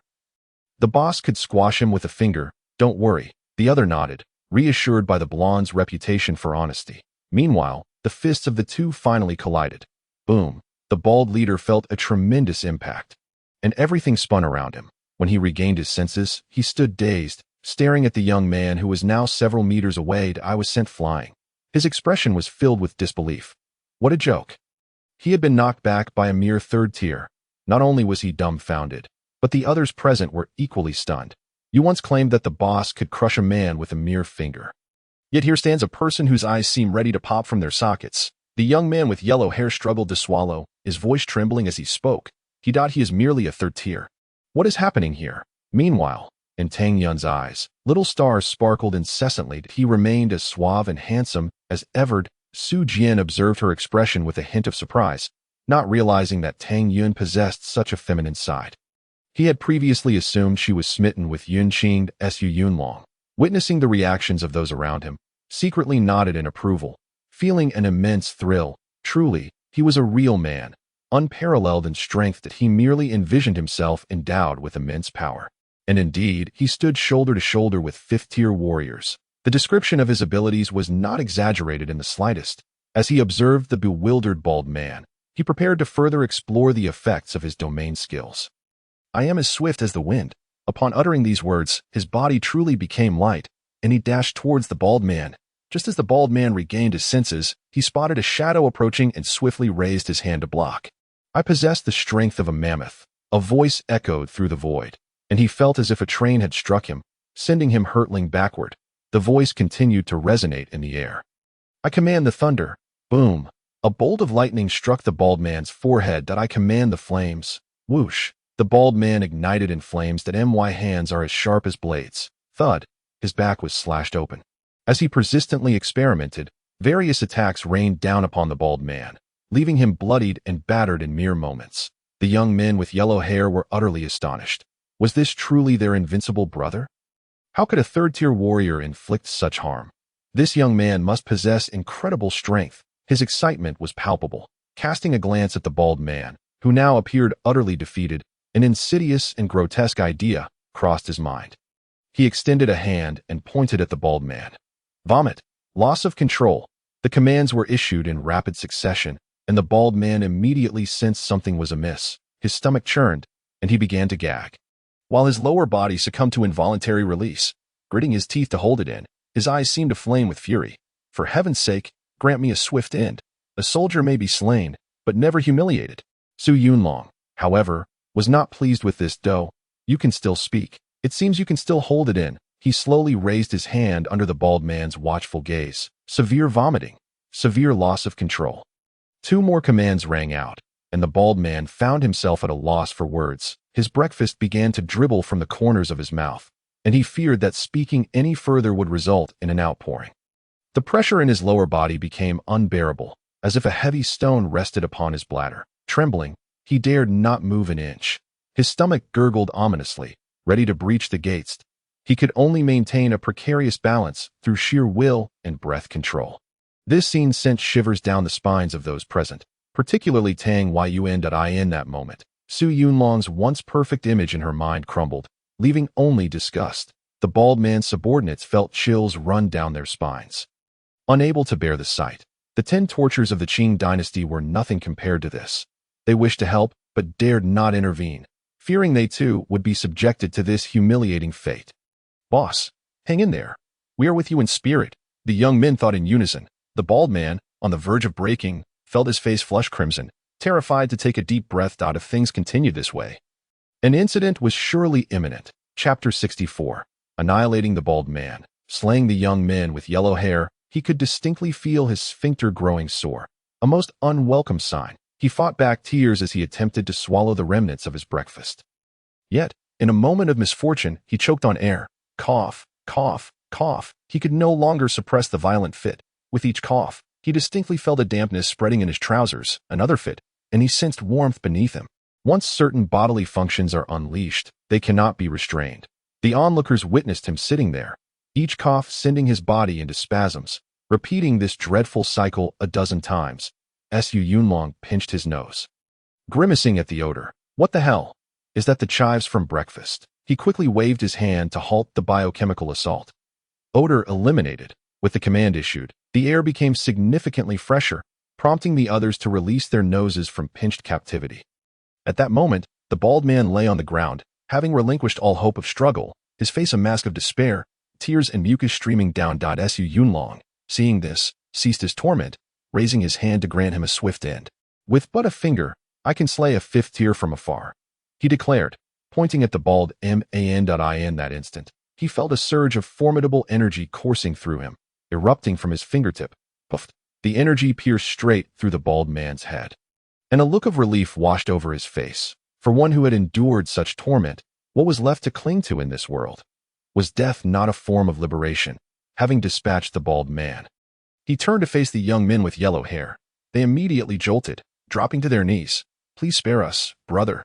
We were merely trying to make a living. Just consider us a passing breeze, they cried, knocking their heads against the ground in frantic supplication. His gaze grew increasingly frigid. He had no intention of sparing them. Before his departure, he would clear away all obstacles and foes for his sister. No loose ends would remain. Sensing his murderous intent, the young man with yellow hair shouted to the heavens, Liuzai, quickly disable the powers. He attempted to contact Liuzai outside to shut down the mirrored space.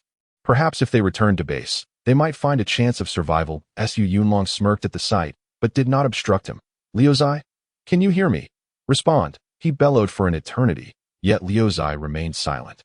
His heart sank, and the others were equally despondent, collapsing to the ground. Liuzai was too preoccupied with his own affairs to save them. They could only resign themselves to their fate. Su Yunlong would not grant them another chance to speak. Swiftly raising his hand to execute them. As their heads were pierced, he finally exhaled in relief, subsequently dispelling his skills. He glanced at the system currency this time. Maintaining the skill had cost over 200,000 system coins. Truly, while powerful, the consumption was immense. Release us, he called out, and as soon as he finished speaking, the surroundings began to shift, with people passing by. After a few seconds, Liuzai's figure appeared before him. He marveled at Liuzai's remarkable ability. Entering mirrored space without notice was indeed a formidable defense. Tang Yun and Su Jian approached, having spotted Liuzai as well. However, Liuzai appeared battered and bruised, holding something covered by a cloth that obscured its identity. Su Yunlong patted Liuzai's shoulder, satisfied. Well done, well done. Acknowledging one's mistakes can lead to great improvement. From now on, you shall follow me. This remark left Tang Yun momentarily stunned. So, he was a rogue. I entered a well. Su Yunlong, oblivious to her expression, uncovered the object in Liuzai's hands and began to dismantle it. Su Jian and Tang Yun stared in disbelief. What he held was not a landmine. Was this something a normal person could do? How could one possibly be so brazen as to carry a landmine? Where could Liuzai find justification for this? His movements were swift. Within mere seconds, he had disassembled the landmine, watching him stow it away. The two were further convinced that he was not mentally stable. Little Liuzai, from now on, you shall call me Brother Long, understand? As long as I have a meal, you shall have one too. Su Yunlong spoke, weaving grand dreams while handing him a box of biscuits.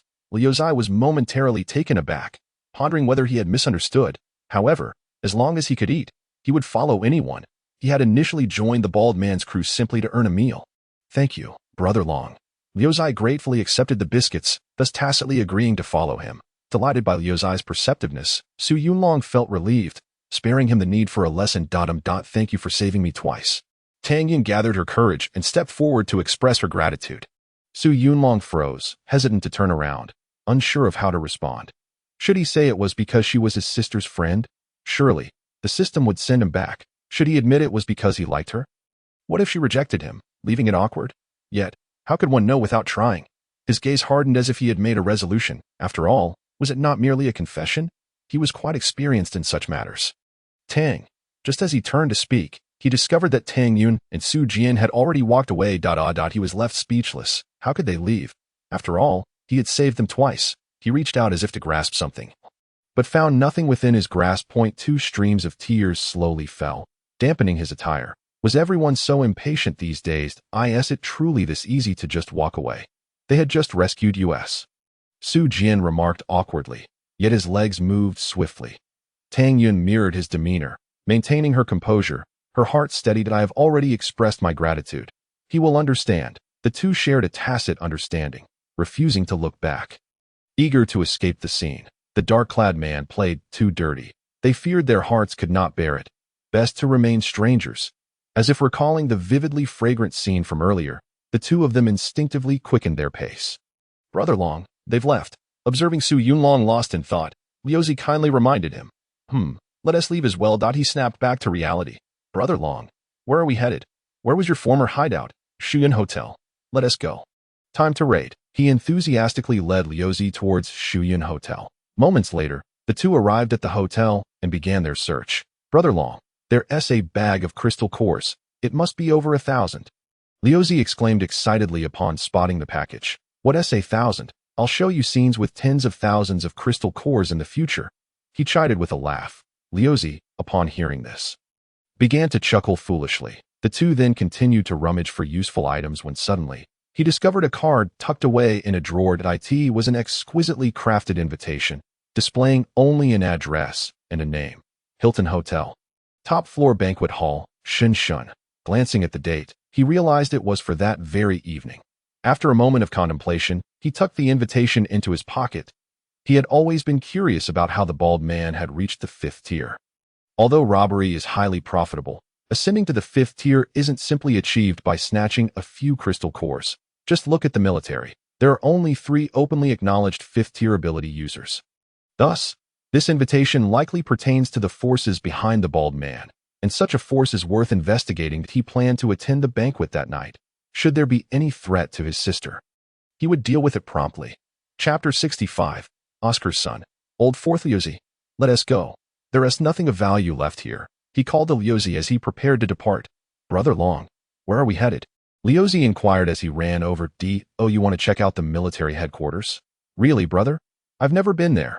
Liuzi exclaimed, immediately filled with excitement. This time, let me show you. He said, stepping outside. Just as they exited, Su Yunlong suddenly caught sight of a familiar figure. Squinting to get a clearer view, he recognized the stall owner, Sun Old 4th. He was sneaking into a roadside shop, clearly up to no good. Liuzi, let us delay our visit to the military and take care of something first. He changed his mind. If he was to eliminate potential threats, it had to be done thoroughly. There were surely many forces within the base that he was unaware of, and he intended to have a thorough inquiry with Sun Old 4th. Sun Old 4th had been in a foul mood lately. Following the grenade incident, he had been summoned by the military for tea several times. Not only had his stall been taken over, but even the goods at home had been stolen. The root of all his misfortune was that scoundrel in the black trench coat. Just thinking about it made him grit his teeth in anger. The more he thought about it, the angrier and more resentful he became. He craved revenge, fierce revenge. However, relying solely on himself was insufficient, so he thought of someone. Chen San, the leader of the Chun family army. The Chun family army was the head of the underground forces in the base, boasting remarkable strength with 4 5th-tier ability users. Thus, if he wanted to avenge himself, he had no choice but to seek Chun San's assistance. In recent days, he had used numerous connections and spent quite a bit of crystal cores to finally contact a hall master of the Chen family army. Today was the day they were scheduled to meet, and the thought of finally avenging his grudge filled him with exhilaration. Upon entering, he found several burly men seated inside, and immediately approached them respectfully. Brothers, I am here to meet Hall Master Xiao Wenhua. May I ask who among you is? He hesitated, not recognizing any of them, having never seen Xiao Wenhua before. The men exchanged glances and then simultaneously looked toward a chair not far away. Following their gaze, Sun Old 4th noticed another figure seated there, but he had failed to notice them due to their back facing him. The chair turned around, revealing a bald man with a face full of flesh. Wearing only a black tank top, He was robustly built and covered in tattoos, with a cold expression and a scar across his face resembling a centipede, his eyes gleaming as they scrutinized Sun Old Fourth from head to toe. Sun Old Fourth shivered under the gaze and quickly lowered his head. Evidently, this was the main figure. He composed himself, knelt down, and began his performance. Brother, please allow me to pay my respects. I have long admired your reputation. It is said that your combat prowess is unparalleled and that you possess a heart of loyalty. Today, it is truly my fortune to meet you. Recently, I have been wronged by treacherous individuals, losing everything I had. Upon hearing of your noble character, I have come to seek your assistance in capturing those scoundrels, restoring my honor in broad daylight. Sun Old Fourth feigned sorrow, brushing his hand across his face as he awaited the brother's response. Come with me. The scarred man rose and walked toward a back room. Sun Old Fourth's heart leaped with joy, and he pretended to wipe away tears as he followed closely behind. They passed through several doors into a courtyard, which was decorated in an ancient style, suggesting that the inhabitants here had a fondness for elegance. However, Sun Old Fourth felt a bit bewildered. He wondered what brother was planning to do with him. Surely he wouldn't be looking to take his kidneys, as he had heard that the Chun family army was quite ruthless. This thought made him hesitant. Brother, I suddenly remembered that I still have clothes to collect at home. The scarred man abruptly halted his steps. He turned slightly to glance at Sun Old Fourth, and then respectfully addressed the figure ahead. Hall Master, the person has been brought. After speaking, he stepped aside. Assuming a demeanor of a subordinate, the person before them turned around, revealing a somewhat alluring woman. This scene left Sun Old Fourth utterly dumbfounded. Oh, this was Xie Wenhua, the leader. How foolish of him to have knelt for so long. Not realizing he was dealing with a subordinate, yet Xie Wenhua being a woman only added to his astonishment. At that moment, he was filled with resentment, feeling as if he had swallowed a fly. You were so eager to see me. Speak of your business. The alluring woman swayed her hips as she approached him. She had no recollection of Sun Old Fourth, likely just a subordinate sent to seek her assistance. With no other choice, Sun Old Fourth had to repeat himself. He knelt once more, covering his face with his hands as he performed. Sister Hua, please advocate for me. Woe is me. I have long admired you, Sister Hua, and have always wanted to meet you to pay my respects. But that scoundrel has ruined my stall and stolen my goods. I had no recourse but to seek your help. If you can help me deal with that scoundrel, I will toil for you in gratitude. Sister Hua. He wept profusely, his performance so convincing it could have been real. Xie Wenhua furrowed her brows, somewhat moved. Stop crying. I will look into this matter and clear your name. It was no wonder she felt moved. Sun Old Fourth's performance was exceedingly convincing. Upon hearing this, Sun Old Fourth began to cry even more intensely, immediately starting to knock his head against the ground in gratitude. Thank you, Sister Hua. Thank you, Sister Hua. You are my savior. From now on, wherever you send me, I shall go without hesitation. He intended to seize this opportunity to join the Chun family army, thus securing his future. With such a powerful identity, he would be able to navigate the base with ease. He continued to knock his head against the ground, awaiting Xie Wenhua's command, but after a while, there was no response. Cautiously, he lifted his head to look for Xie Wenhua, only to find himself frozen in place. Where had Sister Hua and the others gone? Even the scarred man had vanished. Sister Hua, he called out tentatively, hoping for a response, but apart from his slightly rapid heartbeat, there was no other sound. Sun Old Fourth began to feel anxious. He wanted to stand up to see what was happening. Just then, a voice emerged from behind him. I hear you've been looking for me. Upon hearing that voice, his eyes widened in shock. He was all too familiar with it. It belonged to the very scoundrel who had caused his downfall. How could he be here? Where had Sister Hua and the others gone? Could it be he was from the Qin family army? No way. It couldn't be that coincidental. His expression stiffened as he slowly turned around. Brother, is there something you need? Su Yunlong smiled and patted his shoulder. Don't be afraid. I just have a few questions. Sun Old Fourth, upon hearing this, breathed a sigh of relief. As long as he wants tea here to settle scores. Severe kidney pain, Su Yunlong pointed at him. Huh? What the hell? He clutched his kidneys and slowly squatted down, trembling all over. It hurts. So much pain. It felt as if someone had stabbed his kidneys with a needle and then stomped on them repeatedly. Are you going to talk or not? Su Yunlong entered interrogation mode. Sun Old Fourth felt like his entire being was numb. Why wasn't he asking questions? Brother, you haven't asked yet, he stammered, his words faltering. Oh, my apologies. My apologies. Ahem. What are the more powerful factions in the base? Sun Old Fourth. Chapter 66. I am invincible. You are free to choose. Upon witnessing the stunned expression of Sun Laozi, the elder brother continued to inquire. How did you manage to enter? He distinctly recalled the presence of guards stationed outside. Meanwhile, in the quaint courtyard, a perplexed Hua Jia questioned her subordinates. What on earth happened? Where has everyone gone? Just moments ago. They had been engaging in lively conversation, and now they had vanished without a trace. The ability to disappear right under her nose. Was there a mole among them? Hua Jia and the others in the courtyard were engulfed in a profound sense of self-doubt. At this juncture, a figure was squatting at the entrance of the shop, none other than Liuzi. Shoo, shoo, go beg elsewhere. A burly man from within the room barked as he swung open the door. Liuzi, maintaining his composure, discreetly edged aside. Venturing too far would exceed his capabilities. His unique ability allowed him to selectively draw individuals into a spatial mirror, requiring only a vague knowledge of their appearance, much akin to a form of divine perception. Hey, didn't you hear me telling you to keep your distance? The burly man, displeased by Liuzi's minimal movement, admonished him further. Liuzi quickly feigned distress, clutching his stomach in a plea for mercy. Brother, my stomach hurts. I'll just stay for a moment. Get lost. Don't force my hand. The burly man approached him, leaving no room for negotiation, preparing to shove him away. This prompted Liuzi's alarm. One more push, and he would be out of his range. As the man's hand reached out, Liuzi had no choice but to send him into the mirror space. Shortly thereafter, the others inside the room, noticing the delay of their comrade, stepped outside to investigate, only to find Liuzi had seemingly made the man disappear. Liuzi exchanged glances with them for a few seconds, contemplating his next words. With so many lice, one shouldn't fear the itch. Long Gu should be able to resolve this. Right? Within the mirror space, Su Yunlong was deep in thought regarding Sun Laozi's predicament when suddenly, a burly man materialized beside him. Startled, he pondered why Liuzi would send someone in without his consent. Meanwhile, Sun Laozi, perceiving the burly man as a potential savior, scrambled towards him. Brother, save me, he wants to kill me. Recognizing Sun Laozi, the burly man recalled that this was the individual who had sought their assistance earlier that day. Although he was unaware of the location's nature, he knew that they could not allow this man to come to harm. His expression darkened as he fixed his gaze on Su Yunlong. May I inquire what this means? How dare you lay a hand on a member of the Chun family army? Flames erupted from his body, transforming him into a molten form, unmistakably exhibiting the aura of a Tier 4 ability user.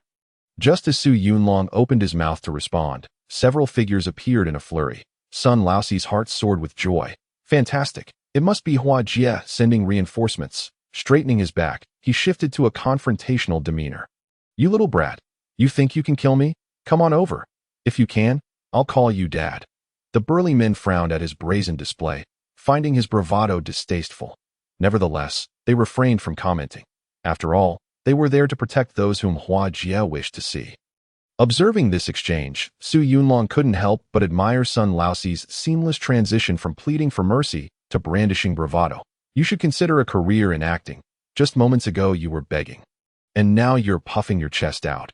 It's truly remarkable. Since you insist, I shall indulge you in this paternal role, Su Yunlong replied with a smile, as if the others were mere figments of his imagination. The fiery burly man huffed disdainfully. You clearly underestimate us. Brothers, let us take him down together. With his command, the group launched a myriad of attacks towards Su Yunlong. Yet, with a mere flick of his wrist, he deflected every assault effortlessly. I am invincible. Unleash your fury at will. Ignoring the astonished expressions of the onlookers, he instantaneously appeared before Sun Laozi, whose jaw dropped in shock. Daddy, please spare me. Before he could finish, Su Yunlong's hand struck down, obliterating his skull. Disgusted, Su Yunlong wiped his hands on Laozi's clothing. That I have no son like you. The witnesses were left in utter shock, unable to comprehend how he had traversed the distance so swiftly. With a composed demeanor, Su Yunlong turned, hands clasped behind his back, his azure eyes surveying the crowd. Surrender or perish. Actually, perish it shall be. He delivered a nonchalant punch that manifested as a colossal shadow, soaring towards the group. Their attempts to resist were futile as they were sent sprawling, bloodied and lifeless. Only the strongest among them, the molten man, retained a flicker of life, albeit barely. Approaching him, Su Yunlong expressionlessly poured a bottle of water over his head, enveloping him in mist until the last ember extinguished. Excessive heat is detrimental. Let us cool you down. Contemplating the potential threat of leaving him alive, Su Yunlong resolved it was simpler to eliminate him entirely. He wished to keep Liuzi's abilities under wraps, nurturing him as a hidden asset. Liuzi's emergence had revealed the vast array of bizarre powers in this world. It was prudent to possess multiple trump cards. As for the answers he sought, he would directly consult Commander Liang Junliuzi. He called skyward. The scene before him shifted, and he found himself outside the shop. Let us depart. He guided Liuzi away from the site. In the quaint courtyard, chaos ensued. Huajia, it's bad. Everyone up front has vanished. Scarface rushed in, panic evident on his face. He had intended to inquire about Sun Laosi, but was met with emptiness. Sending him into a frenzy. It was broad daylight. How could people simply disappear? He hurried back to report that a shadow crossed Huajia's eyes, realizing they had drawn unwanted attention. Send out search parties. Spare no effort in uncovering the perpetrator. Yes, Scarface acknowledged, departing hastily. Huajia reclined in her chair, reflecting on whether she had provoked any undesirable entities recently. After a lengthy contemplation without clarity, she dismissed the thought for now. Once her subordinates identified the culprits, she would know. She had an important banquet to attend that evening, and this matter would have to wait. Rising, she prepared to refresh herself, seeking to rest well before the event. After all, those attending the banquet were prominent figures, and she could not afford to tarnish the reputation of the Chun family army. Chapter 67. The action. As autumn settled in, the evening air turned crisp. Su Yunlong, clad in a sleek black suit, his tousled hair and mask lending him a distinctive allure, was determined to attend the banquet alone. Leaving Liuzi in the accommodations arranged by the military, he felt confident in facing any danger alone. Concerned only that he might be unable to assist Liuzi should the need arise, given the latter's limited range of abilities. Thus, for prudence's sake, he opted not to bring Liuzi along, despite the latter's eagerness to join. As he reminisced about Liuzi's pleading expression earlier, a smile crept upon his face. After all, Liuzi was merely a child struggling to find sustenance. Time swiftly passed as he contemplated, and before long, he arrived at the hotel. He surveyed the building with surprise. Should it not be a luxurious establishment? Why did it appear so unadorned from the outside? His curiosity piqued. He approached the entrance where several bodyguards were inspecting invitations. As guests began to trickle in, he joined the queue, standing behind an alluring woman in a striking red gown. Had Sun Laosi been alive, he would have recognized her as Huajia. Unbeknownst to Su Yunlong, he had yet to uncover this connection. After a brief wait, it was finally his turn. He presented the invitation he had prepared earlier, anxiety creeping in as he wondered if the guards would discern any discrepancies. The guard perused the document, then politely returned it. All clear, please proceed. Breathing a sigh of relief, Su Yunlong nodded and entered. Just then, another guard called out, "Sir, wait a moment." His heart raced. Had he been discovered? Yet he maintained his composure. Turning to face the guard, "What is it?" The guard pointed to the back of his clothing. "Sir, you have something on your back." Exhaling deeply, Su Yunlong's face broke into a smile. "Thank you." He promptly turned to enter the venue. This moment was fortuitously witnessed by Huajia, whose eyes sparkled at Su Yunlong's dashing appearance. What a charming young man. Upon his entrance, she confidently approached, swaying her hips. "Little brother, where are you? Dirty. Allow me to assist you." He mentioned something on my back. Su Yunlong was taken aback, interpreting her actions as mere kindness. Huajia proceeded to clear the dirt from his back, her gaze fixed intently upon him. Su Yunlong felt a lump in his throat, struggling to maintain his composure. After all, he was still quite naive, and found it challenging to withstand the allure of a mature, enchanting woman like Huajia. "Thank you," he stammered, eager to retreat deeper into the venue. Yet Huajia followed closely, linking her arm with his. "You, dear sister, please maintain some decorum." He was startled. How had she so effortlessly escalated the situation? At that moment, Huajia felt an overwhelming joy in her heart. She had not anticipated encountering such a handsome young man at the banquet. Observing his bashful demeanor, she speculated that he was likely still a novice in matters of romance, a true gem she had stumbled upon. With a smile, she said, "Brother, do not be nervous. Attending a soiree is much more enjoyable with a companion. I see you seem to have come alone, and coincidentally. So why don't we partner up?" Yet, feeling that this was not sufficiently thrilling, she leaned closer to Su Yunlong, whispering softly in his ear, "How about it, dear?" It felt like a jolt. Su Yunlong felt a rush of blood surge to his head. Only to plummet downward in a rush of embarrassment, he involuntarily shivered and quickly extricated himself from her grasp, hastening towards the staircase, albeit with a rather peculiar gait, his backside protruding awkwardly. He chanted a calming mantra to himself repeatedly, Amit Ba, until he gradually regained his composure, silently cursing his own weakness that I came here for serious matters, not for frivolous pursuits, that I must uphold my principles. Watching Su Yunlong's flustered expression, Hua Jie laughed uncontrollably, her laughter shaking her entire form. Before she swayed her hips and ascended the stairs as well. Upon reaching the upper floor, Su Yunlong was astounded to discover that the seemingly modest decor outside was merely a facade. The interior was resplendently lavished. It resembled the opulent hotels of the pre-apocalyptic world, which he had only ever seen in photographs. Today, he was indulging in luxury himself, but by this time, most of the guests had gathered in the banquet hall, and he found a secluded corner to sit. Shortly thereafter, a middle-aged man took to the podium. He began by welcoming everyone to the event, stating that the purpose of the gathering was to foster mutual support in these trying times, so that they might thrive amid the apocalypse. He raised a toast, wishing everyone a delightful evening filled with good food, drink, and conversation. Following this, he gestured to the band and dancers. Music commenced, and the dance began. Cheers erupted from the attendees as the banquet officially commenced. People began pairing off to chat, discussing collaborations and business ventures, while others indulged in drinking and flirtation.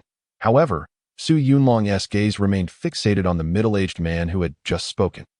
He observed the man and several others entering a side room, closing the door behind them. The individuals accompanying him did not appear to be typical businessmen. Rather, they exuded an air of rugged toughness. Sensing something amiss, Su Yunlong resolved to investigate. Just as he approached the door, Hua Jie intercepted him. "Brother, why are you leaving me all alone?"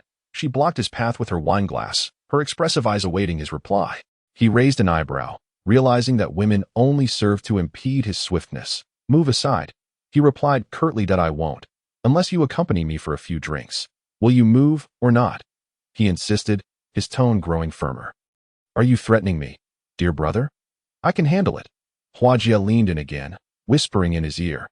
Yet, Su Yunlong remained unfazed, his mind preoccupied with the urge to glimpse the side room, surprised by his indifference. Hua Jie wondered if she had indeed angered him by being too forward. She concluded that perhaps she had acted too hastily. With that thought, she stepped aside, no longer blocking his path. "All right, I was just teasing. Don't be upset." Ignoring her, Su Yunlong attempted to move forward, only to find the individuals from the room emerging. His keen ears caught the middle-aged man uttering a concerning phrase. "The bald guy still hasn't shown up. You all should investigate if something has gone awry." At that moment, he confirmed that the middle-aged man was indeed the one behind the bald figure. With this realization, his expression turned cold. Hua Jie suddenly felt a chill and instinctively clutched her clothing tighter. The night had indeed turned a bit chilly. Before she could finish her thought, she froze in place, realizing that Su Yunlong was still beside her. Just then, she heard a series of unsettling noises behind her. Slowly turning around, she was met with the sight of several standing corpses, their heads seemingly crushed by some force. Turning back to Su Yunlong, he remained by her side, causing her to question her own perception. The surrounding guests were oblivious to Su Yunlong's subtle movements, until the bodies collapsed, prompting panic to erupt among the attendees. However, most remained composed. In the apocalypse, a death was no longer a shocking event. Those who had been close to the deceased swiftly stepped forward to stabilize the situation, urging, "Everyone, remain calm. Please exit in an orderly fashion." They understood that the murderer was likely among them. But some individuals were not to be trifled with. Searching for the killer had become futile. One could not commit murder under the watchful eyes of so many without some form of protection. The paramount concern was managing the fallout from the deaths and strategizing how to divide territory effectively. Chapter 68. The item you provided has malfunctioned. Su Yunlong and Hua Jie followed the crowd out of the hotel. As they walked, Hua Jie suddenly seized his arm. "You were the one who did it. Weren't you?" He halted and turned to glare at her, contemplating whether to eliminate this woman. Hua Jie sensed the fleeting glimmer of murderous intent in his eyes, causing her to shiver involuntarily.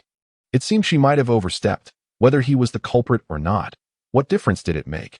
It was ludicrous that, until now, they did not even know each other's names. Taking the initiative, She spoke first. My name is Xie Wenhua. A pleasure to meet you. How much pleasure? Well, she hesitated, nearly choking on her words. Is that a normal way to respond? Shouldn't it be?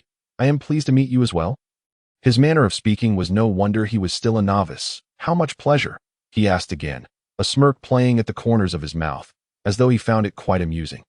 Just not quite pleased, she bit out, her teeth clenched in frustration, having cursed Su Yunlong countless times in her mind. Are you going to ask again? You're really lacking in social grace. Best you forget about today and go home. Su Yunlong suddenly lost the desire to harm her. After all, he was merely seen taking action. Any trouble would likely fall upon him. With that, he turned and left without a trace. Hua Jie remained momentarily stunned. Realizing she had narrowly escaped a brush with death, the evening breeze felt even chillier than before. The following day, at the military building. Here are today's crystal cores. Please verify. Everything seems in order. Thank you, Su Yunlong said excitedly as he closed the door, turning to find Lu Zi with his mouth agape, which struck him as amusing. Close your mouth. You look as though you've never seen a grand spectacle before. Lu Zi, snapping back to reality, muttered, but I truly have never seen so many crystal cores. There are more to come in the following days. Stay calm. Do not let anyone look down on you. Okay, got it. Longji. Su Yunlong stored the crystal cores in his space. Lu Zi had grown accustomed to this, and accepted it as part of Long Gu's abilities that you'll need to assist me with some tasks over the next few days. It may be quite busy, but I promise to treat you to a nice meal as a reward. Su Yunlong had received intelligence about the base factions from Liang Jun the previous night. Along with information regarding the apocalypse, he was surprised to learn that the current situation at major bases was far from favorable. Food was the most pressing shortage, and winter was fast approaching. Though he could procure food from stores, it would not resolve the struggles faced by all the bases that he and Liang Jun had agreed on a collaboration. The military would provide crystal cores in exchange for food to be distributed among them. He needed to reach the capital before winter set in, necessitating swift action. Thus, before departing, it was best to exert some pressure on the leaders of these factions and recruit a few for his own purposes. Don't worry, Long Gu. I'll make sure it all goes smoothly. Lu Zi, not overthinking it, simply understood that he would do whatever Long Gu instructed, especially since Long Gu ensured he was well fed. Su Yunlong nodded in satisfaction, giving him a reassuring pat on the shoulder. I'll step out for a moment. When I return, we'll set off. Sure that he exited the room, opting to summon his avatar. Previously, he had been so engrossed in testing his skills after leveling the system to 5 that he had forgotten to upgrade his avatar, that he couldn't rely solely on invincibility. After all, it was too costly. And enhancing his own strength remained essential. As the scene shifted, he found himself in the system space, noticing Long doing push-ups on the ground, which struck him as odd. Had it not reacted upon his return because it was bored from his absence. Long, I'm back, he called out playfully. Long glanced up at him and promptly ran over. Boss, what can I do for you? Nothing much. Su Yunlong shook his head, sensing something peculiar, but unable to pinpoint its source. If you need anything, just let me know. With that, Long returned to its push-ups. Su Yunlong paid it no further mind, instead opening the shop to make some purchases. V-type Gene Evolution Serum, V-type Physical Enhancement Serum. After using the serums, he opened his attribute panel. Name, Su Yunlong. Avatar, race, carbon-based V-type human skills. Ancient 8 Extremes Fist, Sniping Mastery, My World, My Rules. Combat Power, 100,000, 5th tier, 30,100. 000. You have awakened core skills, rendering you invincible against foes of the same tier. You may also engage in battles beyond your tier. Wow, his combat power had skyrocketed to the pinnacle of the 5th tier. He gazed at the exaggerated panel, slowly coming to terms with the implications that it appears that one's strength is intrinsically linked to the level of the system. A level 5 system corresponds to a maximum of a 5-tiered ability user. But what does that last statement imply? Is he not invincible? The core skill that I can't shake off the feeling that this system is rather peculiar. An hour later, Su Yunlong returned to the military building. As soon as he entered, he spotted Chao Junin and Liu Zi engaged in conversation. You finally returned. Upon seeing Su Yunlong, he immediately rose to greet him, grasping his hand and attempting to pull him outside. Su Yunlong, bewildered, wondered what was happening. Hey, what is going on? Let go of me. Speak plainly. Hurry, The director of the Research Institute and Commander Liang wish to see you. The items you entrusted to them have encountered issues. What? Su Yunlong felt a rush of panic and quickly followed him. Liuzi, wait for my return, he instructed as they departed. The two moved swiftly, reaching the Research Institute in mere minutes. Upon entering, they were met with fervent discussions, among which was Liang Jun. What have you done? How could perfectly good items become unusable? I don't know. We were conducting normal research, and before we even reached the disassembly stage, they became ineffective. Where is this person? Su Yang. You finally arrived.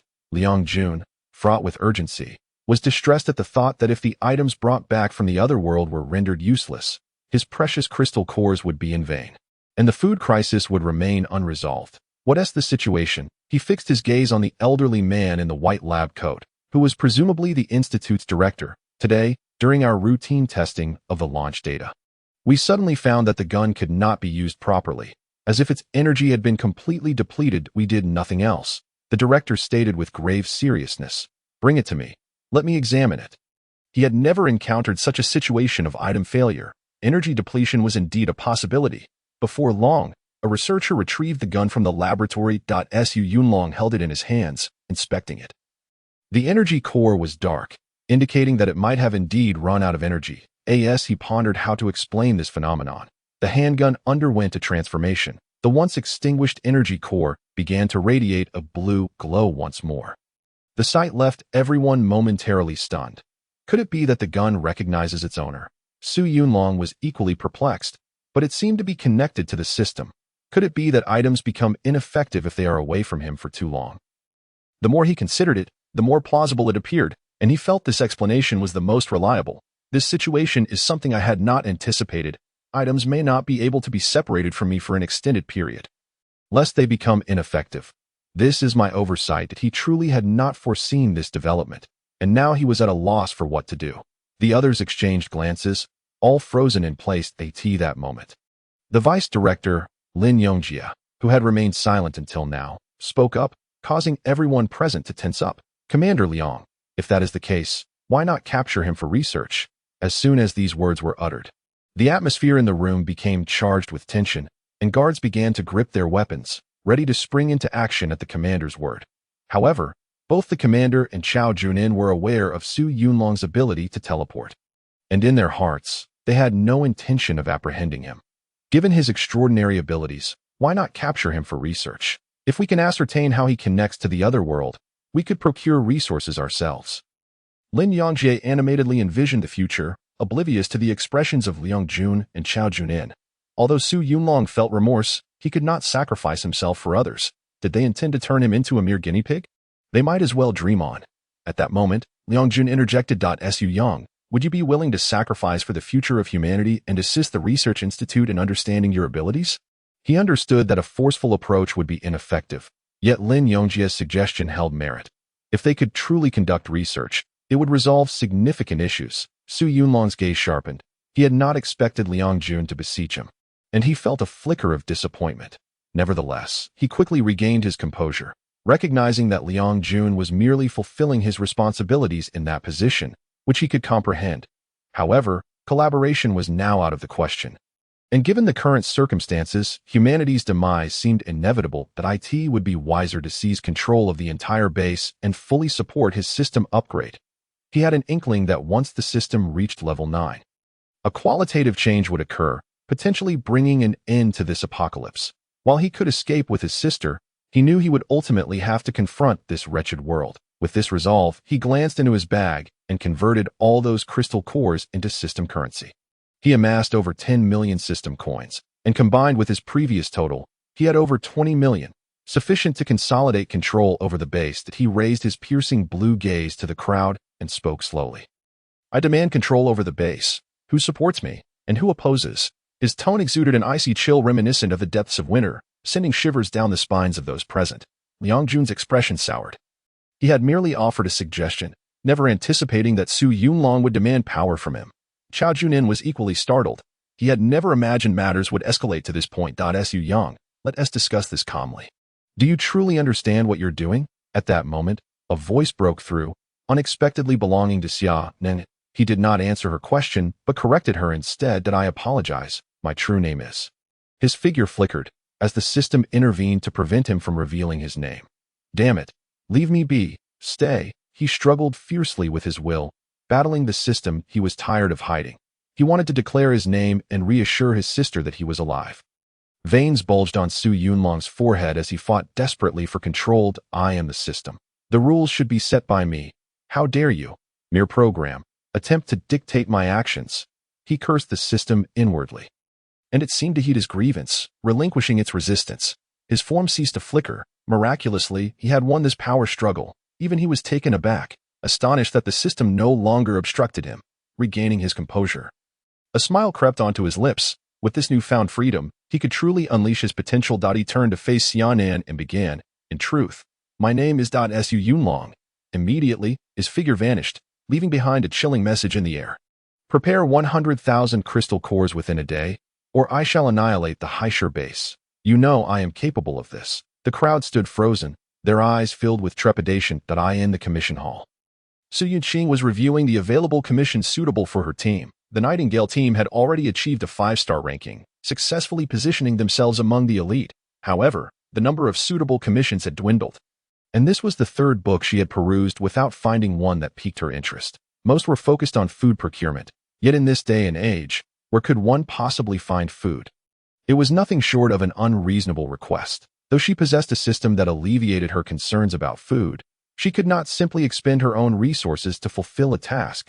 If others discovered that she had an infinite supply of food, she would likely be captured and used as a tool. She understood the principle that a person without sin could suffer due to possessing a treasure. Sighing, she set down the commission booklet. Preparing to leave, Xiaoqing, suddenly, a voice rang out, causing her to freeze in place. After a few moments of stunned silence, she shook her head in self-mockery. Surely, she had not imagined it. How could her brother possibly appear at this moment? Su Yunlong's eyes glistened with moisture. He understood all too well his sister's longing for him. She must have endured countless instances of auditory hallucinations to become so accustomed to it. Sister, this time. It's real. Xiaoqing its me. Su Yunqing trembled, her eyes widening in disbelief. That voice. Her eyes brimmed with tears as she bit her lip, struggling to suppress the urge to cry, afraid to turn around lest she encounter yet another illusion. She simply could not bear to experience that anxious feeling of hope and despair again. Thus, she remained frozen in place, unwilling to turn, unable to believe. Observing this, Su Yunlong stepped closer and gently embraced her from behind. Xiaoqing, I'm back. At this, Su Yuqing broke down in tears, her emotions flooding forth like a river bursting its banks. Summoning her courage, she turned to face him, her familiar visage filling her vision. With a cry of joy, she threw herself into his embrace. Brother, you finally came for me. Su Yunlong's eyes misted over with emotion, his heart heavy, as he tenderly stroked her head, offering solace. It's all right. It's all right. I'm here now. Look at you. You've become a little crying cat. Su Yuqing stammered, unable to articulate her feelings, clinging to him as she sobbed, as if she sought to purge all the hardships she had endured since the apocalypse began. He held her tightly, allowing her to cry, believing that once she let it out, she would feel better. They embraced for over 10 minutes, drawing the attention of numerous onlookers. In broad daylight, they were publicly displaying their affection.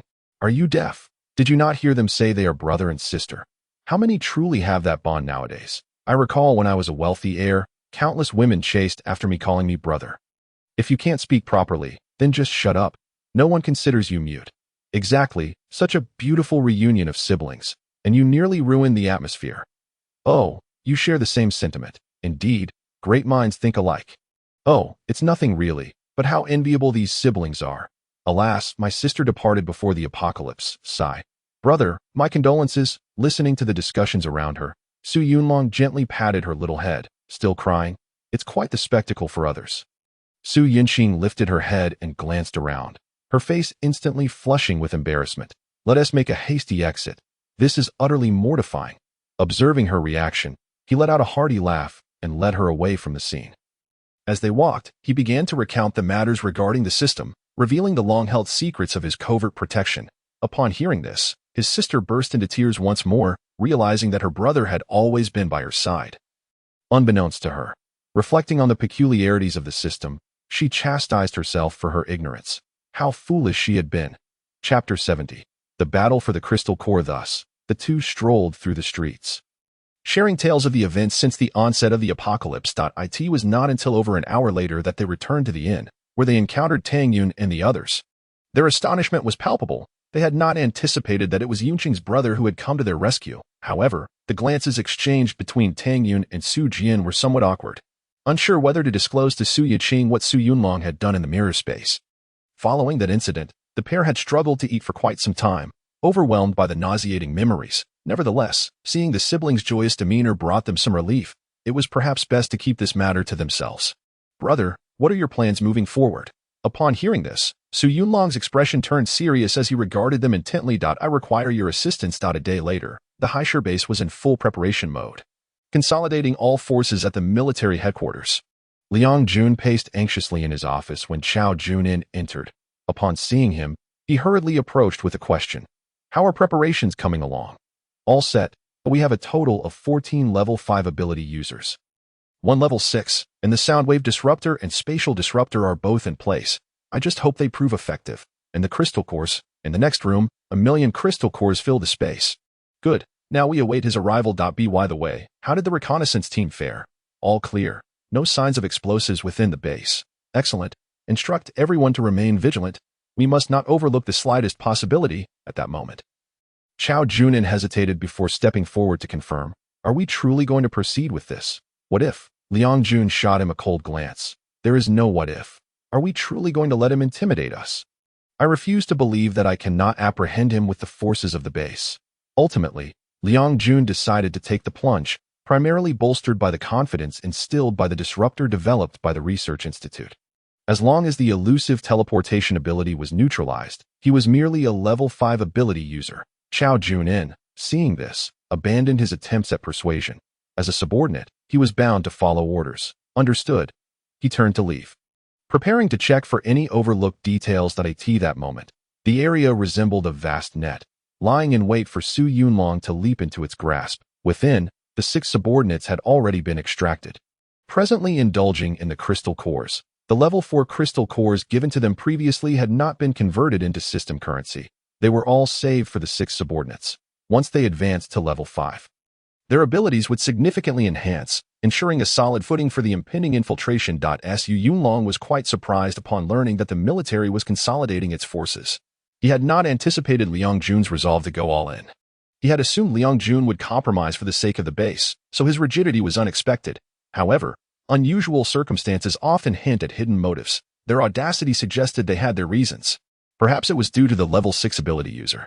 Yet a cold smile crept across his face. He was confident in his ability to contend with a level 6 ability user. At worst, he could flee. As he pondered this, the 6 subordinates completed their advancement, officially becoming level 5 ability users. Su Yunlong hastily inquired, "How far can your abilities now extend?" The 6th subordinate closed his eyes to sense the energy and replied, "It has multiplied several times. Approximately 500 meters." Upon hearing the 500 meters, Su Yunlong's eyes sparkled with excitement. That was more than sufficient, considering the military headquarters was not particularly large. At that moment, he brimmed with confidence, feeling as though victory was within his grasp, completely unaware that he had overlooked one crucial detail: the spatial disruptor developed by the Research Institute. This was precisely what Liang Jun had commissioned the Research Institute to create upon learning of his abilities. Just in case. An hour before their scheduled rendezvous, the 6th subordinate had already arrived at the restroom adjacent to the headquarters. Following Long Ji's plan, they intended to act preemptively, and he had come ahead to draw the entire camp into the mirror space. Pinching his nose due to the unbearable stench of the latrine, he began to activate his abilities. As he unleashed his power, the personnel within the building remained oblivious, as he took great care not to alter the environment. They would continue to believe they were guarding the headquarters, while in truth, they had already been pulled into the mirror space. Su Yunlong valued the 6th subordinate for his peculiar abilities, which went unnoticed. Before long, everyone in the building had been drawn into the mirror space, including the level 5 ability users, who remained oblivious. Meanwhile, in the real world, Su Yunlong smiled as he gazed at the empty entrance. He ventured inside, familiar with the layout, and soon located the stash of crystal cores. Beholding the entirety of 1,000,000 crystal cores, he knew the military must possess even more. Initially, he had considered leaving them some, but now he resolved to withhold everything. That he raised his hand to retrieve the crystal cores into the system space. then prepared to search for their storage facility. Simultaneously, a level 6 ability user within the mirror space sensed something was amiss. The surroundings felt overwhelmingly quiet. Frowning, he scanned the area, noting that while everything appeared unchanged, he could sense subtle energy fluctuations permeating through the space. This is bad. They have already arrived. He quickly called for his companions to flee outside, only to find the street deserted, a stark contrast to the usual bustling crowd. He surmised they had likely entered an illusion, subsequently commanding everyone to attack the surrounding environment. He too activated his abilities, radiating light as he unleashed beams of energy with a flick of his hand. The intense heat and destructive force rendered even abandoned tanks parked on the roadside incapable of withstanding his onslaught. As he continued his assault, the sixth subordinate found himself struggling to hold high. He did not grant Su Yunlong the opportunity to pose a question. Instead, he directly seized his wrist, and in the blink of a blue light, the two vanished from the room. Su Yinxing had yet to comprehend the situation. Had her brother and Ergo really left just like that? What did Ergo mean? What had transpired? Confusion enveloped her. But one thing she understood was that system upgrades could enhance her brother's combat prowess. Perhaps her brother was in peril, and all she could do was invest all the crystal cores before her into the system upgrade. At the headquarters of the Cosmic Galaxy Federation, a flash of blue light heralded the arrival of Su Yunlong and Ergo at their designated seats. A plaque on the table read, "Representative of Blue Star, Su Yunlong." He gazed around in bewilderment. This place bore no resemblance to Earth. The circular conference hall was filled with an array of alien beings, bizarre and unlike any creatures he had ever encountered. Each being bore a nameplate. Though he could not decipher the inscriptions, Ergo inserted a device resembling a headset into his ear, just as he was about to inquire about its purpose. A voice resonated within his ear. "Greetings, Su Yunlong." His eyes widened in astonishment. He could understand. It was a translator. He took several deep breaths to alleviate his shock. Since he was here, he might as well ascertain the circumstances before proceeding. "Who are you?" He squinted, perplexed. "Who I am is inconsequential. I trust you have many questions. I shall address them one by one. First and foremost, you must understand that your arrival has saved your planet, which is why you are present as a representative. I saved Blue Star." His expression was one of utter confusion. With the state Blue Star was in, what difference did it make if it were destroyed? "Allow me to introduce another matter. The construction of a star system wormhole necessitates the clearance of certain obstructive planets. Your home planet is among them, according to the Cosmic Sentient Beings Codex.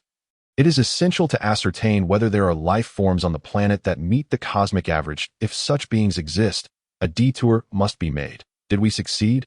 Unfortunately, no. However, someone intervened during the observation period and influenced your development, allowing you to surpass the cosmic eligibility threshold, thus preserving your planet." Su Yunlong's mind raced to process the information, and his expression darkened. "Are you implying that the universe intends to demolish my planet for the sake of constructing a cosmic railway? And someone petitioned for its preservation, ensuring our survival?" The signal on the other end evidently wavered as it absorbed this information. After a brief pause, the voice returned. "Your interpretation is not incorrect. So, the so-called apocalypse was orchestrated by that individual?" Indeed. Hearing the affirmation filled Su Yunlong with a profound sense of sorrow. He had never anticipated that the cause of the apocalypse was merely an obstruction to the cosmic construction crew's endeavors. Such tragedy. Suddenly, a thought struck him. "What is the nature of the system that I possess?" He voiced his curiosity. "You do not possess a system." "What? That's impossible." He was taken aback. How could he possibly lack a system? Were all those previous experiences mere illusions? In truth, all of this is a manifestation of your extraordinary ability. He paused before continuing. "The real you has already perished, but before your demise, you awakened an exceedingly rare ability known as thought manifestation, classified as a cosmic marvel that can turn imagination into reality. This power is truly remarkable. I examined the observation records and have a clearer understanding of the origin of what you refer to as a system. In your final moments, your body instinctively transformed into the system, selecting your sister. The process of materializing this system took a week, which explains why the selection of your sister occurred after a week had elapsed. Your soul has since transformed into your present self, a product of your will to survive, divided into two parts, the bodily instinct that became the system, and your essence, both unaware of one another and devoid of shared memories. It is through your sister's provision of crystal cores to your corporeal form, the system, that you are able to continuously enhance your ability. The system upgrade is essentially an upgrade of your ability. resulting in increasingly sophisticated transformations. As for why the system prevents you from reuniting with your sister, it likely stems from your corporeal love for her, wishing to shield her from the knowledge of your demise. This entire phenomenon is a manifestation of your obsession just before death, brought to fruition through your ability. I must say, such power is indeed astonishing. Su Yunlong fell silent, reflecting on past events, as if all had been elucidated. Why the system chose his sister, why Longlong transformed into his current form after merging with the system's AI, all questions were answered. After a long while, he finally spoke. The one who aided us. Is it you? He sensed that this individual seemed to have a vested interest in Blue Star, even aware of his death, indicating a continuous observation of the planet. Yet, upon hearing his inquiry, the individual remained silent for a significant duration. Eventually, he slowly revealed his name. I am called Pengu. At the utterance of Pengu, a glimmer of recognition flashed in Su Yunlong's eyes. It was indeed King that moment. He felt as if he had transcended time. Just then, the entire assembly fell silent. As the conference was about to commence, the towering alien at the head of the table rapped on the surface, initiating inquiries. As the representative of Blue Star, you hold the power to determine everything concerning your planet. Currently, the Elbaki Construction Company has filed a lawsuit against your planet, presenting you with two options. The first is a substantial compensation, allowing you to live well in the cosmos, but your planet shall be obliterated. The second is to choose to protect your planet, though this will expose its coordinates, potentially attracting some trouble. In truth, he meant to imply that this would invite retribution from Elba, as the losses incurred from the detour would be borne by the company, inevitably inciting enmity. Su Yunlong remained pensive, weighing the pros and cons, while the assembly patiently awaited his response. Meanwhile, at the Haisher base, Su Yuqing was nearing the completion of her crystal core submissions. Just then, a familiar figure entered from outside. Upon recognizing him, her eyes widened in shock. It was Zhang Kai. Zhang Kai flashed a wicked smile, his gaze fixed intently on Su Yuqing. While striving for upgrades, he had been searching for her whereabouts. Today, he finally found her, and the thought of avenging his father filled him with exhilaration. Su Yuqing, are you prepared to accompany my father in death? He launched an enraged attack, instantly engulfing the room in a mist of blood. A few were taken aback. Zhang Kai had actually become a fifth-tier ability user. At that moment, Liuzi was injured and unable to draw him into the mirror space, while Su Yuqing was still occupied with her crystal core submissions. The only ones left to confront him were Tang Yun and Su Jian. Tang Yun positioned herself protectively behind Su Yuqing, her tone unwavering. I've long found you insufferable, just as detestable as your brother. Upon hearing himself compared to Zhang Ping, Zhang Kai's fury ignited. I will end your life. His blood surged violently, coalescing into numerous blood swords aimed at Tang Yun.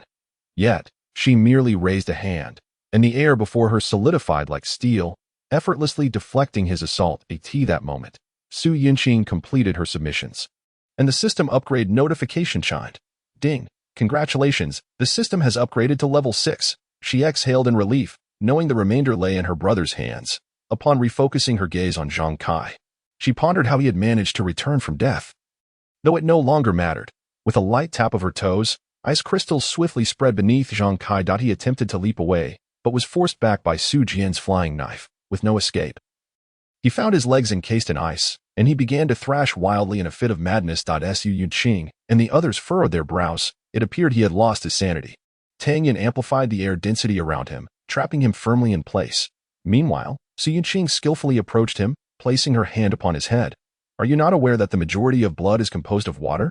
With a radiant smile, she activated her skill. Ice blood rose. In the midst of Zhang Kai's horrified gaze, she crystallized the blood within him, causing it to shatter forth from his body. Zhang Kai was eliminated. Meanwhile, Su Yunlong faced the final inquiry. As the representative of Blue Star, I shall ask you once more. What is your choice? Su Yunlong looked at the system upgrade notification with a smile upon his face. He slowly raised his head, his gaze resolute as he declared to the assembly, I choose the second option, to protect my planet. His azure eyes surveyed the room once more as he reiterated,